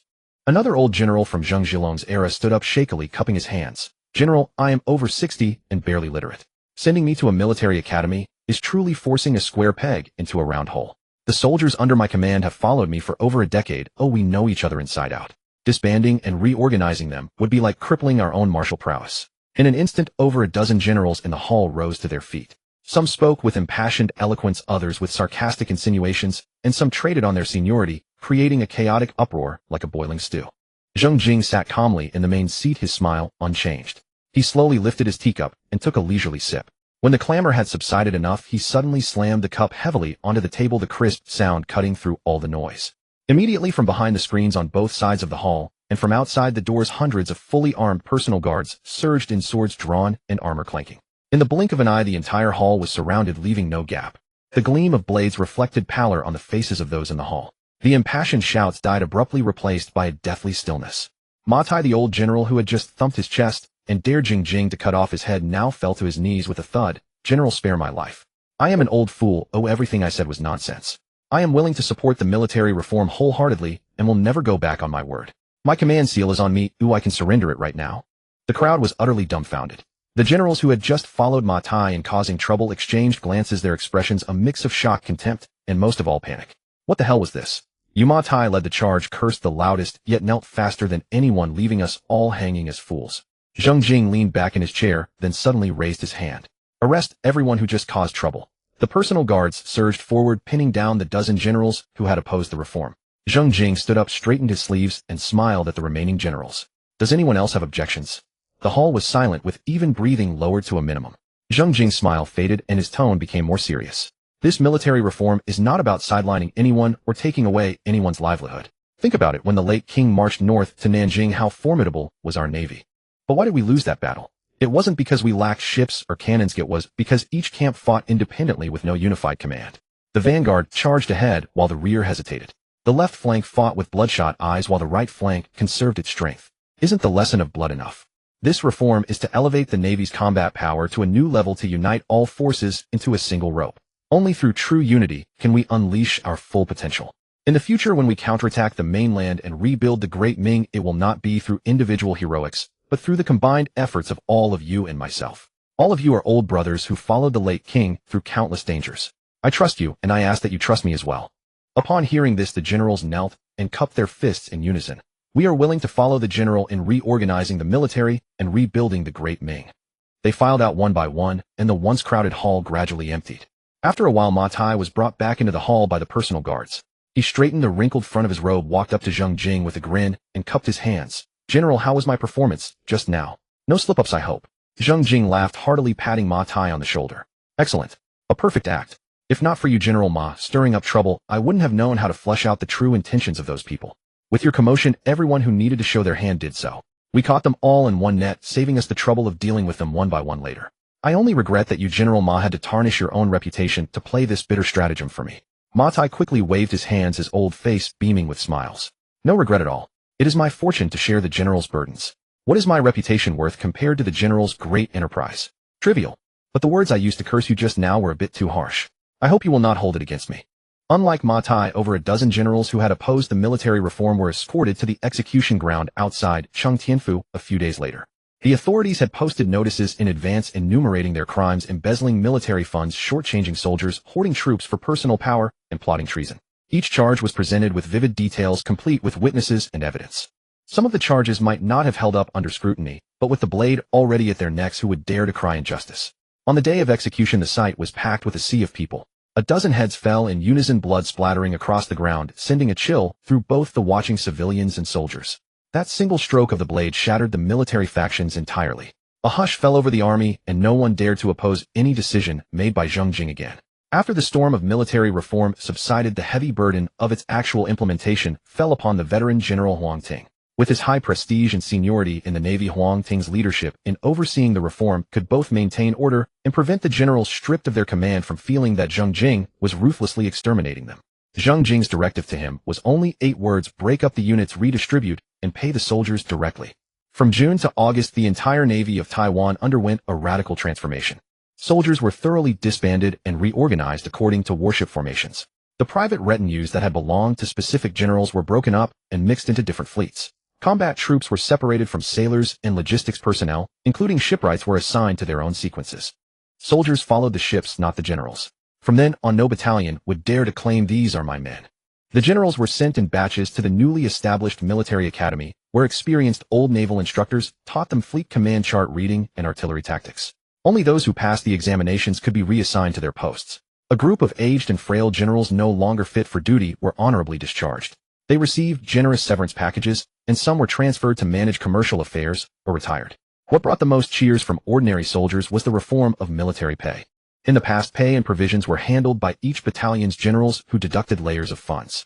By the time it reached the soldiers, less than 70% remained. In battalions where officers padded their rosters and bled the troops dry, even survival was a struggle. Now military pay was centrally calculated by the Ministry of War in Chengtianfu and distributed directly to each warship and each soldier without any intermediaries. On payday each month, officials from the ministry arrived with the silver and rosters, going ship by ship to call names and issue payments. The soldiers signed or made their marks to receive their due. This decisive cut infuriated those officers who had grown rich by skimming pay, but ordinary soldiers were all smiles and morale soared. The Zheng Navy was said to number 40,000, but only a little over 20,000 were actual combat troops. The remaining 10,000 plus were support personnel, logistics, shipwrights, riggers, carpenters, and blacksmiths. Warships required extensive maintenance. A single large Qing II vessel needed dozens of hull planks and hundreds of pounds of rope replaced each year, not to mention scraping barnacles, patching leaks, and replacing sails, all of which consumed manpower. In the military reform, Zheng Jing simply separated these functions. Logistics belonged to logistics, combat troops to combat troops, completely distinct. A batch of old ships over 20 years in service were towed to the breaker's yard. Usable timber and iron fittings were salvaged, the rest was chopped up for firewood. Some of the elderly and weak soldiers were discharged. Some used their severance pay to find their own way, the others were assigned to the government's shipyards or salt fields, taking on light duties suitable for them, at least securing a meal. After 3 months of reorganization, a lean core fleet was retained: 80 large Qing II ships, 150 Ganzheng boats, and various other auxiliary vessels, totaling 300 warships, as the main fleet. The naval forces were streamlined to 20,000 men, and an independent Marine Corps of 5,000 elite veterans was selected from the entire army, specializing in amphibious assaults and fortress operations. This unit was not under any fleet's command, but was directly controlled by Zheng Jing. August, the army camp outside Chengtianfu. In the evening, after a full day of training, the soldiers finished their dinner, picked up their small stools, and gathered around the bonfire at the center of the camp. The indoctrination officer stood before the flames holding the newly compiled general's sayings from the indoctrination camp, waiting for the group of men, their faces darkened by the sea wind, to settle down. After the military reform indoctrination classes were formally incorporated into the daily routine of the army, half an hour every evening, unwavering. At first the soldiers were resistant, exhausted from the day's drills, who would want to sit and listen at night. But after a month no one dared to complain. There were never lacking troublemakers in the army, especially those of pirate origin or the old soldiers who had been through the ranks. At the beginning they often sneered and joked during the indoctrination sessions. The indoctrination camp staff didn't argue with them, they just smiled and noted down their names. The next day those troublemakers would be taken away, never to be seen again. Soldiers warned each other in private never offend the indoctrination camp. Those who seemed all smiles were actually more ruthless than the sword. The bonfire crackled. The indoctrination officer opened the first page of the general's record, cleared his throat, and read aloud. The great General Zheng Jing was born in the year of Chongzhen, the 15th year. In the very moment of the general's birth, a golden radiance suddenly spread across the horizon, illuminating the entire sky in a magnificent glow. Then magpies swarmed across the sky, covering the land. A great general destined to save the people from suffering with his unparalleled wisdom was born. The officer turned a page, his tone growing even more fervent. The general could speak at half a year old, and his first words were, "Expel the Tartars, restore the Chinese nation." Those present were astounded, all declaring that the general was the reincarnation of a true dragon, the master who would revive the Ming Dynasty. The general learned to read at 1, could recite The Art of War by Sun Tzu at 2, and could recite it backward at 3. When the former king quizzed him on military strategy, the general answered fluently, earning the admiration of all the generals under his command. When the general was 5, he accompanied the former king on a naval patrol. They encountered a massive whale blocking their path, throwing the entire fleet into panic. The general stood at the bow, drew his sword, pointed at the beast, and shouted a stern command. The whale bowed its head and retreated. From that day on, no sea monster dared to trouble the Zheng fleet wherever it sailed. At the age of 10, when Japanese pirates attacked, the general used a short bow to shoot 3 arrows, piercing the flagship's banner of the pirate fleet. The pirates were terrified, fled in panic, and never dared to invade again. The soldiers below were mesmerized, eyes shining. Some had their mouths hanging open, unaware they had stopped breathing. Others clenched their fists, faces flushed with excitement. It was as if they had witnessed with their own eyes the young general standing at the bow, drawing his sword and shouting down the giant whale. Of course, not everyone was without doubt. Speaking at half a year old might be excusable, but to say expel the Tartars as his first words, that would require a half-year-old to know what Tartars even meant. These murmurs never left the tents, because those who questioned had been invited to tea by the indoctrination camp. It was said that those with serious offenses had been secretly executed. The bonfire reddened every sun-darkened face. The indoctrination officer closed the sayings and asked loudly, "The general is invincible. The general is destined by heaven. Are you willing to swear eternal loyalties?" Loyalty, loyalty, loyalty. The soldiers leaped to their feet and roared in unison, the sound waves shaking the bonfire. The officer nodded in satisfaction, raised his hand to silence the soldiers, and his tone turned sharp. "The mountain aborigines repeatedly attack our camps, kill our people, steal our grain, and ruin our fields. How can this be tolerated?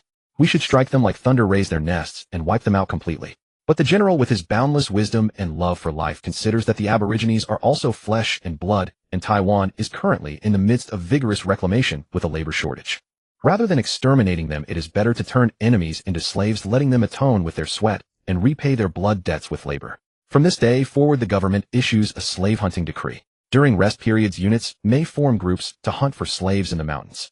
Captured aborigines, regardless of gender or age, can be sold to the government at a uniform price of 5 taels, each, to be used as laborers. Or you can keep them yourselves to till your fields and clear land.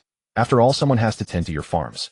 The soldiers below drew gasps of astonishment, and greed immediately ignited in their eyes. 5 taels of silver. Far from a trivial sum, especially when a soldier's monthly pay was merely half a tael. Even if we don't sell them to the government and keep them to work our own fields, wouldn't that make us landlords? A bold veteran immediately bellowed out, "Is this truly so? You'll really give 5 taels per captured savage?" The indoctrination officer smiled faintly, tucked the general's sayings to his chest, and declared in a resonant voice, "There is no jesting within the military ranks." The moment his words settled, an eerie silence fell around the campfire before erupting into deafening cheers. "Long live the general! Long live the general!" The soldiers raised their fists skyward, their voices cracking from sheer volume. After the campfire session concluded, they their quarters, yet remained restless with excitement, unable to find sleep. Within a squad, soldiers gathered around the shared sleeping platform, their voices overlapping as they discussed the slave capture decree under the dim glow of an oil lamp. When the indoctrination officer once praised the general's unparalleled wisdom and magnificence, I remained skeptical. I now confess my own shallowness. Ha ha ha. I must admit my admiration for the general grows stronger each day. Who among us hasn't suffered wage deductions from superiors in the past? Now the general ensures our wages reach our hands intact, without a single coin deducted. He's even arranging these lucrative slave-capturing ventures for us. The general is simply. The corporal coughed and cut off the soldier. Keep your praises for the general to yourself. Some matters should not be spoken so freely nor debated among troops. Let's focus on the matter at hand. From tomorrow during our rest day we march into the mountains to capture slaves. The captured savages will be divided equally among us with silver distributed per head. No one may take more than their share. Stock up on arrows and spectre gunpowder. Once in the mountains follow my commands without question. Do not stray from formation, do not pursue too deeply, and if you encounter large tribes avoid direct confrontation. Do you all understand? Understood. The men shouted in unison though their eyes betrayed excitement they couldn't suppress. Immediately the tent erupted into animated discussion as they debated the specifics of their preparations. We need to bring plenty of rope. Coarse hemp rope is the strongest. When we capture someone we must tie them up securely, otherwise they'll escape on the way back, and all our effort will be wasted. Bring fishing nets too. The kind we use on our ships works well. When we encounter the savages, a single cast of the net will be more effective than swords or spears. I've heard from others that some savages poison their arrowheads, so make sure to wear your armor properly. It may get hot, but don't lose your life over it. And don't be careless with poisonous creatures. Tie your pant legs tight, so no venomous snakes can bite you. Also don't drink random water. Each person should carry 2 bamboo tubes of boiled water. The slave capture decree was not limited to the military, it extended to all citizens. When the announcement was posted across Chengtian Prefecture and every reclamation district, all of Taiwan erupted into fervor. Taiwan's most pressing shortage was laborers. As more land was cleared, sugar mills needed workers to crush sugarcane, salt fields required people to harvest salt, bird guano islands demanded laborers to dig fertilizer, and commercial docks needed porters to carry goods. Everywhere there were calls for more hands.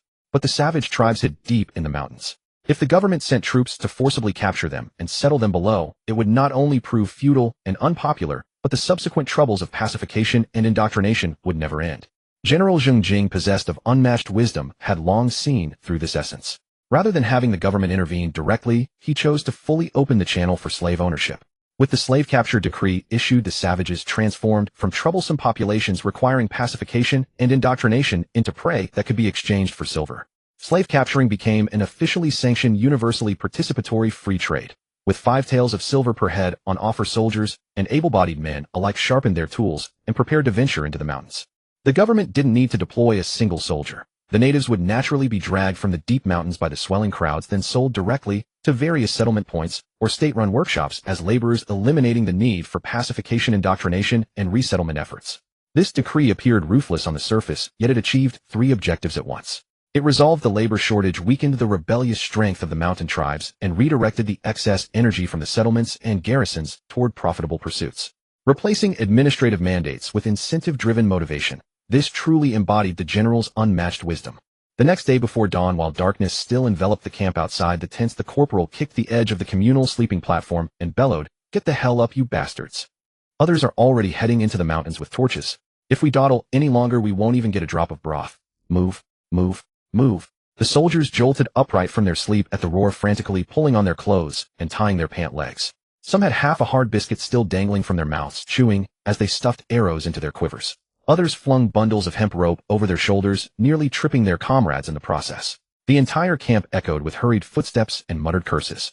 Torches flickered on one by one until they formed winding serpents of fire that surged toward the mountain foothills in a race against the approaching dawn. The corporal knew the savage tribes in the nearby mountains well. When the indoctrination camp had previously sent men into the hills to trade salt and cloth for deer hides, he had joined those expeditions and grown familiar with several tribal chieftains. Now he led his men along a hidden mountain ravine, circling around to strike directly at a small tribe of roughly 50 souls nestled in a mountain hollow. Morning mist still hung in the air as cooking smoke rose from the thatched huts. Several savage women crouched by the stream, drawing water. Children played naked in the mud, and most of the men were still asleep in their shelters. The tribal chief, an old man in his 50s with blue tribal markings on his face, spotted the corporal emerging from the woods with a band of armed soldiers. He paused, then forced a smile and approached, greeting them in halting Chinese. "Here to trade for deer hides again. Brought salt or cloth this time?" The corporal grinned, drawing a hemp rope from his waist, his tone warm, as if greeting an old friend. "Today we're not trading for deer hides, he. Your people from the village will come with us." The chief's smile froze instantly. Before he could turn to flee, the corporal lunged forward, pinning him to the ground and binding him tightly with swift, practiced movements. The soldiers behind him surged forward, and the village erupted into chaos. Women drawing water at the stream screamed, and clutching their children bolted into the forest. Several strong men rushing from their shelters were swept up in fishing nets before they could grab their bamboo spears, while a few younger, quicker ones scrambled over fences and vanished into the dense woods. Within the time it takes for a stick of incense to burn, the skirmish was over.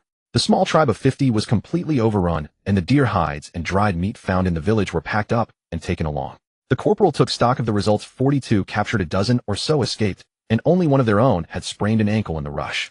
10 men escorted a long string of captured savages down the mountain, bound together by rope. The captives walked with heads bowed in despair, while the soldiers beamed with triumph. At 5 taels per person, 42 meant 210 taels total. Divided evenly among 10 men, each would receive 21 taels, equivalent to 3 years' wages. Several young soldiers were already calculating what they'd buy with their share of the silver.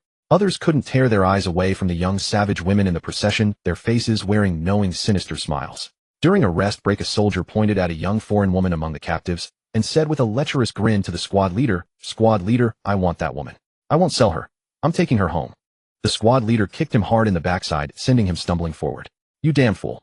You can visit a brothel outside Xingtian City for just a few dozen coins, but selling this woman to the authorities will net you 5 taels of silver. 5 taels could get you 100 rounds. Do the math. Which is more worthwhile?" The soldier clutched his stinging backside, let out a chuckle, and shot back with confidence. "You don't understand, squad leader. When it's over, she pulls up her pants and leaves. Nothing left for you. But bringing her home is different. She can work in the fields, keep me warm at night, and bear me a brood of children. Isn't that worth far more than 5 taels of silver?" Hearing this, the soldiers nearby had their eyes light up, crowding around and chattering in agreement. "That's right, squad leader. Our homes are short of labor. We want some too. The education officer said last night we can keep some to work our own land and clear new fields. We keep some ourselves, sell the rest to the authorities." The squad leader's head pounded from the racket these bastards were making, but he had to admit they had a point. This was the most profitable approach. "Fine, we'll keep some and sell the rest to the authorities. 5 taels each, so those who want a woman get less silver, and those who want silver get no woman. Think it through before you choose, and once you've picked, no backing out. Don't come crying to me when you see others with their wives and get jealous, or see others with their silver and get greedy." The men cheered and immediately began calculating their options. Some soldiers without hesitation chose young, strong foreign women, grinning as they said they'd take them as concubines who could help till the land and clear new fields. Others worried that too many women would bring trouble, and thinking their land wasn't enough to go around anyway, simply chose to sell for silver. On the first day, the slave capturing order was implemented. Long queues formed at every collection point across the reclamation districts and military camps. Soldiers and settlers drove strings of captured tribespeople out from various mountain passes, eagerly making their way to the government's designated slave purchasing points in Xingtian City. By evening's tally, over 2,000 captives had been collected that day. A dark mass of bodies crouched outside the official warehouse, their cries of anguish, curses, and shouts blending into one cacophony. However, Zheng Jing's face turned dark as he flipped through the ledger. Among these 2,000-odd people, the majority were elderly, weak women and children, with only a handful truly in their prime. Those veteran hunters who ventured into the mountains were shrewd. They kept the able-bodied men and women for fieldwork and concubines, selling off the elderly, who couldn't handle heavy labor, and the crying infants to the authorities for silver. Zheng Jing slammed the ledger onto the desk and immediately ordered a supplementary notice. Those over 50 were not to be accepted, and children under 10 must stay with their mothers and could not be sold separately. This notice seemed straightforward on the surface, but behind it lay a brutal reality. The fact that the authorities refused to take the elderly meant they had completely lost all value in the eyes of slave hunters. Those soldiers and settlers venturing into the mountains weren't doing charity work. Capturing an old tribal person who couldn't be exchanged for silver would only waste rope and provisions hauling them down the mountain. Who would make such a losing deal? The consequences were obvious. Before dawn the next day, 10 men readied themselves and headed back into the mountains. During the slave capturing order, military leave was indefinitely extended. Each squad and camp rotated shifts on their own. So long as regular combat readiness duties weren't disrupted, they were free to venture into the mountains for profit. The squad leader stood at the tent entrance, inspecting each man's gear one by one, while muttering warnings. "Listen up, damn it. We're men with something to lose now. We have silver land, some of us even have concubines. It's different from when we were just boys dragging rifles around. The deeper we go into the mountains, the more careful we need to be. Don't chase what you shouldn't, don't trespass where you shouldn't, and keep your distance from poisonous creatures. If you die carelessly in the mountains, all that silver you save, those few acres of land, those concubines, all of it goes to someone else." "Understood. Understood," the men replied in unison. No sooner had the words left his mouth than one soldier suddenly wailed with a miserable expression pounding his chest, "Squad leader. The barbarian woman I took back yesterday. After just one nap, she fled in the middle of the night. My 5 taels of silver. If I'd known, I should have sold her for money instead." Upon hearing this, the crowd erupted in laughter. Some slapped their thighs while others jeered with schadenfreude. Didn't you say you wanted her to warm your bed and bear you children? The bed got warmed, but she ran off before any children came. That's a huge loss, isn't it? Before the laughter died down, another veteran slowly lifted his shirt to reveal a small iron branding iron hanging at his waist, swaying it triumphantly. I had the foresight. The first thing I did when I got back yesterday was brand a character onto the barbarian woman assigned to me. I heated the iron red hot and pressed it on. The skin sizzled and smoked, and that mark will never wash off in this lifetime. No matter where she runs to with our brand on her body, she belongs to us. Even if she escapes back into the mountains, when someone catches her later and sees the brand, they'll know she's ours, and we'll bring her back to us. Everyone gave him a thumbs up, saying they'd do the same when they got back. The squad leader slapped his thigh and laughed. Cut the crap. Let's move out. Let's change direction today. Head to the valley behind yesterday's forest. That tribe probably hasn't even realized what's happening yet. Move. The 10 men carrying fishing nets, hemp ropes, and matchlock guns disappeared once more into the mountain forest shrouded in morning mist. As the 10 men crept along the hidden mountain stream to the deep valley, the scene before them left them dumbfounded.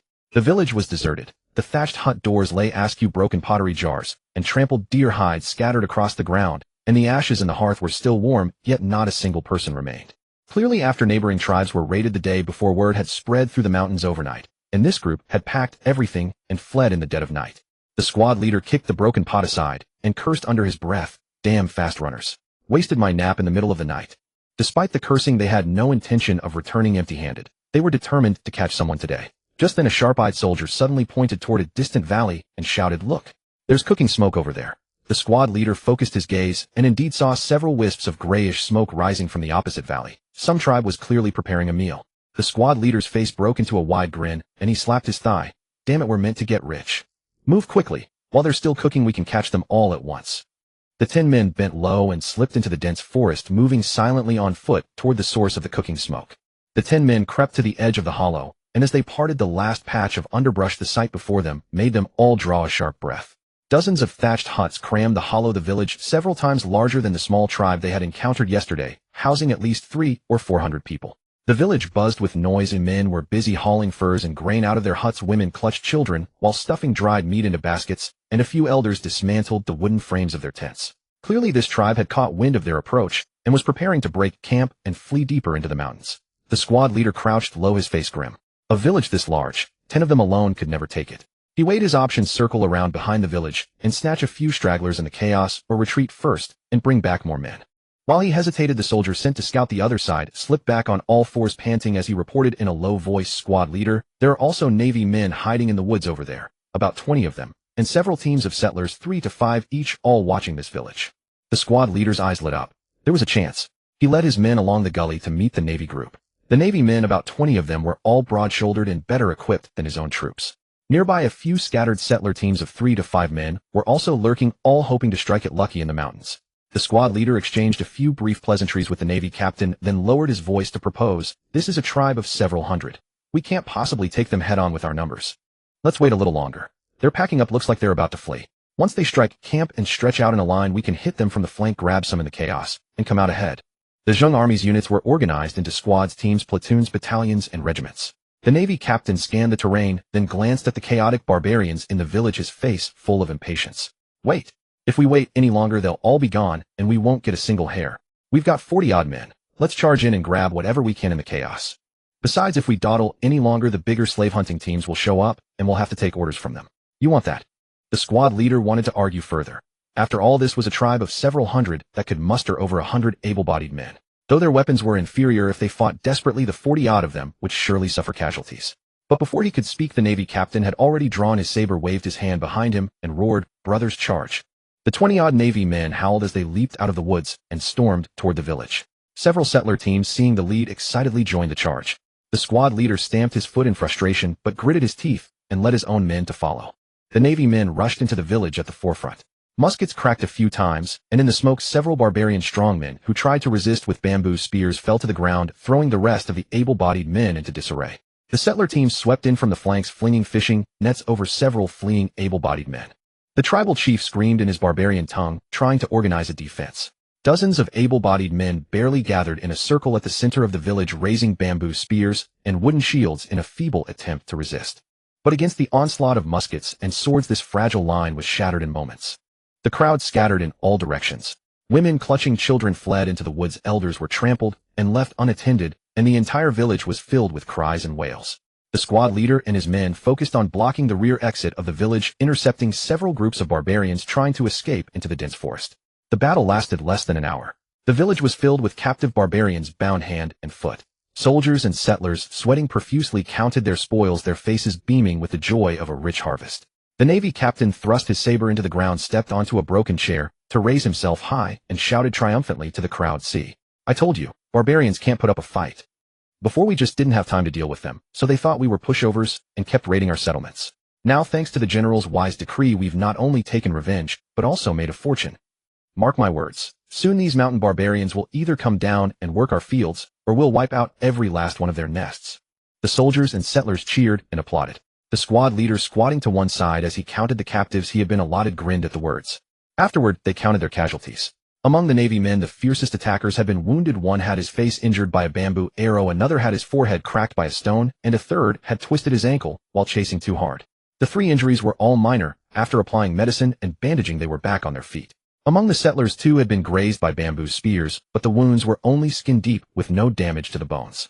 As for the squad leader's team, following his orders to stay behind and block escape routes, instead of charging head-on, they emerged completely unscathed, not even a scratch. When it came time to divide the spoils, the navy captain and the squad leader each counted the heads they had captured. The squad leader's team had focused on the rear exit, intercepting almost entirely able-bodied men and women. 50 or so in total, all young and strong, and able to fetch a good price. They tied the captives into a long rope and marched them down the mountain. Halfway, a soldier sidled up to the squad leader and whispered, "Squad leader, didn't the government put up a notice last night? They won't take anyone over 50. I see 2 old fogies in the line who can barely walk. Dragging them down the mountain won't sell them, and it'll just waste food and rope." The squad leader slapped his forehead in annoyance. "Damn it, I was so focused on grabbing people I forgot about that." He strode to the back of the line and untied the 2 tottering old barbarians from the rope. The 2 old men seemed to understand what was coming. They didn't beg for mercy, only silently closed their eyes. The squad leader drew his saber and swung it down. A moment later, he wiped the blood from his blade, his face expressionless, and waved his hand to the column. "Move out." The string of captives continued down the mountain, no one looking back at the 2 bodies lying by the roadside. The 10 men escorted the 50-odd barbarian captives down the mountain, planning to keep a few for themselves, as was their custom, and sell the rest to the government for silver. But before they could reach the official slave purchasing station, they were surrounded halfway by a crowd of merchants who had heard the news. Most of these merchants were managers from sugar mills and trading warehouses, gazing hungrily at the able-bodied captives, almost itching to snatch them directly. 6 taels each. 1 tael more than the government. Silver paid on the spot, no waiting in line, cried a sugar mill manager setting the first bid. The men couldn't stop grinning. Was this really happening? But before they could reply, another manager from a trading warehouse pushed his way in and shouted, 6.5 taels. I'll take them all. Then another manager from yet another warehouse joined the bidding, and the price climbed higher and higher, 7.5, 8 taels. The merchants argued red-faced until finally a wealthy one bought the entire lot at 8 taels per head. The 10 men had originally planned to keep 2 for themselves to work the land, but the price of 8 taels per person was simply too tempting. 50-odd captives came to over 400 taels. Divided among 10 men, that was over 40 taels, each equal to 6 or 7 years of military pay. They gritted their teeth and sold every last one of the 50-odd captives. The soldiers who had wanted to keep women as concubines fell silent. With over 40 taels of silver, what kind of concubine couldn't they find? The reason merchants were frantically buying slaves was that Zheng Jing had monopolized the north-south trade route, making Taiwan this transit hub, the center of north-south trade. Zheng Jing himself took the lion's share, but at least he left a bit of soup for the merchants of Taiwan, and he didn't even monopolize profitable businesses like salt and sugar. Sugar mills needed to crush sugarcane, salt fields needed to evaporate salt, trading warehouses needed to move goods, and merchant ships at the docks needed loading and unloading. Everywhere was short of labor. A strong young slave could be bought outright for a few taels of silver. A lifetime of labor, without paying wages, more than 10 times cheaper than hiring workers. The merchants knew this calculation all too well. As for whether slave labor would take away the livelihood of ordinary Han people, there was no need to worry at all. At present, Taiwan was short of hands everywhere. Reclamation needed people, salt fields needed people, sugar mills needed people, docks needed people. Even if all 200,000 native tribesmen in the mountains were captured and brought down, they couldn't fill the labor gap. The exorbitant profits of slave hunting drove the people and soldiers of Taiwan completely mad. In the first few days, the tribes near Chengtianfu were captured with ease. Almost everyone who went up the mountains could make a fortune. But as the tribes retreated deep into the mountains, several large tribes united to protect themselves, and even ambushed a reckless slave-hunting squad, causing dozens of casualties. The bloody retaliation made many people's hearts falter. Nevertheless, driven by enormous profits, this small risk could not stop the fervor for slave hunting. Instead, the ingenuity of the Han people was fully unleashed, and slave hunting gradually became a well-divided industrial chain. There were scouting teams that ventured deep into the forest to track the movements of tribes making money by selling information to the slave hunting squads. There were assault teams responsible for frontal attacks, charging with fine weapons and armor. There were purchasing teams that followed the slave hunting squads, buying the captives on the spot as soon as the operation succeeded. Some clever teams took a different path. Instead of entering the mountains with weapons, they traded directly with tribal chiefs, using salt cloth and iron pots.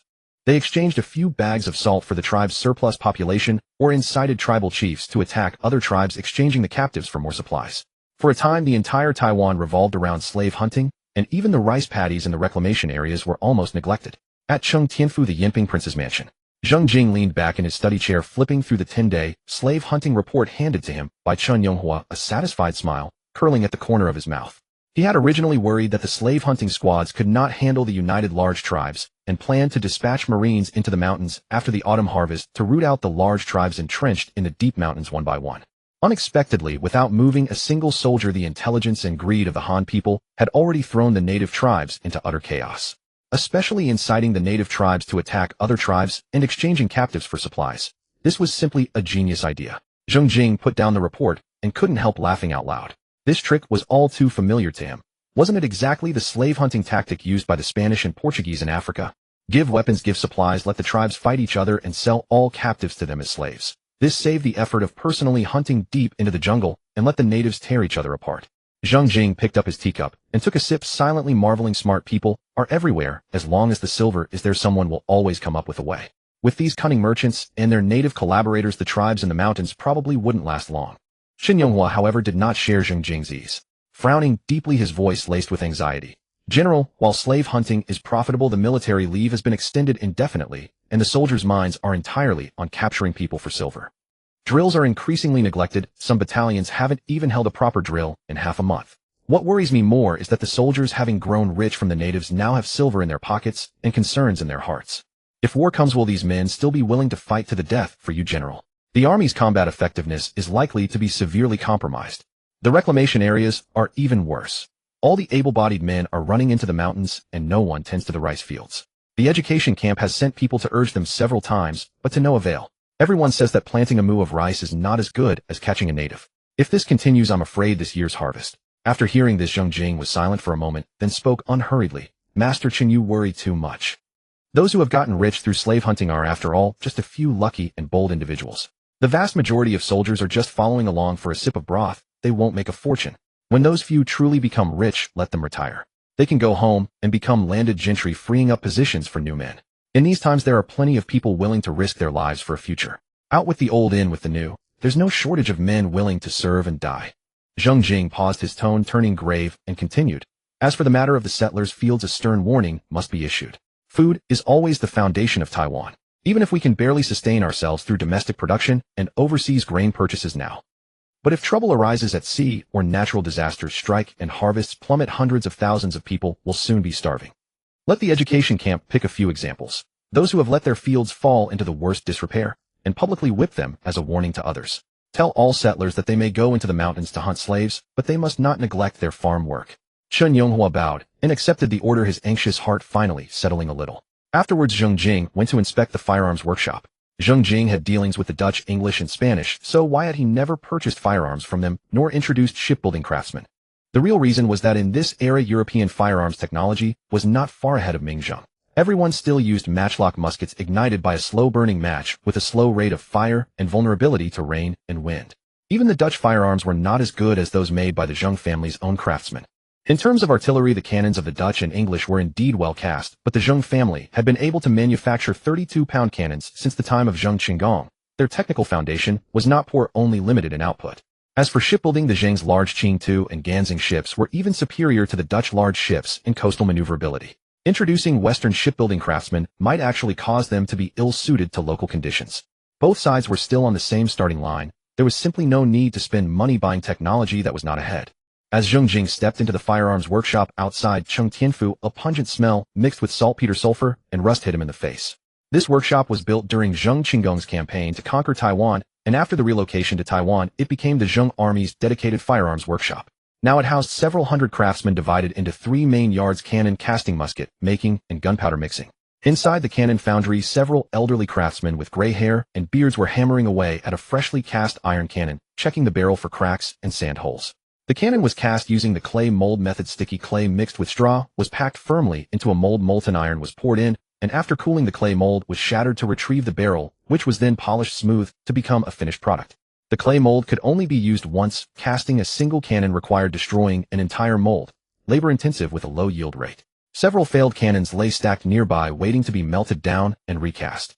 In the musket workshop, a lively clatter echoed as dozens of young craftsmen sat before wooden frames filing and polishing barrels, heating iron bars until red-hot, coiling them into cylinders, hammering the joints shut, and then drilling through the interior with long bits to smooth the inner walls. Each barrel had to be drilled and polished over a dozen times to reach the required internal diameter. Any deviation meant scrap.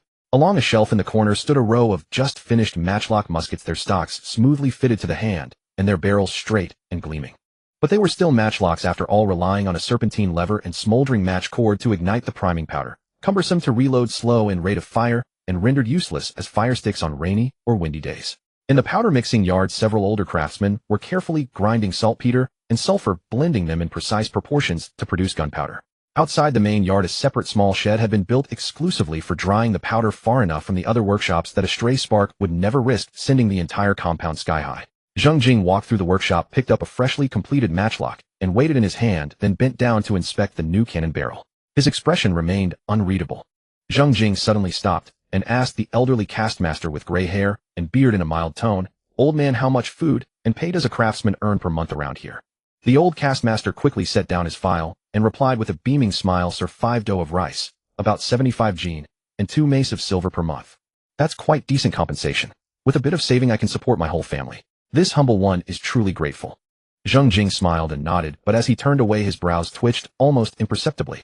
Feng Shifan stepped forward half a pace and whispered in Zheng Jing's ear, "General, the Ministry of War's ledger reports that the castmaster's compensation is 1 dan of grain and 5 mace of silver." Zheng Jing proceeded in silence toward the musket workshop and posed the same question to several younger craftsmen. They answered honestly, 4 dough of rice, about 60 jin, and 1 mace of silver per month, their faces still wearing expressions of contentment. The smile vanished completely from Zheng Jing's face. He turned and cast a cold glare at the workshop supervisor trailing behind him. The supervisor was already ashen-faced. He threw himself to the ground and stammered, "General, have mercy. This has been the custom for years. It was established during the late king's reign." "Custom?" Zheng Jing stared at him coldly. "Then tell me where the missing grain and silver went. Explain yourself." The supervisor sputtered and hemmed and hawed for a long time, beads of sweat plopping onto the ground, yet unable to utter a coherent word. Zheng Jing understood at once. Layer after layer of embezzlement divvied up among the officials, a long-standing tradition of the Ming Dynasty. How unexpected that it still persisted in Taiwan. Zheng Jing had no patience for further words. He drew his finger lightly across his throat twice. Feng Shifan immediately stepped forward, seized the supervisor by the collar, and dragged him toward the yard gate. The supervisor writhed and wailed, begging for his life in terror. Zheng Jing suddenly raised his hand and called, "Stop." Overjoyed, the supervisor scrambled to his knees and bowed his head to the ground like a pestle pounding garlic, shouting, "Thank you, General, for sparing my life." Zheng Jing gave a faint smile and spoke 2 words, "Shoot him." The smile froze on the supervisor's face as a foul stench of urine spread from between his legs. He had soiled himself on the spot. Feng Shifan took a newly finished matchlock from the rack and methodically loaded it, powder and ball-packed match cord secured in the serpentine, then a soft puff to relight the ember. Silence fell over the workshop like a shroud. The supervisor lay paralyzed on the ground, his trousers soaked through, his lips trembling as he tried to form words, but could only produce incoherent guttural sounds. Feng Shifan aimed the musket at the supervisor's head and pulled the trigger. The crack of the report split the air. The supervisor collapsed and twitched twice before going still. Feng Shifan returned the matchlock to the rack and stepped back behind Zheng Jing as though nothing had happened. The craftsmen dropped to their knees, heads bowed, so low they dared not look up. Several young apprentices shook so violently they could barely keep their files in hand. Zheng Jing glanced over the assembled crowd and said in a calm voice, "Let this be the fate of anyone who dares withhold a craftsman's wages from here on. Rise."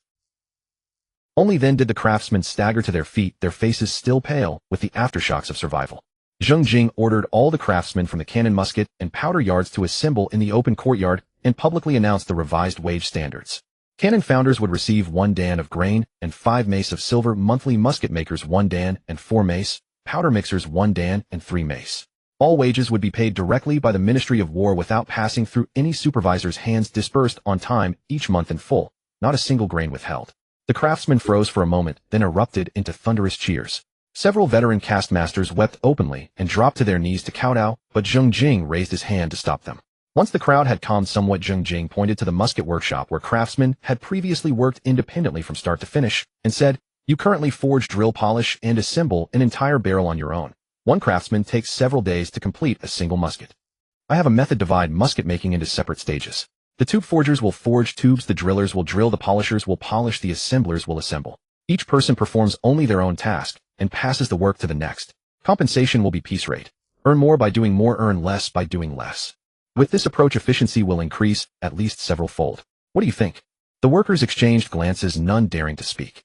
Zheng Jing gestured, and the deputy supervisor scurried over in a trembling hurry, hands clasped and forehead still glistening with sweat. Zheng Jing glanced at him and said quietly, "Set up trial production lines following the method I just described. Tube forging for the forgers, drilling for the drillers, polishing for the polishers, assembly for the assemblers. Piece rate wages for each station.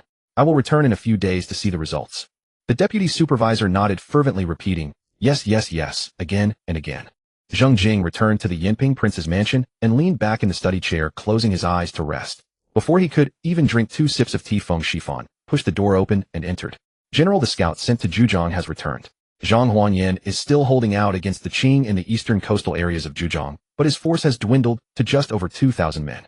They are short of food and pay morale is low, and they are trapped on several barren islands, surviving by digging wild vegetables and fishing. He probably won't last much longer." Zhang Huanyan, a native of Yin County, Zhejiang, was a provincial graduate in the 15th year of Chongzhen, 1642.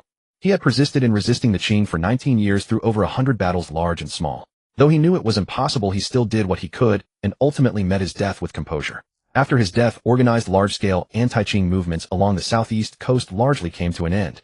Later generations would compare him to Yu Fei and Yu Qian, calling them the 3 heroes of West Lake, all resting together by the shores of West Lake, becoming heroes celebrated through the ages. Zheng Jing quickly calculated the timeline in his mind. According to historical trends, Zhang Huanyan should disband his remaining troops within the next few months, go into hiding on an island, and then be captured and executed by Qing forces. Although Zhang Huanyan's relationship with his own family was not good, Zheng Jing couldn't bear to see him walk toward his end alone in such a desperate situation. No sooner had this thought crossed his mind than Zheng Jing inwardly spat. When had he become so kind-hearted? He must have set his sights on the 2,000 able-bodied men under Zhang Huanyan's command. That had to be it. Taiwan was short of people right now. Zheng Jing instructed Feng Shifan make a personal trip to Zhejiang and issue an order in the name of the regent to Zhang Huanyan. Tell him to lead his troops to retreat and garrison at Jilong in Taipei, where there is a natural deep-water harbor suitable for stationing troops and supporting the people. Feng Shifan frowned, which was rare for him, and hesitated. "General Zhang Huanyan fell out with us during the previous prince's time. This man has a stubborn temper. He would rather break than bend. I'm afraid." In the 13th year of Yongli 1659, Zheng Chenggong and Zhang Huanyan jointly launched a northern expedition against Nanjing, creating a great commotion. Zheng Chenggong led the main naval force directly to the walls of Nanjing, while Zhang Huanyan led a detached force deep into Anhui, capturing 4 prefectures, 3 sub-prefectures, and 24 counties in succession, shaking the empire. Later, Zheng Chenggong withdrew after his defeat at Nanjing, without notifying Zhang Huanyan, cutting off Zheng's retreat and causing his entire army to scatter. Zhang Huanyan wandered alone for over 1,000 miles before escaping back to eastern Zhejiang. When Zheng Chenggong recovered Taiwan, Zhang Huanyan strongly opposed it, arguing that abandoning the mainland would cause the hearts of the people to disperse. From then on, the two factions became completely estranged. "Just ask him one question: is he still a subject of the Great Ming?" Zheng Jing interrupted, his tone firm. "If he is a subject of the Great Ming, and the regent has issued an order, will he obey or not? If he refuses, then tie him up and bring him here." Zheng Jing paused, his tone softening slightly. "You can approach his old comrades, tell them that in Taiwan they won't lack food. They've been eating wild vegetables and fish for years on those barren islands off the Zhejiang coast. Hearing this condition, I believe they won't be unmoved." Feng Shifan finally nodded and left to carry out the order. The Zhang Huanyan he was to seek was now trapped on a barren island off the coast of Wenzhou Prefecture in Zhejiang. This sea area was dotted with dozens of tiny islets, none of which had freshwater streams. They relied entirely on collecting rainwater to survive. Zhang Huanyan's remaining 2,000 troops and their families were scattered across these small islands, lacking food and supplies, with gunpowder nearly exhausted. The soldiers' daily ration was a bowl of wild vegetable paste mixed with a bit of fish, leaving them skin and bones. Many didn't even have the strength to stand guard. They huddled on the rocks, clutching their spears and dozing off. Even in such dire straits, Zhang Huanyan rose at dawn every day, kowtowed toward the north in homage, then sat on a rock to leaf through the tattered copy of the Ziji Tongjian. Occasionally Qing envoys came across the sea to offer surrender terms, but he would not even meet them. He simply sent back a message. Zhang Huangyan, Minister of War of the Great Ming, would rather die than surrender. But this solitary loyalty could not move heaven, nor could it move the hungry soldiers. Every day some people secretly fled the island. His subordinates urged him to disband the remaining troops and let them escape, but he remained silent. He had already prepared for death, only wondering when that day would come. One morning Zhang Huangyan sat, as usual, on that smooth wind-polished rock, facing north, his back straight as an arrow. His gaze crossed the gray sea surface toward the homeland he could never return to. The sea wind tousled his hair, and his official robe, long washed pale, had frayed cuffs. Behind him came familiar footsteps, his subordinate Luo Zimu. Luo Zimu stood behind him silent for a long while, then reported in a low voice, Your Excellency, we have completely run out of food. There is not a single grain left in the army's stores. Today we can't even scrape together wild vegetable paste. And last night 7 more people fled. Zhang Huangyan still gazed northward, his voice hoarse. Let them go. Let them all go. They have followed me for so many years and endured so much hardship. That's enough. There is no need for them to die with me here. Luo Zimu's throat tightened, his eyes reddening. After struggling for a long time, he finally asked the question that had been weighing on his heart. Your Excellency, is there really no hope? We have persisted in resisting the Qing for over 10 years. Is there really no hope at all? Zhang Huangyan finally turned slowly to face this old comrade who had followed him for over a decade. 2 streams of turbid tears silently slipped from the corners of his eyes. He did not wipe them away, letting the sea wind carry the tear stains from his face. In all the world there is no longer a single banner of the Great Ming. The Great Ming it. Just then a distant sentry suddenly stumbled and ran over, pointing at the sea and shouting, Your Excellency. Ships.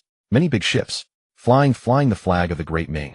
Zhang Huangyan abruptly stood up. When he saw the direction of the ships, the green paint on their bows and the shape of their hulls, the flame that had just kindled abruptly dimmed. It was not an imperial relief force, but Zheng's ships. It is not an imperial relief force, but ships of the Zheng clan. The surviving soldiers on the island, hearing the shouts, emerged from their thatched huts and staggered toward the rocky shore, each one as thin as a skeleton, with hollow eyes and tattered military robes hanging on them.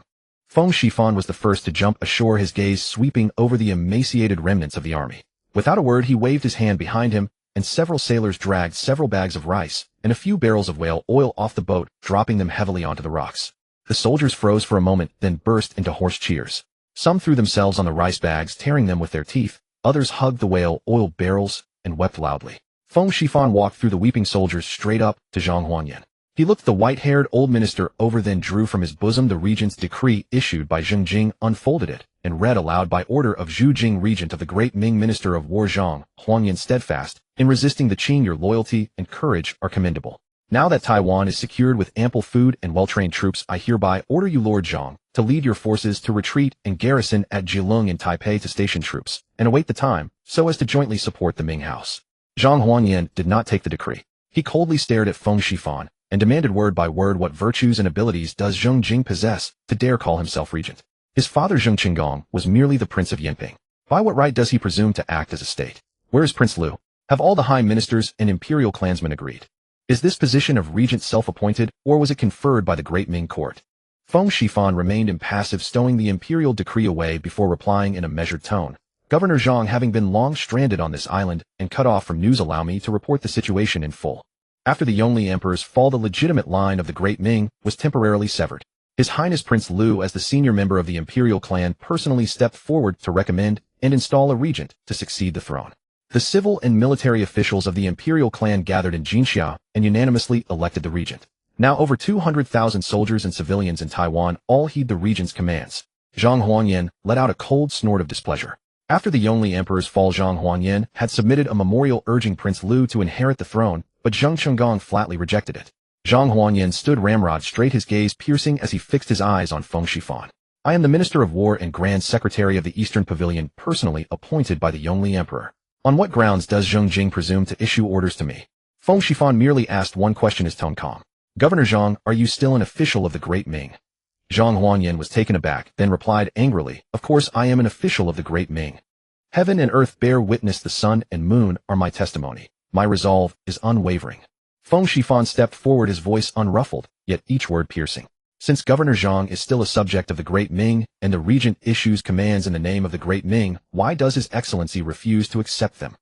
Does the Minister of War of the Great Ming only obey the decrees of the Yongli Emperor, but not those of the regent? Or does His Excellency only recognize the Great Ming in his own heart, and not the Great Ming upheld by the 200,000 soldiers and civilians of Taiwan? Zhang Huanyan's face turned ashen under the barrage of questions, his lips quivering. Luo Zimu standing behind him could not restrain himself and stepped forward saying in a low voice, "Your Excellency, after all they have brought grain." Zhang Huanyan raised his hand to stop him, his gaze fixed intently on Feng Shifan. But Feng Shifan no longer looked at him. He turned around and faced the group of gaunt soldiers huddled on the reef, their eyes yearning as they watched the commotion. He declared in a clear voice, "Fellow soldiers, I have come by order of His Highness Zheng Jing, the regent of the Great Ming, to take you to Taiwan. There is land to till and grain to eat in Taiwan. You will never go hungry again. Do you want to go?" The soldiers exchanged uneasy glances, none daring to speak, first their eyes darting between Feng Shifan and Zhang Huanyan. After a few moments of silence, a faint murmur rose from the crowd. "I want to go." The voice was so soft it was nearly carried away by the sea breeze. Then another voice followed, "I want to go too." Gradually more voices rose, growing louder from a few scattered cries to a chorus of shouts. "I want to go. Take us away. We don't want to starve anymore." The soldiers cast aside their weapons and staggered toward Feng Shifan, their eyes gleaming with a long-lost light. Luo Zimu knelt before Zhang Huanyan, his eyes red as he cried, "Your Excellency, our brothers are starving to death. I beg you." Zhang Huanyan closed his eyes, his face haggard like a stone statue weathered by the sea wind for 1,000 years, neither nodding nor shaking his head. He could let himself die, but he could not decide for more than 2,000 mouths whether they should live or die. Feng Shifan waited a few moments, and seeing that he remained unmoved, he waited no longer. He circled behind Zhang Huanyan, raised his hand, and delivered a clean sharp chop to the back of Zhang's neck. Zhang Huanyan's body went limp, and he slumped silently into Feng Shifan's arms. Feng Shifan lifted him horizontally and turned to the stunned Luo Zimu, tilting his head as he ordered, "What are you gaping at? Help your family onto the boat." Luo Zimu was frozen for a moment, then hurriedly scrambled to his feet and followed Feng Shifan toward the ship. Seeing that Zhang Huanyan had been carried aboard, the soldiers shed all their hesitation. They turned and rushed back into their thatched huts, hastily gathering a few tattered clothes and meager possessions.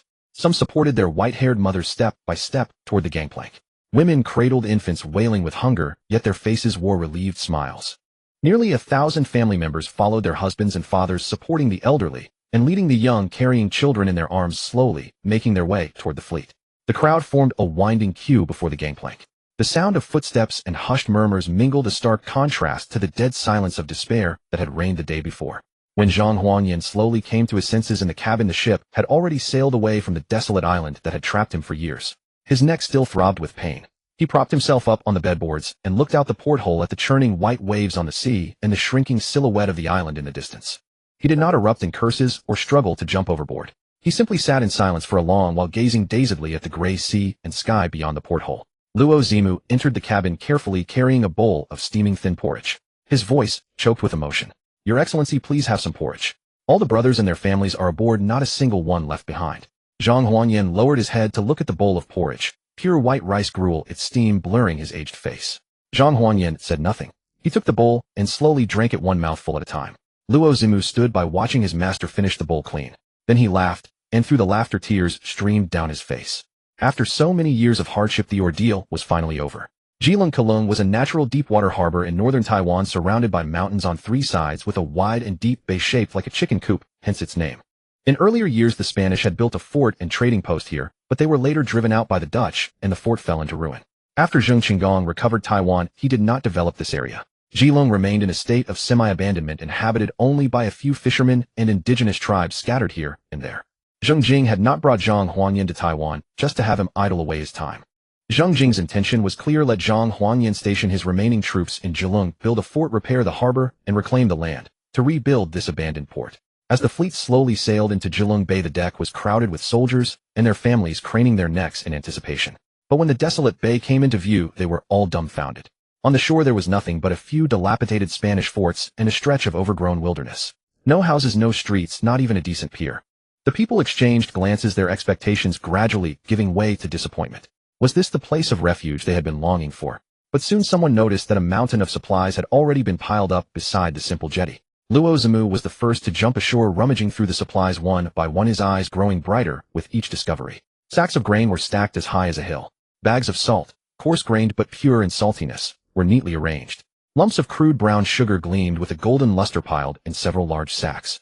There were also dozens of barrels of whale oil, faintly redolent of the sea. When the lids were pried open, the oil was clear and slightly yellow. The very same whale oil that the people of Taiwan now relied on for nearly every meal. Luo Zimu hurried over to Feng Shifan, his face flushed with excitement, pointing at the pile of supplies. "This Is all this for us? Feng Shifan nodded. Yes. The regent orders Governor Zhang to lead his troops in garrisoning Zhejiang to build the fort, repair the harbor, and reclaim the land for self-sufficiency. These grain and supplies are the first batch. Monthly provisions and pay will be provided according to the Navy standard. Luo Zimu turned and ran back to Zhang Huangyan, his voice trembling with excitement. Your Excellency, we have grain. So much grain. Zhang Huangyan stood on the jetty, gazing at the hill of grain on the shore and the desolate bay beyond. After a long silence he spoke just one word, good. The night was as dark as ink, and the abandoned fishing village along the coast of Fujian once again welcomed two groups of old acquaintances. Chen Yuxing, the manager of Fumao Trading Company, had long been waiting by the dilapidated pier. Behind him stacks of wooden crates were piled, even higher than last time, filled with raw silk, porcelain, and tea. Zheng Wenyu, steward of Zheng Jing's private fleet, silently guided the ships ashore. Still wearing his usual stern expression, he directed the sailors to unload silver chests. As soon as they met, Chen Yuxing began to complain. Manager Zheng, the amount of goods you requested this time is too much. I had to go through great trouble to gather this batch. And I almost ran into the patrol of the Ministry of War today. If I hadn't run fast, I'd be gnawing on prison food in Fuzhou's jail right now. Zheng Wenyu remained unmoved, saying calmly, the more we ask for, the more you earn, don't you? Chen Yuxing grunted, muttering, too risky, under his breath, but the smile at the corners of his mouth could not be hidden. The profit from smuggling was exorbitant. A load of raw silk purchased from Jiangnan for barely 100 taels could be sold to the Zheng family for 400 taels, nearly quadrupling the investment faster than any other business. Suddenly remembering something, Chen Yuxing leaned in and lowered his voice. By the way, did you bring that good stuff you mentioned last time? Zheng Wenyu waved his hand behind him, and a sailor brought up 2 sacks and placed them on a wooden crate. Chen Yuxing opened them under the torchlight and was stunned. One sack contained fine white salt with uniform grains glistening under the firelight, even finer and whiter than the mainland's refined salt. The other sack held rock sugar the size of chicken eggs, crystal clear, and when held up to the torch, it emitted a faint glow. Chen Yuxing dipped a finger in the salt and tasted it. His expression shifted from surprise to ecstasy. Excellent goods. All excellent goods. Manager Zheng, is there a large supply? If so, we can negotiate a good price. Zheng Wenyu shook his head. This time I only brought 2 sacks for you to sample. If you find them satisfactory, I'll bring more next time. Chen Yuxing nodded repeatedly, carefully stowing away the 2 sacks of fine salt and rock sugar, as if they were treasures. Watching his cautious manner, Zheng Wenyu suddenly changed the subject. Manager Chen, let's discuss another business. Can you get some people from the interior? Chen Yuxing paused, his hands stopping their work. People? What kind of people? And at what price? Men, women, old or young, all are fine. 5 taels of silver per head, including the elderly women and children, but not those too old to walk. Zheng Wenyu replied. Chen Yuxing's eyes darted, and his mind began to churn. Fujian was mountainous with little arable land, and the coastal evacuation decree had forced all residents within 30 li of the coast inland. Those people, having lost their fields, boats, and livelihoods, were crammed into government resettlement zones, starving and waiting for death. Selling sons and daughters was commonplace. A few days earlier he had passed through a township and witnessed someone selling his own daughter for 101 with a straw marker, kowtowing in gratitude to the buyer. 5 taels per person, the price was indeed tempting. Even better compared to smuggling goods, moving people was safer and more convenient. Goods had to be crated, carried, and hidden from patrols. People were different. They had their own legs and could walk. At the appointed spot, he only needed to hand the people over to Zheng's ship without even showing his face. Even if the imperial court investigated, they would never trace it back to Chen Yuxing. The more Chen Yuxing thought about it, the more excited he became. He leaned closer to Zheng Wenyu and whispered, Manager Zheng, I'll take this deal. Rest assured, Fujian is never short of people who can't survive. In a few days I'll have someone bring a batch for you. Zheng Wenyu nodded, his expression still impassive. When the people arrived, settle in cash, not a coin short. After returning, Chen Yuxing did not personally engage in the human trafficking. Instead, he subcontracted the business to a local thug named Lu Sen, offering 1 tael of silver per head. Chen Yuxing pocketed the difference, 4 taels of pure profit per person, without getting his hands dirty. Lu San was a brutish bully with a face full of scars who usually made a living by usury and collecting protection money. His eyes lit up at the deal, and he immediately took a dozen men into the villages. They targeted the settlements of people who had been forcibly relocated from the coast to the interior.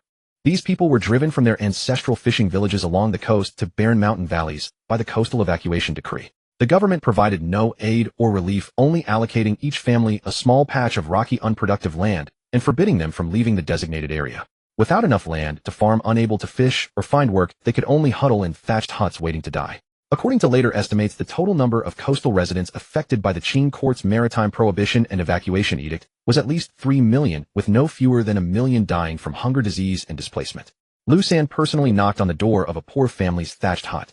The family's surname was Zhou. The old man had once been a fisherman along the coast. After the evacuation decree, the entire family was driven to this barren mountain gully. The few terraced fields they had opened were full of stones, and no matter what they planted the harvest was meager. His 2 sons had sunken eyes from hunger, and his daughter-in-law huddled in a corner with a baby less than a year old. The family of 5 had hardly eaten a single full meal. Lu Xun bent down and entered the low, thatched hut smiling as he said, "Old Zhou, come with me, go out to see, there's food there." Old Zhou shrank back and shook his head no. No, the officials said leaving without permission means beheading. Lu Xun was not annoyed. He patted his chest and swore, "Old Zhou, don't worry. Lu Xun will escort you personally. I guarantee your whole family will be safe along the way. I've already greased the palms of the officials. I know exactly when the Green Standard Army patrols change shifts and which route is safest. I'll make sure you're never caught by the authorities. When we reach the coast, a big ship will be waiting. Once you board, your family will have a real chance at life." Old Zhou hesitated, eyeing Lu Xun's scarred, fake smiling face. He had lived in this desolate mountain gully for nearly 2 years and knew exactly what kind of man Lu Xun was. Within dozens of miles, everyone knew Lu Xun was a ruthless predator who devoured people without spitting out bones. Now he suddenly came knocking like a bodhisattva. How could Old Zhou not be suspicious? Seeing that Old Zhou was not budging, Lu Xun dropped the pretense and said bluntly, "Old Zhou, to be honest, I'm risking my neck on this deal too. Someone paid silver to buy people. I deliver you to them, and they pay me. I'm not doing this for free, but you won't lose out either. Over there you'll have food, drink, and land to farm. Much better than waiting to die here." Old Zhou asked in a trembling voice, Go where?" Lu Xun shook his head. "I can't say, but you should be able to guess. There's only one place overseas. This is definitely a good path to survival, 100 times better than rotting in this ravine. So are you coming or not?" As he spoke, Lu Xun pulled a dry pancake from his bosom and held it out to Old Zhou. Old Zhou stared at the pancake, his atoms apple bobbing several times. His hand reached out halfway, then pulled back. He turned to look at his family huddled in the corner, then at the brawny thugs at the door. His lips trembled, but he could not make up his mind. Lu Xun's patience finally ran out. He slapped the pancake on the table, grabbed Old Zhou by the collar, and his scarred face twisted into a scowl. "Old fool, you're asking for trouble. Today you're coming whether you like it or not. If you don't, I'll make you regret it." Old Zhou was lifted off the ground by the collar, terrified out of his wits, and cried out, I'll go, old man." Lu Xun released him, thrust the pancake into his hands, and said, "Pack your things. Just the essentials, don't bring too much. I'll come pick up your family tonight. Don't make a sound, leave quietly." In the evening, Lu Xun arrived as promised. For his first time undertaking this business, he dared not bring too many people, selecting only 4 households totaling 23 individuals. Lu Xun instructed everyone to bring only their portable valuables, forbade any noise or lighting of fires, and the group groped their way toward the coast in the darkness. The team comprised the elderly and the young, some with unsteady legs, others carrying children and moving slowly. They stopped and started along the way, their pace as sluggish as a snail's crawl. By dawn they were still nearly 10 li from the coast. Lu Xun dared not risk traveling in daylight, so he ordered everyone to hide in a dense forest for the entire day, gnawing on dried biscuits and drinking stream water, even covering their mouths when coughing. When deep night fell and the moon was completely obscured by clouds, he called everyone to rise and continue their journey. In the latter half of the night, the group finally groped their way to the appointed meeting point. From afar, they spotted a large ship anchored on the sea, its hull hidden in the night, revealing only a vague outline. A faint signal lamp hung from the mast, gently swaying with the waves. Lu Xun pointed toward the light and said in a lowered voice, "We've arrived. Once you board that ship, you'll live." Old Zhou helped his daughter-in-law, glanced back, and beyond the pitch-black mountains lay his hometown, which he would never return to. He wiped his tears, took his granddaughter in his arms, and walked toward the large ship without looking back. Lu Xun led the empty group back, his steps much lighter than when they had come. As he walked, he calculated in his mind 23 people at 1 tael of silver per head from shopkeeper Chen. This trip would earn him 23 taels. What did 23 taels mean? Previously, when he collected protection money in the town, he could barely scrape together a dozen taels a month through backbreaking labor. It seemed decent, but the lion's share went to greasing the palms of the officials. On top of that, he had a gang of brothers to support, leaving him with only a few copper coins for himself. As for usury, the common folk were so impoverished these days that borrowing even a few mace of silver required putting their lives on the line. Even with compound interest, there was little profit to squeeze out, and if pushed too far, they would fight back desperately. How different from this business? Just delivering people to the coast, and silver would pour into his pocket. But Lu Xun was no fool. After calming down and pondering, he realized that while this trade was hugely profitable, it was also a beheading offense. Lu Xun figured that since shopkeeper Chen dared to let him handle this business, he must have a powerful backer, and perhaps even the local authorities had already been greased. Lu Xun silently resolved that on the next meeting, he would have to clarify these matters with shopkeeper Chen in advance, who would bear the cost of bribing the officials, who would take responsibility if something went wrong, and whether the profit split could be renegotiated. Only after hashing out these details could the business last long, and only then could Lu Xun steadily amass great wealth. After returning, he deliberately bought some gifts and personally went to the Fumao trading house to seek an audience with Chen Yuxing. In the end, he wasn't even allowed through the door. The same steward who had negotiated the deal with him last time came out to see him. Lu San was not annoyed and cheerfully handed over the gifts. Lu San was as clear as a mirror. Shopkeeper Chun was a man with vast connections. How could he, Lu San, a mere errand-running thug leader, simply demand an audience? Lu San poured out all his concerns and demands to the steward. This business was a life-risking venture, but Lu San was not afraid of danger. However, he had to state the unpleasant truth up front. Had the officials been bribed or not? If something went wrong, would he, Lu San, bear it alone, or would Shopkeeper Chun cover for him? Furthermore, one tael of silver per head with a round trip taking several days, and full of anxiety, couldn't the price be raised a bit? After hearing this, the steward smiled faintly, and said, "You don't need to worry about the officials. My master has his own arrangements. But there is one rule: if something happens, you bear it yourself, and you must not mention my master's name. Rest assured, as long as you keep your mouth shut, the master will naturally find a way to fish you out." The steward paused, glanced at Lu San, and added in a measured tone, "As for the price, it remains unchanged. Take it or leave it. There are plenty of people willing to do it." Lu San's smile froze for a moment, but then he quickly put on a broad grin, repeatedly cupping his hands, and saying, "I'll do it, I'll do it." The steward took 23 taels of silver from the cabinet, neatly stacked them on the table, and pushed them toward Lu San. The gleaming silver ingots shone with a lustrous gleam under the candlelight. Lu San's eyes immediately went wide, and the slight displeasure he had felt moments ago was instantly cast to the winds. He scooped the silver into his bosom, his face wrinkling into a smile, like a chrysanthemum, nodding and bowing repeatedly while expressing his thanks. The aggrieved expression he had worn after being rebuked vanished completely. Once out of the trading house, Lu San weighed the heavy silver in his bosom and couldn't help but grin and laugh out loud. To hell with the displeasure, 23 taels in hand. Next time he would bring more people and make more trips. Before long, he would accumulate enough silver to buy a few acres of good farmland in the town and a shop as well. Taiwan, outside Qingtian Prefecture. Wang Yuanwai's estate was situated on a gentle slope at the edge of the reclamation area, surrounded by hundreds of acres of fields he had gradually reclaimed and acquired over the past year. This Wang Yuanwai was originally a wealthy family from Quanzhou Prefecture, a scholarly lineage for generations, with substantial assets and hundreds of hectares of fertile land, and alone had over 100 tenant households. In the third year of the Xuanji era, when the Qing army marched south into Fujian, he didn't even have time to sell off his properties. He fled with his entire family and dozens of loyal servants overnight to Xiamen. He then settled in Xiamen, and so passed more than 10 years.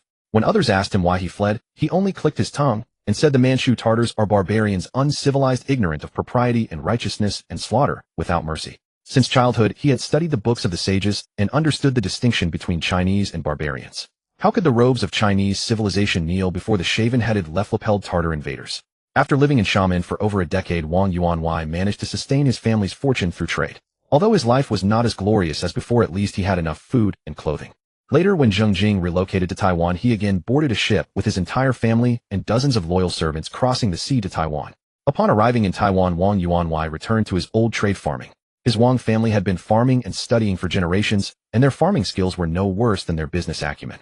He personally rolled up his trousers and went into the fields to reclaim land with dozens of loyal servants following him, working from dawn to dusk. In just a few months, they had reclaimed over 100 acres.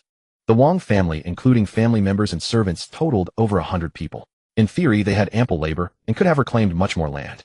But Wang Yuanwai deliberately refrained from overreaching. He stopped at about 150 acres and focused all his efforts on the cultivated fields. Unlike the surrounding settlers who desperately reclaimed land to plant rice, Wang Yuanwai's fields were planted with sweet potatoes, and corn. These crops were thanks to the Dutch, who had introduced and promoted them during their occupation of Taiwan in earlier years. Wang Yuanwai had a clear account in his mind. Rice was delicate, and the newly reclaimed land lacked fertility. A single rice harvest would yield less than 30% of that from mature fields, wasting seeds and labor. Sweet potatoes could be harvested in 3 to 4 months. Potatoes were drought tolerant and not picky about soil, and corn cobs could be picked in just 2 months. By rotating these 3 crops, a single plot could yield several harvests a year, far more cost-effective than planting rice. Indeed, when the first season of sweet potatoes was dug up, although the tubers were not large, each acre still yielded nearly 500 jing. Compared to the sparse rice paddies of the neighbors, the Wang family's granary was soon filled to the brim. Later, Magistrate Wang discovered that the demand for sugarcane was growing steadily. Outside Qingtian Prefecture, several new sugar mills had opened.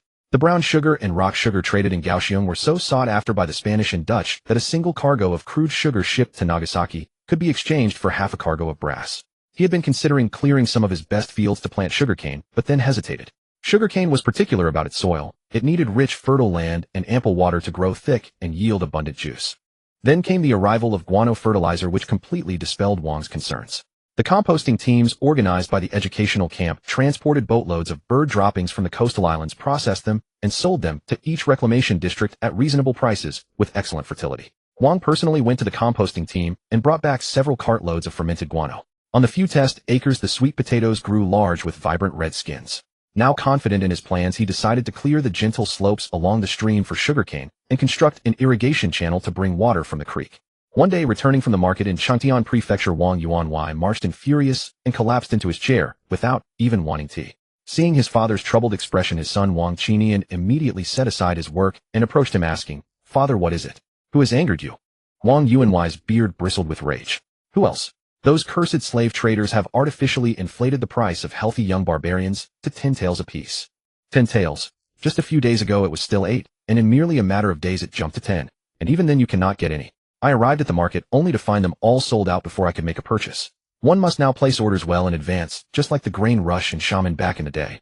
With large-scale sugarcane planting just around the corner and farm work piling up like mountains, our family's labor force is simply insufficient.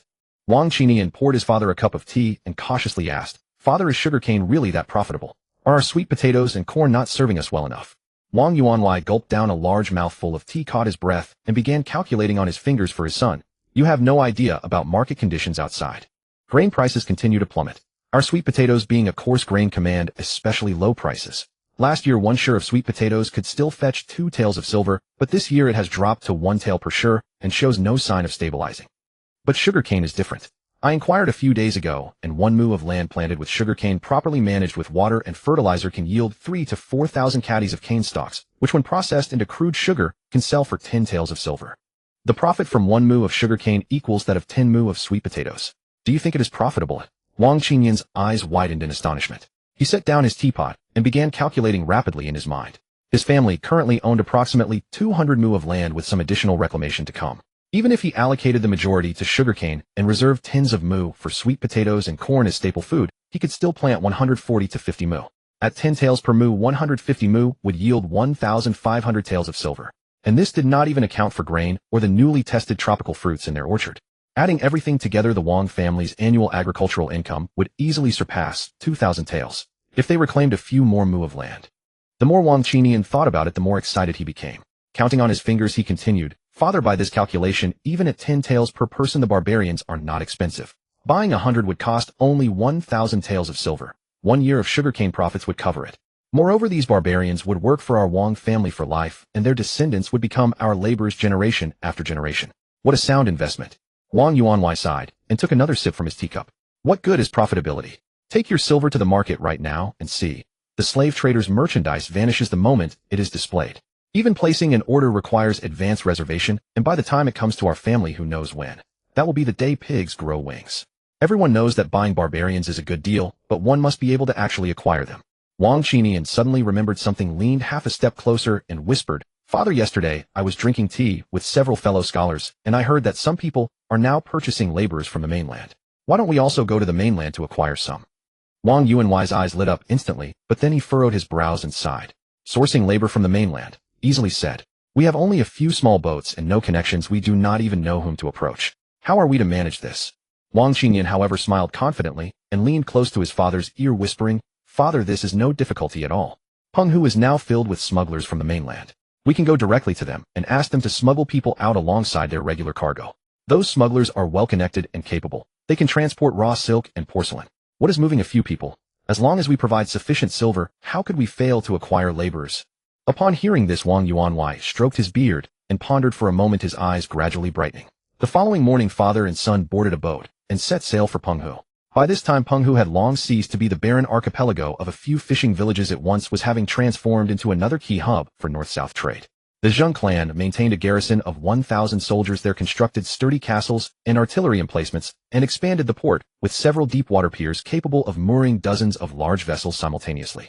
Smuggling vessels from the mainland were intercepted at Penghu checkpoints, and their cargo was purchased uniformly by the Zheng administration or Taiwanese merchants, then transported to Kaohsiung for resale to Western traders, or shipped directly to Japan and the Nanjing region. Penghu was also an unavoidable stop for Dutch trading ships heading north. The twice-yearly trade fleets bound for Japan were required to dock here and pay taxes. Many Dutch merchants simply sold portions of their spices from the Nanjing directly to mainland smugglers on the spot. This was the only opportunity for mainland smugglers to conduct face-to-face transactions with Westerners, though unfortunately it occurred only twice a year. Wang Yuanwei and his son walked around the dock where numerous smuggling vessels from the mainland were anchored and unloading. Several stalls had been set up on the wharf as well. They did not approach anyone directly, but circled the area before finding a stall selling refined sugar. The stall owner was a dark, thin man in his early 40s from Ningbo Zhejiang, surnamed Ma, making his first run on the Penghu route. Wang Yuanwei's eyes lit up at the sight of his merchandise, refined sugar. Taiwan itself produced sugar locally. This merchant had transported sugar all the way from the mainland, either a reckless novice or a newcomer to this route, who had not yet grasped what sold well in Penghu. Wang Yuanwei stepped forward and inquired about the price. Master Ma, mustering his courage, held up 4 fingers and said, "For taels per dan, 120 caddies. For larger quantities a slight discount is possible." Wang Yuanwei and his son nearly laughed out loud. For taels per dan. Locally produced coarse sugar from Taiwan sold for merely 3 taels per dan and of superior quality. Suppressing his laughter, Wang Yuanwei asked, "Master, how is business?" Upon hearing this, Master Ma's wrinkled face contorted into something resembling a bitter melon. "Do not mention it. I heard from a fellow townsman that as long as you transport goods out, the profits are enormous. So I scraped together money, loaded a ship with refined sugar, crossed the ocean to Penghu, and displayed it at my stall for 3 days, with hardly anyone even asking the price." Wang Yuanwei held back his laughter, shook his head, and pointed to the sacks of refined sugar on Master Ma's stall, speaking earnestly. "Master, let me tell you the truth. Taiwan produces sugar locally, and the price is 30% cheaper than yours. Transporting sugar all the way from the mainland to Penghu, is this not like carrying sand to the desert? If you had brought a cargo of raw silk, porcelain, or tea, or even medicinal herbs, someone would have snapped it up long ago." Upon hearing this, Master Ma slapped his thigh in regret, repeatedly declaring that he had been duped by his fellow townsmen. Wang Yuanwei glanced at his sour expression and added, "Manager Ma, it seems you're bound to lose everything on this trip. The shipping costs and bribes to the officials alone must amount to several hundred taels of silver, right?" Manager Ma turned pale at these words, his lips trembling for a long time before he could utter a word. Seeing the moment was right, Wang Yuanwei leaned in half a step and lowered his voice, saying, "However, I have a business proposition. If you're willing to take it, I guarantee you'll make a comeback." Manager Ma, as if grasping a lifeline, eagerly asked what the business was. Wang Yuanwei lowered his voice and said, "Transport people to Penghu. After the coastal evacuation decree, the land is filled with people who can barely survive. You ship them over on your boat, and I'll give you 5 taels of silver per person." Manager Ma hesitated, his eyes flickering with uncertainty. Seeing this, Wang Yuanwei patted his shoulder and said with a smile, "I'll buy all your sugar, 3 taels per dan. I won't let you suffer too much. You can ask around. This is the market price for raw sugar in Taiwan. I'm not cheating you." Manager Ma lowered his head and calculated for a long time. The more he thought, the more he felt he had no way out. The capital for this sugar purchase had mostly been borrowed from relatives. If he returned empty-handed, he would be ruined and unable to repay, even if he lost everything. What's worse, he had also taken a usurious loan with terrifying interest rates. If he didn't repay within 3 months, his house would be taken as collateral. If it came to that, his wife and children would end up on the streets. He also recalled the resettlement camps he had seen in Wenzhou. People driven from their ancestral fishing villages by the coastal evacuation decree, crammed into dilapidated straw huts on barren hillsides, emaciated from hunger, and everywhere parents were selling their children. He had witnessed an old woman holding her starved grandson, crying until she fainted with no one to help. If he could transport these people to Taiwan, he would not only earn silver, but also perform a virtuous deed. With that thought, Manager Ma gritted his teeth, looked up at Wang Yuanwei, and said, "All right, I'll take the deal. On my next voyage, I'll bring people over.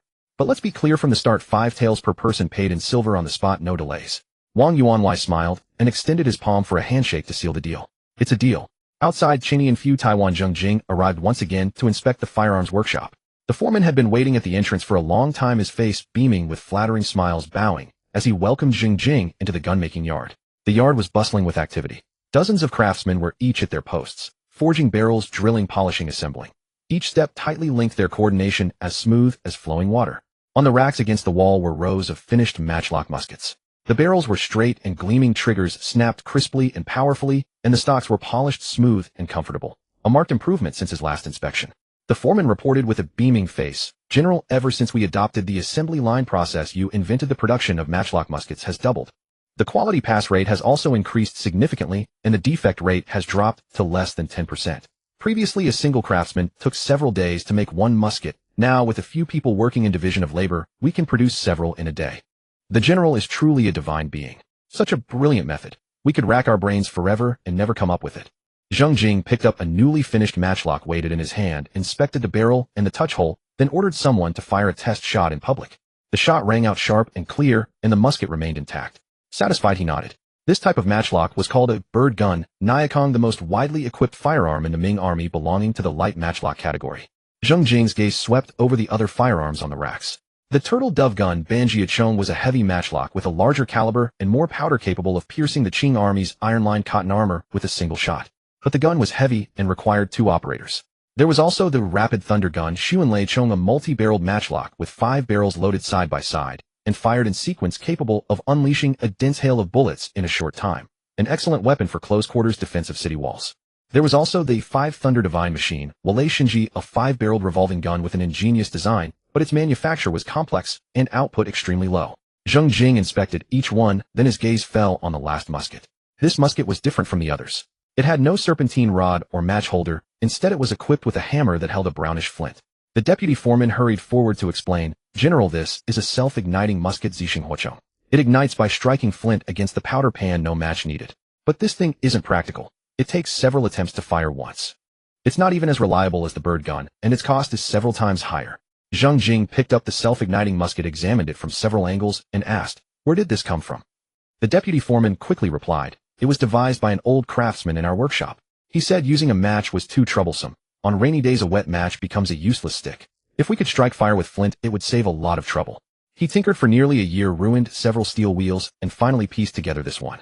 But this thing is truly unreliable. It fires only once after several attempts, and sometimes after a dozen tries there's no spark at all. Its cost is several times that of a bird gun, so we only have this one sample." Zheng Jing asked, "Where is that old craftsman now?"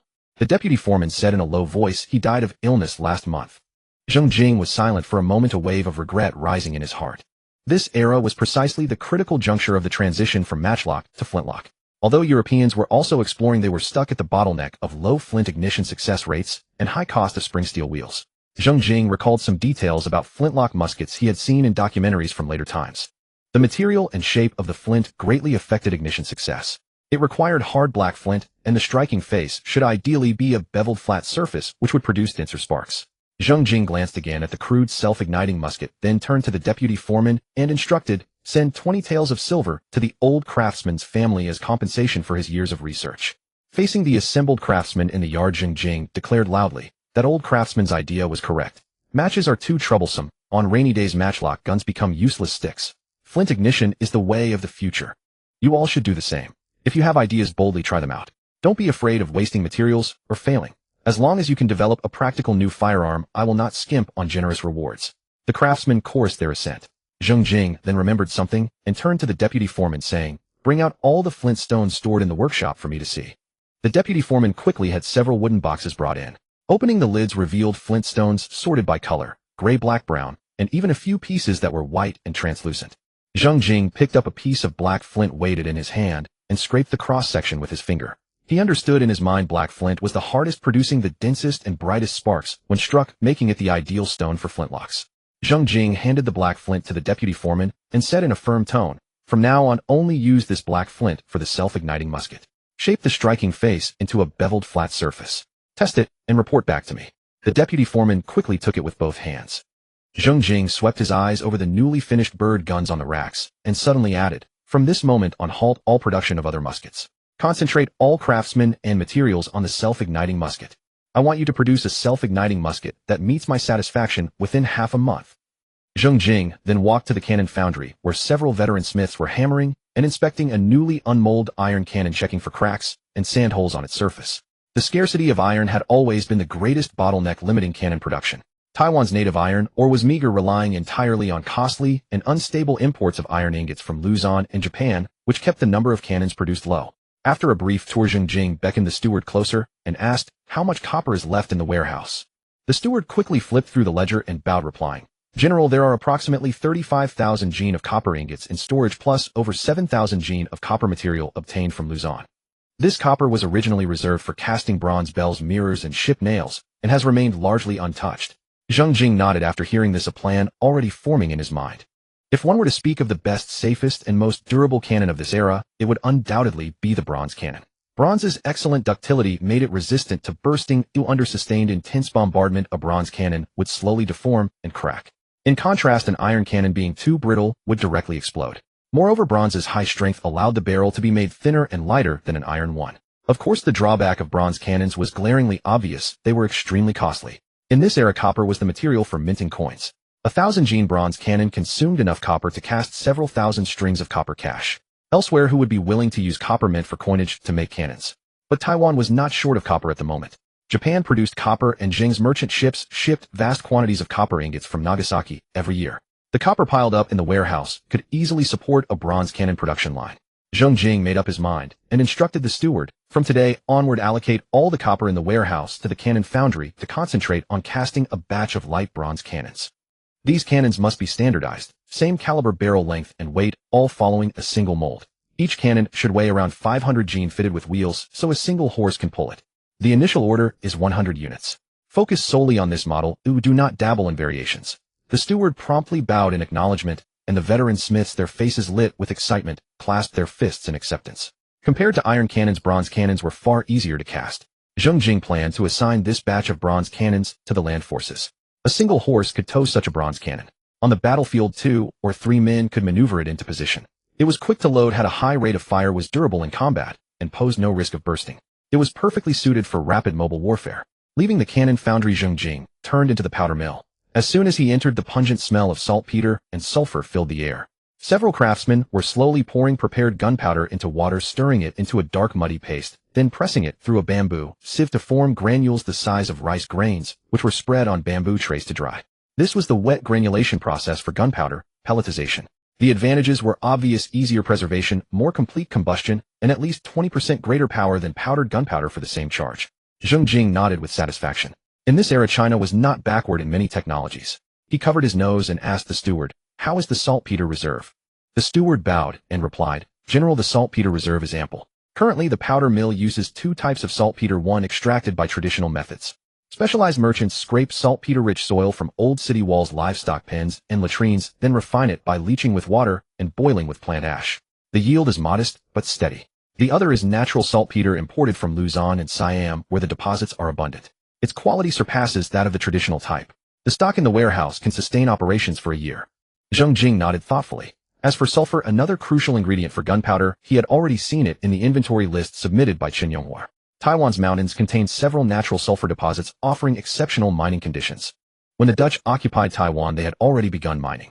After the Zheng family took over, they expanded operations, and the sulfur produced not only met the needs of the powder workshop, but was also exported in large quantities to Japan and the Southeast Asian markets. Zheng Jing then asked, "After the gunpowder is made, is it distributed directly in bulk to the troops?" The steward answered, "General, that has always been the practice. After production, the powder is packed into barrels and issued to the army. The soldiers then scoop out the required amount to load their weapons." Zheng Jing frowned and shook his head, saying, "On the battlefield, amid the roar of cannons, soldiers inevitably fumble. Too much powder, and the cannon bursts. Too little, and the power is insufficient. These are common occurrences. You can prepackage the powder into fixed charges using oiled paper. For a matchlock, 1 packet is exactly 1 load. For cannons, divide the packets by range, each packet sufficient for 1 shot. On the battlefield, the soldier simply tears open the paper and pours the powder into the firing pan, eliminating the need to measure and avoiding the risk of over or underloading." The steward's eyes lit up, and he promptly bowed to flatter. "General, you are truly divine. This method will save the army much trouble, stabilize the power of each shot, and I am utterly in awe." Zheng Jing waved his hand with a faint smile. "Test the samples soon, and once they prove effective, implement them throughout the entire army. If you need more hands, apply to the Ministry of War." Leaving the firearms workshop, Zheng Jing entered the adjacent mint. This courtyard was far quieter than the firearms workshop. The gate was tightly shut, and 8 guardsmen with long swords at their hips stood watch, prohibiting any unauthorized approach. The steward had been waiting at the entrance. As Zheng Jing entered, he bowed and led him to several long tables against the courtyard wall. The tables were covered with dark velvet, on which were neatly arranged rows of newly minted copper coins and silver coins gleaming with a warm luster in the sunlight. The copper coins were divided into 4 denominations. The smallest 1 coin was round with a square hole bearing the inscription Daming Tongbao on the obverse. The characters were crisp and the edges neat, far superior to the worn, uneven old coins circulating in the market. The slightly larger 10 coin also bore Daming Tongbao on the obverse, while the reverse was engraved with 10 The 50 coin had Daming Tongbao on the obverse and 51 on the reverse. The 100 coin, the largest and thickest, bore Daming Zhongbao on the obverse and 101 on the reverse. It felt heavy and substantial in the hand. This set of copper coins, graded by face value with ample material and fine casting, greatly facilitated trade for merchants and commoners. Beside the copper coins, another piece of velvet displayed a row of newly minted silver coins. These were minted at Zheng Jing's specific request, modeled after the Spanish silver dollar, round without a hole and with fine serrated edges to prevent shaving or scraping. The obverse of the silver coin bore a side profile of Zheng Jing crowned, and with hair bound, his features clear and sharp. The reverse was engraved with the characters Daming silver dollar, below which were crossed stalks of rice and an anchor. This silver coin was one tael. It was exquisitely made, heavy in the hand with a fineness of over 90%. Zheng Jing picked up a silver coin, examined it against the light for a moment, then turned it over to look at the rice stalks and anchor pattern and smiled faintly. With a unified currency, future maritime trade settlement, salary payments, and tax collection would have a standard. Silver dollars were counted by the piece, copper coins by the one for change, eliminating the need to weigh silver scraps with a steelyard or argue over purity. Merchants would save trouble and the government would be at ease. With a uniform fineness and weight for circulating silver, the efficiency of tax collection and maritime trade settlement would greatly improve. Zheng Jing put down the silver coin and instructed the steward, "Follow this mold. The fineness must be adequate. This is about credit. There must be no carelessness." The steward promptly bowed in acknowledgement. In the 17th year of the Yongli era of the Ming Dynasty, 1663, in October, it was the day when Zheng Jing and the Dutch agreed to join forces against the Portuguese. Before dawn, the pier of Chengtian Prefecture was already a forest of masts with 30 warships ready to set sail. 5 large Qing-headed ships served as the main force, 10 rush-rigged ships as support, and the rest were transports and supply vessels. Lu Guoxuan, a newly promoted general, stood at the bow of the lead Qing-headed ship, his armor gleaming, his young face alight with eager excitement. Zheng Jing personally came to the pier to see them off, leaving only one instruction: you must uproot the Portuguese completely. Lu Guoxian clasped his fists in acknowledgement, and the fleet set sail, breaking through the waves toward the South China Sea. Zheng Jing's objective in this battle was clear: drive out the Portuguese and destroy Macau, the source of Guangdong's smuggling trade. Only by completely expelling the Portuguese from East Asia and sweeping away the smuggling ships along the Guangdong coast could Zheng Jing monopolize the export of goods from the mainland. By then, if Europe wanted to buy Chinese goods, they would have to come to Kaohsiung to negotiate with prices set by him and taxes collected by him. At that time, Macau was merely a tiny peninsula off the coast of Guangdong, narrow from east to west and short from north to south. The island was crowded with about 10,000 inhabitants, of whom only slightly over 1,000 were Portuguese, mostly merchants, missionaries, soldiers, and their families. There were about 300 regular soldiers. Over the years, the Portuguese had clung to Macau through private deals with local Guangdong officials. Each year, the Portuguese secretly sent large sums of silver and valuables to turn a blind eye from the Guangdong authorities, allowing them to ship endless cargoes of Chinese raw silk and porcelain to the South Seas and Europe. In the second year of the Tianqi era, or 1622, the Dutch East India Company sent over a dozen warships and 1,000 soldiers to attack Macau, but were defeated by the Portuguese garrison, suffering heavy casualties, and thereafter dared not act rashly. Of course, it wasn't that the Portuguese were so strong. It was merely due to their advantageous terrain, while the Dutch, coming from afar, were ill-prepared. When Lu Guoxian led his fleet to the South China Sea, 12 warships of the Dutch East India Company were already waiting offshore. After the rendezvous, they simply divided the tasks. First, they would combine forces to destroy the Portuguese fleet. Then the Dutch fleet would blockade the seas outside Macau harbor, cutting off the Portuguese escape route by sea. The Zheng Marine Corps would then launch an amphibious assault under the cover of naval gunfire, striking directly from land into the heart of Macau's fortress. Thus, the naval battle began off the coast of Macau. The Portuguese had no more than 7 or 8 warships stationed in Macau harbor, mostly old and medium-sized armed merchant vessels, but one stood out conspicuously.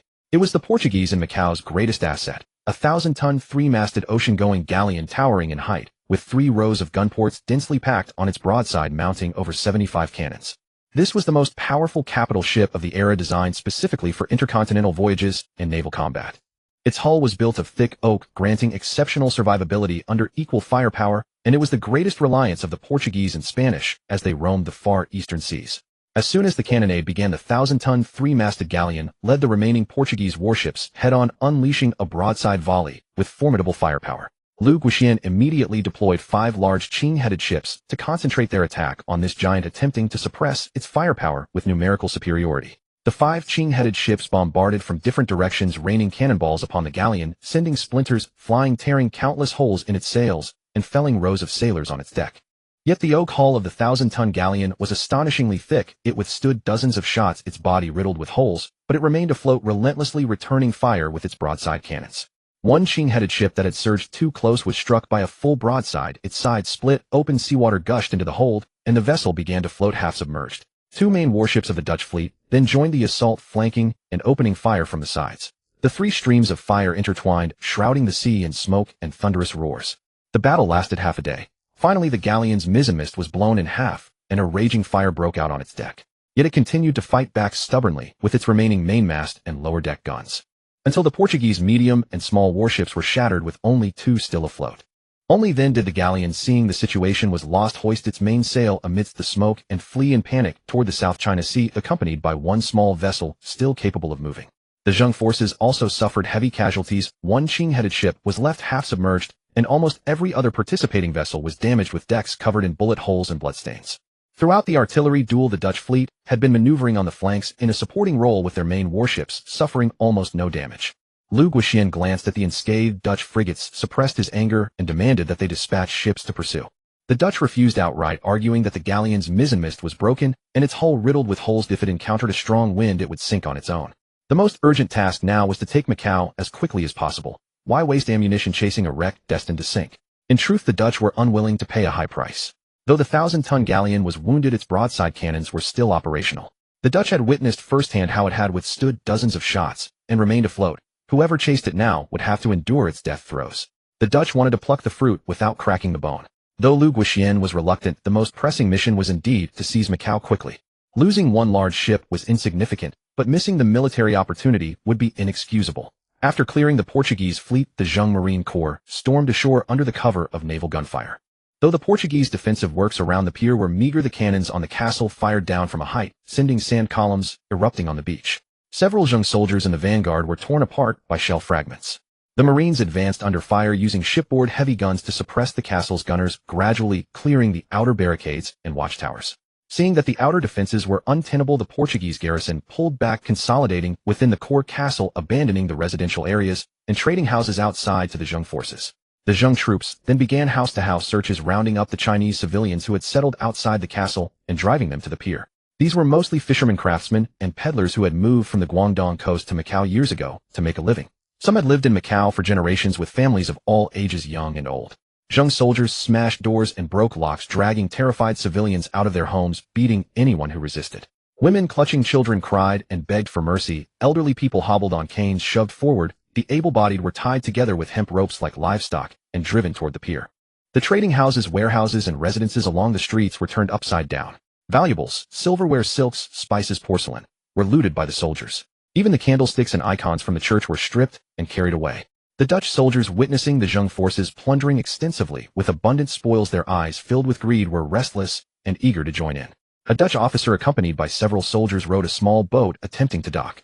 Before they could even step onto the pier, they were blocked by Zheng soldiers with leveled spears and ordered to return to their main ship.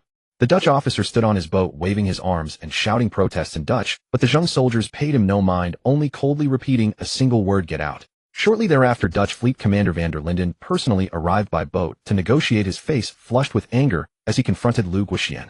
He demanded, "General Lu Guoxian, we are allies. Why do you refuse our soldiers permission to set foot on shore? They also participated in the siege against the Portuguese. They deserve a share of the spoils." Lu Guoxian stood by the pier, supervising the loading of prisoners. Without turning around, he merely replied coldly, "Very well. Have your men prepare ladders, and we shall assault the fortress together." Van der Linden was left crimson with frustration.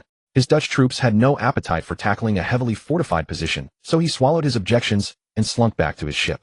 Guangzhou Governor's Office. Governor Liu Xingzhu was sipping tea in the rear hall when a messenger stumbled into the courtyard, dropped to one knee, and urgently reported, "Governor, enemy Zheng fleet spotted off the Pearl River estuary, dozens of large warships." Liu Xingzhu's hand trembled, and his teacup shattered against the floor. His face drained of color instantly. He sprang to his feet, his voice rising in panic. "Quickly, inform the viceroy at once. The Zheng forces are launching a major invasion. Thousands of troops and over 100 warships. Issue orders to all coastal artillery positions and naval camps to immediately raise alert status. Close the harbor and permit no vessel to sail out." Chaos erupted throughout the government office. Staff officers scrambled to draft official documents, while several brigade commanders arrived with swords drawn to receive orders. Before Liu Xingzhu could catch his breath, another messenger jogged into the rear hall, dropped to one knee, and reported, "Governor, the Zheng fleet is not heading north. Instead, they have turned toward Macau. It appears their target is the Portuguese." Liu Xingzhu paused, then exhaled a long breath of relief. He slumped back into his armchair, cold sweat beading on his forehead. A staff officer leaned close and whispered, "My lord, although the Zheng forces have not invaded our territory, this is still the Qing Empire's coastal waters. Should we not take some action?" Liu Xingzhu wiped away his sweat and after a moment's deliberation replied, strengthen defenses at all coastal artillery positions and garrisons. Issue strict orders that the Navy must not venture to sea. Hold the shoreline, and that is sufficient. As for Macau, we do not yet know what has transpired there. Continue gathering intelligence. Once we receive confirmed reports, deliver them immediately. That afternoon, reconnaissance boats returned with fresh news. The Zheng forces and the Dutch fleet had joined forces and engaged the Portuguese in a fierce battle off the coast of Macau. Cannon fire thundered across the seas, and thick smoke obscured the sun. Upon hearing the report, Lu Xingzu's face lit up with delight. He slapped the table and laughed. Dogs fighting dogs. The more the better. Let them tear each other apart. It saves me the trouble. He then instructed his staff to draft an official report to Viceroy Li Shuai detailing the alliance between the Zheng fleet and the Dutch in their assault on the Portuguese at Macau, and requesting the Viceroy's decision. At this time, Li Shuai, Viceroy of Fujian, also concurrently served as Viceroy of Liangwang, wielding considerable authority. Furthermore, he was the grandson of Li Chengliang and the son of Li Yongfang, the first Ming general to surrender to the later Qing. When the news reached Fuzhou, Li Shuai was resting with his eyes closed in his study, reclining in a wooden armchair. Ever since suffering heavy losses against Zheng Jing at Jinmen and Xiamen the previous year, where Naval Admiral Ma Digong and Brigade Commander Wang Jingong fell in battle, he had lost much of his former vigor. Li Shuai skimmed through the document with a blank expression, set it aside, and merely remarked, strictly order all coastal garrisons to defend their positions firmly. The Navy is forbidden from sailing. Not a single soldier is to get involved. Over the past year, although no formal communication had passed between him and the Zheng forces, an unspoken understanding had developed between them. Zheng Jing refrained from invading, and Li Shuai in turn turned a blind eye to the smuggling trade along Fujian's coast, never launching proactive crackdowns as long as things did not spiral out of control. This tacit arrangement kept the peace for an entire year and allowed Zheng Jing to consolidate his position in Taiwan. Now Li Shuai had reached the pinnacle of officialdom. As Viceroy of both Fujian and Liangwang, he commanded military and administrative authority over multiple provinces. He carried the legacy of his grandfather Li Chengliang and his father Li Yongfang upon his shoulders. His sole remaining wish was to endure peacefully until his retirement, returning safely to his ancestral home in Liaodong in the robes he had worn throughout his career. In Macau, after clearing the outer defenses, Zheng forces engaged in a month-long siege against Portuguese defenders who had retreated into the fortress. Though the central fortress in Macau was modest in size, the Portuguese had fortified it diligently over the years. Its defenses were solid, its artillery stores plentiful, and the garrison fought with desperate bravery. Multiple Zheng assaults were repelled. It was not until mid-November that the defenders' gunpowder and food supplies finally ran out. Morale collapsed. Lu Guixian seized the opportunity under cover of night, leading a death squad personally, to scale the walls and breach the defenses in one decisive strike. Portuguese Governor Dom Duarte de Sá, seeing the situation was lost, raised a white flag and surrendered the fortress.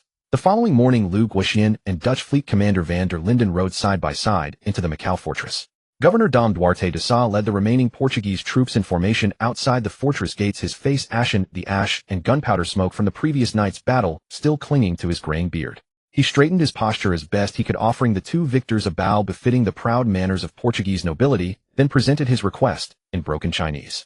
He asked that all Portuguese civilians and soldiers be allowed to depart safely, taking their private belongings and retaining their personal weapons for self-defense. Van der Linden leaned close to Lu Guixian and whispered in broken Chinese, General Lu, by European tradition, one need not be overly harsh with a defeated gentleman. They have already surrendered. Allowing them to leave with their personal weapons is not unreasonable. After all, our objectives have been achieved. Lu Guixian turned sharply and glared at him. Those men died because of your people. To take the central fortress of Macau, the Zheng forces suffered nearly 1,000 casualties. Van der Linden shrank back, swallowing his retort and stepping half a pace behind in silence. Lu Guixian ignored van der Linden and turned his cold gaze upon Governor Dom Duarte de Sá. His voice was adamant. Every Portuguese resident of Macau, regardless of age or gender, will be marched aboard ships and transported to Taiwan to await the great general's judgment. Dom Duarte de Sá's face contorted. He straightened abruptly and protested vehemently. By the conventions of international warfare, surrendered civilians and soldiers have the right to depart safely. You cannot treat us thus. This is an insult to the civilized world.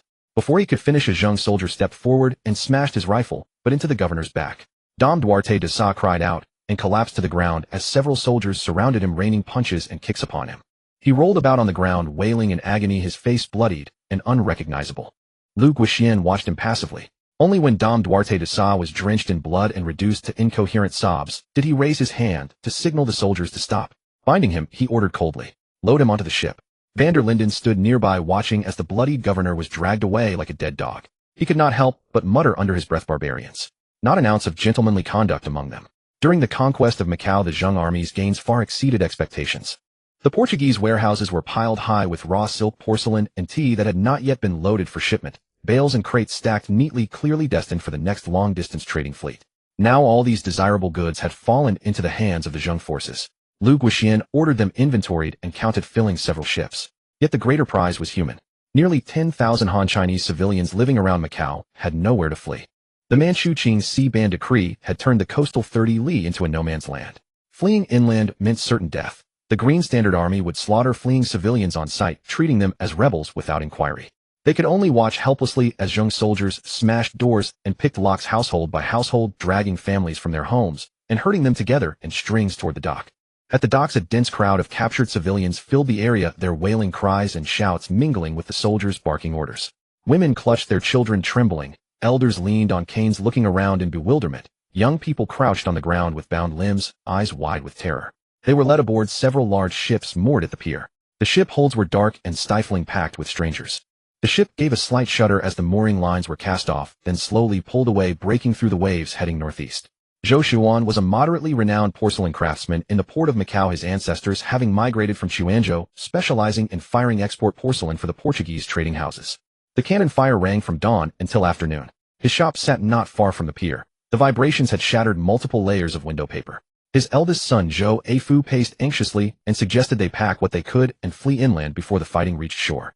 Zhou Xuan grabbed him, hissing angrily, "Inland. To the north lies Qing territory. The Green Standard troops show no mercy to fleeing civilians. Running there is walking straight to your death." The family huddled in the back courtyard, hands over their ears, waiting for the cannons to fall silent, praying the disaster would spare them. The naval bombardment ceased, but was immediately replaced by the rumbling of cannon fire from the inner city and the sharp crack of musket volleys at the docks. The Portuguese fortress opened fire while Zheng muskets rang out across the waterfront in rapid succession. Footsteps and door-knocking grew closer amid the gunfire. Zhou Xuan's heart tightened. He instinctively traced a cross upon his chest and whispered, "Lord Jesus, protect us. Holy Virgin Mary, shield us." The Zhou family had lived in Macau for decades and had long been coerced by the Portuguese into converting to Catholicism. Before his prayers finished, the courtyard gates splintered open. The wooden bolt snapped with a sharp crack. Several Zheng soldiers burst into the shop, turning over chests and cabinets in search of valuables. Several unfinished porcelain vases were stuffed into cloth bags from the shelves, dozens of copper coins poured from the cabinet into pockets, and even the sacred image hanging on the wall was ripped down and flipped over to check for hidden items behind it. After ransacking the shop, the squad leader grew restless and nodded toward the back courtyard. Several soldiers raised their matchlocks and entered quickly, discovering the family huddled and trembling. "Goods here," one soldier shouted loudly. The others hurried over and dragged the entire Zhou family from the courtyard. Zhou Xuan desperately shielded his wife and daughter-in-law. His eldest son Zhou Afu struggled to resist, but was struck on the temple with a rifle, but blood streaming down his cheek. The soldiers stripped the family of every valuable they possessed.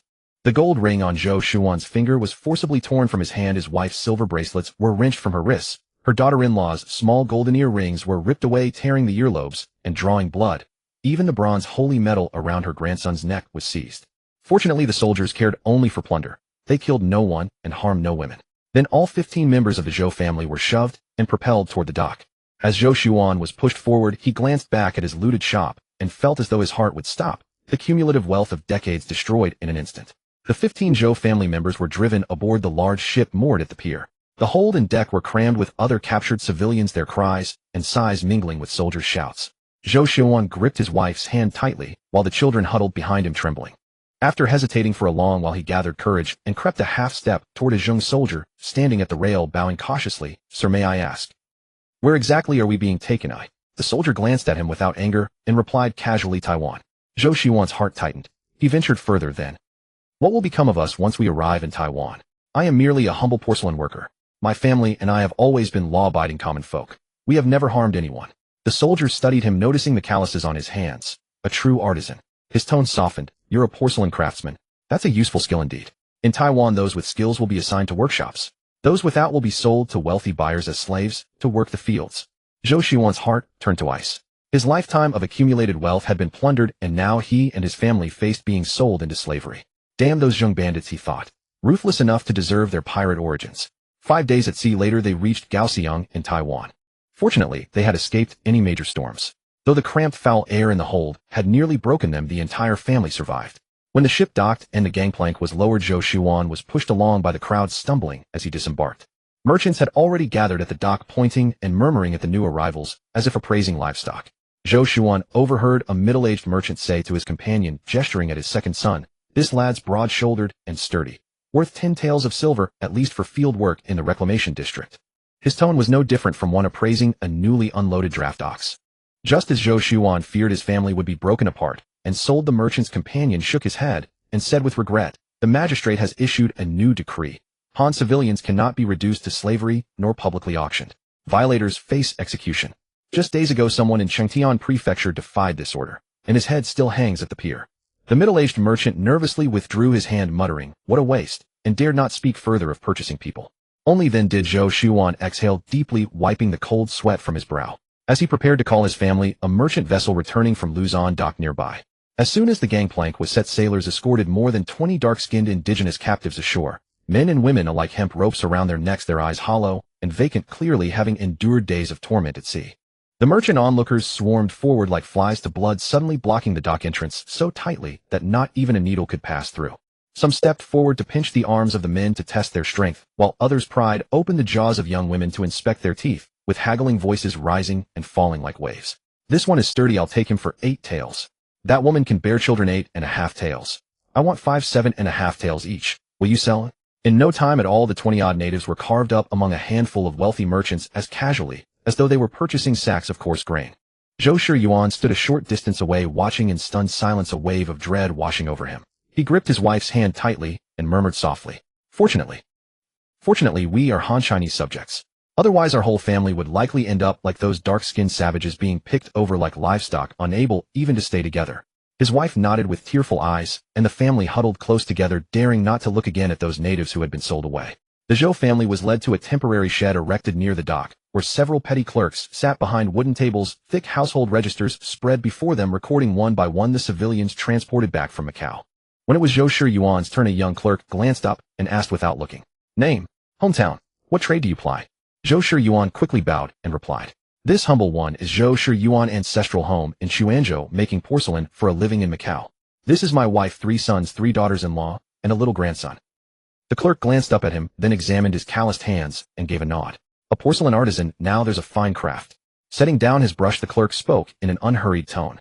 "You have 2 paths to choose from. One is to go clear wasteland yourselves, 10 mu per person, with no grain tax for the first 3 years. The other is to work as long-term laborers in a merchant's workshop, whether firing porcelain or doing chores, with monthly wages and room and board provided by your employer." Zhou Yuan ventured cautiously, "May I ask, sir, if we choose to clear land, will the government provide tools and rations?" The clerk shook his head. "No. Farm tools, seeds, rations. All must be prepared by yourselves." Zhou Yuan's face stiffened, and he said with a bitter expression, "This humble one has no money. Everything of value I owned was searched and taken in Macau." He stumbled over his words, dare not say openly that it was the Zheng army that had plundered him, and merely lowered his head, nervously twisting the corners of his robe. The clerk's eyes widened in shock. "What? Taken away? In broad daylight, under the clear heavens, under the wise and mighty governance of our great General Zheng Jing, such a thing could happen? Utterly outrageous. Rest assured, if it is confirmed that Zheng soldiers were responsible, the government will see justice served, and the culprits will be punished without mercy." The clerk spoke with righteous indignation, yet his expression looked more like he was reciting lines from a propaganda booklet issued by the re-education camp. Zhou Yuan's mouth twitched. He thought, "It's your own people who robbed me, yet you stand here playing the part." But how dared he say that aloud? He could only bow his head and repeatedly insist, "This humble one does not deserve to trouble you, sir." Seeing his demeanor, the clerk suddenly changed course, slapping his forehead, as though just remembering something. "All right. You in this situation can apply for government settlement assistance. Calculated per person, 1 tael of silver each. With a dozen or so family members, you could receive over a dozen taels, enough to buy farming tool, seeds for clearing land, or to set up another porcelain stall. Porcelain sells very well here, demand exceeds supply." Zhou Yuan's eyes lit up instantly. He raised his head sharply, disbelief written all over his face. 1 tael per person? Is there really such a benefit? He had burned porcelain all his life in Macau, and barely managed to save 100 taels of silver. Now the government was handing out over a dozen taels for free. Was this a pie falling from the sky? His voice trembled with excitement as he asked repeatedly, "Sir, how does one apply for this assistance? When can the money be collected?" The clerk pulled a form from his drawer and handed it over. "Fill out this form, make your mark, and line up at the magistrate's office tomorrow to collect your silver." Zhou Yuan took the form with both hands, his fingers trembling with emotion. He turned to look at his wife and children, then gritted his teeth and began filling in the form under the clerk's guidance. For characters he could not write, the clerk wrote them on his behalf, and finally, he made his mark with due care. Over a dozen taels of silver, more than enough to set up a porcelain shop once more. Though his family fortune had been stripped clean, he still had a chance to start anew. He carefully tucked the assistant's application into his inner pocket, bowed deeply to the clerk, and led his family toward the exit of the dock, muttering to himself, "This Lord Zheng is not as bad as the rumors say after all." After the slave capturing decree, the slave trade in Taiwan flourished.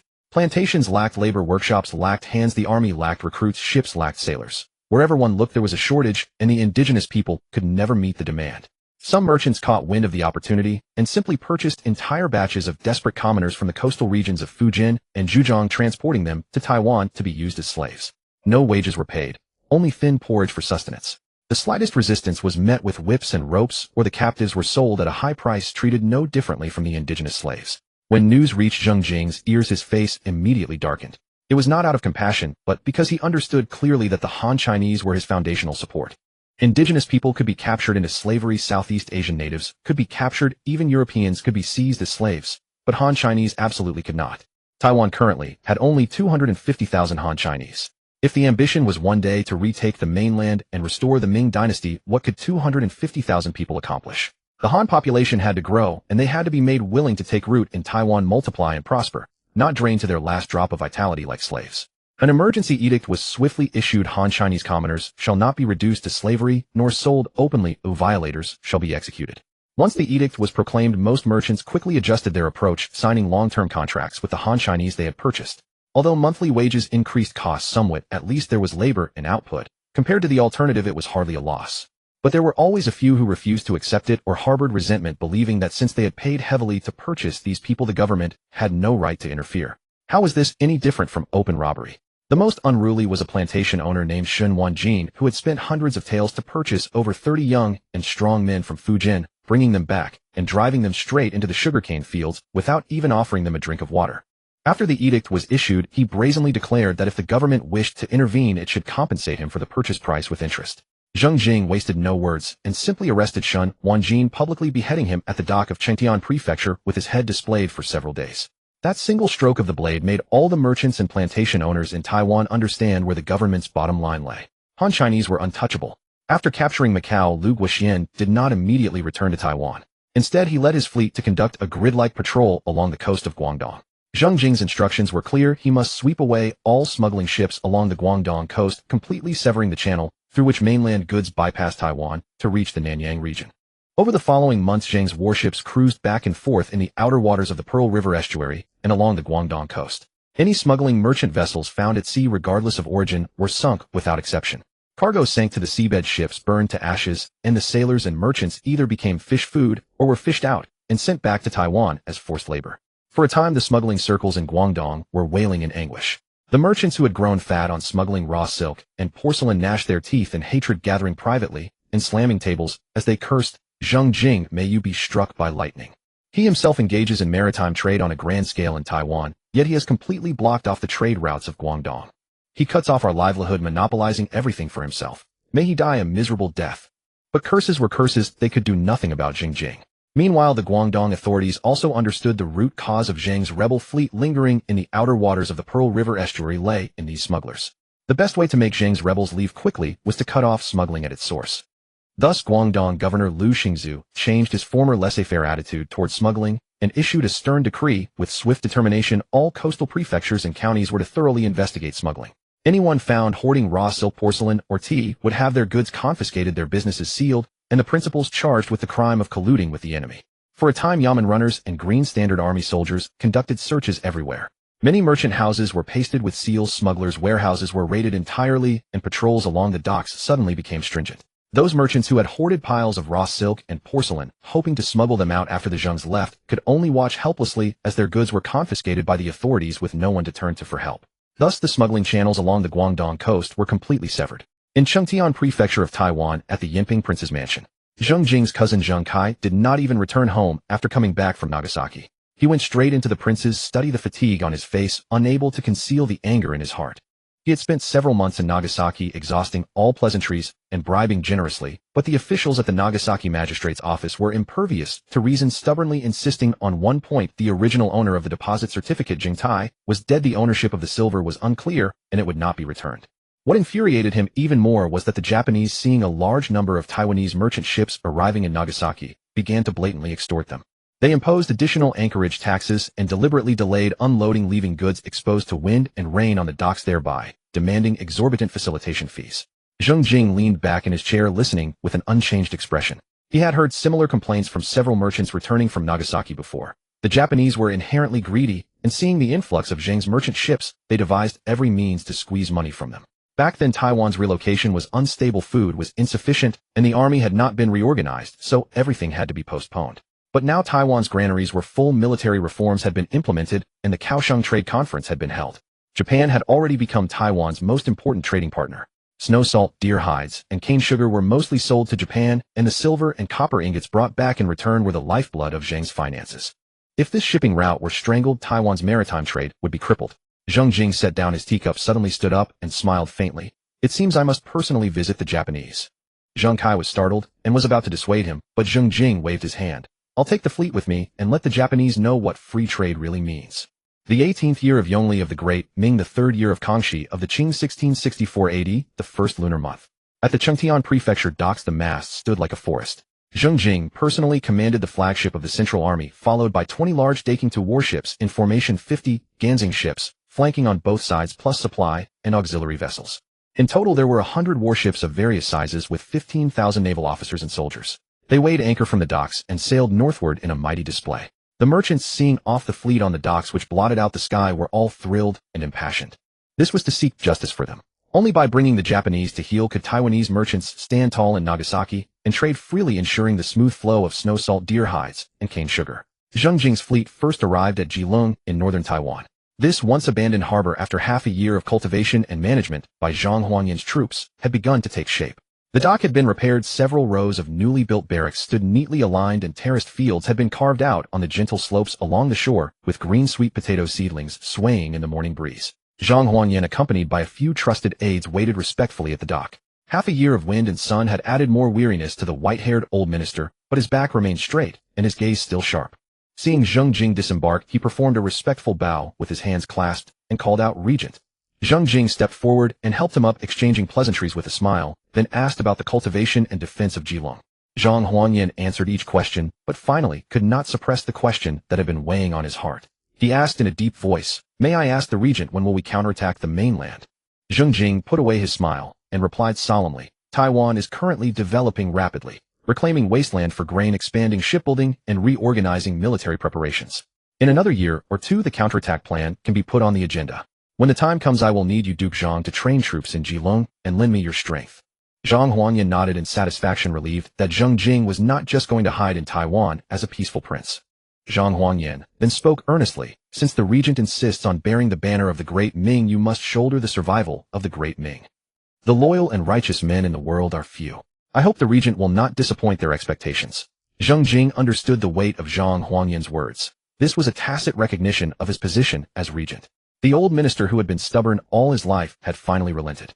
After all, in the vast land, the only place that could revive the Great Ming was this corner of Taiwan. Zheng Jing felt a surge of emotion, but did not show it. He just bowed solemnly with his hands clasped, and said, "Rest assured, Duke Zhang. The late king entrusted me with the last spark of the Great Ming before his death. Prince Liu, as the elder of the imperial clan, recommended me. I know my talents are shallow, and I dare not presume to take on this great responsibility.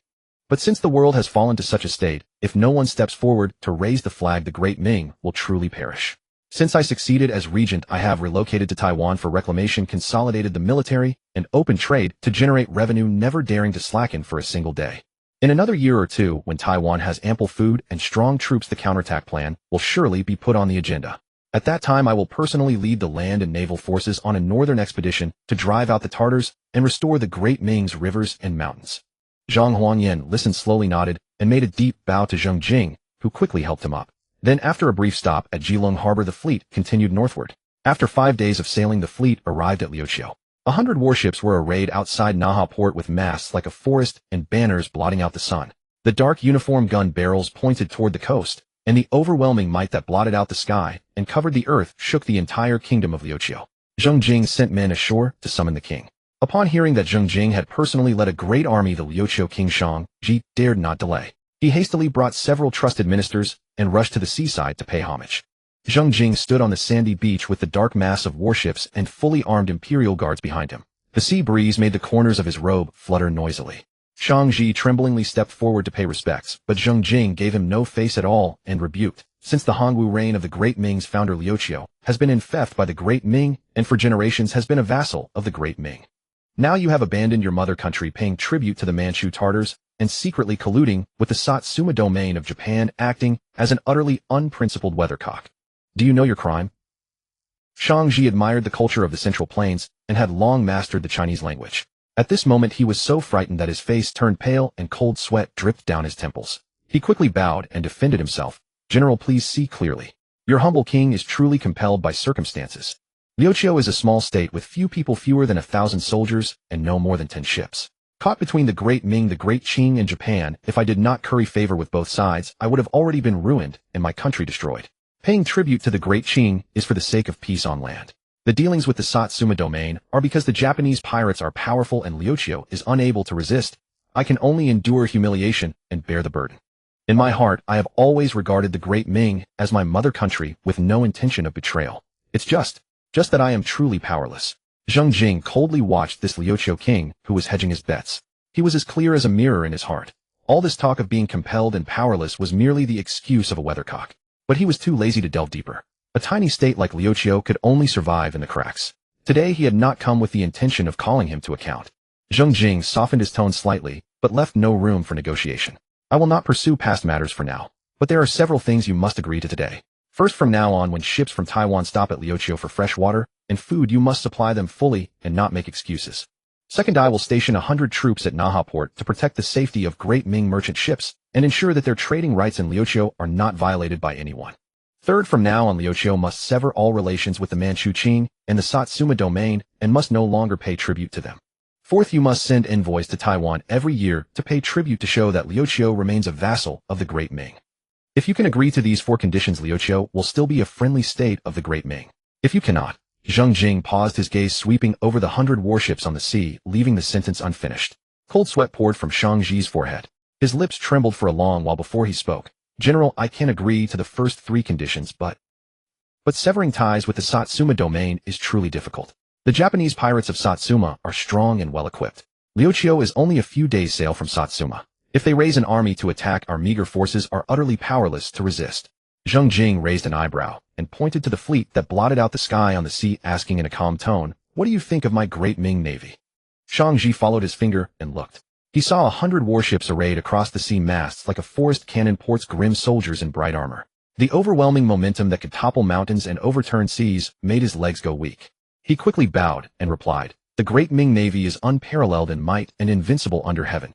In half a lifetime, I have never seen such a magnificent army." Zheng Jing smiled slightly, withdrew his hand, and clasped it behind his back. "With such a navy to back you up, what are you worried about from the Satsuma domain? From now on, the safety of Liu Qiu will be the responsibility of the Great Ming Navy. If the Satsuma domain dares to attack, my fleet will ensure they never return. You just need to be the Liu Qiu king in peace and send envoys to Taiwan every year to pay tribute." Upon hearing these words, the great stone hanging in Shang-Chi's heart finally fell. He quickly knelt down and repeatedly replied, "Your humble king obeys your command. Your humble king obeys your command." In a good mood, Zheng Jing took Shang-Chi aboard the flagship for a tour. As Shang-Chi followed Zheng Jing onto the deck of the flagship and looked up, he was completely stunned. This ship was over 18 zhang long and more than 3 zhang wide, with 3 tiers of gun decks stacked one atop another. The mainmast soared into the clouds, and the deck was so spacious that one could almost race horses on it. In half a lifetime, the largest ship he had ever seen was an occasional passing Dutch armed merchantman. He had never seen such a sea monster. The gun ports on both sides were densely arranged with several cannons neatly lined up on each level. The dark, cold gleam of the muzzles in the sunlight was enough to make one's scalp tingle just by counting them. As they reached the bow, the huge cannon came into view. The barrel was thick, long, and pitch-black, several times larger than any cannon Shang-Chi had ever seen. The muzzle was big enough to fit an adult's head. Forgetting all royal dignity, Shang-Chi's face was full of shock. He repeatedly cupped his hands and said, "Today your humble king has truly had his eyes opened. The Great Ming Navy is indeed a heavenly army descended to earth, unparalleled in might. These giant ships are like mountains, the masts like a forest with 1,000 cannons arrayed. Not to mention the Japanese pirates of Satsuma, even the ships of the western red-haired barbarians would be nothing more than ants trying to shake a tree or mantises trying to stop a chariot." With such an invincible fleet under your command, why worry about the Tartar bandits not being destroyed? Why worry about the Great Ming not rising again? Although I am the ruler of a small overseas state, after seeing your heavenly might today, I am filled with awe and reverence. From now on, Liuqiu will follow the Great Ming's lead and will never dare to have second thoughts. Long live the Great Ming. Long live the general. Zheng Jing smiled faintly, neither exposing nor acknowledging this sycophantic flattery. Shangji quickly stepped half a pace closer, his face full of fawning smiles, and whispered, "To show my sincerity, your humble king wishes to offer 10,000 taels of silver to reward the soldiers under your command. Furthermore, your humble king has 2 daughters in the prime of their youth. Tonight, I will arrange for them to warm your bed. I hope the general will not disdain them." Zheng Jing raised an eyebrow, looked Shangji up and down, and asked, "How do they look?" Shangji quickly beat his chest and assured, "Beautiful. Beautiful. These 2 daughters of mine are renowned beauties in Liuqiu, far from common mediocrity. If the general doesn't believe me, you will see for yourself tonight." Seeing his earnest assurance, Zheng Jing thought to himself that Shangji was not bad-looking, so his daughters probably wouldn't be too bad either. Zheng Jing cleared his throat and said with a straight face, "For the sake of the friendship between the Great Ming and Liuqiu, I will reluctantly accept." The fleet made port in Ryukyu for 10 days. During this time, Zheng Jing dispatched some of his soldiers alongside local Ryukyuan laborers to widen the berths and docks at Naha port, ensuring that large Zheng family warships and merchant vessels could dock smoothly in the years to come. At the same time, a small fortress was constructed on the coastal highlands beside the harbor. Though modest in size, it stood as the first permanent military stronghold ever raised overseas by the Great Ming. On the day the fortress was completed, Zheng Jing personally raised a banner bearing the character Ming atop its ramparts and left behind 100 soldiers to garrison it. With all arrangements in place, the fleet cast off and set sail once more, pressing northward through the waves toward Nagasaki in Japan. The voyage proved calm and untroubled. The East China Sea in the first lunar month was remarkably gentle, yielding barely a handful of noteworthy swells. Its fiercer storms typically arrived during the summer months from July through September. After 10 days at sea, the coastline of Kyushu in Japan finally emerged upon the distant horizon, and the familiar silhouettes of islands beyond Nagasaki port gradually sharpened through the morning mist.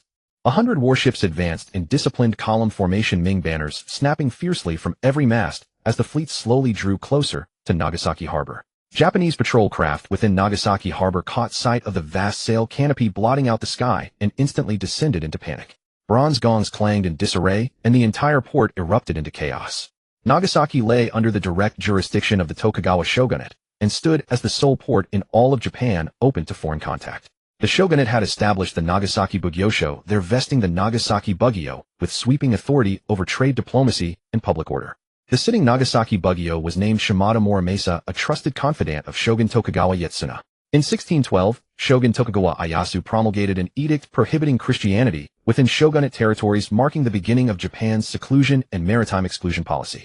By 1641, the shogunate had expelled the Spanish, Portuguese, and British, relocating the Dutch East India Company's trading post from Hirado to Nagasaki, and restricted all foreign commerce to this single port alone, thereby completing the system of maritime isolation. The shogunate's unwavering commitment to seclusion ultimately served one purpose: to consolidate the absolute dominance of the Tokugawa clan. Christianity's rapid spread had earlier been perceived by the Bakufu as the vanguard of Western encroachment. Left unchecked, it would inevitably undermine the very foundations of Tokugawa authority. The Bakufu thus moved to suppress Christianity entirely, closing every church, forcing converts to renounce their faith, and meting out execution to any missionary who dared infiltrate the country, thereby severing all channels through which Western ideas could reach Japanese soil. Foreign trade, moreover, yielded enormous profits. The Bakufu feared that if regional daimyo controlled the trading ports, their growing wealth would inevitably challenge shogunal authority. Only by consolidating all trade revenues under direct shogunate control, keeping the profits firmly in their own hands, could the Bakufu permanently eliminate the threat of powerful daimyo states rising to contest their rule. Thus, the Nagasaki Bugyo was established. The policy of maritime seclusion did not mean a complete severance of trade. It meant that all profitable foreign commerce was monopolized by the shogunate. The Dutch were permitted to remain solely because they repeatedly swore to the Bakufu that they would abstain entirely from religious proselytization and confine themselves to commerce, shunning all political entanglement. Furthermore, the Nagasaki Bugyosho collected substantial bribes and tribute from the Dutch trading post each year, and tangible profits persuaded the Bakufu to grant them leniency. Chinese merchant vessels fared even better. Japan's demand for Chinese goods was enormous. Raw silk, porcelain, medicinal herbs, and books were all necessities the country could not produce domestically, and the Bakufu had no desire to sever this vital trade artery. With no religious friction between the Ming and Japan, Chinese merchant ships were granted free access to Nagasaki harbor and enjoyed far more favorable trading terms than even the Dutch. After Zheng Jing disbanded the Zheng family trading house, numerous former shareholders were allocated merchant vessels and began operating independently. The Japan route, offering the highest profits and the best-known passages, naturally became the crowd's first choice. Suddenly, merchant vessels flying every manner of banner flooded toward Nagasaki like fish crossing a river, and the monthly arrival of Chinese merchant ships multiplied several times over. As the Nagasaki Bugyosho watched Chinese merchant vessels steadily increase until the harbor berths were overflowing, they began nursing schemes of their own. First came the imposition of additional port fees. Each vessel docking was required to pay extra silver. Then they deliberately delayed cargo inspections, leaving shipments exposed to wind and rain upon the docks until merchants fattened their pockets with bribes. Eventually, they brazenly demanded exorbitant clearance gifts, and any merchant who refused saw his ship and cargo seized on the spot. Nagasaki Bugyo Shimada Morimasa turned a blind eye, tacitly approving his officials' systematic extortion. In his view, the Ming had already fallen.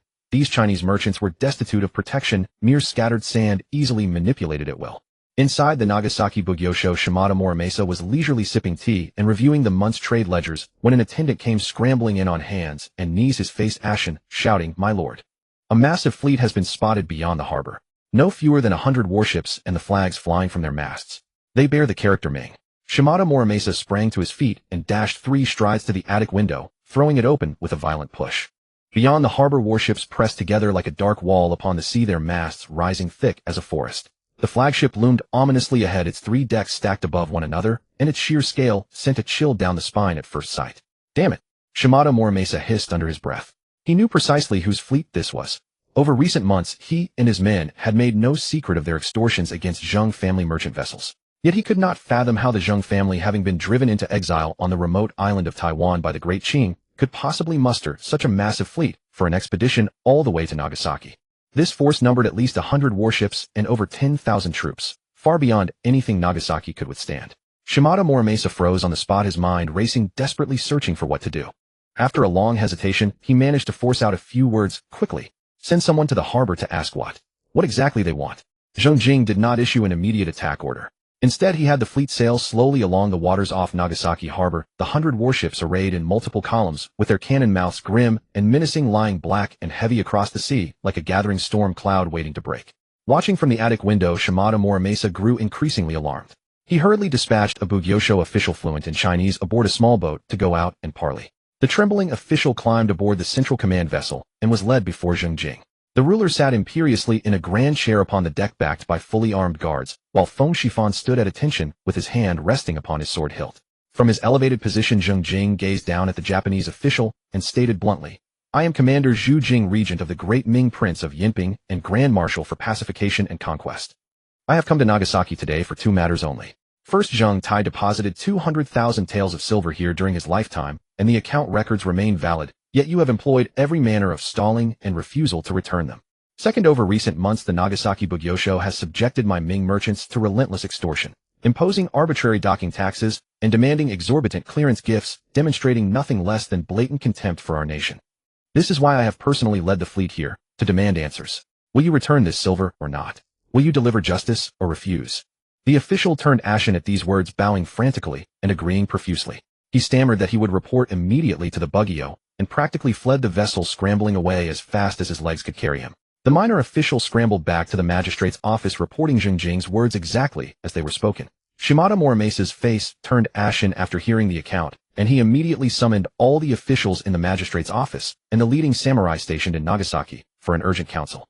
As soon as everyone had taken their seats, a young samurai rose abruptly, his hand gripping his sword hilt, his face flushed with anger as he pleaded, "Magistrate, the Ming people are so arrogant as to have their fleet stationed outside Nagasaki harbor, flaunting their might. It's as if they hold Japan in utter contempt. Please order an attack, my lord. Let these insolent Ming folk taste the might of our Japanese samurai and quell their rampant arrogance." Shimada Morimasa slammed his hand on the table, bellowing in fury, "You fool! Open your eyes and see what's out there in the harbor. Over 100 warships, more than 10,000 battle-hardened soldiers. That flagship alone is larger than the entire magistrate's compound. What are we going to do with our few puny boats and blades? Charge in and become target practice. Our garrison in Nagasaki barely numbers 2,000 with no more than a dozen ships. How can we possibly fight them? You're not going to crush the Ming spirit. You're going to get yourself killed. Get back to your seat and stop spouting nonsense." The young samurai, red-faced and humiliated, slunk back to his place without daring to utter another word. As soon as the young samurai retreated, an older official spoke in a low, grave voice. Magistrate, we must not let this escalate. If news reaches the shogun, and he holds us accountable, everyone in this room will be in deep trouble. The most pressing matter is to calm the situation and let the Ming people vent their anger. Several others nodded in agreement. Yes, we cannot fight, we must negotiate. The Ming want silver and justice. Give them what they want. It's better than blowing this up and incurring the wrath of the Tokugawa shogun. Another man leaned close to Shimada Muramasa, lowering his voice. My lord, this Zheng Jing is the grandson of Zheng Jing and the son of Zheng's son. I mean Zheng Chenggong. The Zheng family has deep ties with Japan. Zheng Chenggong's mother Tagawa Matsu was the daughter of the Tagawa clan of Hirado. In fact, this Zheng Jing carries half of our Japanese blood in his veins. I suggest we ask the current head of the Tagawa family, Tagawa Jirazaman, to mediate. As an uncle by blood, he can meet his nephew. Surely Zheng Jing wouldn't raise arms against his own kin. Tagawa Jirazaman, the second son of Zheng Jilong and Tagawa and the younger brother of Zheng Chenggong, had taken his mother's surname and inherited the Tagawa family estate, as there were no male heirs remaining in Japan. Shimada Muramasa's eyes lit up. After a moment's deliberation, he nodded. Good. Send someone immediately to summon Tagawa Jirazaman. Tagawa Jirazaman had been a merchant in Nagasaki all along. The Tagawa clan was not a samurai family, but a wealthy merchant house that had been doing business in Nagasaki for generations. In fact, Tagawa Jirazaman was Zheng Jing's own uncle, yet they had never met nor exchanged letters. Even his contact with Zheng Chenggong had been infrequent. Faced with the urgent summons from the magistrate's office, Tagawa Jirazaman did not dare to be negligent. He immediately set aside his business and hurried over. Along the way, he had already heard the gist of the matter from the messenger. His own nephew was stationed outside Nagasaki harbor with a fleet that blotted out the sky. As he stepped into the main hall of the magistrate's office, the expression on Tagawa Jirazaman's face was a complex mixture of anxiety and a subtle sense of pride. The Tagawa family had been merchants in Nagasaki for decades, wealthy as they were, but they were still mere merchants, always kneeling before the shogunate magistrates. Yet today his own nephew had brought a sky-darkening fleet to anchor outside the harbor, throwing the entire Nagasaki magistrate's office into panic. He straightened his collar, bowed to Shimada Muramasa, and silently mused, power indeed makes all the difference. Shimada Muramasa, abandoning his usual haughty demeanor, greeted Tagawa Jirazaman with a beaming smile and seated him in the place of honor. He recounted all of Zheng Jing's demands in detail, then repeatedly bowed with clasped hands, saying, Mr. Tagawa, the misunderstanding between Nagasaki and the Ming relies entirely on your mediation. You are General Zheng Jing's own uncle, flesh and blood. He will surely not make things difficult for you. As long as you can calm his anger and make him withdraw his fleet, the magistrate's office will reward you handsomely. Tagawa Jirazaman bowed in acceptance and set out with the magistrate's envoy in a small boat toward the harbor. The small boat wove its way through the forest of giant warships. Tagawa Jirazaman looked up at the towering central command vessel, its deck packed with armed soldiers in gleaming armor. His hands trembled involuntarily, partly proud of his nephew, partly anxious about the unknown ahead. The small boat pulled alongside the command ship. He straightened his collar, stepped onto the gangplank, and was led before Zheng Jing. On the deck, Tagawa Jirazaman bowed and introduced himself in halting Chinese. Zheng Jing narrowed his eyes and studied this Japanese uncle he had never met before. In the man's features, he could faintly discern a resemblance to his father Zheng Chenggong. Zheng Jing suddenly burst into laughter, stood up, strode forward, and lifted Tagawa Jirazaman from his bow. Clapping him on the shoulder, he said in a loud voice, So it's my uncle. Please rise, please. We are flesh and blood. Why such formalities? Come, bring a seat and tea. Attendants immediately brought a chair and served hot tea. Tagawa Jirazaman, flustered by this sudden warmth, repeatedly thanked him while holding the teacup. Zheng Jing sat down across from him, first asking about the Tagawa family's recent affairs, then recounting the old stories of his father Zheng Chenggong's birth in Hirado, Nagasaki. The atmosphere quickly warmed. Tagawa Jirazaman gradually relaxed, thinking to himself that although this nephew commanded a massive army, he still valued family ties. Perhaps this mediation wouldn't be so difficult after all. So Tagawa Jirazaman set down his teacup and cautiously ventured, May I ask, General, what brings you to Nagasaki? What must the Nagasaki magistrate's office do to satisfy you? Zheng Jing's smile vanished, and he spoke seriously, For the Nagasaki magistrate's office to satisfy me, it's not that difficult. First, the Nagasaki magistrate's office shall compensate the Ming merchants a total of 1 million taels of silver. Second, from now on the Nagasaki magistrate's office must not harass Ming merchants for any reason, and the Nagasaki market shall forever remain open to the Ming. Third, to ensure the safety of Ming merchants and protect their trading rights, the Ming will station 1,000 troops in Nagasaki. Tagawa Jirazaman's smile froze on his face, and the teacup he had just raised nearly slipped from his hand. He steadied his wrist with effort, swallowed hard, and said with a grimace, General, these terms. I'm afraid the Nagasaki magistrate's office would not dare to accept them. Could you possibly? Zheng Jing cut him off, his tone icy. No. Zheng Jing observed the deeply troubled expression on Tagawa Jiro's face and softened his tone. Uncle, there is no need for such distress. You were merely sent by the Nagasaki Bugyo office to sound out my intentions, Whether these terms succeed or fail does not concern you. Simply convey these three conditions to Shimada Muramasa exactly as stated. Whether he is willing to accept them is his affair, and how he answers to the shogunate is also his responsibility. Tell him my fleet awaits right here, that his time is limited, and that he should weigh the matter for himself. As for you, he dares not lay a hand upon you. Tagawa opened his mouth, but dared not argue further. Burdened with heavy thoughts, he rose to take his leave, and was escorted off the ship by guards boarding a small boat that rowed toward the harbor. Upon returning to the Bugyo office, Tagawa faithfully relayed Zheng Jing's three conditions to Shimada Muramasa word for word. Upon hearing this, Shimada Muramasa's face turned ashen. He slammed his palm against the table with such force that the teacup leapt high into the air, splashing tea across the desk. He stared fixedly at Tagawa, his gaze dark and menacing, his tone exceedingly unkind. Mr. Tagawa, are these the terms your nephew has put forth? 1,000,000 taels of silver in compensation. He also demands garrison troops in Nagasaki. Tagawa heart felt as bitter as consumed coptis. Head bowed, he dared not utter a sound. He was simply an honest merchant. Who would have imagined being suddenly dragged into this life and death matter? His nephew, with whom he shared no close bond, had arrived with a fleet laying siege to the city. The Nagasaki Bugyo had ordered him to mediate, and the moment things went awry, he was treated as a spy. Both sides were formidable, neither could be offended. Tagawa stood with hands clasped, cold sweat pouring down his forehead, his only desire to flee this ground of conflict as swiftly as possible. Shimada Muramasa cast a glance at the sweat-drenched Tagawa, snorted contemptuously, and then waved his hand, dismissing him. Tagawa felt as though he had been granted a reprieve from death. Bowing deeply, he withdrew from the main hall. Only upon reaching the doorway did he realize his back was completely soaked with cold sweat. Inside the hall, Shimada Muramasa urgently summoned all his subordinate officials and the samurai commanders stationed in Nagasaki for an emergency council. Upon hearing Zheng Jing's three conditions, the assembled officials erupted in uproar. 1,000,000 taels in indemnity is simply an astronomical figure. The Nagasaki Bugyo office could never produce such a sum, and even if we could scrape it together, the shogunate would never approve.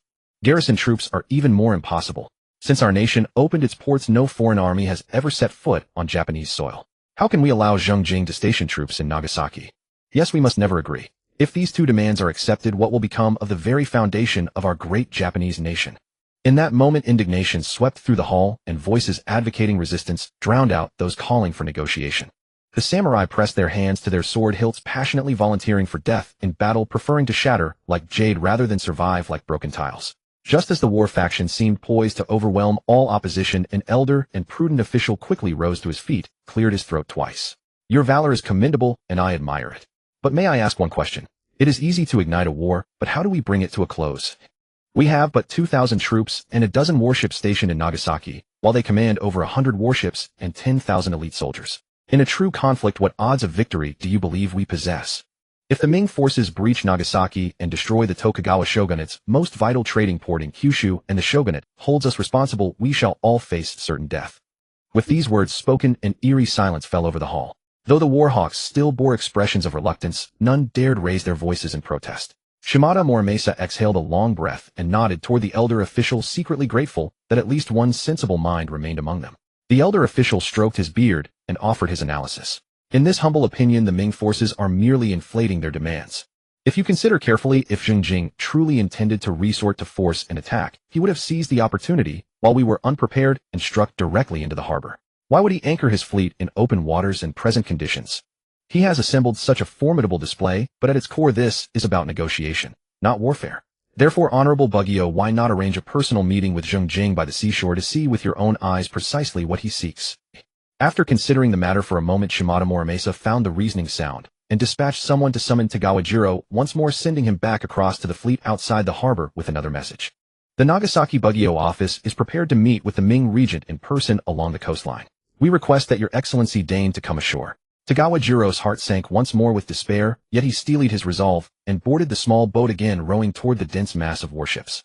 Upon receiving Tagawa's report, Zheng Jing made no attempt to decline the invitation. He immediately set forth, boarding a small boat to land and keep the appointment. On a level stretch of beach beyond Nagasaki harbor, both sides brought dozens of personal guards and arranged their formations approximately 20 paces apart. Shimada Muramasa appeared in dark official robes with a tachi's sword at his waist, flanked by 2 rows of samurai, standing at attention with hands on their blades, every face taut with tension. Zheng Jing's contingent, led by Feng Shifan, comprised personal guards in gleaming armor with sharp, piercing gazes. Shimada Muramasa stepped forward first, bowing deeply and speaking fluent Chinese. I, Shimada Muramasa Bugyo of Nagasaki, Great Japan, pay my respects to General Zheng Jing, Regent of the Great Ming. Your Excellency has traveled a great distance, and I failed to welcome you with proper ceremony. My apologies for this breach of protocol. Zheng Jing offered a slight nod in return, dispensed with further pleasantries, and stated directly, "My conditions stand 1,000,000 taels in compensation, free trade, and garrison rights in Nagasaki. Will you give me a definitive answer today?" Shimada Morimasa drew a deep breath and bowed deeply once more. Regarding the initial demand of 200,000 taels from Zhengtai's deposits, the Nagasaki Bugyo office can transfer these funds immediately. However, the 1,000,000 tael indemnity is utterly impossible. The harassment and extortion previously inflicted upon Ming merchants were the unauthorized actions of subordinates. I bear responsibility for my failure and oversight, and will impose strict punishments upon my return, providing Your Excellency with full accountability.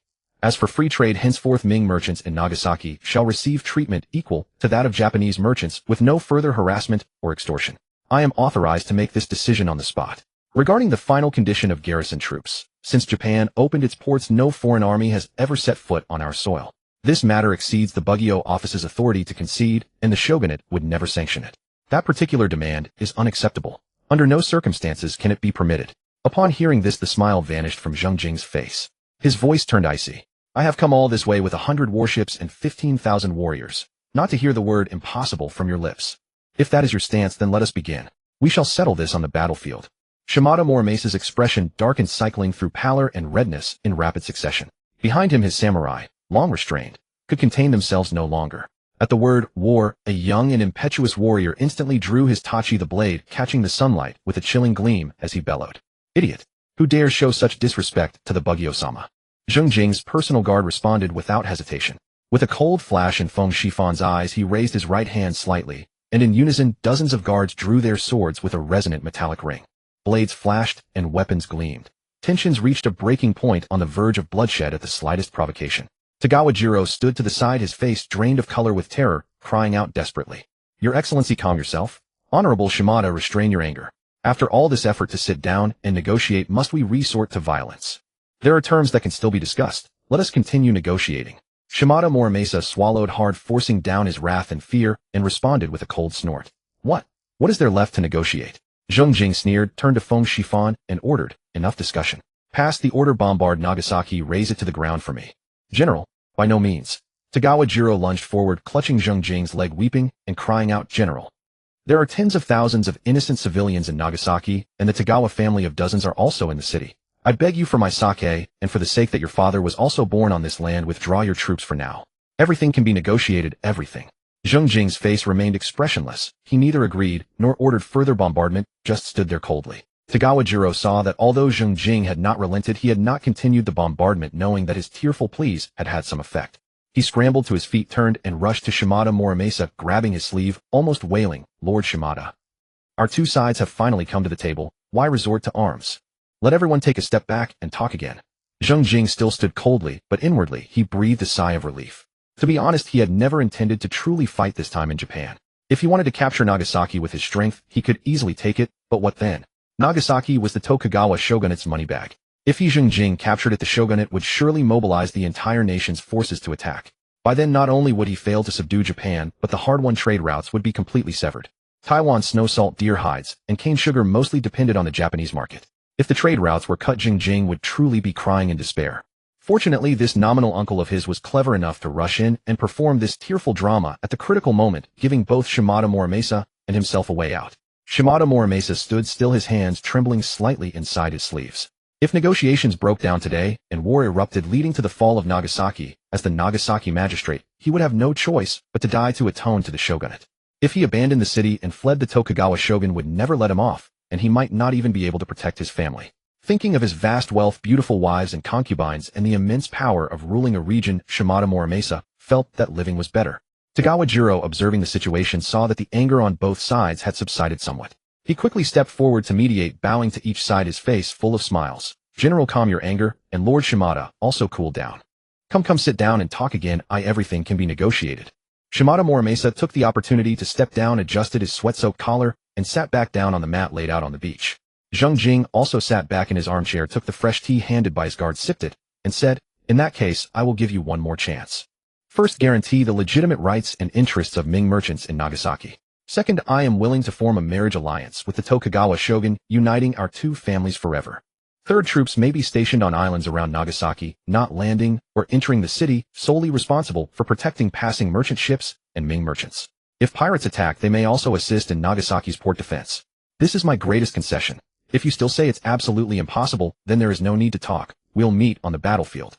Shimada Muramasa let out a long sigh of relief, the tense veins on his forehead finally relaxing. Your Excellency's demands are beyond my authority. I must personally go to Edo to meet the Tokugawa shogun and seek his decision. Furthermore, before the Tokugawa shogun's reply, I request that Your Excellency move the fleet to several anchorages outside Nagasaki port. I will arrange for special personnel to provide fresh water and supplies to your army. Zheng Jing held his teacup and glanced at him. These demands were not excessive, the Japanese would likely agree. Agreed. I give you only half a month. Also, I will write a letter for you to take to the Tokugawa shogun. Shimada Muramasa returned to the magistrate's office with Zheng Jing's letter. He gathered his subordinate officials and the merchants stationed in Nagasaki and warned each one of them. He managed to scrape together a large sum of silver from the magistrate's treasury and various merchant houses. He himself gritted his teeth and took out most of his personal savings, wincing in pain, but knowing that if he didn't pay this money, his head might be at risk. He intended to present this money to the Tokugawa shogun, claiming it was the newly increased tax silver and tribute from the unprecedented prosperity of Nagasaki's trade with Ming in recent months. Once the Tokugawa shogun accepted the silver, his mood would improve, making subsequent negotiations easier.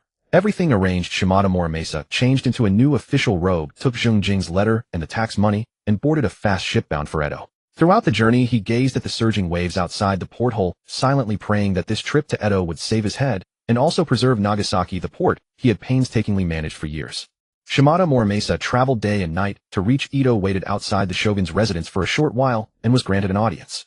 He adjusted his attire, bowed, and entered the hall with quick steps. Prostrating himself before Tokugawa Yatsuna, he performed the grand kowtow and reported with a beaming smile, "Your humble servant, Nagasaki magistrate, Shimada Muramasa, kowtows to the illustrious shogun. Thanks to Your Excellency's boundless good fortune for the past few months, Nagasaki port has enjoyed favorable weather and calm seas. Ming merchant ships have arrived in droves, and the trade boom is unprecedented in recent years. Your servant dare not enjoy the benefits alone. I have personally escorted the first batch of newly increased tax silver to Edo to present to Your Excellency in gratitude for your grace and protection." With that, Shimada Muramasa raised the account ledger above his head with both hands. Tokugawa Yatsuna took it, flipped through the ledger, and upon seeing the gleaming silver amounts, nodded with satisfaction, a rare smile appearing on his face. But before Shimada Muramasa could relax, Tokugawa Yatsuna suddenly closed the ledger, cast a casual glance at him, and asked in a measured tone, "There are rumors that a massive Ming fleet has recently appeared outside Nagasaki port. Is this true?" Shimada Muramasa's back instantly broke out in a cold sweat. He never expected the news to spread so fast. Edo was 1,000 miles away, and the shogun already knew. Shimada Muramasa quickly lowered his body and forced himself to answer calmly. "In reply, Your Excellency, there is indeed a Ming fleet passing through Nagasaki, but it is only on a routine patrol, temporarily anchored outside the port to replenish fresh water. Your servant has properly arranged for them. There has been no disturbance. Moreover," Shimada Muramasa hastily took out Zheng Jing's personal letter from his bosom, raised it above his head with both hands. "The regent of Great Ming, Zhu Jing, admiring Your Excellency's virtue and prestige, has specially dispatched an envoy with a personal letter wishing to establish eternal friendship with Japan. Please, Your Excellency, have a look." Tokugawa Yatsuna took the letter, unfolded it, and read carefully. Shimada Muramasa knelt prostrate, his forehead nearly touching the tatami, his heart pounding like a drum. He had already opened and read the letter's contents, knowing Zheng Jing's proposals, and feared that something might displease the Tokugawa shogun. Tokugawa Yatsuna had only read the first few lines when his brows slightly furrowed, his tone quite displeased. "The Great Ming. I have heard that the Great Ming was long ago destroyed by the northern barbarians, and now they are nothing but a ragtag remnant trapped on a remote overseas island. How dare they still seek marriage with a woman of the Tokugawa clan in the name of the Great Ming?" Shimada Muramasa's heart trembled with fear, inwardly thinking that trouble was brewing.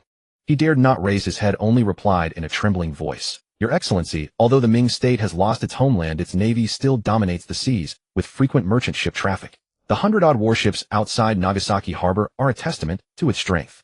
This dispatch of envoys to seek marriage is truly out of admiration for Your Excellency's virtue and prestige, hoping to borrow your name to enhance their own standing." Tokugawa Yatsuna snorted coldly, said nothing, and continued reading. As the letter went on, his expression grew increasingly uncertain.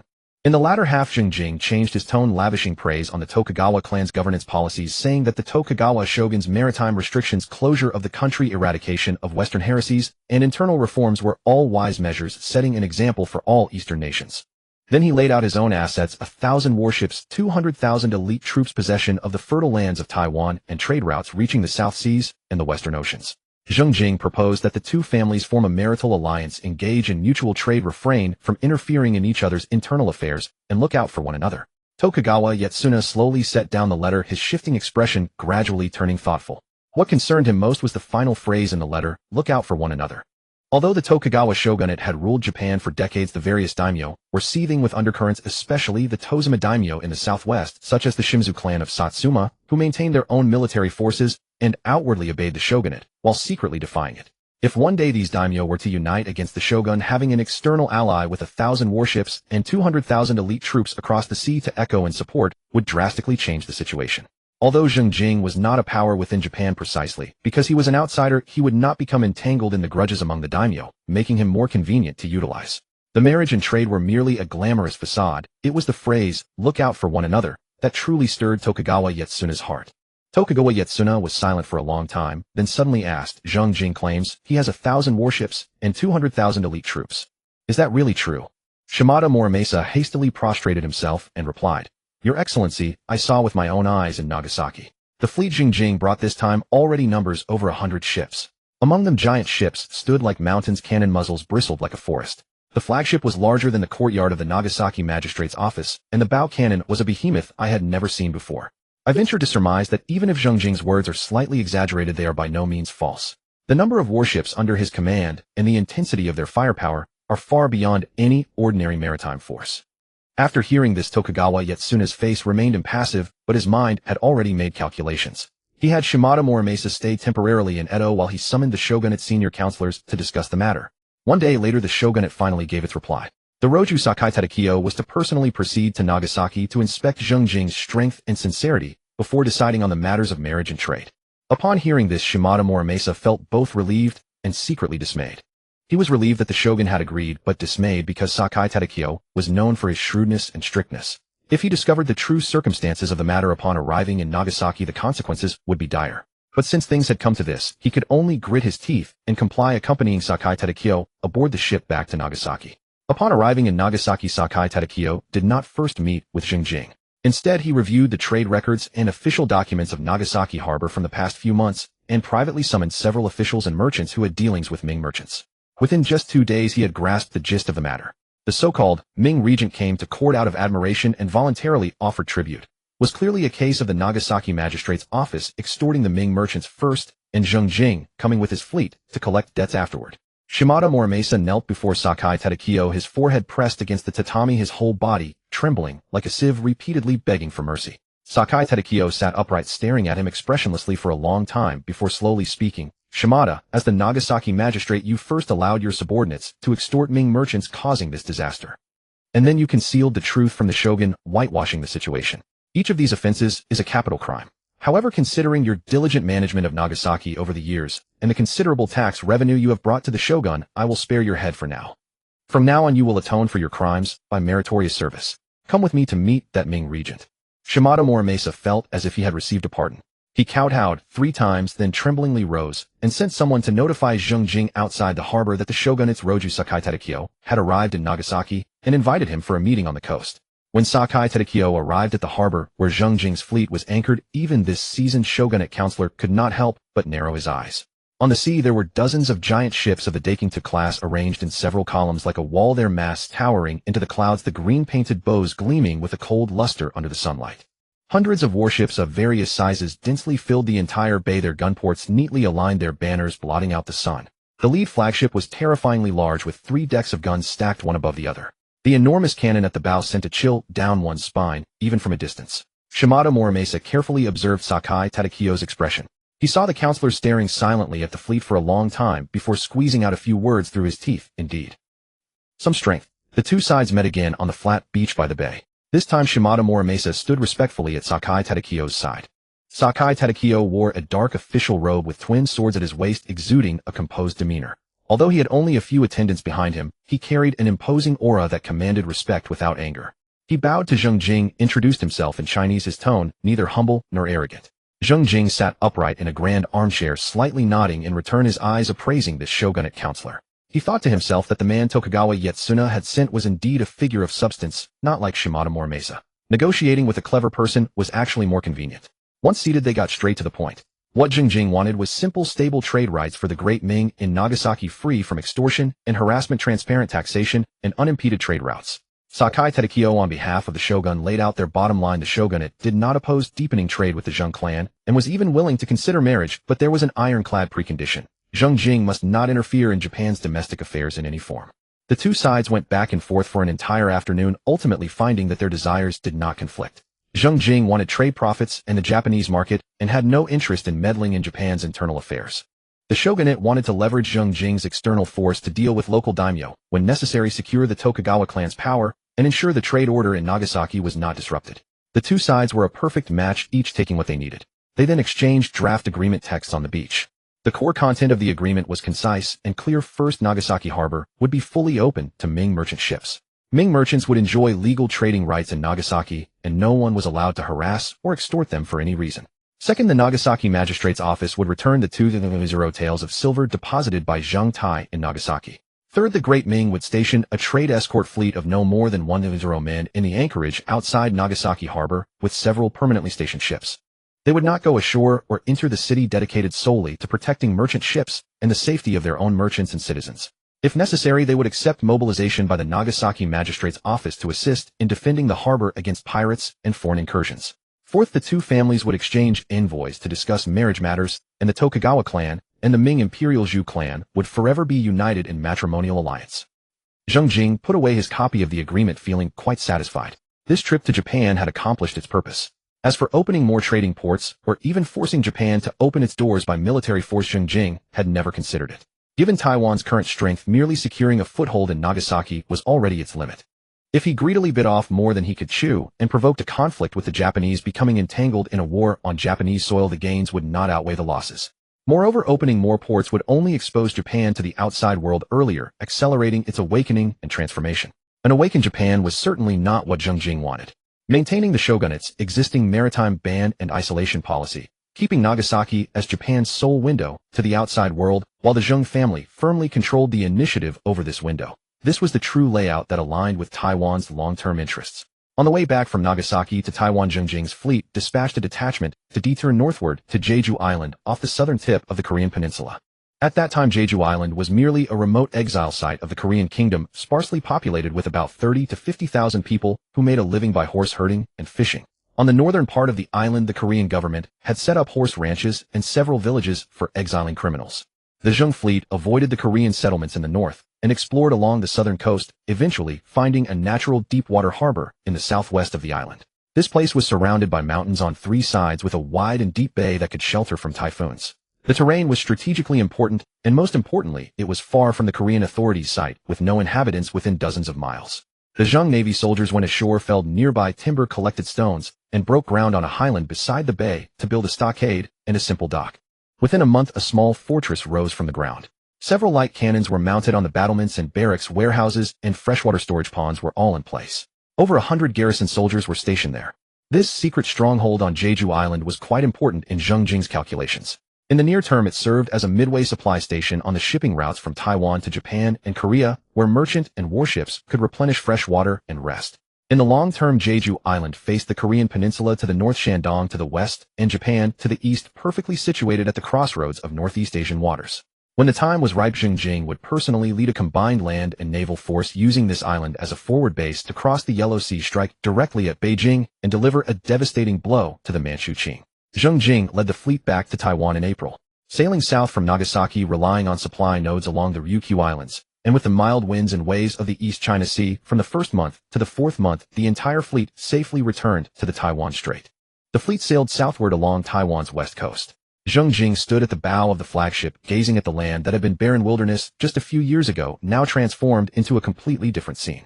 Along the coast, fishing boats of all sizes shuttled back and forth, and the shouts of casting and hauling nets drifted faintly.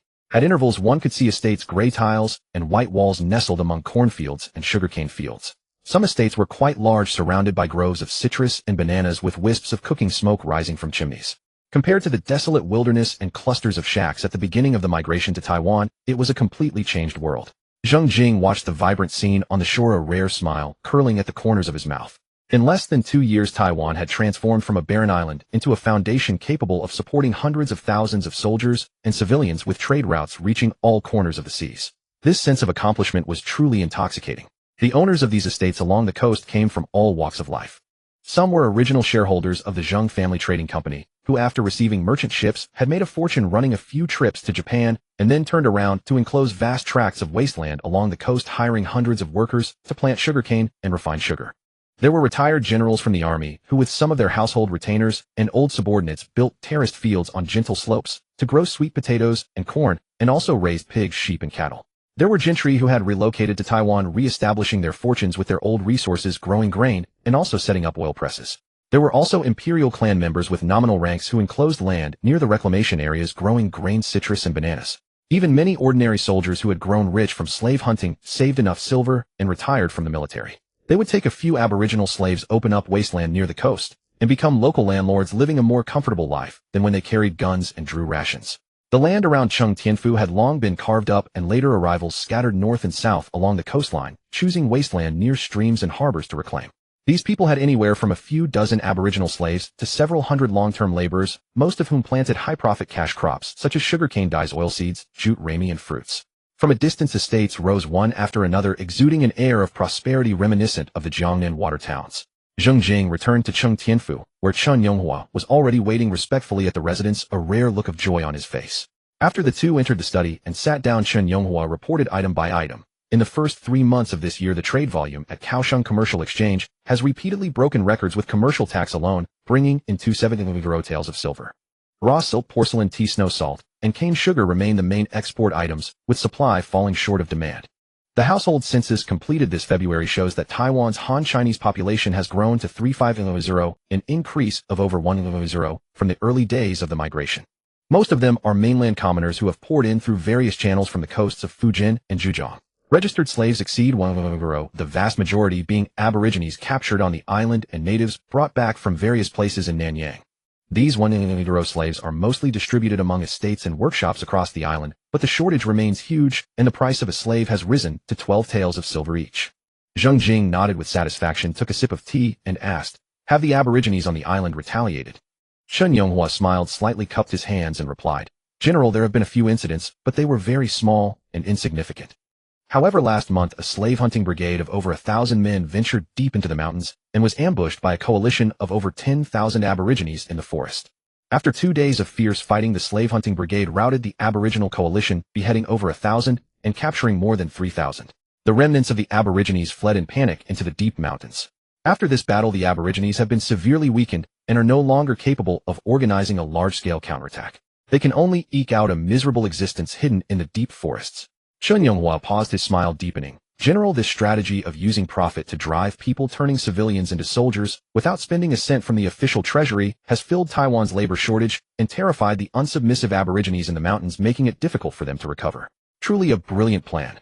I have studied the classics for half my life and prided myself on some knowledge, but only after meeting the general did I realize how narrow my perspective was. Such strategy and boldness surpass even the famous generals of all dynasties." Zheng Jing put down his teacup, laughed heartily, stood up, and patted Chen Yonghua's shoulder, his tone carrying a hint of teasing. "Mr. Chen, you are a scholar who has read the sage's books. When did you start flattering me? I recall that you used to be a straight-talking minister." Chen Yonghua, rarely seen, blushed and quickly cupped his hands. "I am not flattering. What I said came from the bottom of my heart. Over the years, the general has masterminded the transformation of Taiwan from a barren island into what it is today. I have witnessed it with my own eyes. I have kept these words in my heart for a long time, and today I had to speak them. It is absolutely not flattery." Early this morning, the main hall of the Yinping Prince's Mansion in Changtian Prefecture was thronged with people as hundreds of merchants and estate owners gathered together, presenting a truly spectacular scene. Among them were former shareholders of the Zheng family trading company, retired military generals, gentry, and imperial clansmen who had relocated from Jinmen and Xiamen, as well as newly risen estate owners who had made their fortunes through slave trading and land reclamation. Everyone was neatly dressed and in high spirits. Unlike a few years ago when they could only sigh in despair, now their conversations were filled with nothing but business. The price of cane sugar had risen by several points. The market for deer hide in Japan had expanded further. The optimal time for cutting sugarcane was being debated, and how many hours a day a newly arrived indigenous slave could work. One man, having just made a fortune from a business deal in Kaohsiung, was boastfully regaling those around him. Another was calculating on his fingers how much sugar his sugarcane fields could yield this year. Still others were murmuring about several Nanyang trade routes, planning to pool resources and charter a ship to test the waters. Before Zheng Jing even made his appearance, the hall was already buzzing with lively chatter. The vibrant energy was a world apart from the oppressive gloom that had filled the room 3 years ago when they were trapped in the Jinmen predicament.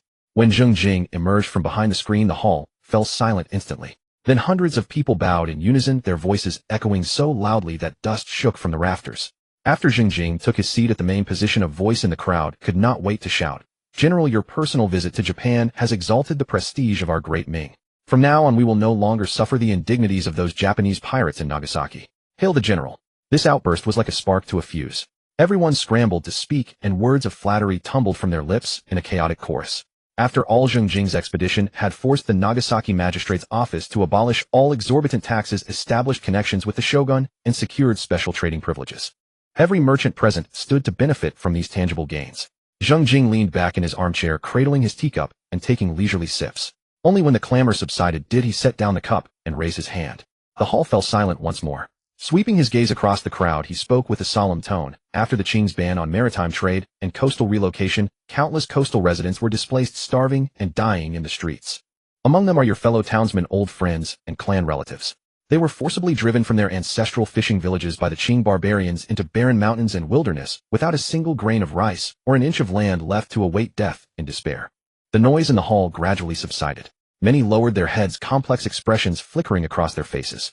Zheng Jing paused, his tone softening. What does Taiwan need most right now? It's not silver, not trade routes. It's people. The sugarcane in the fields needs to be harvested, the brine in the salt pans needs to be pushed, and the cargo on the docks needs to be carried. Although indigenous slaves are useful, their numbers are ultimately limited. For Taiwan to develop further, relying solely on these tribesmen is far from enough. We must have more Han Chinese put down roots here. I know many of you have your own ships and connections. While the Qing court hasn't completely tightened the noose, bring over as many people as you can. You can keep them as long-term laborers or transfer them to the government. The price will be fair, and I guarantee you won't suffer a loss. After Zheng Jing finished speaking, several merchants stood up, bowing with clasped hands, saying they were already running routes to transport people from the mainland, having moved several hundred souls. However, since the government strictly regulated the trade of Han Chinese, they could only keep the transported people for their own use and dared not resell them. A bold merchant spoke plainly. General, it would be best if we could transfer the Han Chinese laborers through long-term contracts to other parties. Taiwan is short of people, and the price of slaves is rising steadily. Some strong indigenous youths have already been bid up to 15 taels each. If the contracts of Han Chinese laborers could also be transferred, we transporters would have profit margins, and our motivation would be higher, wouldn't it? Of course, they remain free individuals, just signing long-term contracts, working and receiving wages. This wouldn't be considered human trafficking, nor would it offend the government's sensibilities. Everyone would be at ease. Previously, the government strictly forbade reducing Han Chinese to slavery and prohibited public auctions. Han Chinese brought from the mainland could only be employed as long-term laborers. Merchants and estate owners with ships and connections, once they had enough laborers for their own needs, no longer bothered to transport more people. Meanwhile, small and medium-sized estate owners and workshop managers without ships or connections who had land and work but could not find laborers were left frustrated and anxious. If long-term labor contracts could be transferred, making the transport of Han Chinese profitable, those with ships and connections would naturally be willing to run this route. Zheng Jing pondered for a moment, then nodded. It's permissible. Long-term labor contracts can be transferred. But let me be clear, a long-term laborer is a long-term laborer, not a slave. Wages must be paid monthly. When the contract term expires, they can renew or leave. If anyone mistreats a long-term laborer, withholds wages, or treats them like slaves, don't blame me for turning ruthless. The estate owners in the hall burst into laughter, patting their chests and vowing, rest assured, General. These Han Chinese long-term laborers are precious manpower.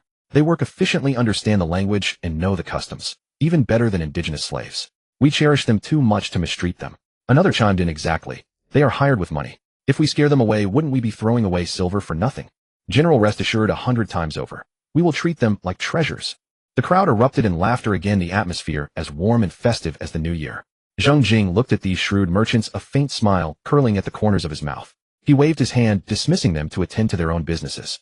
When Zheng Jing returned to the back hall, the manager of the firearms workshop was already waiting at the door, cradling a new musket in his arms. Upon seeing Zheng Jing, the manager eagerly presented the musket with both hands, speaking in a torrent of description. General, this is the 7th iteration of the self-igniting musket, modified according to your requirements. The barrel has been lengthened by 3 inches, 10 centimeters, increasing the range by 10 paces compared to the previous version. A detachable blade has been installed beneath the barrel. Once the musket is fired, it can be used directly as a short spear, eliminating the need to switch weapons during a charge. The flint ignition rate has also improved. It fired 10 consecutive shots with only 2 misfires. Feel the weight, General. It's half a caddy lighter than the last version, making it less cumbersome to carry on the march. And the trigger, please note, General, has been redesigned as a 2-stage mechanism. Half pull sets it to ready, and full pull fires. It's much more reliable than the previous model that fired at the slightest touch. Most importantly, with improved craftsmanship, the production cost has dropped. The assembly line at the gun foundry can now produce over a dozen muskets per day. Zheng Jing took the musket, hefted it in his hand, and then aimed out the window to test the feel. He nodded with satisfaction. This musket, starting from the rough prototype left by the old master craftsman, had undergone 7 revisions and finally resembled a practical weapon of war. Zheng Jing placed the musket on the table, his tone brooking no dissent. Produce 10,000 of them first. They must be completed by the end of this year. The manager was stunned by the number, pausing for a brief moment. 10,000. Currently, the maximum daily output was just over a dozen. Zheng Jing shot the manager a stern look. If you lack manpower, hire more. If you lack materials, buy them or trade for them. If you lack silver, go to Qing for an allocation. By the end of the year, 10,000 self-igniting muskets must be stored in the warehouse. Otherwise, watch your head. Having resolved the firearm matter, Zheng Jing summoned key ministers Hong Su, Huang Ting, and Qin Yonghua to discuss the rebuilding of the imperial administrative framework. The entire island of Taiwan was newly divided into 3 prefectures in addition to Qingtian Prefecture, Kaohsiung Prefecture, Tianjin Prefecture, and Huanyan Prefecture were established. Kaohsiung Prefecture governed the southern Tainan region beyond Qingtian Prefecture, overseeing the Kaohsiung commercial port and the southern reclamation areas. Tianjin Prefecture administered the Taipei area, with Jilong falling within its jurisdiction. Huanyan Prefecture managed the reclamation and farming of the Taichung region, as well as the central waterways. Each prefecture had a magistrate, all answering directly to the central court. The court established 6 offices. The Office of Civil Officials managed personnel selection and evaluation. The Office of Revenue managed finances, taxes, and household registration. The Office of Rights managed ceremonies, sacrifices, and foreign relations. The Office of War managed military equipment and provisions. The Office of Justice managed judiciary and penal affairs. And the Office of Works managed engineering projects and craftsmanship. Above the 6 offices, advisory ministers, equivalent to cabinet ministers, were appointed, with Hong Su and Huang Ting assuming these roles. Hong Su was a veteran of the Zheng clan, having served since the era of Zheng Zhilong. His granddaughter Hong Wan was now Zheng Jing's legal wife, binding the Hong and Zheng families through marriage. Huang Ting was a respected naval general of high standing. His son Huang Shi served as Zheng Jing's secretary and confidant. Both men were not only elders of the Zheng family, but had become deeply intertwined with Zheng Jing, sharing his fortunes and misfortunes. Additionally, the position of advisory military counselor was established to oversee Taiwan's development, construction, and reclamation affairs, with Qin Yonghua appointed. Over the past 2 years, Qin Yonghua had directed reclamation, resettlement, and the training of reform camps, earning him a reputation as a capable and effective official across Taiwan. This bureaucratic system was consistent with the traditional 6 ministries of the Ming Dynasty, but deliberately avoided formal titles such as minister or vice minister, simply referring to each post as official of office. The advisory ministers were not called grand secretaries or chief cabinet ministers, precisely to avoid suspicion. Although Zheng Jing claimed the title of regent, it was widely known that the bloodline of the Ming Emperor had been extinguished. Publicly appointing 6 ministers under the name of the Ming court would inevitably invite accusations of overstepping. This compromise system allowed the effective functioning of a complete imperial administration while avoiding giving any pretext to outsiders. In military affairs, Zheng Jing established a separate institution outside the Office of War that reported directly to him, the Grand Commandery. The Grand Commandery was not subordinate to any office or the cabinet ministers. It exclusively handled military orders, operational planning, intelligence gathering, and supervision of the army's daily readiness.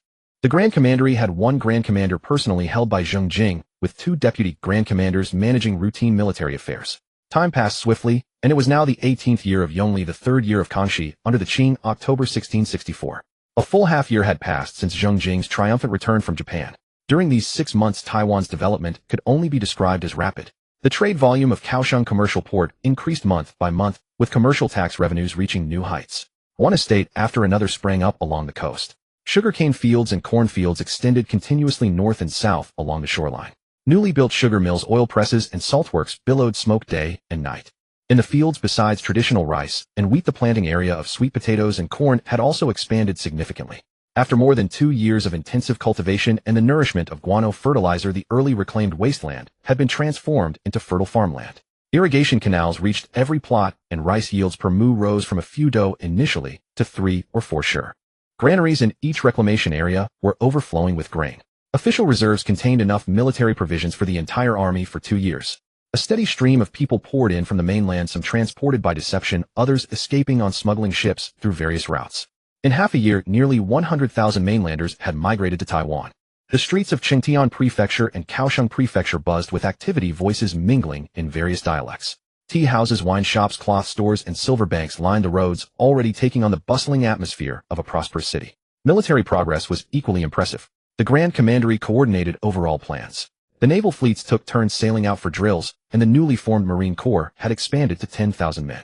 The firearms workshop outside Qingtian Prefecture operated day and night, with self-ignition muskets and bronze small cannons coming off the assembly line continuously. This lone overseas island of Taiwan was at a visible pace, transforming into a maritime fortress with ample troops, abundant provisions, and thriving trade routes.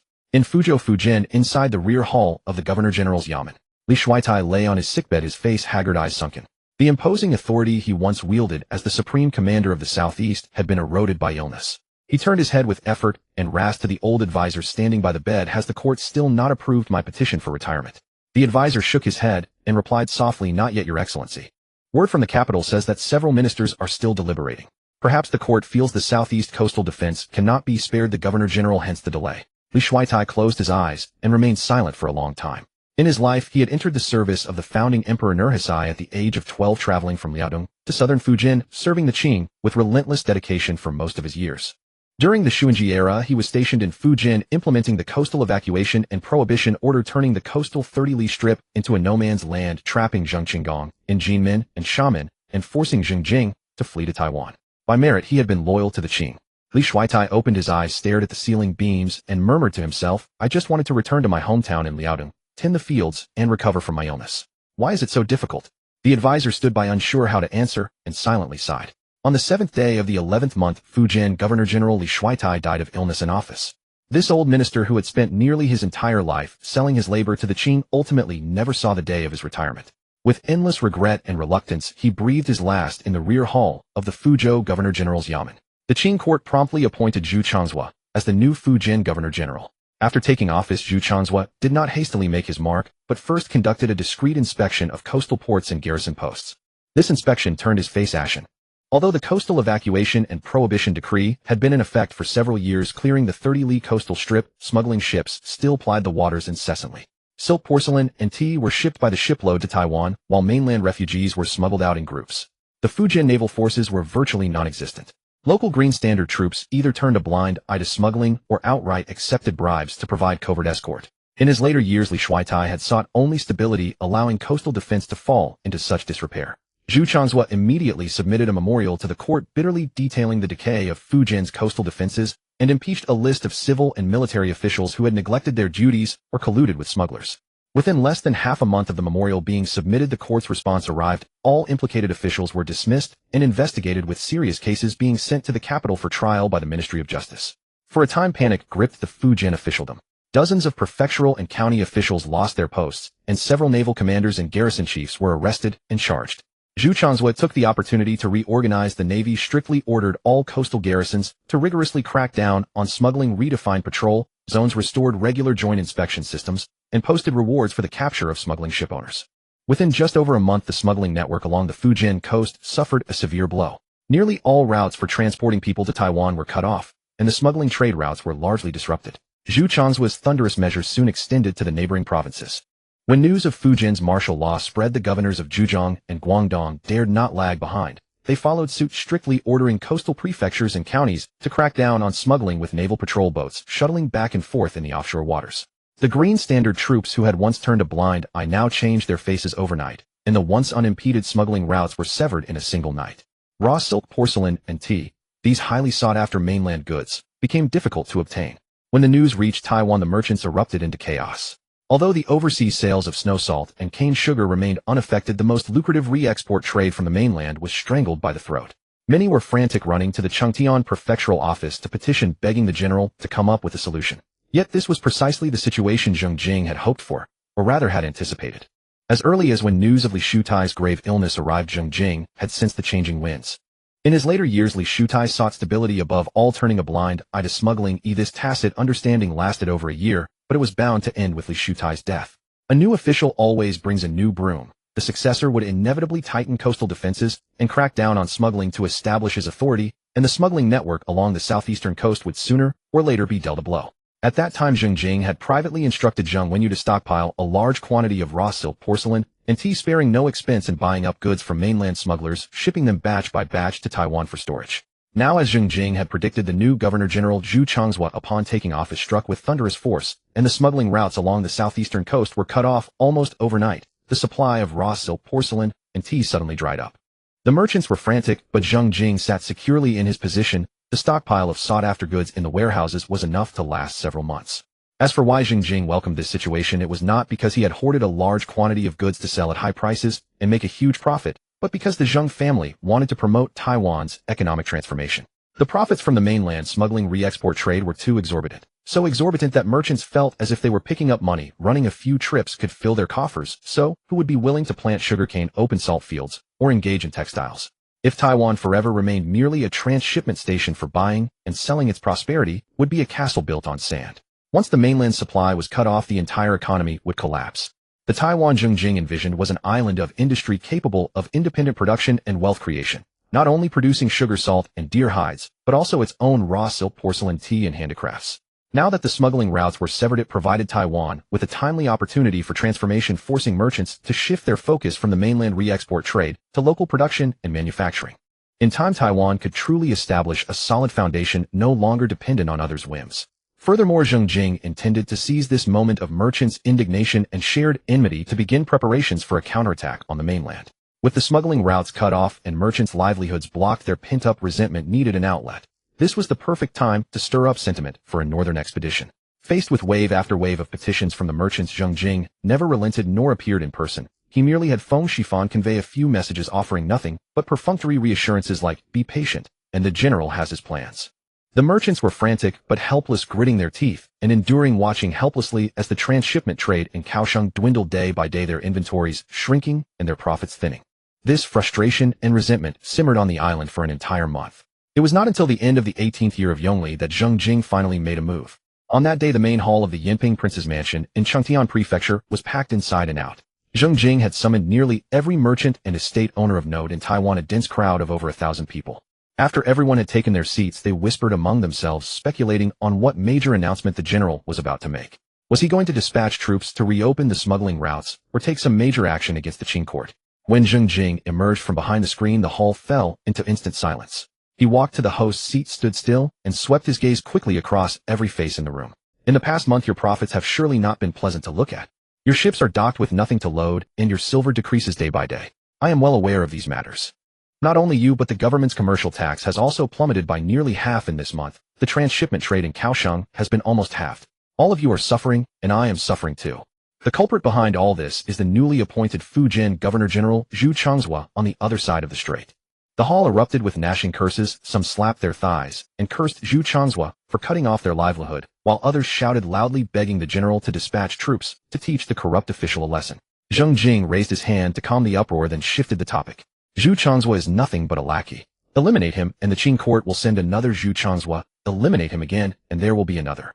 As long as the Manchu Qing court remains, and as long as the coastal evacuation and prohibition order is in effect, our trade routes will forever be in others' hands. Killing a dog won't solve the problem. To strike, we must strike at its master.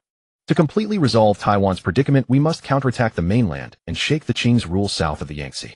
I have decided to launch a northern expedition to Nanjing. The moment those 4 words left his mouth, the hall fell into dead silence. The merchants who had been clamoring for retribution moments ago were now stunned, looking at each other with pale faces.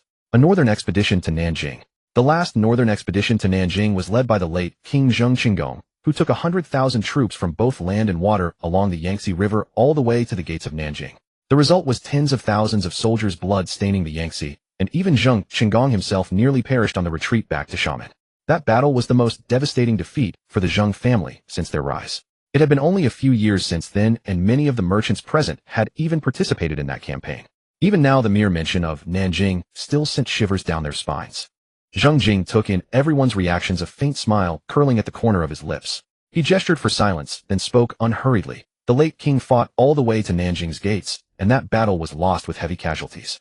Do you think I am unaware of Nanjing's fortifications? This northern expedition to Nanjing is not really about attacking Nanjing. It is about striking down the Qing court's arrogance, letting them know that Taiwan is not a soft persimmon they can squeeze at will. Zheng Jing paused, his gaze sweeping over the crowd, his tone gradually rising. The main objective of this campaign is to eliminate the Qing's river defense navy and coastal fortresses, to reopen the severed smuggling routes, and to capture a few prefectures, relocating the local people back to Taiwan. You are short of people and goods, aren't you? Fight a battle, and you'll have everything. This campaign is not about conquering territory, it's about making sure you have goods to ship, people to employ, and money to earn. And let those Manchu barbarians know that the Great Ming has returned. As Zheng Jing's words faded, the hall fell silent for a moment, then erupted into a thunderous roar of approval. The merchants who had been pale with fear moments ago now had reddened eyes. Some pounded the table and shouted, "Let's fight, damn it."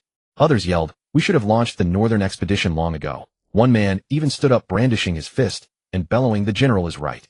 Fight back to the mainland. Seize people, seize grain, seize silver. Drive the barbarians back to their Liaodong homeland." Zheng Jing raised his hand, waiting for the clamor in the hall to subside, then spoke slowly. "Relying solely on the Taiwan naval fleet is insufficient to sustain this northern expedition. To reach Nanjing, I need you to provide ships, men, grain, and silver. I have summoned you all today not merely to hear your shouts of battle, but to ask you. This battle, are you willing to join me?" As his words fell, an old merchant with graying hair and beard stood up from the crowd, cupping his hands, and said, "General, I followed the late Qing on the northern expedition years ago and witnessed tens of thousands of brothers fall by the Yangtze River. That is the greatest regret of my life. Today the general raises the banner of righteousness again to march on Nanjing. How can I stand idly by? I have 3 large ships under my name, all to be handed over to the Navy for troop transport. Additionally, I will assign 10 armed household retainers to serve with the army and donate 2,000 taels of silver for military funds." With this lead, everyone scrambled to stand up and declare their support. Some pledged full shiploads of grain on the spot, others slapped their chests and said their merchant ships could be converted into warships at any time to join the campaign. Some shouted that they would provide dozens of laborers to transport supplies, while others slammed the table, saying that profit or loss on this northern expedition did not matter. As long as they could vent this anger, they would even accept the loss. Zheng Jing watched the impassioned merchants below, and the smile on his lips deepened further. The reason these merchants were so enthusiastic was not only their hatred for the Qing court and their anger over the disruption of smuggling routes, but also because of Zheng Jing's unwavering support and protection of commerce over the past years. From disbanding the Zheng family's trading houses and distributing merchant ships to establishing the Kaohsiung Commercial Council and opening sea trade routes, and even personally leading the fleet to Japan to seek justice for the merchants. Every single act was seen and remembered by the merchants. On the mainland, they were fat sheep in the eyes of the officials and base subjects under the boots of the Tartars. But in Taiwan, they were honored guests of the general and the meritorious contributors to this overseas wilderness island. Now that the general was embarking on the northern expedition, they contributed money, ships, and men, both to avenge their grievances and to repay kindness. Zheng Jing stood up, raised his teacup to the crowd, and declared with resolute tone, "Excellent. In that case, let us join forces to accomplish this great undertaking." The 1,000-strong crowd in the hall rose in unison, raising their fists, and their roar shook dust from the roof beams. Loyalty. From that day on, the firearm workshops of Changtian Prefecture were lit through the night, and firearms rolled off the assembly line in an endless stream. In the shipyards of Changtian Prefecture, craftsmen worked day and night, converting the merchant ships handed over by the merchants into troop transports and warships, thickening the gunnels and cutting out gun ports. The granaries in each reclamation area were inventoried one by one, and sacks of rice and dried sweet potatoes were loaded onto ox carts, flowing continuously along the newly built official roads to the port. Dispatch boats from the Governor General's office shuttled between Taiwan, Penghu, and Jiminchamen. One after another, mobilization orders were sent from Changtian Prefecture, and the naval squadrons scattered across various ports began to converge on Changtian Prefecture. The silver, grain, and ships pledged by the merchants poured steadily into the official treasury. The entire island of Taiwan seemed to have transformed into a precise war machine, every gear spinning at high speed, as everyone made final preparations for the impending northern expedition. The news that Taiwan was about to launch the northern expedition soon reached Fuzhou. When Fujian Governor Zhu Changzhou received the spy's secret report, his face changed dramatically. He drafted an urgent memorial overnight and sent it to Beijing by 600 Li Express. The memorial detailed Zheng Jing's large-scale requisitioning of merchant ships, stockpiling of grain and fodder, and mobilization of the navy in Taiwan, stating bluntly that the rebel Zheng's northern expedition target was most likely Nanjing, and imploring the court to quickly dispatch elite troops to reinforce Jiangnan. After receiving the report, the Qing court dared not delay, and the court discussed countermeasures through the night. The regent ministers ordered a strict alert in the 4 provinces of Jiangsu, Zhejiang, Fujian, and Guangdong, while urgently transferring troops from the capital Shandong and Henan to the south to reinforce Nanjing and the various forts along the Yangtze River. The batteries on both banks of the Yangtze were ordered to be reinforced. The Eight Banners garrison in Jiangning also entered combat readiness. The several thousand Eight Banners cavalry originally stationed in Yangzhou were redeployed to the outskirts of Nanjing for defense. For a time, panic spread throughout Jiangnan, and the entire Qing court felt as if facing a formidable enemy. On this day, Zheng Jing summoned several trusted generals and senior officials to the study of the Yinping prince's mansion for a council. Those present were Grand Councilors Hong Su and Huang Ting, Staff Counselor, Shen Yonghua naval commanders Zhou Quanbin and Huang En and Zhang Huangyan, who had been urgently summoned from Jilong. These were the most trusted pillars of Zheng Jing and the core support of Taiwan's military and political system. In the study, the lamplight flickered and the atmosphere was heavy. Once everyone was seated, Zheng Jing got straight to the point, his tone calm, yet earth-shattering. I have summoned you all to lay my cards on the table. This northern expedition, nominally aimed at Nanjing, is in truth a direct strike on Beijing. As soon as these words were spoken, a dead silence fell over the study. Hong Su nearly dropped the teacup in his hand. Huang Ting's eyes widened. Shen Yonghua furrowed his brows, and Zhou Quanbin and Huang En exchanged an incredulous glance. Zhang Huangyan even abruptly stood up, his aged face full of shock. A direct strike on Beijing. Although Taiwan had hundreds of warships and tens of thousands of elite troops compared to the Qing dynasty, which commanded the wealth and population of the entire realm, it was still like an ant trying to shake a tree. In years past, Zheng Chenggong had led 100,000 troops to attack Nanjing and failed on the brink of success. Now Zheng Jing was setting his sights on Beijing. It was practically gambling with the lives of the entire army. Everyone was stunned for a long while before Hong Su spoke in a trembling voice, barely concealing his horror. A direct strike on Beijing. General, the Qing has no fewer than 100,000 elite Eight Banners troops in Beijing. With our meager forces crossing the sea on a distant expedition, isolated and deep into enemy territory for thousands of li. If one misstep is made, it will mean total annihilation. General, please reconsider. Huang Ting also stood up and cupped his hands, saying, Lord Hong is absolutely right. Though I am not afraid to die, the lives of the naval soldiers cannot be thrown away in vain. Thousands of li away in Beijing. In the past, when the late king attacked Nanjing, he still had support from various rebel forces in Jiangnan, yet he failed at the last moment. Now Beijing is thousands of li away with Qing forts dotting the route. Without a foolproof plan, we must not act rashly. Zheng Jing waited until everyone had spoken, then said unhurriedly, everything you have said is reasonable. A lone army penetrating thousands of li to attack Beijing may seem extremely risky, but in fact the advantage is ours. Think about it. Precisely because everyone thinks it impossible, the Qing will never expect us to do this.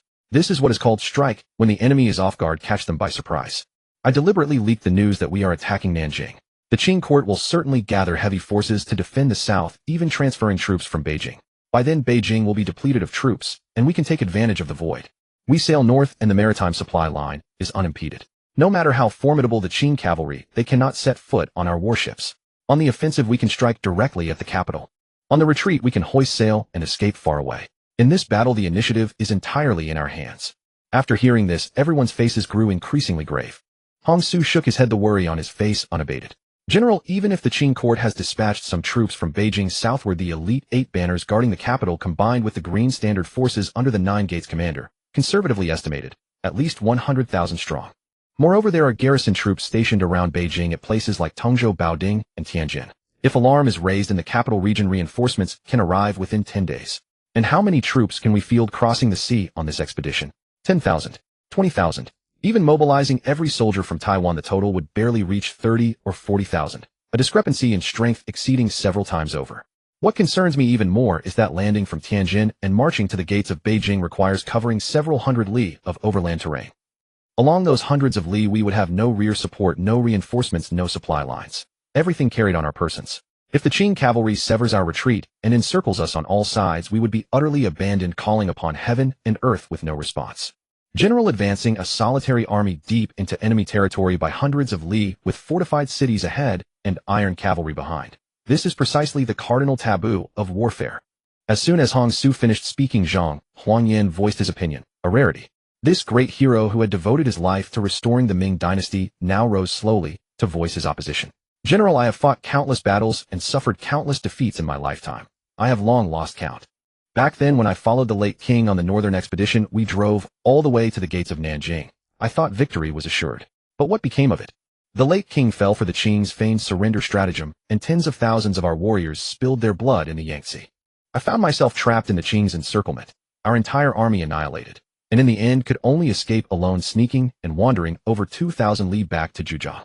That battle drained the Ming of its last reserves of vitality. Now Taiwan has finally achieved this prosperity, giving the Ming at least this corner of land to stand upon. The people have food to eat, soldiers receive their pay, and trade routes extend across the four seas. If this reckless gamble costs us Taiwan's entire livelihood at the gates of Beijing, then the Ming truly faces extinction. After Zhang Huangyan finished speaking, silence fell throughout the study. Zhang Huangyan had always been the most steadfast advocate of the northern expedition. The fact that even he now rose to oppose a direct strike on Beijing demonstrated just how outrageous this plan seemed in the eyes of everyone present, so little faith they had in its viability. Zheng Jing fell silent for a moment, then raised his head, his gaze slowly sweeping across every face in the room. What you have all said comes from the heart. How could I not recognize the peril of this campaign? But have you considered that the broader situation has essentially settled? Though the Manchu Qing are ruthless, we must concede they have secured their grip on the empire. Give them another decade or two to recover and consolidate, and who will still remember the Ming? Who would still fight and die for it? Conventional tactics can no longer shake Manchu Qing rule. We must resort to unorthodox strategies. Zheng Jing paused, then shifted his tone to something sharper and more cutting. Though the Qing grow mighty, they harbor a fatal flaw. Their conquest of the Central Plains came through foreign domination, with merely 1 million Manchus attempting to rule hundreds of millions of Han Chinese. What sustains their authority? It rests on the terror inspired by the 8 banners' martial prowess, on the Han people's dread that they are unconquerable. Once we breach Beijing, or even simply position ourselves outside the city and unleash a few cannon volleys, we shatter the myth of the 8 banners' invincibility.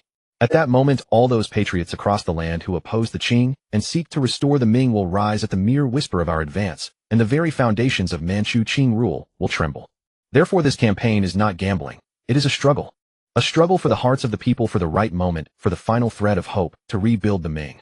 Everyone fell into deep contemplation, unable to deny that Zheng Jing made a compelling case. Zheng Jing pressed on. Our previous strategy was fundamentally flawed. During the late Qing's time, we were fixated on capturing cities and territories, seizing prefectures, and engaging the Qing in pitched battles. But consider this. The Manchus number but 1 million strong. Each one lost diminishes them permanently. Meanwhile, the Han people number in the hundreds of millions. For every 10, we lose 10 more will rise. Therefore, the correct approach is not to contest their fortresses, but to attrite their population. Every Manchu killed weakens their ruling foundation. For this northern expedition, our objective is not to occupy Beijing, but to shatter the myth of Manchu Qing invincibility while inflicting maximum casualties upon their population. As long as we continue this systematic attrition of the Manchu population, within a few years the Qing will find themselves unable to muster sufficient 8 banners troops to rule this empire. By then the Han people across the realm will naturally rise in unison. And what then could prevent the Ming from being restored? Hearing this, their eyes brightened involuntarily. This argument had struck precisely at the Qing's Achilles heel. The Manchus, with merely 1 million souls, ruled over tens of millions of Han people, relying entirely on the myth of the 8 banners' invincible warfare and the Han people's terror of Tartar cavalry. If that myth could be shattered, and each battle consumed thousands of Manchus, accumulating little by little, the foundations of Manchu Qing rule would crumble of their own weight. This principle was perfectly clear to every person present. Yet that flicker of hope in their eyes faded almost instantly. Hong Su offered a wry smile, shaking his head, and broke the silence first. General's reasoning holds merit, but the crucial question remains. Can we actually triumph? The Manchu Qing 8 banners cavalry have roamed the land for decades, suffering few defeats in open battle. Our naval forces may be formidable, but once we set foot on shore and face infantry against cavalry, our chances of victory are exceedingly slim. In such a scenario, not only would we fail to attract the Manchu population, we would sacrifice our own elite troops. And that would be a catastrophic miscalculation. Others nodded in agreement, their faces mirroring the same anxieties. The principle was sound, but on the battlefield, victory and defeat ultimately depend on raw capability. Zheng Jing set down his teacup and offered a faint smile, his tone carrying an air of quiet confidence. Lord Hong speaks truth. Confronting cavalry on foot was indeed suicidal just a few years ago. But the world has changed. We live in an era of profound transformation where firearms are displacing traditional swords, spears, and bows. Our newly organized Marine Corps has been fully equipped with self-igniting muskets. No flintlocks needed, merely pressing the trigger to fire. However fierce the 8 banners cavalry charge, they will think twice before facing firearms. Moreover, we possess new bronze field guns, light enough to be dragged by a single horse, offering remarkable mobility and pinpoint accuracy. Yet despite this, the worried expressions on their faces did not fully dissipate. Hong Su hesitated before reluctantly speaking up. General, can these firearms truly defeat the Manchu Qing 8 banners cavalry? After all, they had clashed with the Tartars for years and employed firearms extensively, yet numerous examples existed of formations being shattered by cavalry charges in open battle. If upon the battlefield our muskets cannot suppress the Tartar cavalry's charge, then the consequences would be. Zheng Jing raised his teacup and took a slow sip, privately wondering himself. To be honest, he lacked complete certainty that firearms could decisively overcome the Eight Banners cavalry. Yet Zheng Jing also possessed his own source of confidence. It was the iron will of his soldiers. Zheng Jing rose to his feet, waved his hand decisively, and spoke with an indisputable tone. This general's mind is made up. This northern expedition will strike directly at Beijing. But we shall never underestimate the enemy or advance recklessly. If we find ourselves truly outmatched on the battlefield, we shall not linger in combat, but immediately retreat via the sea route. The assembled officers, witnessing Zheng Jing's unwavering resolve and hearing him lay out a clear contingency plan for retreat, saw even their last glimmer of hope extinguished. There was no persuading him now. Hong Su took a deep breath and rose first, clasping his hands in salute. Since your excellency's mind is made up, this old minister will no longer oppose. However, you must not personally lead from the front in this campaign. Your excellency's safety is tied to the lives of over 300,000 civilians and soldiers across Taiwan. Should anything happen to you, the Great Ming would truly have no hope of restoration. This old minister implores you to remain at Chengtianfu and entrust the northern expedition to veteran commanders. Hearing this, the officials nodded in agreement, one after another. Huang Ting also spoke gravely. Vice Minister Hong speaks wisely. You are the last hope of the Great Ming. You must not recklessly expose yourself to danger. With seasoned veterans commanding at the front, that is sufficient. Your excellency should remain at the rear to coordinate the overall strategy. Zheng Jing shook his head, his tone calm, yet exceptionally resolute. I understand what you all are saying. But in this battle, I must go personally. The newly organized Marine Corps, from its structure to its tactics, from the formations of matchlock muskets to the deployment of cannon, this methodology is unlike anything you have witnessed before. The coordination between infantry and artillery, the rhythm of musket formations against cavalry charges. Only this general knows best how to deploy them across all of Taiwan to unleash their full combat effectiveness. If I were to command from the rear with delayed messages reaching Chengtianfu, the battlefield situation would have already shifted by the time orders arrive. This campaign determines the survival of the Great Ming. There is no room for failure. I must personally lead from the front.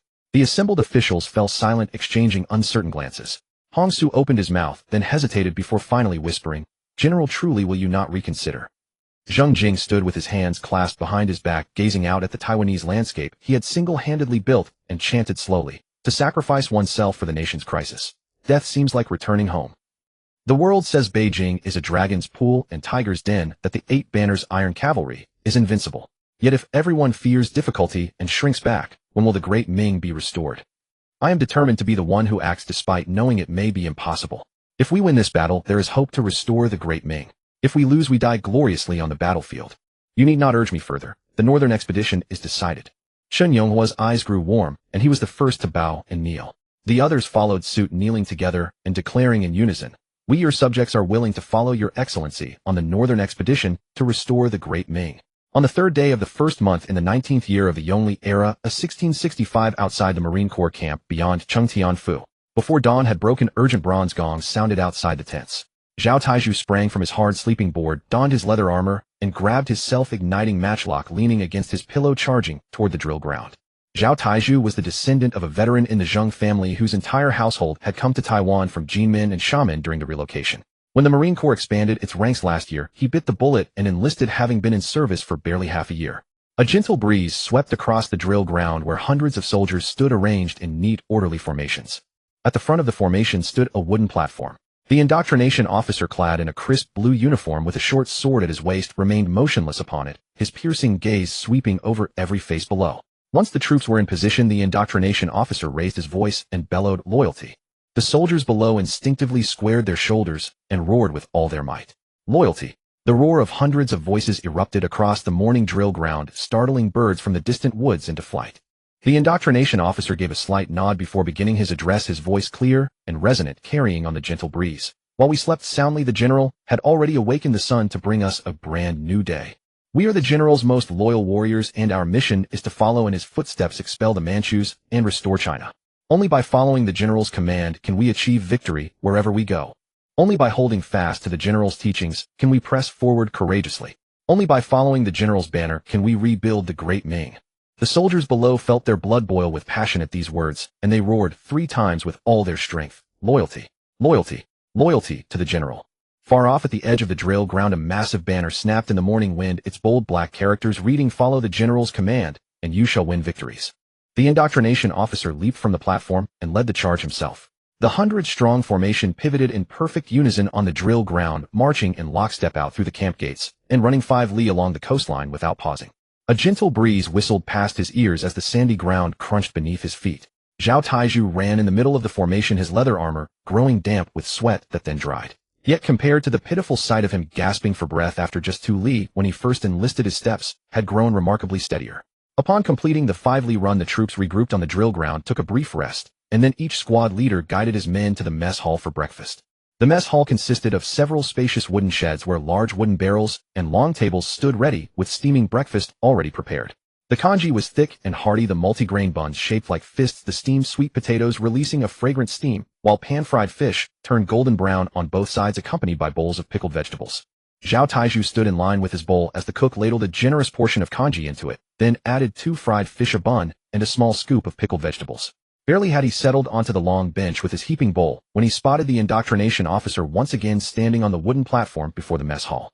He stuffed a piece of bun into his mouth while straining to listen.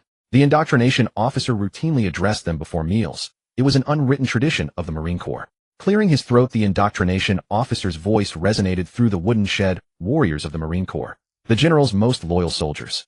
The great general has declared that a soldier's rice bowl matters above all else. For every grain of rice and every piece of fish in your bowls reflects the general's boundless care and compassion for you. It is precisely because of the general's wise leadership that we have come from the desperate wasteland of Jinmen and Xiamen to this fertile land of Taiwan. It was the general's fearless courage and unmatched wisdom that guided us to clear the land, cultivate crops, refine oil and salt, and establish trade, the very foundation of today's filling meal. Without the general, there would be no Taiwan today. Without the general, we would not have this meal. Let us forever remember the general's grace, train with iron will, and repay his kindness with our loyalty and fervor. Long live the great General Zheng Jing. Loyalty, loyalty, loyalty to the general. Zhao Taizhu, mouth still stuffed with bun, leapt to his feet alongside his comrades and roared 3 times with all his might, loyalty, loyalty, loyalty to the general. After shouting, he sat back down and buried his face in his meal. He remembered how uncomfortable he had felt when he first enlisted with all these rituals, shouting slogans at the slightest provocation, enduring speeches before every meal. It had all seemed so pretentious, sending chills down his spine. He would shout half-heartedly, drawing repeated kicks from the squad leader. Yet somewhere along the way those same words grew familiar on his ears and natural on his tongue. Now the moment the indoctrination officer began speaking, he would spring up reflexively louder than anyone else, finding sheer satisfaction even when his voice cracked. Zhao Taizhu shoved another piece of pan-fried fish into his mouth, chewing until grease coated his lips. Gazing down at the golden fried fish, steaming congee, and multi-grain buns in his bowl, he thought to himself, setting aside the matter of military provisions, just for this meal alone, he would shout loyalty without hesitation. After breakfast, the training officially commenced. The first item was the operation of the arquebus. The drill master stood in the center of the training ground holding a lit incense stick and bellowed. Within the time it takes for a stick of incense to burn 1 minute, you must fire at least 2 shots. Load quickly, aim steadily. Anyone who falls behind will be lashed. Zhao Taizhu and his comrades swiftly formed 3 rows of a horizontal formation, their arquebus butts pressed against their shoulders, the muzzles pointing diagonally forward. Load. The drill master gave the order, and Zhao Taizhu moved reflexively. With his left hand, he drew a pre-packed oil paper cartridge from the ammunition pouch at his waist, bit open the paper corner, poured the gunpowder into the muzzle, then inserted the lead ball wrapped in the paper casing into the barrel. He pulled the ramrod from beneath the barrel, tamped down the ball and powder firmly in a few swift motions, then cocked the hammer and checked the flint. The entire sequence was executed in one fluid motion. During the first month of enlistment, he had practiced loading until his fingers blistered. Now the procedure was ingrained in his bones. He could complete it with his eyes closed. Aim, fire. The first row of arquebus roared in unison. Before the smoke had even cleared, Zhao Taizhu had already retreated to the rear to reload. The ramrod flew back and forth in his hands, fine beads of sweat forming on his forehead, yet his movements remained precise. Within the brief span of an incense stick, he completed 2 full cycles of loading and firing. Though he was still 1 shot short of 3 compared to his flustered attempts half a year ago, when he could barely manage a single shot, the improvement was like night and day. After several rounds of arquebus drills, the drill master waved a command flag and roared, "Form ranks." Marching drill. Zhao Taizhu and his comrades quickly gathered and formed a dense horizontal line on the training ground. The drill master demanded they stand straight, eyes fixed ahead, feet planted as if nailed to the earth, utterly motionless. No sooner had the ranks been formed than a dozen warhorses charged from both sides of the training ground. Hooves thundered against the ground, sand and gravel flew into the ranks, and the horses whinnied as they swept past, their hooves nearly brushing the clothing of the front row soldiers. Zhao Taizhu was choked by the dust, tears streaming from his eyes as the sand stung his eyeballs, but he forced himself not to blink. Out of the corner of his eye, he noticed a soldier beside him sway slightly. The drill master's whip immediately lashed across his body, accompanied by a thunderous roar, "Steady!" The Tatar cavalry is several times faster. Before their horses even reach you, their arrows will have already struck. If you can't even withstand a few horses, how will you face the Tatar horse archers on the battlefield? Nail yourselves to the ground. The war horses galloped back and forth in front of the formation for an hour. Sand and dust covered everyone from head to toe, but not a single man dared to sway again. The drill master finally blew the whistle to dismiss. Zhao Taizhu spat out a mouthful of gritty saliva, patted the dirt from his head, and let out a long, relieved breath. At lunchtime, the troops again lined up and marched to the mess. The midday meal was more abundant than breakfast: steaming white rice, golden crispy fried fish, and green stir-fried vegetables glistening with oil. Alongside stood a large bucket of meat soup with a few pieces of radish floating in it, and oil glistening on the surface. Zhao Taizhu sat on a long bench, bowl in hand. He first took a deep gulp of the soup, scalding his mouth, but the rich, savory meat flavor slid down his throat, bringing him immense comfort. Chewing the white rice and biting into the fried fish, he suddenly recalled the days in Jinxiao, when his family would squat outside their shack, drinking thin, nauseating fish porridge, counting every grain of rice. Life now was a world apart. After the midday rest, the copper gong rang again on the training ground. Zhao Taizhu and his comrades quickly formed ranks. The afternoon training still consisted of arquebus drills and marching. The drill master's rule was simple: morning training built the foundation, afternoon training pushed the limits. The arquebus drills intensified. He demanded that within the time of an incense stick, each soldier must complete 3 loadings and firings. Those who failed would have extra practice. Zhao Taizhu gritted his teeth, his fingers flying, the ramrod almost blurring in his hands. He completed the first 2 shots cleanly, but by the third his hands began to tremble slightly. The ramrod stuck for a moment in the barrel, but he gritted his teeth and poured every last ounce of strength into his fingers, finally firing just before the drill master's whistle. The drill master glanced at the soldiers still loading, his face darkening. He picked up his whip and strode toward those who were clearly lagging. The whip cracked against their leather armor, punctuated by the drill master's roar, "You slowpokes! If the Tatar cavalry charges at you, you will still be fumbling with the ramrod. When others fire 3 shots and you fire 2, you're dead on the battlefield." The soldiers, red-faced from the lashes, dared not utter a word, but gritted their teeth and continued practicing loading. Those who were noticeably slower were pulled aside to a corner of the training ground where the assistant drill master supervised them as they repeated loading and firing over and over, not stopping even when their hands went numb and their muscles ached. After the arquebus drills, the marching training was also upgraded. The drill master was no longer satisfied with simply having horses gallop back and forth. He ordered the riders to carry bows with the arrowheads removed, leaving only bare wooden shafts, but they still stung when they hit. Standing before the formation, his face expressionless, the drill master roared, "When the Tatar cavalry charges, they always shoot first, then charge. On the battlefield, comrades will fall beside you struck by arrows, but you must not move and you must not panic. Stand straight, all of you. Even if an arrow is stuck in your body, you will not move." The war horses charged again, hooves like thunder, sand swirling. The riders drew their bows, and a hail of headless arrows rained down on the formation. The wooden shafts whistled into the crowd, some bouncing off the leather armor, others striking soldiers' cheeks and arms, leaving red marks. An arrow hit Zhao Taizhu's helmet with a dull thud, making his ears ring.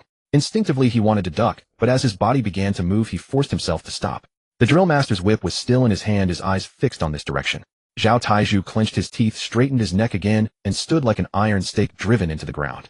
Beside him, a soldier struck in the cheek by an arrow let out a muffled groan, but he only gritted his teeth and did not move. The war horses galloped back and forth, the headless arrows pelting the dense ranks like hail. The formation of hundreds of men stood like cast iron, utterly motionless. After dinner, as dusk fell, several bonfires were lit on the training ground. The Marine soldiers, each carrying their small stools, sat by the bonfires in their ranks, awaiting the daily indoctrination session. Just as Zhao Taizhu sat down, he saw the indoctrination officer walk into the formation carrying a medicine box. The officer went straight to the soldier whose cheek had been struck that afternoon, took out a vial of wound-healing powder, and personally applied it to the wound. He dipped his finger in the ointment, gently spreading it over the red arrow mark on the soldier's face, his voice far softer than during daytime training. "Does it hurt? Bear it.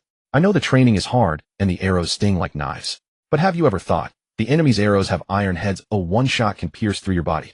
Today we let you take a few wooden arrows, so that when you face the real thing on the battlefield, you won't panic, flinch, or break formation.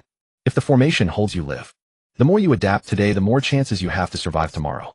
The soldier bit his lip and nodded, his eyes slightly reddened, yet he stubbornly refused to let a single tear fall. The campfire crackled and popped as the indoctrination officer set down his medicine chest, ascended the platform, cleared his throat, and began the evening's lecture. Just then a sudden rush of hoofbeats echoed from outside the camp gate. Several swift horses reined to a halt before the entrance, though under the flickering torchlight the first rider dismounted, draped in a dark cloak. It was Zheng Jing. The news spread like wildfire across the training ground. The Marines erupted in excitement, leaping from their benches and surging toward the gate. Zheng Jing strode into the training ground, bypassing the platform, and walking directly into the midst of the soldiers. He grasped each soldier's rough hand in turn, then stopped before a man whose forehead was still bruised. Pausing, he asked, "How did you get this injury?" The soldier stood at attention and replied loudly, "General, during today's drill, I was struck by a headless arrow." Zheng Jing nodded, patted his shoulder, and asked gently, "Does it hurt?" The soldier straightened his back and answered in a booming voice, "General, no pain." Zheng Jing burst into hearty laughter, gave the soldier's shoulder a light punch, then turned to the surrounding troops and declared, "You are all my fine lads, you have worked hard." That simple phrase, "You have worked hard," carried more weight than any grand rhetoric. For those soldiers who had been whipped by the drill masters, battered by wooden arrows, and tormented until their fingers trembled from the day's training, the faint, nameless resentment that had been smoldering in their hearts was instantly dissolved by those words. Someone stood ramrod straight and shouted, "No hardship. We are soldiers, this is our duty." Others echoed the sentiment, but a few secretly wiped the corners of their eyes. Zheng Jing waved his hand, then sat cross-legged on the open ground beside the campfire, beckoning the soldiers to gather around and sit. The campfire crackled, illuminating a circle of sun-bronzed faces. Zheng Jing accepted a waterskin from the indoctrination officer, took a swig, wiped his mouth, and began chatting casually with the soldiers. He asked each man about his hometown, how many family members he had, and when he had enlisted. The soldiers' smiles could not be concealed, they vied with one another to answer. Zheng Jing nodded at each reply. When he learned of soldiers with dependents, he inquired about their welfare. When he heard of difficulties, he instructed the indoctrination officer to make a note and lend assistance later. Peals of laughter rose one after another around the campfire. The soldiers leaned near Zheng Jing, grinning broadly, their hearts filled with warmth. The general, truly kind. After Zheng Jing departed, the indoctrination officer remounted the platform and cleared his throat. "Soldiers, you have seen with your own eyes how approachable the general is, how he loves his men like his own sons. To serve under such a general is the blessing of 8 lifetimes. Loyalty." The soldiers leaped to their feet in unison and roared with all their might, "Loyalty! Loyalty! Loyalty to the general!" The indoctrination officer raised his hand to quiet the cheers, then shifted his tone, his voice rising higher. "Every day before dawn, while we are still asleep, the general rises alone and gazes northward at the glorious rivers and mountains that have been seized by the Tatar invaders. That is our home. In the general's heart, the flame to restore the Great Ming has never been extinguished. It is this unyielding faith that sustains our great general. From Jinxia to Taiwan, from Taiwan to Reborn, he has never known defeat. Under the general's wise leadership, we have been reborn and shattered the encirclement of the Manchu Qing barbarians. With the general's unparalleled wisdom, we have opened trade, planted sugarcane, refined snow-white salt. In just 2 years, we have filled our bellies. The great general, with his iron will and fatherly heart, has forged us into invincible warriors. We swear to follow the great general, to use our lives and blood to replant the flag of the Great Ming across the sacred land of Shenzhou. Long live the great Zhu Jing! Long live the Great Ming!" The soldiers' eyes blazed with fire as they roared in unison, their voices causing the campfire to tremble. On the night of the 30th day of the first month, the campfire still crackled on the training ground. The Marines filed in with their benches and sat down, expecting another routine indoctrination session. But instead of mounting the platform, the indoctrination officer carried a large stack of yellowed rough paper and several bundles of charcoal sticks into the ranks. He distributed the paper and charcoal to each soldier, then stepped onto the platform, cleared his throat, and spoke in a tone lower than usual. "No lecture tonight. Write a letter home. The date for the northern expedition has been set, the 2nd day of the 2nd month. This letter is the last word you leave for your family before setting out. Write whatever you wish." The training ground fell silent, only the crackling of the campfire was heard. Zhao Taiju clutched his charcoal sticks, staring blankly at the coarse paper on his knees for a long time, his mind churning with words he wanted to say, but could not begin. He glanced at his comrades beside him. Some were biting their pens in frustration, while others had already bent their heads and begun writing furiously. All soldiers had received basic literacy training in the indoctrination camp. They knew a few common characters. Though they could not compose essays, they could manage a simple letter home. Zhao Taiju took a deep breath, pressed the charcoal to the paper, and scrawled a crooked line, "Father, mother, your son is going to battle. Take care of yourselves at home. Don't skimp, eat more dry rice. If I don't return, do not grieve." After writing the last word, Zhao Taiju folded the letter again and again, carefully tucking it into his chest. The campfire illuminated his dark face, his eyes were slightly reddened, but he stubbornly refused to let a tear fall. After all the soldiers had put away their letters, the indoctrination officer remounted the platform, cleared his throat, and his voice rose with unprecedented fervor. "Soldiers, now that your letters are written, your hearts are at ease. Next, it is time to follow the general on the northern expedition to fight the Tatars. For this expedition, the general will personally lead the army and command the campaign. The general will always be with us, fighting side by side. As long as the general is here, we are invincible. As long as the general's banner flies, the Tatar cavalry is but paper. The Tatars have iron cavalry, but we have firelocks. The Tatars have bows, but we have cannons. The Tatars have brute strength, but we have the general's matchless wisdom. We have the most brilliant and majestic commander under heaven, the most advanced firearms, and the most loyal soldiers. This battle will be won. The northern expedition will triumph. The Great Ming will prevail. Loyalty. The soldiers instantly rose to their feet and roared with all their might, loyalty. Loyalty. Loyalty. In the final days of the first month of the 19th year of the Yongli reign, the entire island of Taiwan entered a state of wartime readiness. At the docks of Kaohsiung Harbor and Shangtian Prefecture, mass stood like a forest, and over 500 vessels of various types had been requisitioned and assembled, crowding every inch of the harbor. The docks teemed with noise day and night. Crates of ammunition, barrels of gunpowder, and bundles of flintlock muskets were continuously loaded onto the ships. Provisions, medicinal herbs, tents, and artillery carts. Mountainous piles of supplies were being loaded for over 10 days and still not finished. The firearms workshops outside Shangtian Prefecture worked day and night, with black smoke billowing continuously from the chimneys. Craftsmen on the assembly line rotated in 3 shifts. Self-ignition muskets rolled off the line in batches at a rate of nearly 100 per day. In the powder-mixing yard, artisans wrapped barrels of granulated gunpowder in oiled paper into measured charges, then sealed them in moisture-proof wooden crates. In the cannon foundry, newly cast light bronze cannons were pushed one by one onto horse-drawn carts and transported to the dock for loading onto ships. Shen Yonghua hurried into the prince's study, clutching a thick stack of ledgers, his face grave as he reported to Zheng Jing. "General, our ammunition reserves are only enough for 3 major battles for the Marine Corps, and the medicinal herbs may not even suffice for the wounded from a single large battle. If we could delay by another month or 2, these shortfalls could be largely made up." Zheng Jing put down the map, shook his head, and said in a tone that brooked no argument, "We cannot wait. The 2nd and 3rd months are the calmest time in the East China Sea, with gentle winds and waves suitable for a large fleet to sail north. If we delay until after the 4th month, the sea will become rough, and crossing the East China Sea will be too risky. Issue the order on the 2nd day of the 2nd month. We set out as scheduled." Shen Yonghua took a deep breath, said no more, bowed in acknowledgement, and turned to hasten the final military preparations. On the 2nd day of the 2nd month, the dragon raises its head. Before dawn, the dock at Shangtian Prefecture was already packed with a sea of people, torches lighting up half the sky. Over 1,000 warships and transport vessels were arrayed in orderly columns, masts like a forest, sails flapping loudly in the morning breeze. 10,000 Marines stood in square formations before the dock, their armor gleaming, bayonets glinting coldly in the morning light. The surroundings were crowded with civilians who had come spontaneously to see them off, white-haired old women leaning on canes, women holding children and standing on tiptoe to look, and young men who had just rushed from the farmland, hose on their shoulders, standing at the back of the crowd. They knew that in this army stood their sons, husbands, and brothers. Over the past 2 years, these men had shared sweet potatoes, dug bird guano, and rendered whale oil with them, and now they were about to cross the sea for the northern expedition. Zheng Jing, in full military attire with a sword at his waist, strode up to the high platform. Zheng Jing swept his gaze over the soldiers and civilians below, paused for a moment, then slowly drew his sword, pointing its tip toward the north, and declared in a clear voice, "The Tatars have seized our land, shaved our heads, destroyed our ancestral temples, cut off our trade routes, and killed our loved ones. This blood debt must be repaid one by one.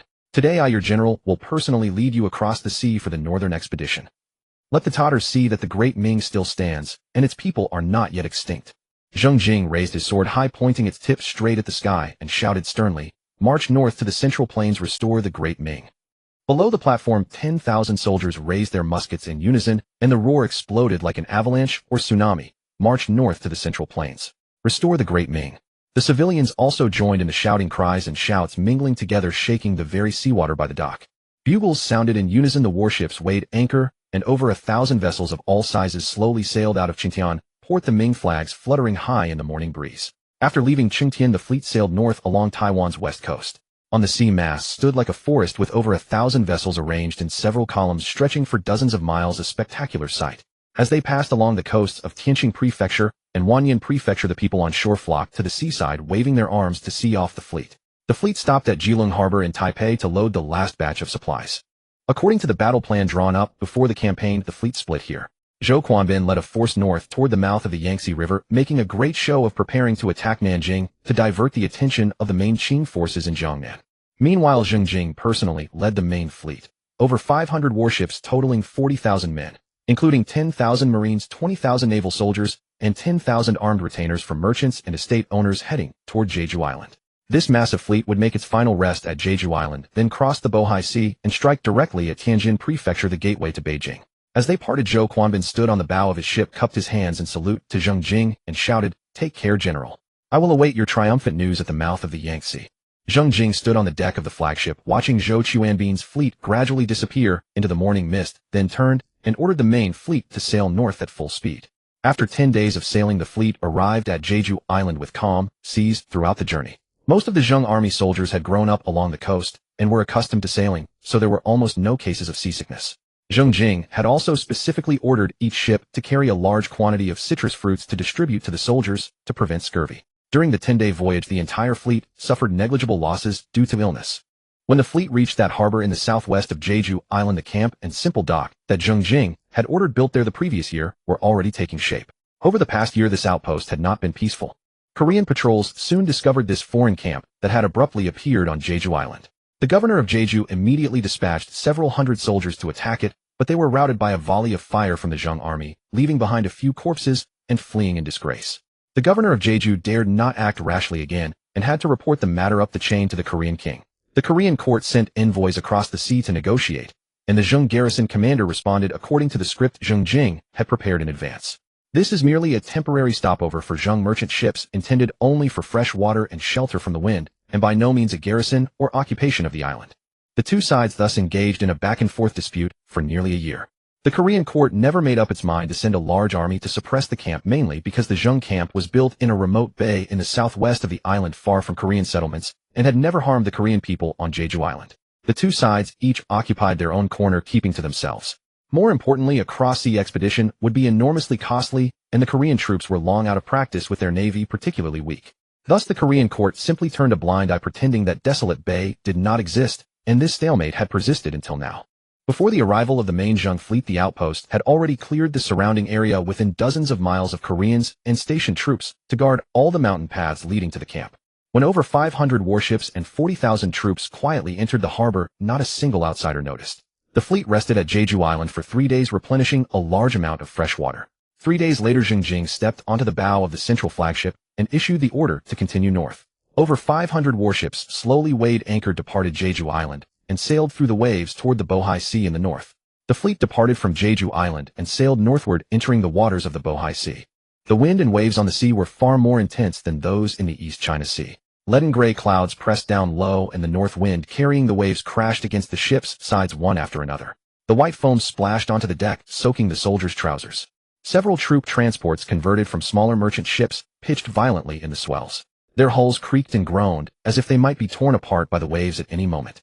The accompanying Minister of Council and Military Affairs, the veteran naval commander, Huang Ting, stood on the deck of the flagship. One hand clutched the ship's rail tightly, his face pale from the sea wind. He gazed at the churning white waves ahead and said to Zheng Jing with concern, "General, this situation looks ominous. The wind and waves are growing stronger. Those troop transports behind us might not hold out." Zhang Huangyan, standing to one side, frowned at the gray hazy sky and said in a deep voice, "I have heard that the wind and waves in the Bohai Sea are fiercest in the 2nd and 3rd months of the lunar year. Seeing it today, it truly lives up to its reputation." After hearing Zhang Huangyan's words, Zheng Jing was dumbfounded. He spun around and stared at Zhang Huangyan, his face showing rare irritation. "Why didn't you say so earlier? We calculated the wind direction and sea conditions for months, thinking that as long as the East China Sea was calm in the 2nd and 3rd months, it would be enough.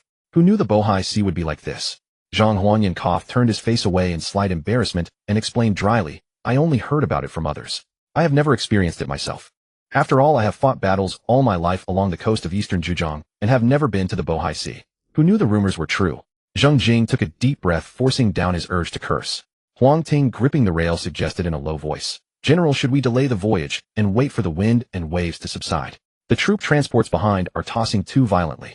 If this continues, there will be trouble." Zheng Jing shook his head, his tone resolute. "We cannot stop. Our supplies are not that abundant. Every extra day at sea means more consumption of grain and fresh water. Besides, we have already entered the Bohai Sea, and Beijing is but a hair's breadth away." Zheng Jing turned around facing the surging waves and gave a stern order, "Relay the command to all ships: lower half sail, reduce speed, maintain formation, and do not fall behind." The orderlies dashed down the ship, and signal flags flashed rapidly among the masts. Over 500 warships forged ahead with difficulty through the wind and waves. The Ming character flag, whipped by the sea wind, crackled loudly. That night, a fierce gale suddenly swept across the Bohai Sea. Giant waves rose like mountains, and the darkness was so thick one could not see one's hand in front of one's face. Only when lightning flashed could the terrifying sight of towering waves and raging seas be seen. The waves, fully 2 or 3 zhang high, crashed down upon the fleet without mercy. Several smaller troop transports were knocked sideways by the swells, their hulls tilting so dangerously that they nearly capsized. Soldiers clung desperately to the masts and cables, while seawater poured down the decks and into the holds. Zheng Jing stood at the stern of the central flagship, drenched by the spray, yet he remained motionless, gripping the rail and staring at the struggling troop transports behind him. Feng Shifan tried several times to pull him into the cabin, but he pushed him away. Zheng Jing watched as a troop transport was lifted broadside by a giant wave, its hull tilting at a hopeless angle in the air before crashing into the trough with a roar. The cracking sound of the broken mast mingled with the soldiers' screams, swallowed instantly by the next wave. Zheng Jing's knuckles turned white as he gripped the rail, his lips pressed into a thin line. He could not utter a single word. These soldiers had followed him from Taiwan across thousands of li, and before they could even see the face of a single Tartar, they were swallowed by this sea. He could not save them, nor did he have the power to do so. He could only watch helplessly as the struggling figures in the waves disappeared one by one. The fleet held its formation tightly through the storm, enduring the night by sheer will. When the first light of dawn finally appeared in the east, the wind and waves gradually subsided. On the sea surface floated a few broken planks and snapped masts. Over a dozen troop transports and more than 20 supply ships had sunk in the storm the previous night. Hundreds of soldiers and retainers lay buried at the bottom of the sea, but the main force of the fleet remained intact. Zheng Jing gazed at the sea covered with splintered wood, silent for a few seconds, then barked out another order. Relay the command to all ships, hoist full sail, oarsmen to their stations, and proceed at full speed through the Bohai Sea.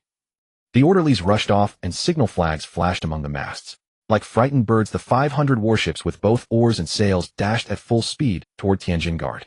At the Qing coastal defense fort at Dagukou. On the watchtower, a few green standard soldiers huddled behind a wooden windbreak wrapped in worn-out cotton armor, trying to escape the strong wind. A veteran soldier with a pockmarked face rubbed his hands, spat over the parapet, and grumbled, "What lousy weather. The sea breeze in the second month is like a knife. Who would come from the sea? The higher-ups are really worrying over nothing, making us stand guard here, in this godforsaken place, drinking the sea wind." A young soldier beside him nodded eagerly. "Exactly. The Tartars, I mean our great Qing's cavalry, is invincible under heaven. Who would dare to offend us? I think this coastal defense fort is just a decoration. It hasn't seen battle in years, even the cannon barrels are rusty." The moment he finished speaking, he glanced casually at the sea. His spear clattered to the ground, and his lips trembled, unable to form words for a long time. The veteran, seeing his ghostly expression, shoved him impatiently. "What's wrong? Lost your mind?" The young soldier raised a trembling hand and pointed at the sea, his voice cracking with panic. "Ships! Ships! So many ships! They cover the sea." The veteran spun around. The morning mist was lifting, and on the sea surface a vast expanse of sails appeared, blotting out the sky. The dense masts, like a moving forest, bore down on Dagukou. The flag fluttering on the masts was not the dragon banner of the Great Qing, but the Ming character flag of the Great Ming. Finally, the alarm gong on the watchtower rang out, its sound piercingly sharp in the morning stillness. The entire Dagukou fort erupted into chaos. The green standard soldiers scrambled out of their bedding, stumbling and crawling. Some fumbled with their cotton armor, unable to find the sleeves. The others hurriedly moved cannonballs, but grabbed the wrong caliber. A few gunners gathered around the rusty coastal defense, guns frantically wiping the barrels. Incredulous terror was written on every face. The enemy had come from the sea. Zheng Jing stood at the prow of the central flagship. Through his telescope, the crude fort and the panicked Qing soldiers were clearly visible. He lowered the telescope slowly, a cold smile curling at the corner of his mouth. He waved his hand behind him. "Open fire." Signal flags flashed on the flagship's mast. The dozen or so large warships, already in battle formation, simultaneously opened their side gun ports. Hundreds of cannons aimed at the Dagukou fort, unleashing a thunderous roar. Cannonballs rained down on the fort and the breakwater like a storm. Stone ships flew and gunpowder smoke filled the air. The Qing army's few rusty coastal defense guns had not even finished loading before their positions were engulfed by concentrated fire. Several gunners were blown away along with their cannons. The crude wooden watchtower collapsed in the second volley, burning splinters scattering in all directions. In just a few rounds of salvo fire, the entire Dagukou fort was engulfed in flames. The green standard soldiers abandoned their positions and fled in all directions. Zheng Jing put away his telescope and issued the second order: Marines land. Dozens of troop transports slowly approached the beach. The landing ramps had not yet been lowered when the ship bottoms touched the shallow water. At the side of the ship, the leading squad leader leaped over, first splashing into the waist-deep icy seawater. Holding the Ming character flag high, he charged toward the shore. Behind him, soldiers jumped off the ship one after another, wading through the bone-chilling water, their muskets pointed skyward, struggling forward toward the beachhead. When the news of the fall of Daegu Fort and the approach of the Zheng rebel main force reached Beijing, the Manchu court was thrown into an uproar. Not long ago, successive memorials from Fujian and Zhejiang reported that the Zheng rebels were gathering ships on a massive scale in Taiwan and training their navy, planning to launch a northern expedition against Nanjing. In response, the Qing court urgently diverted a portion of troops from the capital region to reinforce the south. Just a few days prior, a memorial from Jiangnan stated that the Zheng rebel fleet had appeared at the mouth of the Yangtze River with great menace, but was repelled by coastal artillery batteries, losing several warships. The Qing court was secretly relieved, believing the Zheng rebels were nothing more than a bluffing nuisance. Who would have imagined that the main Zheng rebel fleet had bypassed the Shandong Peninsula, traversed the Bohai Sea, and stealthily arrived at Daegu Fort, appearing right at the doorstep of the capital region? Now this shocking news was laid before the court. The ministers exchanged bewildered glances, momentarily unsure whether to be enraged or terrified. Yet despite the shock, the Qing court was not panicked.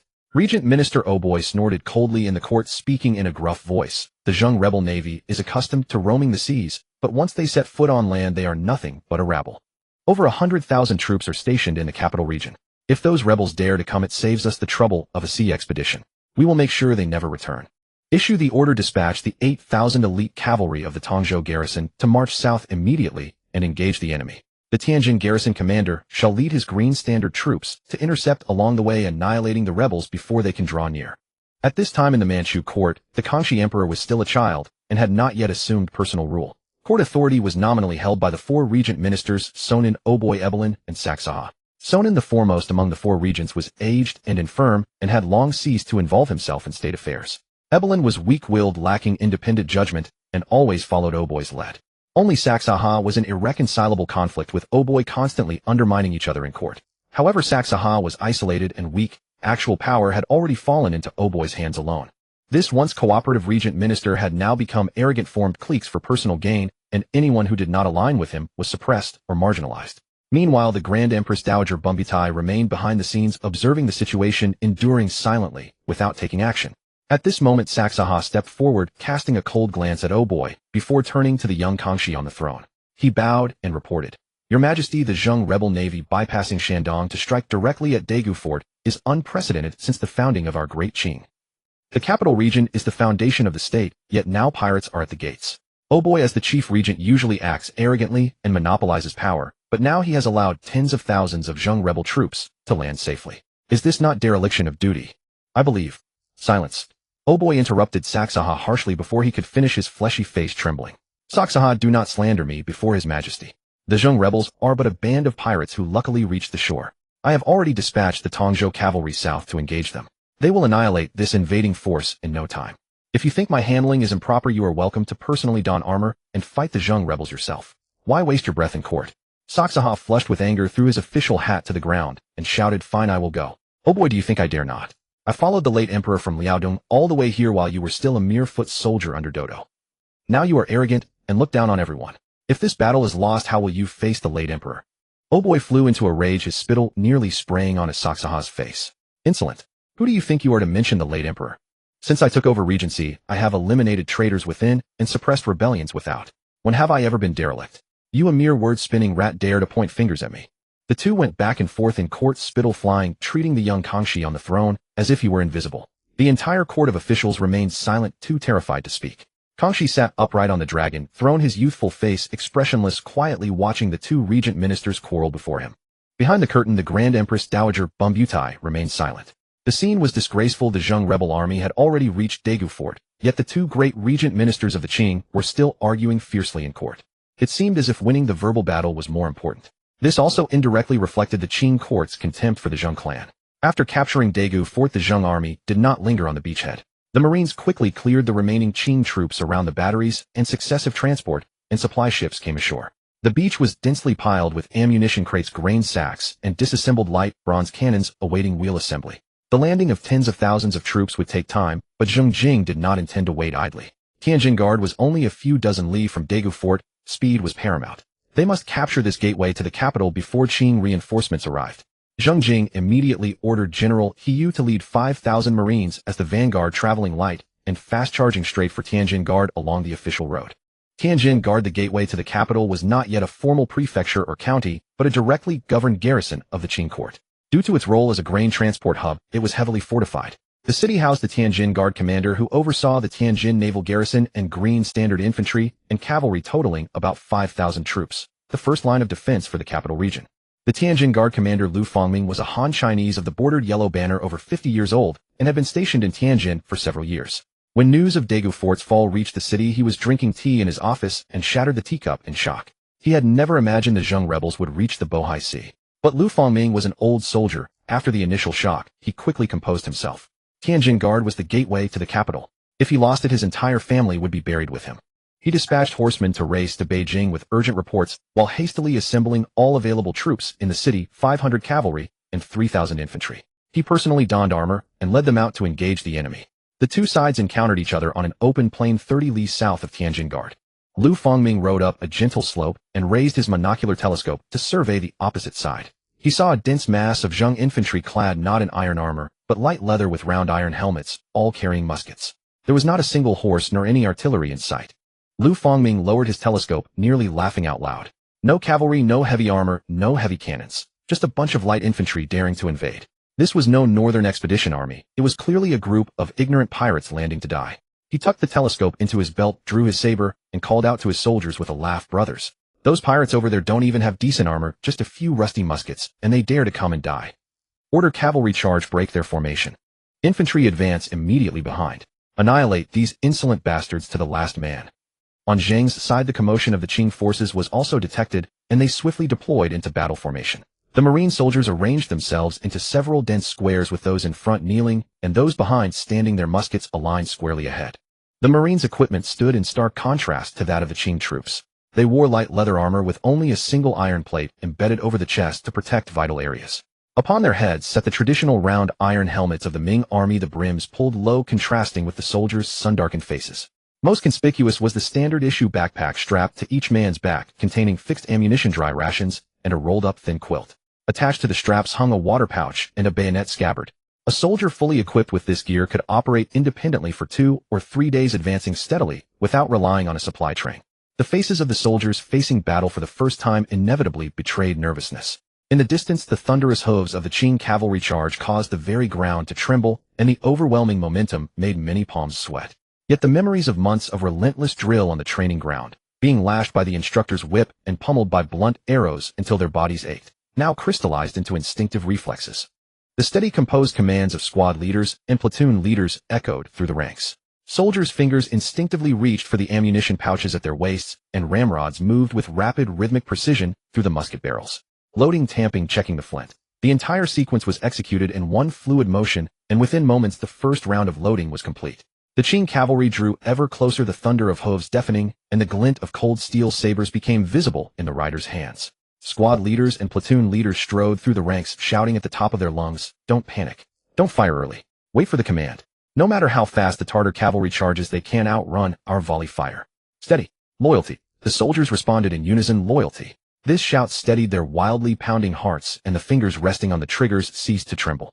The several dense squares formed by thousands of men stood like iron castings, motionless and unwavering across the open ground, awaiting the final command. Commander-in-chief, he reined his horse at the center of the formation, slowly raising the command flag in his hand. The Qing cavalry swept in like a raging wind, the dust kicked up by their hooves blotting out the sun. The leading Qing cavalryman, catching sight of Zheng's formation, grinned from ear to ear. These sea bandits were truly amateurs. There were no stakes, no pikemen, not even a single shield before the formation. They simply stood there, foolishly clutching a few muskets.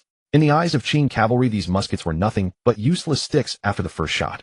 Once fired, there was no time to reload before the cavalry reached them and trampled them into mud. The Qing cavalrymen, flushed with excitement, couldn't wait for bow range. They pulled out their bows and bellowed to the riders behind, "Loose arrows. Fire one volley, then charge in and cut them down." Dozens of riders followed suit, not caring whether the arrows would reach, knocking and shooting high into the air. In an instant, dozens of arrows arced through the sky, but most fell short of Zheng's formation. The distance between the two sides rapidly closed to 100 paces. The thunder of the cavalry charge pounded the earth like a drum, and the sabers glinted with a piercing cold light under the sun. Commander-in-chief, he, standing in the center of the formation, abruptly slashed his command flag downward and roared, "Fire!" 1,000 self-ignition muskets roared in unison, and a hail of lead shot poured into the Qing cavalry, like a rainstorm, instantly shrouding the entire line in gunpowder smoke. The Qing cavalry that had reached within 100 paces collided with an invisible wall of bronze and iron. Nearly 100 horses in the front ranks screamed in agony and crashed to the ground. The riders were hurled from their saddles by the immense force, crashing heavily onto the earth. The cavalry behind, unable to rein, and slammed directly into the fallen horses and bodies, toppling yet another large swath. The charging formation of 500 cavalry was shattered by this single volley, men and horses tumbling over one another. The battlefield was strewn with the bodies of men and beasts, a cacophony of screams and neighs. The surviving Qing cavalry, terrified out of their wits, desperately wrenched their horses around and fled for their lives. Some even dropped their sabers, bending low over their horses' necks, without daring to look back. Never had the Qing cavalry faced such devastating firearms. At that moment they could only wish their mounts had an extra pair of legs. On a distant gentle slope, the telescope in Lu Fangming's hand clattered to the ground, snapping in two. His mouth agape, he stared dumbfounded as his 500 cavalry, routed after a single volley, streamed back in disarray. For a long moment he could not utter a word. He had fought for half his life and seen all manner of firearms, but never had he witnessed such a formidable weapon. A charge that hadn't even reached the enemy's line was shattered by a single volley, leaving heavy casualties. Lu Fangming, a seasoned veteran, quickly shook off his shock. His mind raced through several calculations, and soon he grasped the situation. Zheng's army was densely packed, all armed with muskets, enabling them to unleash their entire firepower, at once maximizing the advantage of their firearms. To break this, all he needed was to disrupt their formation, preventing them from maintaining their dense squares. Lu Fangming yanked his horse's head around and roared to the messenger behind, "Retreat! Full retreat!" The fleeing Qing cavalry and the 3,000 infantry who had not yet engaged the enemy surged back toward Tianjin like a retreating tide, the official road shrouded in dust and chaos. On Zheng's side, commander-in-chief, he, seeing the Qing retreat, immediately ordered a pursuit. The marine soldiers, muskets in hand, charged out of the smoke and bore down on the fleeing Qing troops. The long hours of drill allowed them to maintain formation even in pursuit, but running inevitably loosened the precise alignment. The originally tight three-rank line gradually stretched into a looser column during the chase. Lu Fangming galloped at the head of his column, constantly glancing back. When he saw Zheng's formation begin to scatter in the pursuit, a smug smile curled at the corner of his mouth, just as he had anticipated. Lu Fangming immediately summoned the cavalry leader and murmured a few brief instructions. The leader clasped his fists in acknowledgement, then led the remaining few hundred cavalry at a gallop, quickly breaking away from the main force and disappearing behind a line of poplar trees beyond a mound beside the official road. Lu Fangming continued northward along the road with his 3,000 infantry, covering about 3 li until they reached a narrow passage flanked by gentle slopes on both sides. Lu Fangming abruptly reined in his horse and bellowed, "Right here! Form ranks! Turn and face the enemy!" The 3,000 infantry hastily turned and formed up, with pikemen in front and archers behind. Lu Fangming reined his horse at the front of the formation, staring at the dark line approaching from the south on the official road, and gripped his waist saber tightly. This was the moment he had been waiting for. When Zheng's pursuing force reached close range and their formation was scattered, he would lead his infantry to engage and pin them down. Then the cavalry, lying in ambush in the poplar forest, would strike from the flank, routing Zheng's army in one blow. Before Zheng's troops even approached, Lu Fangming drew his saber and roared, "All troops charge!" With a shout, the 3,000 infantry surged forward, pikemen leveling their lances and archers following behind, charging straight at Zheng's forces. On Zheng's side, seeing the Qing suddenly turn and counterattack, the soldiers halted and quickly converged toward their squad and platoon leaders. The scattered column rapidly tightened into several dense clusters on the official road. Though not the neat squares of before, each cluster of several hundred men still allowed them to maximize the advantage of their firearms. Without a unified command, the squad leaders and platoon leaders of each small formation roared their own orders as the gunners raised their muskets, took aim, and opened fire. The battlefield was shrouded in smoke, with the crackling of muskets rising and falling in an unending cascade, no longer the synchronized volleys of before, but a continuous hail of scattered shots. The Qing infantry had just charged to the front lines when they collided head-on with this storm of lead. Rows of spearmen fell one after another, archers caught by stray bullets before they could even draw their bows collapsed with anguished cries. Lu Fangming sat astride his horse, watching his foot soldiers fall one by one, his fists clenched so tightly that his knuckles cracked. Yet he knew well that although these muskets were formidable, their reloading was excruciatingly slow. If they could just endure the first volley, the gunners would be lambs to the slaughter. One slash per man, as easy as chopping melons and vegetables. Lu Fangming raised his saber and roared, "Do not retreat. Keep charging. Their muskets take forever to reload. Rush in and cut the bastards down." Under Lu Fangming's command, the Qing infantry launched another assault, howling as they surged toward the Zheng army. Yet once again they were mowed down by the unrelenting musket fire. The Zheng army's gunners reloaded far faster than Lu Fangming had imagined, managing 2 or 3 rounds within the span of a single cup of tea. The musket fire never ceased, if the rain of lead never paused. Just then the Qing cavalry, lying in ambush within the poplar grove, charged out swiftly from the flank. They endured several volleys during the charge, losing 30 or 40 riders, but thanks to the speed of their horses they managed to reach within 20 paces of the Zheng army's front line. The leading cavalry officer, his face smeared with blood, raised his saber and bellowed, "Break through. Cut them down." The riders on horseback, their faces flushed with excitement, thought, Finally, it's our turn to shine. But instead of panicked backs, they were met by rows of gleaming bayonets. The front riders could not rein in their mounts and crashed straight into them. Horses screamed as their chests were pierced by the bayonets. Those who narrowly evaded the first row of bayonets had no time to swing their sabers before they were stabbed through the ribs and thighs by bayonets from both sides, screaming as they tumbled from their horses. Then came another round of musket fire. The gunners who had already reloaded thrust their muzzles through the gaps between the bayonets and fired almost point-blank at the riders' faces. Under the alternating assault of bullets and bayonets, more than half of the Qing cavalry who reached the front line were killed or wounded. The bodies of men and horses piled up in a thick layer before the formation. The cavalry behind were terrified out of their wits and dared not advance further. They frantically reined their horses around and fled in the blink of an eye, leaving not a single rider behind. Lu Fangming stood in the distance watching his last hope, the cavalry, rout and flee. He let out alongside, turned his horse, and sped off toward Tianjin Wei. Seeing their commander flee, the Qing infantry had no heart to fight on. They abandoned their weapons and scattered. The 3,000-foot soldiers instantly disintegrated, fleeing north across the hills and fields. Seeing the Qing army collapse entirely, He Yu immediately raised his command flag and roared, "All troops pursue." The marine soldiers' bayonets fixed charged after the fleeing Qing troops with soaring morale. The official road was littered with discarded weapons, armor, and corpses. Blood stained the road red. Tianjin garrison commander Lu Fangming galloped wildly. Passing the city gate of Tianjin Wei, he only glanced back once, not daring to enter the city. He led several dozen personal guards around the walls of Tianjin Wei and fled without looking back toward Beijing.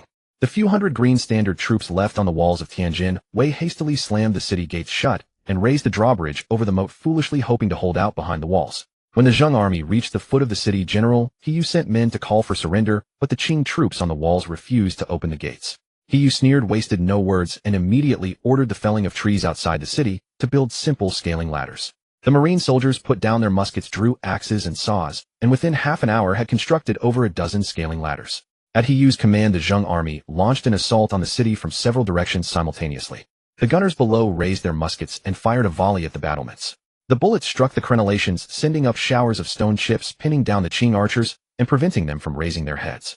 Under the cover of dense musket fire, the marine soldiers carried scaling ladders, waded through the knee-deep moat water. The dry season of February reached the base of the wall, propped the ladders against the battlements, and began climbing furiously. A few bold Qing soldiers tried to push the ladders over with their spears, but before they could lean out, they were shot down by the gunners below. The first wave of marines climbed onto the city wall and engaged in hand-to-hand combat with the Qing troops. The Qing green standard troops, already demoralized, saw the Zheng army easily ascend the walls and had no stomach for further fighting. They abandoned their weapons and fled down the walls. The Zheng army opened the city gates from the inside, and the main force poured in. The Ming banner fluttered high over the battlements of Tianjin Wei. This gateway to the Qing capital had fallen into the hands of the Zheng army in just one day. After entering the city, the Zheng army quickly mopped up the remaining Qing forces.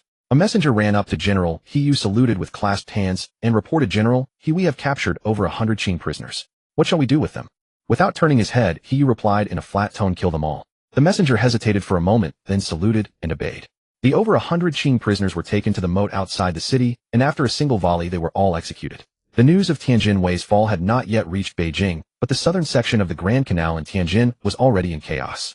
The normally bustling fleet of grain transport boats was now completely jammed in the canal. Dense clusters of vessels of all sizes lay end to end, with boatmen standing on their bows, craning their necks northward, cursing and shouting to each other, trying to find out what had happened.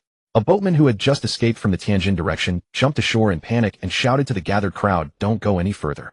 There's a battle going on in Tianjin." At these words, the dock erupted into an uproar. Some refused to believe it, saying that Tianjin Wei was the gateway to the capital. Who would be so bold as to raise arms so close to Beijing? The boatman stamped his feet in desperation, gesturing wildly, saying the gunfire was deafening and could be heard from far away. Others pressed him about who was fighting. Before the boatman could answer, a merchant who had just fled from the north shouted, "The Ming army. It's the Ming army. They came from the sea and have taken Tianjin Wei." The noise on the dock froze instantly. The Ming army had returned. Some people stood with mouths agape, unable to speak for a long time. Others muttered to themselves, wasn't the Ming Dynasty long gone? The policy of shaving heads and adopting Manchu clothing had been enforced for only a little over a decade. Now suddenly hearing that the Ming army had returned, they could not tell whether the news was cause for joy or sorrow. Upon learning that Tianjin Wei had been captured, Zheng Jing immediately ordered the main force to advance at full speed toward Tianjin. At the same time, he ordered the transfer of supplies and ammunition from the large ships to smaller boats, which would travel upstream along the high river to Tianjin. By the time Zheng Jing personally led the main force to arrive at Tianjin Wei, it was already the second day after the capture of Tianjin. Prior to this, the Zheng army had already captured several key points around Tianjin Way, and following Zheng Jing's orders scuttled all the grain barges moored on the canal at the southern end of Tianjin. Hundreds of grain barges of various sizes lay scuttled haphazardly in the main channel of the canal, their masts and hulls densely blocking the entire waterway. On both banks of the canal, boatmen and merchants watched helplessly as the grain barges they depended on for their livelihood were scuttled one by Zheng army soldiers, their wails echoing across the entire riverbank. A few indignant boatmen rushed forward to stop them, but were immediately shot down by Zheng army soldiers. Without hesitation, their bodies kicked directly into the river. The remaining boatmen retreated in fear, not daring to approach anymore, only squatting in the distance with reddened eyes, muttering curses. The last shred of hope they had for the Ming Dynasty vanished completely at this moment. The reason Zheng Jing did this was simple. Tianjin Way was the forward base for the northern expedition, but also an isolated city deep in enemy territory. The canal to the south was the only route for Qing naval forces and troop transports to come to the rescue. If the canal was not blocked, the Qing army could at any time move north along the waterway and attack Tianjin from the rear. Moreover, after scuttling the ships to block the river, the main channel of the entire canal was completely severed and grain transport would be cut off, inevitably causing panic in the capital. As for the people's will, this thing at present was not important at all to Zheng Jing. The news of Tianjin's fall reached the capital, and the entire city of Beijing erupted in chaos. If the fall of Daegu Fort had only surprised and angered the Qing court, then Tianjin Way being captured by the Zheng army within a single day completely shattered the contempt and confidence that had prevailed in the Manchu court. What place was Tianjin Way? It was the gateway to the capital, the throat of grain transport, nearly over 200 li from Beijing, reachable in a day by fast horse. The Zheng army occupying Tianjin was like a knife stabbed into the heart of the Great Qing, and it also caused the Great Qing to lose face completely. The regent minister Oboy flew into a rage at court, shouting at the top of his lungs, "Where is the Tianjin garrison commander? That dog of a servant!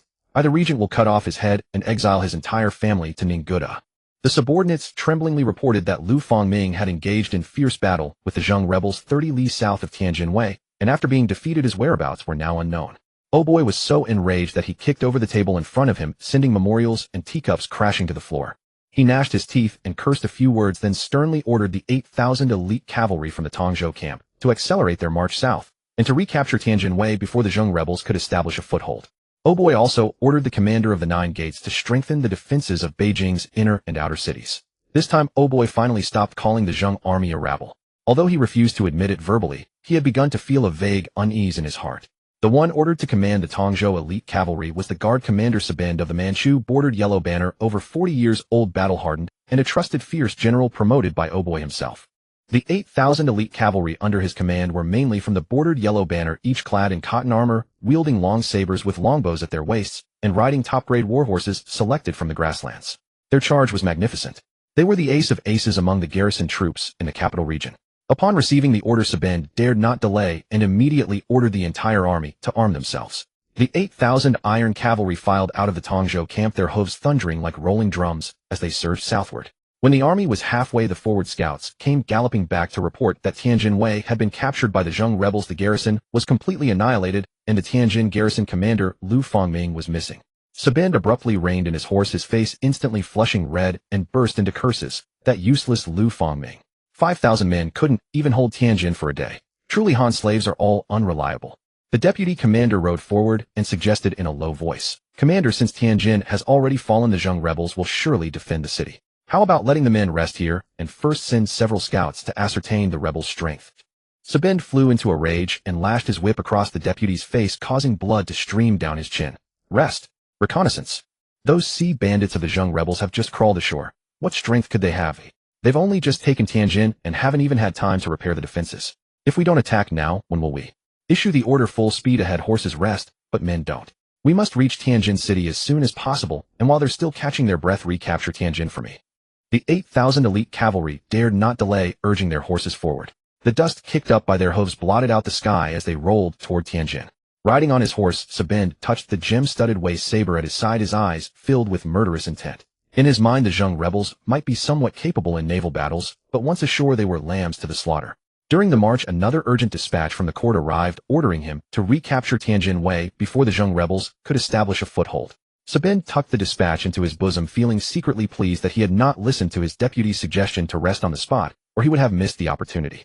The more Sabend thought about it, the more he considered himself brilliant and valiant. He lashed his horse's rump again with his whip and shouted back at the troops, "Put in more effort. Recapture Tianjin, and everyone will be rewarded. The 8,000 iron cavalry roared in acknowledgement and accelerated once more. In the 19th year of Yongli of the Great Ming, 1665, the 4th year of Kangxi of the Manchu Qing, the 26th day of the 2nd month, 20 li outside Tianjin City. Sabend ordered the entire army to rest briefly, let the horses drink and feed, and the cavalrymen quickly ate a few dry rations, preparing to launch an all-out attack to recapture Tianjin later. He was sitting on a rock by the roadside, chewing on dried meat, when the scouts he had sent out suddenly galloped back to report that the Zheng rebels' army had not holed up in Tianjin City to defend, but instead had deployed in formation on the official road outside the city, showing every sign of wanting to fight in the open field. Upon hearing this, Sabend almost burst out laughing and sprayed the dried meat from his mouth. Were these sea bandits so drunk on a victory that they had forgotten their own limitations? He had seen reckless fools, but never such reckless fools. Han infantry fighting a field battle against the 8-banner iron cavalry on the plains. Sabend put down the dried meat, stood up, patted the dust off his backside, and laughed at the generals behind him. I originally thought we would have to expend effort besieging Tianjin, but now they've come to us, saving us the trouble. Issue the order, rest for another half-hour, then form up and prepare for battle. Today let these clueless sea bandits see what real cavalry is. Upon learning that 8,000 Qing elite cavalry were approaching, Zheng Jing immediately decided to array his forces with their backs to the Tianjin city wall to meet the enemy. The marine soldiers quickly deployed in formation outside the city, forming over a dozen dense infantry squares along with more than 50 bronze small cannons pushed to the front line. They were arranged in sequence between the squares with their muzzles uniformly pointing north.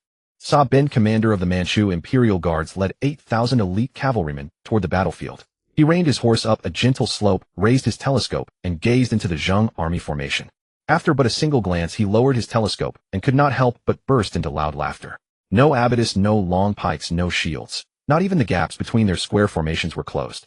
This was an ideal target for a cavalry charge. Sabend turned to the officers behind him with a grin. I thought Jing's rebels had summoned some master strategists to deploy an elaborate formation. It turns out they are merely amateurs flailing about. No abatis, no spears. Do these river pirates intend to fight our cavalry sabers with matchlocks as mere fire sticks?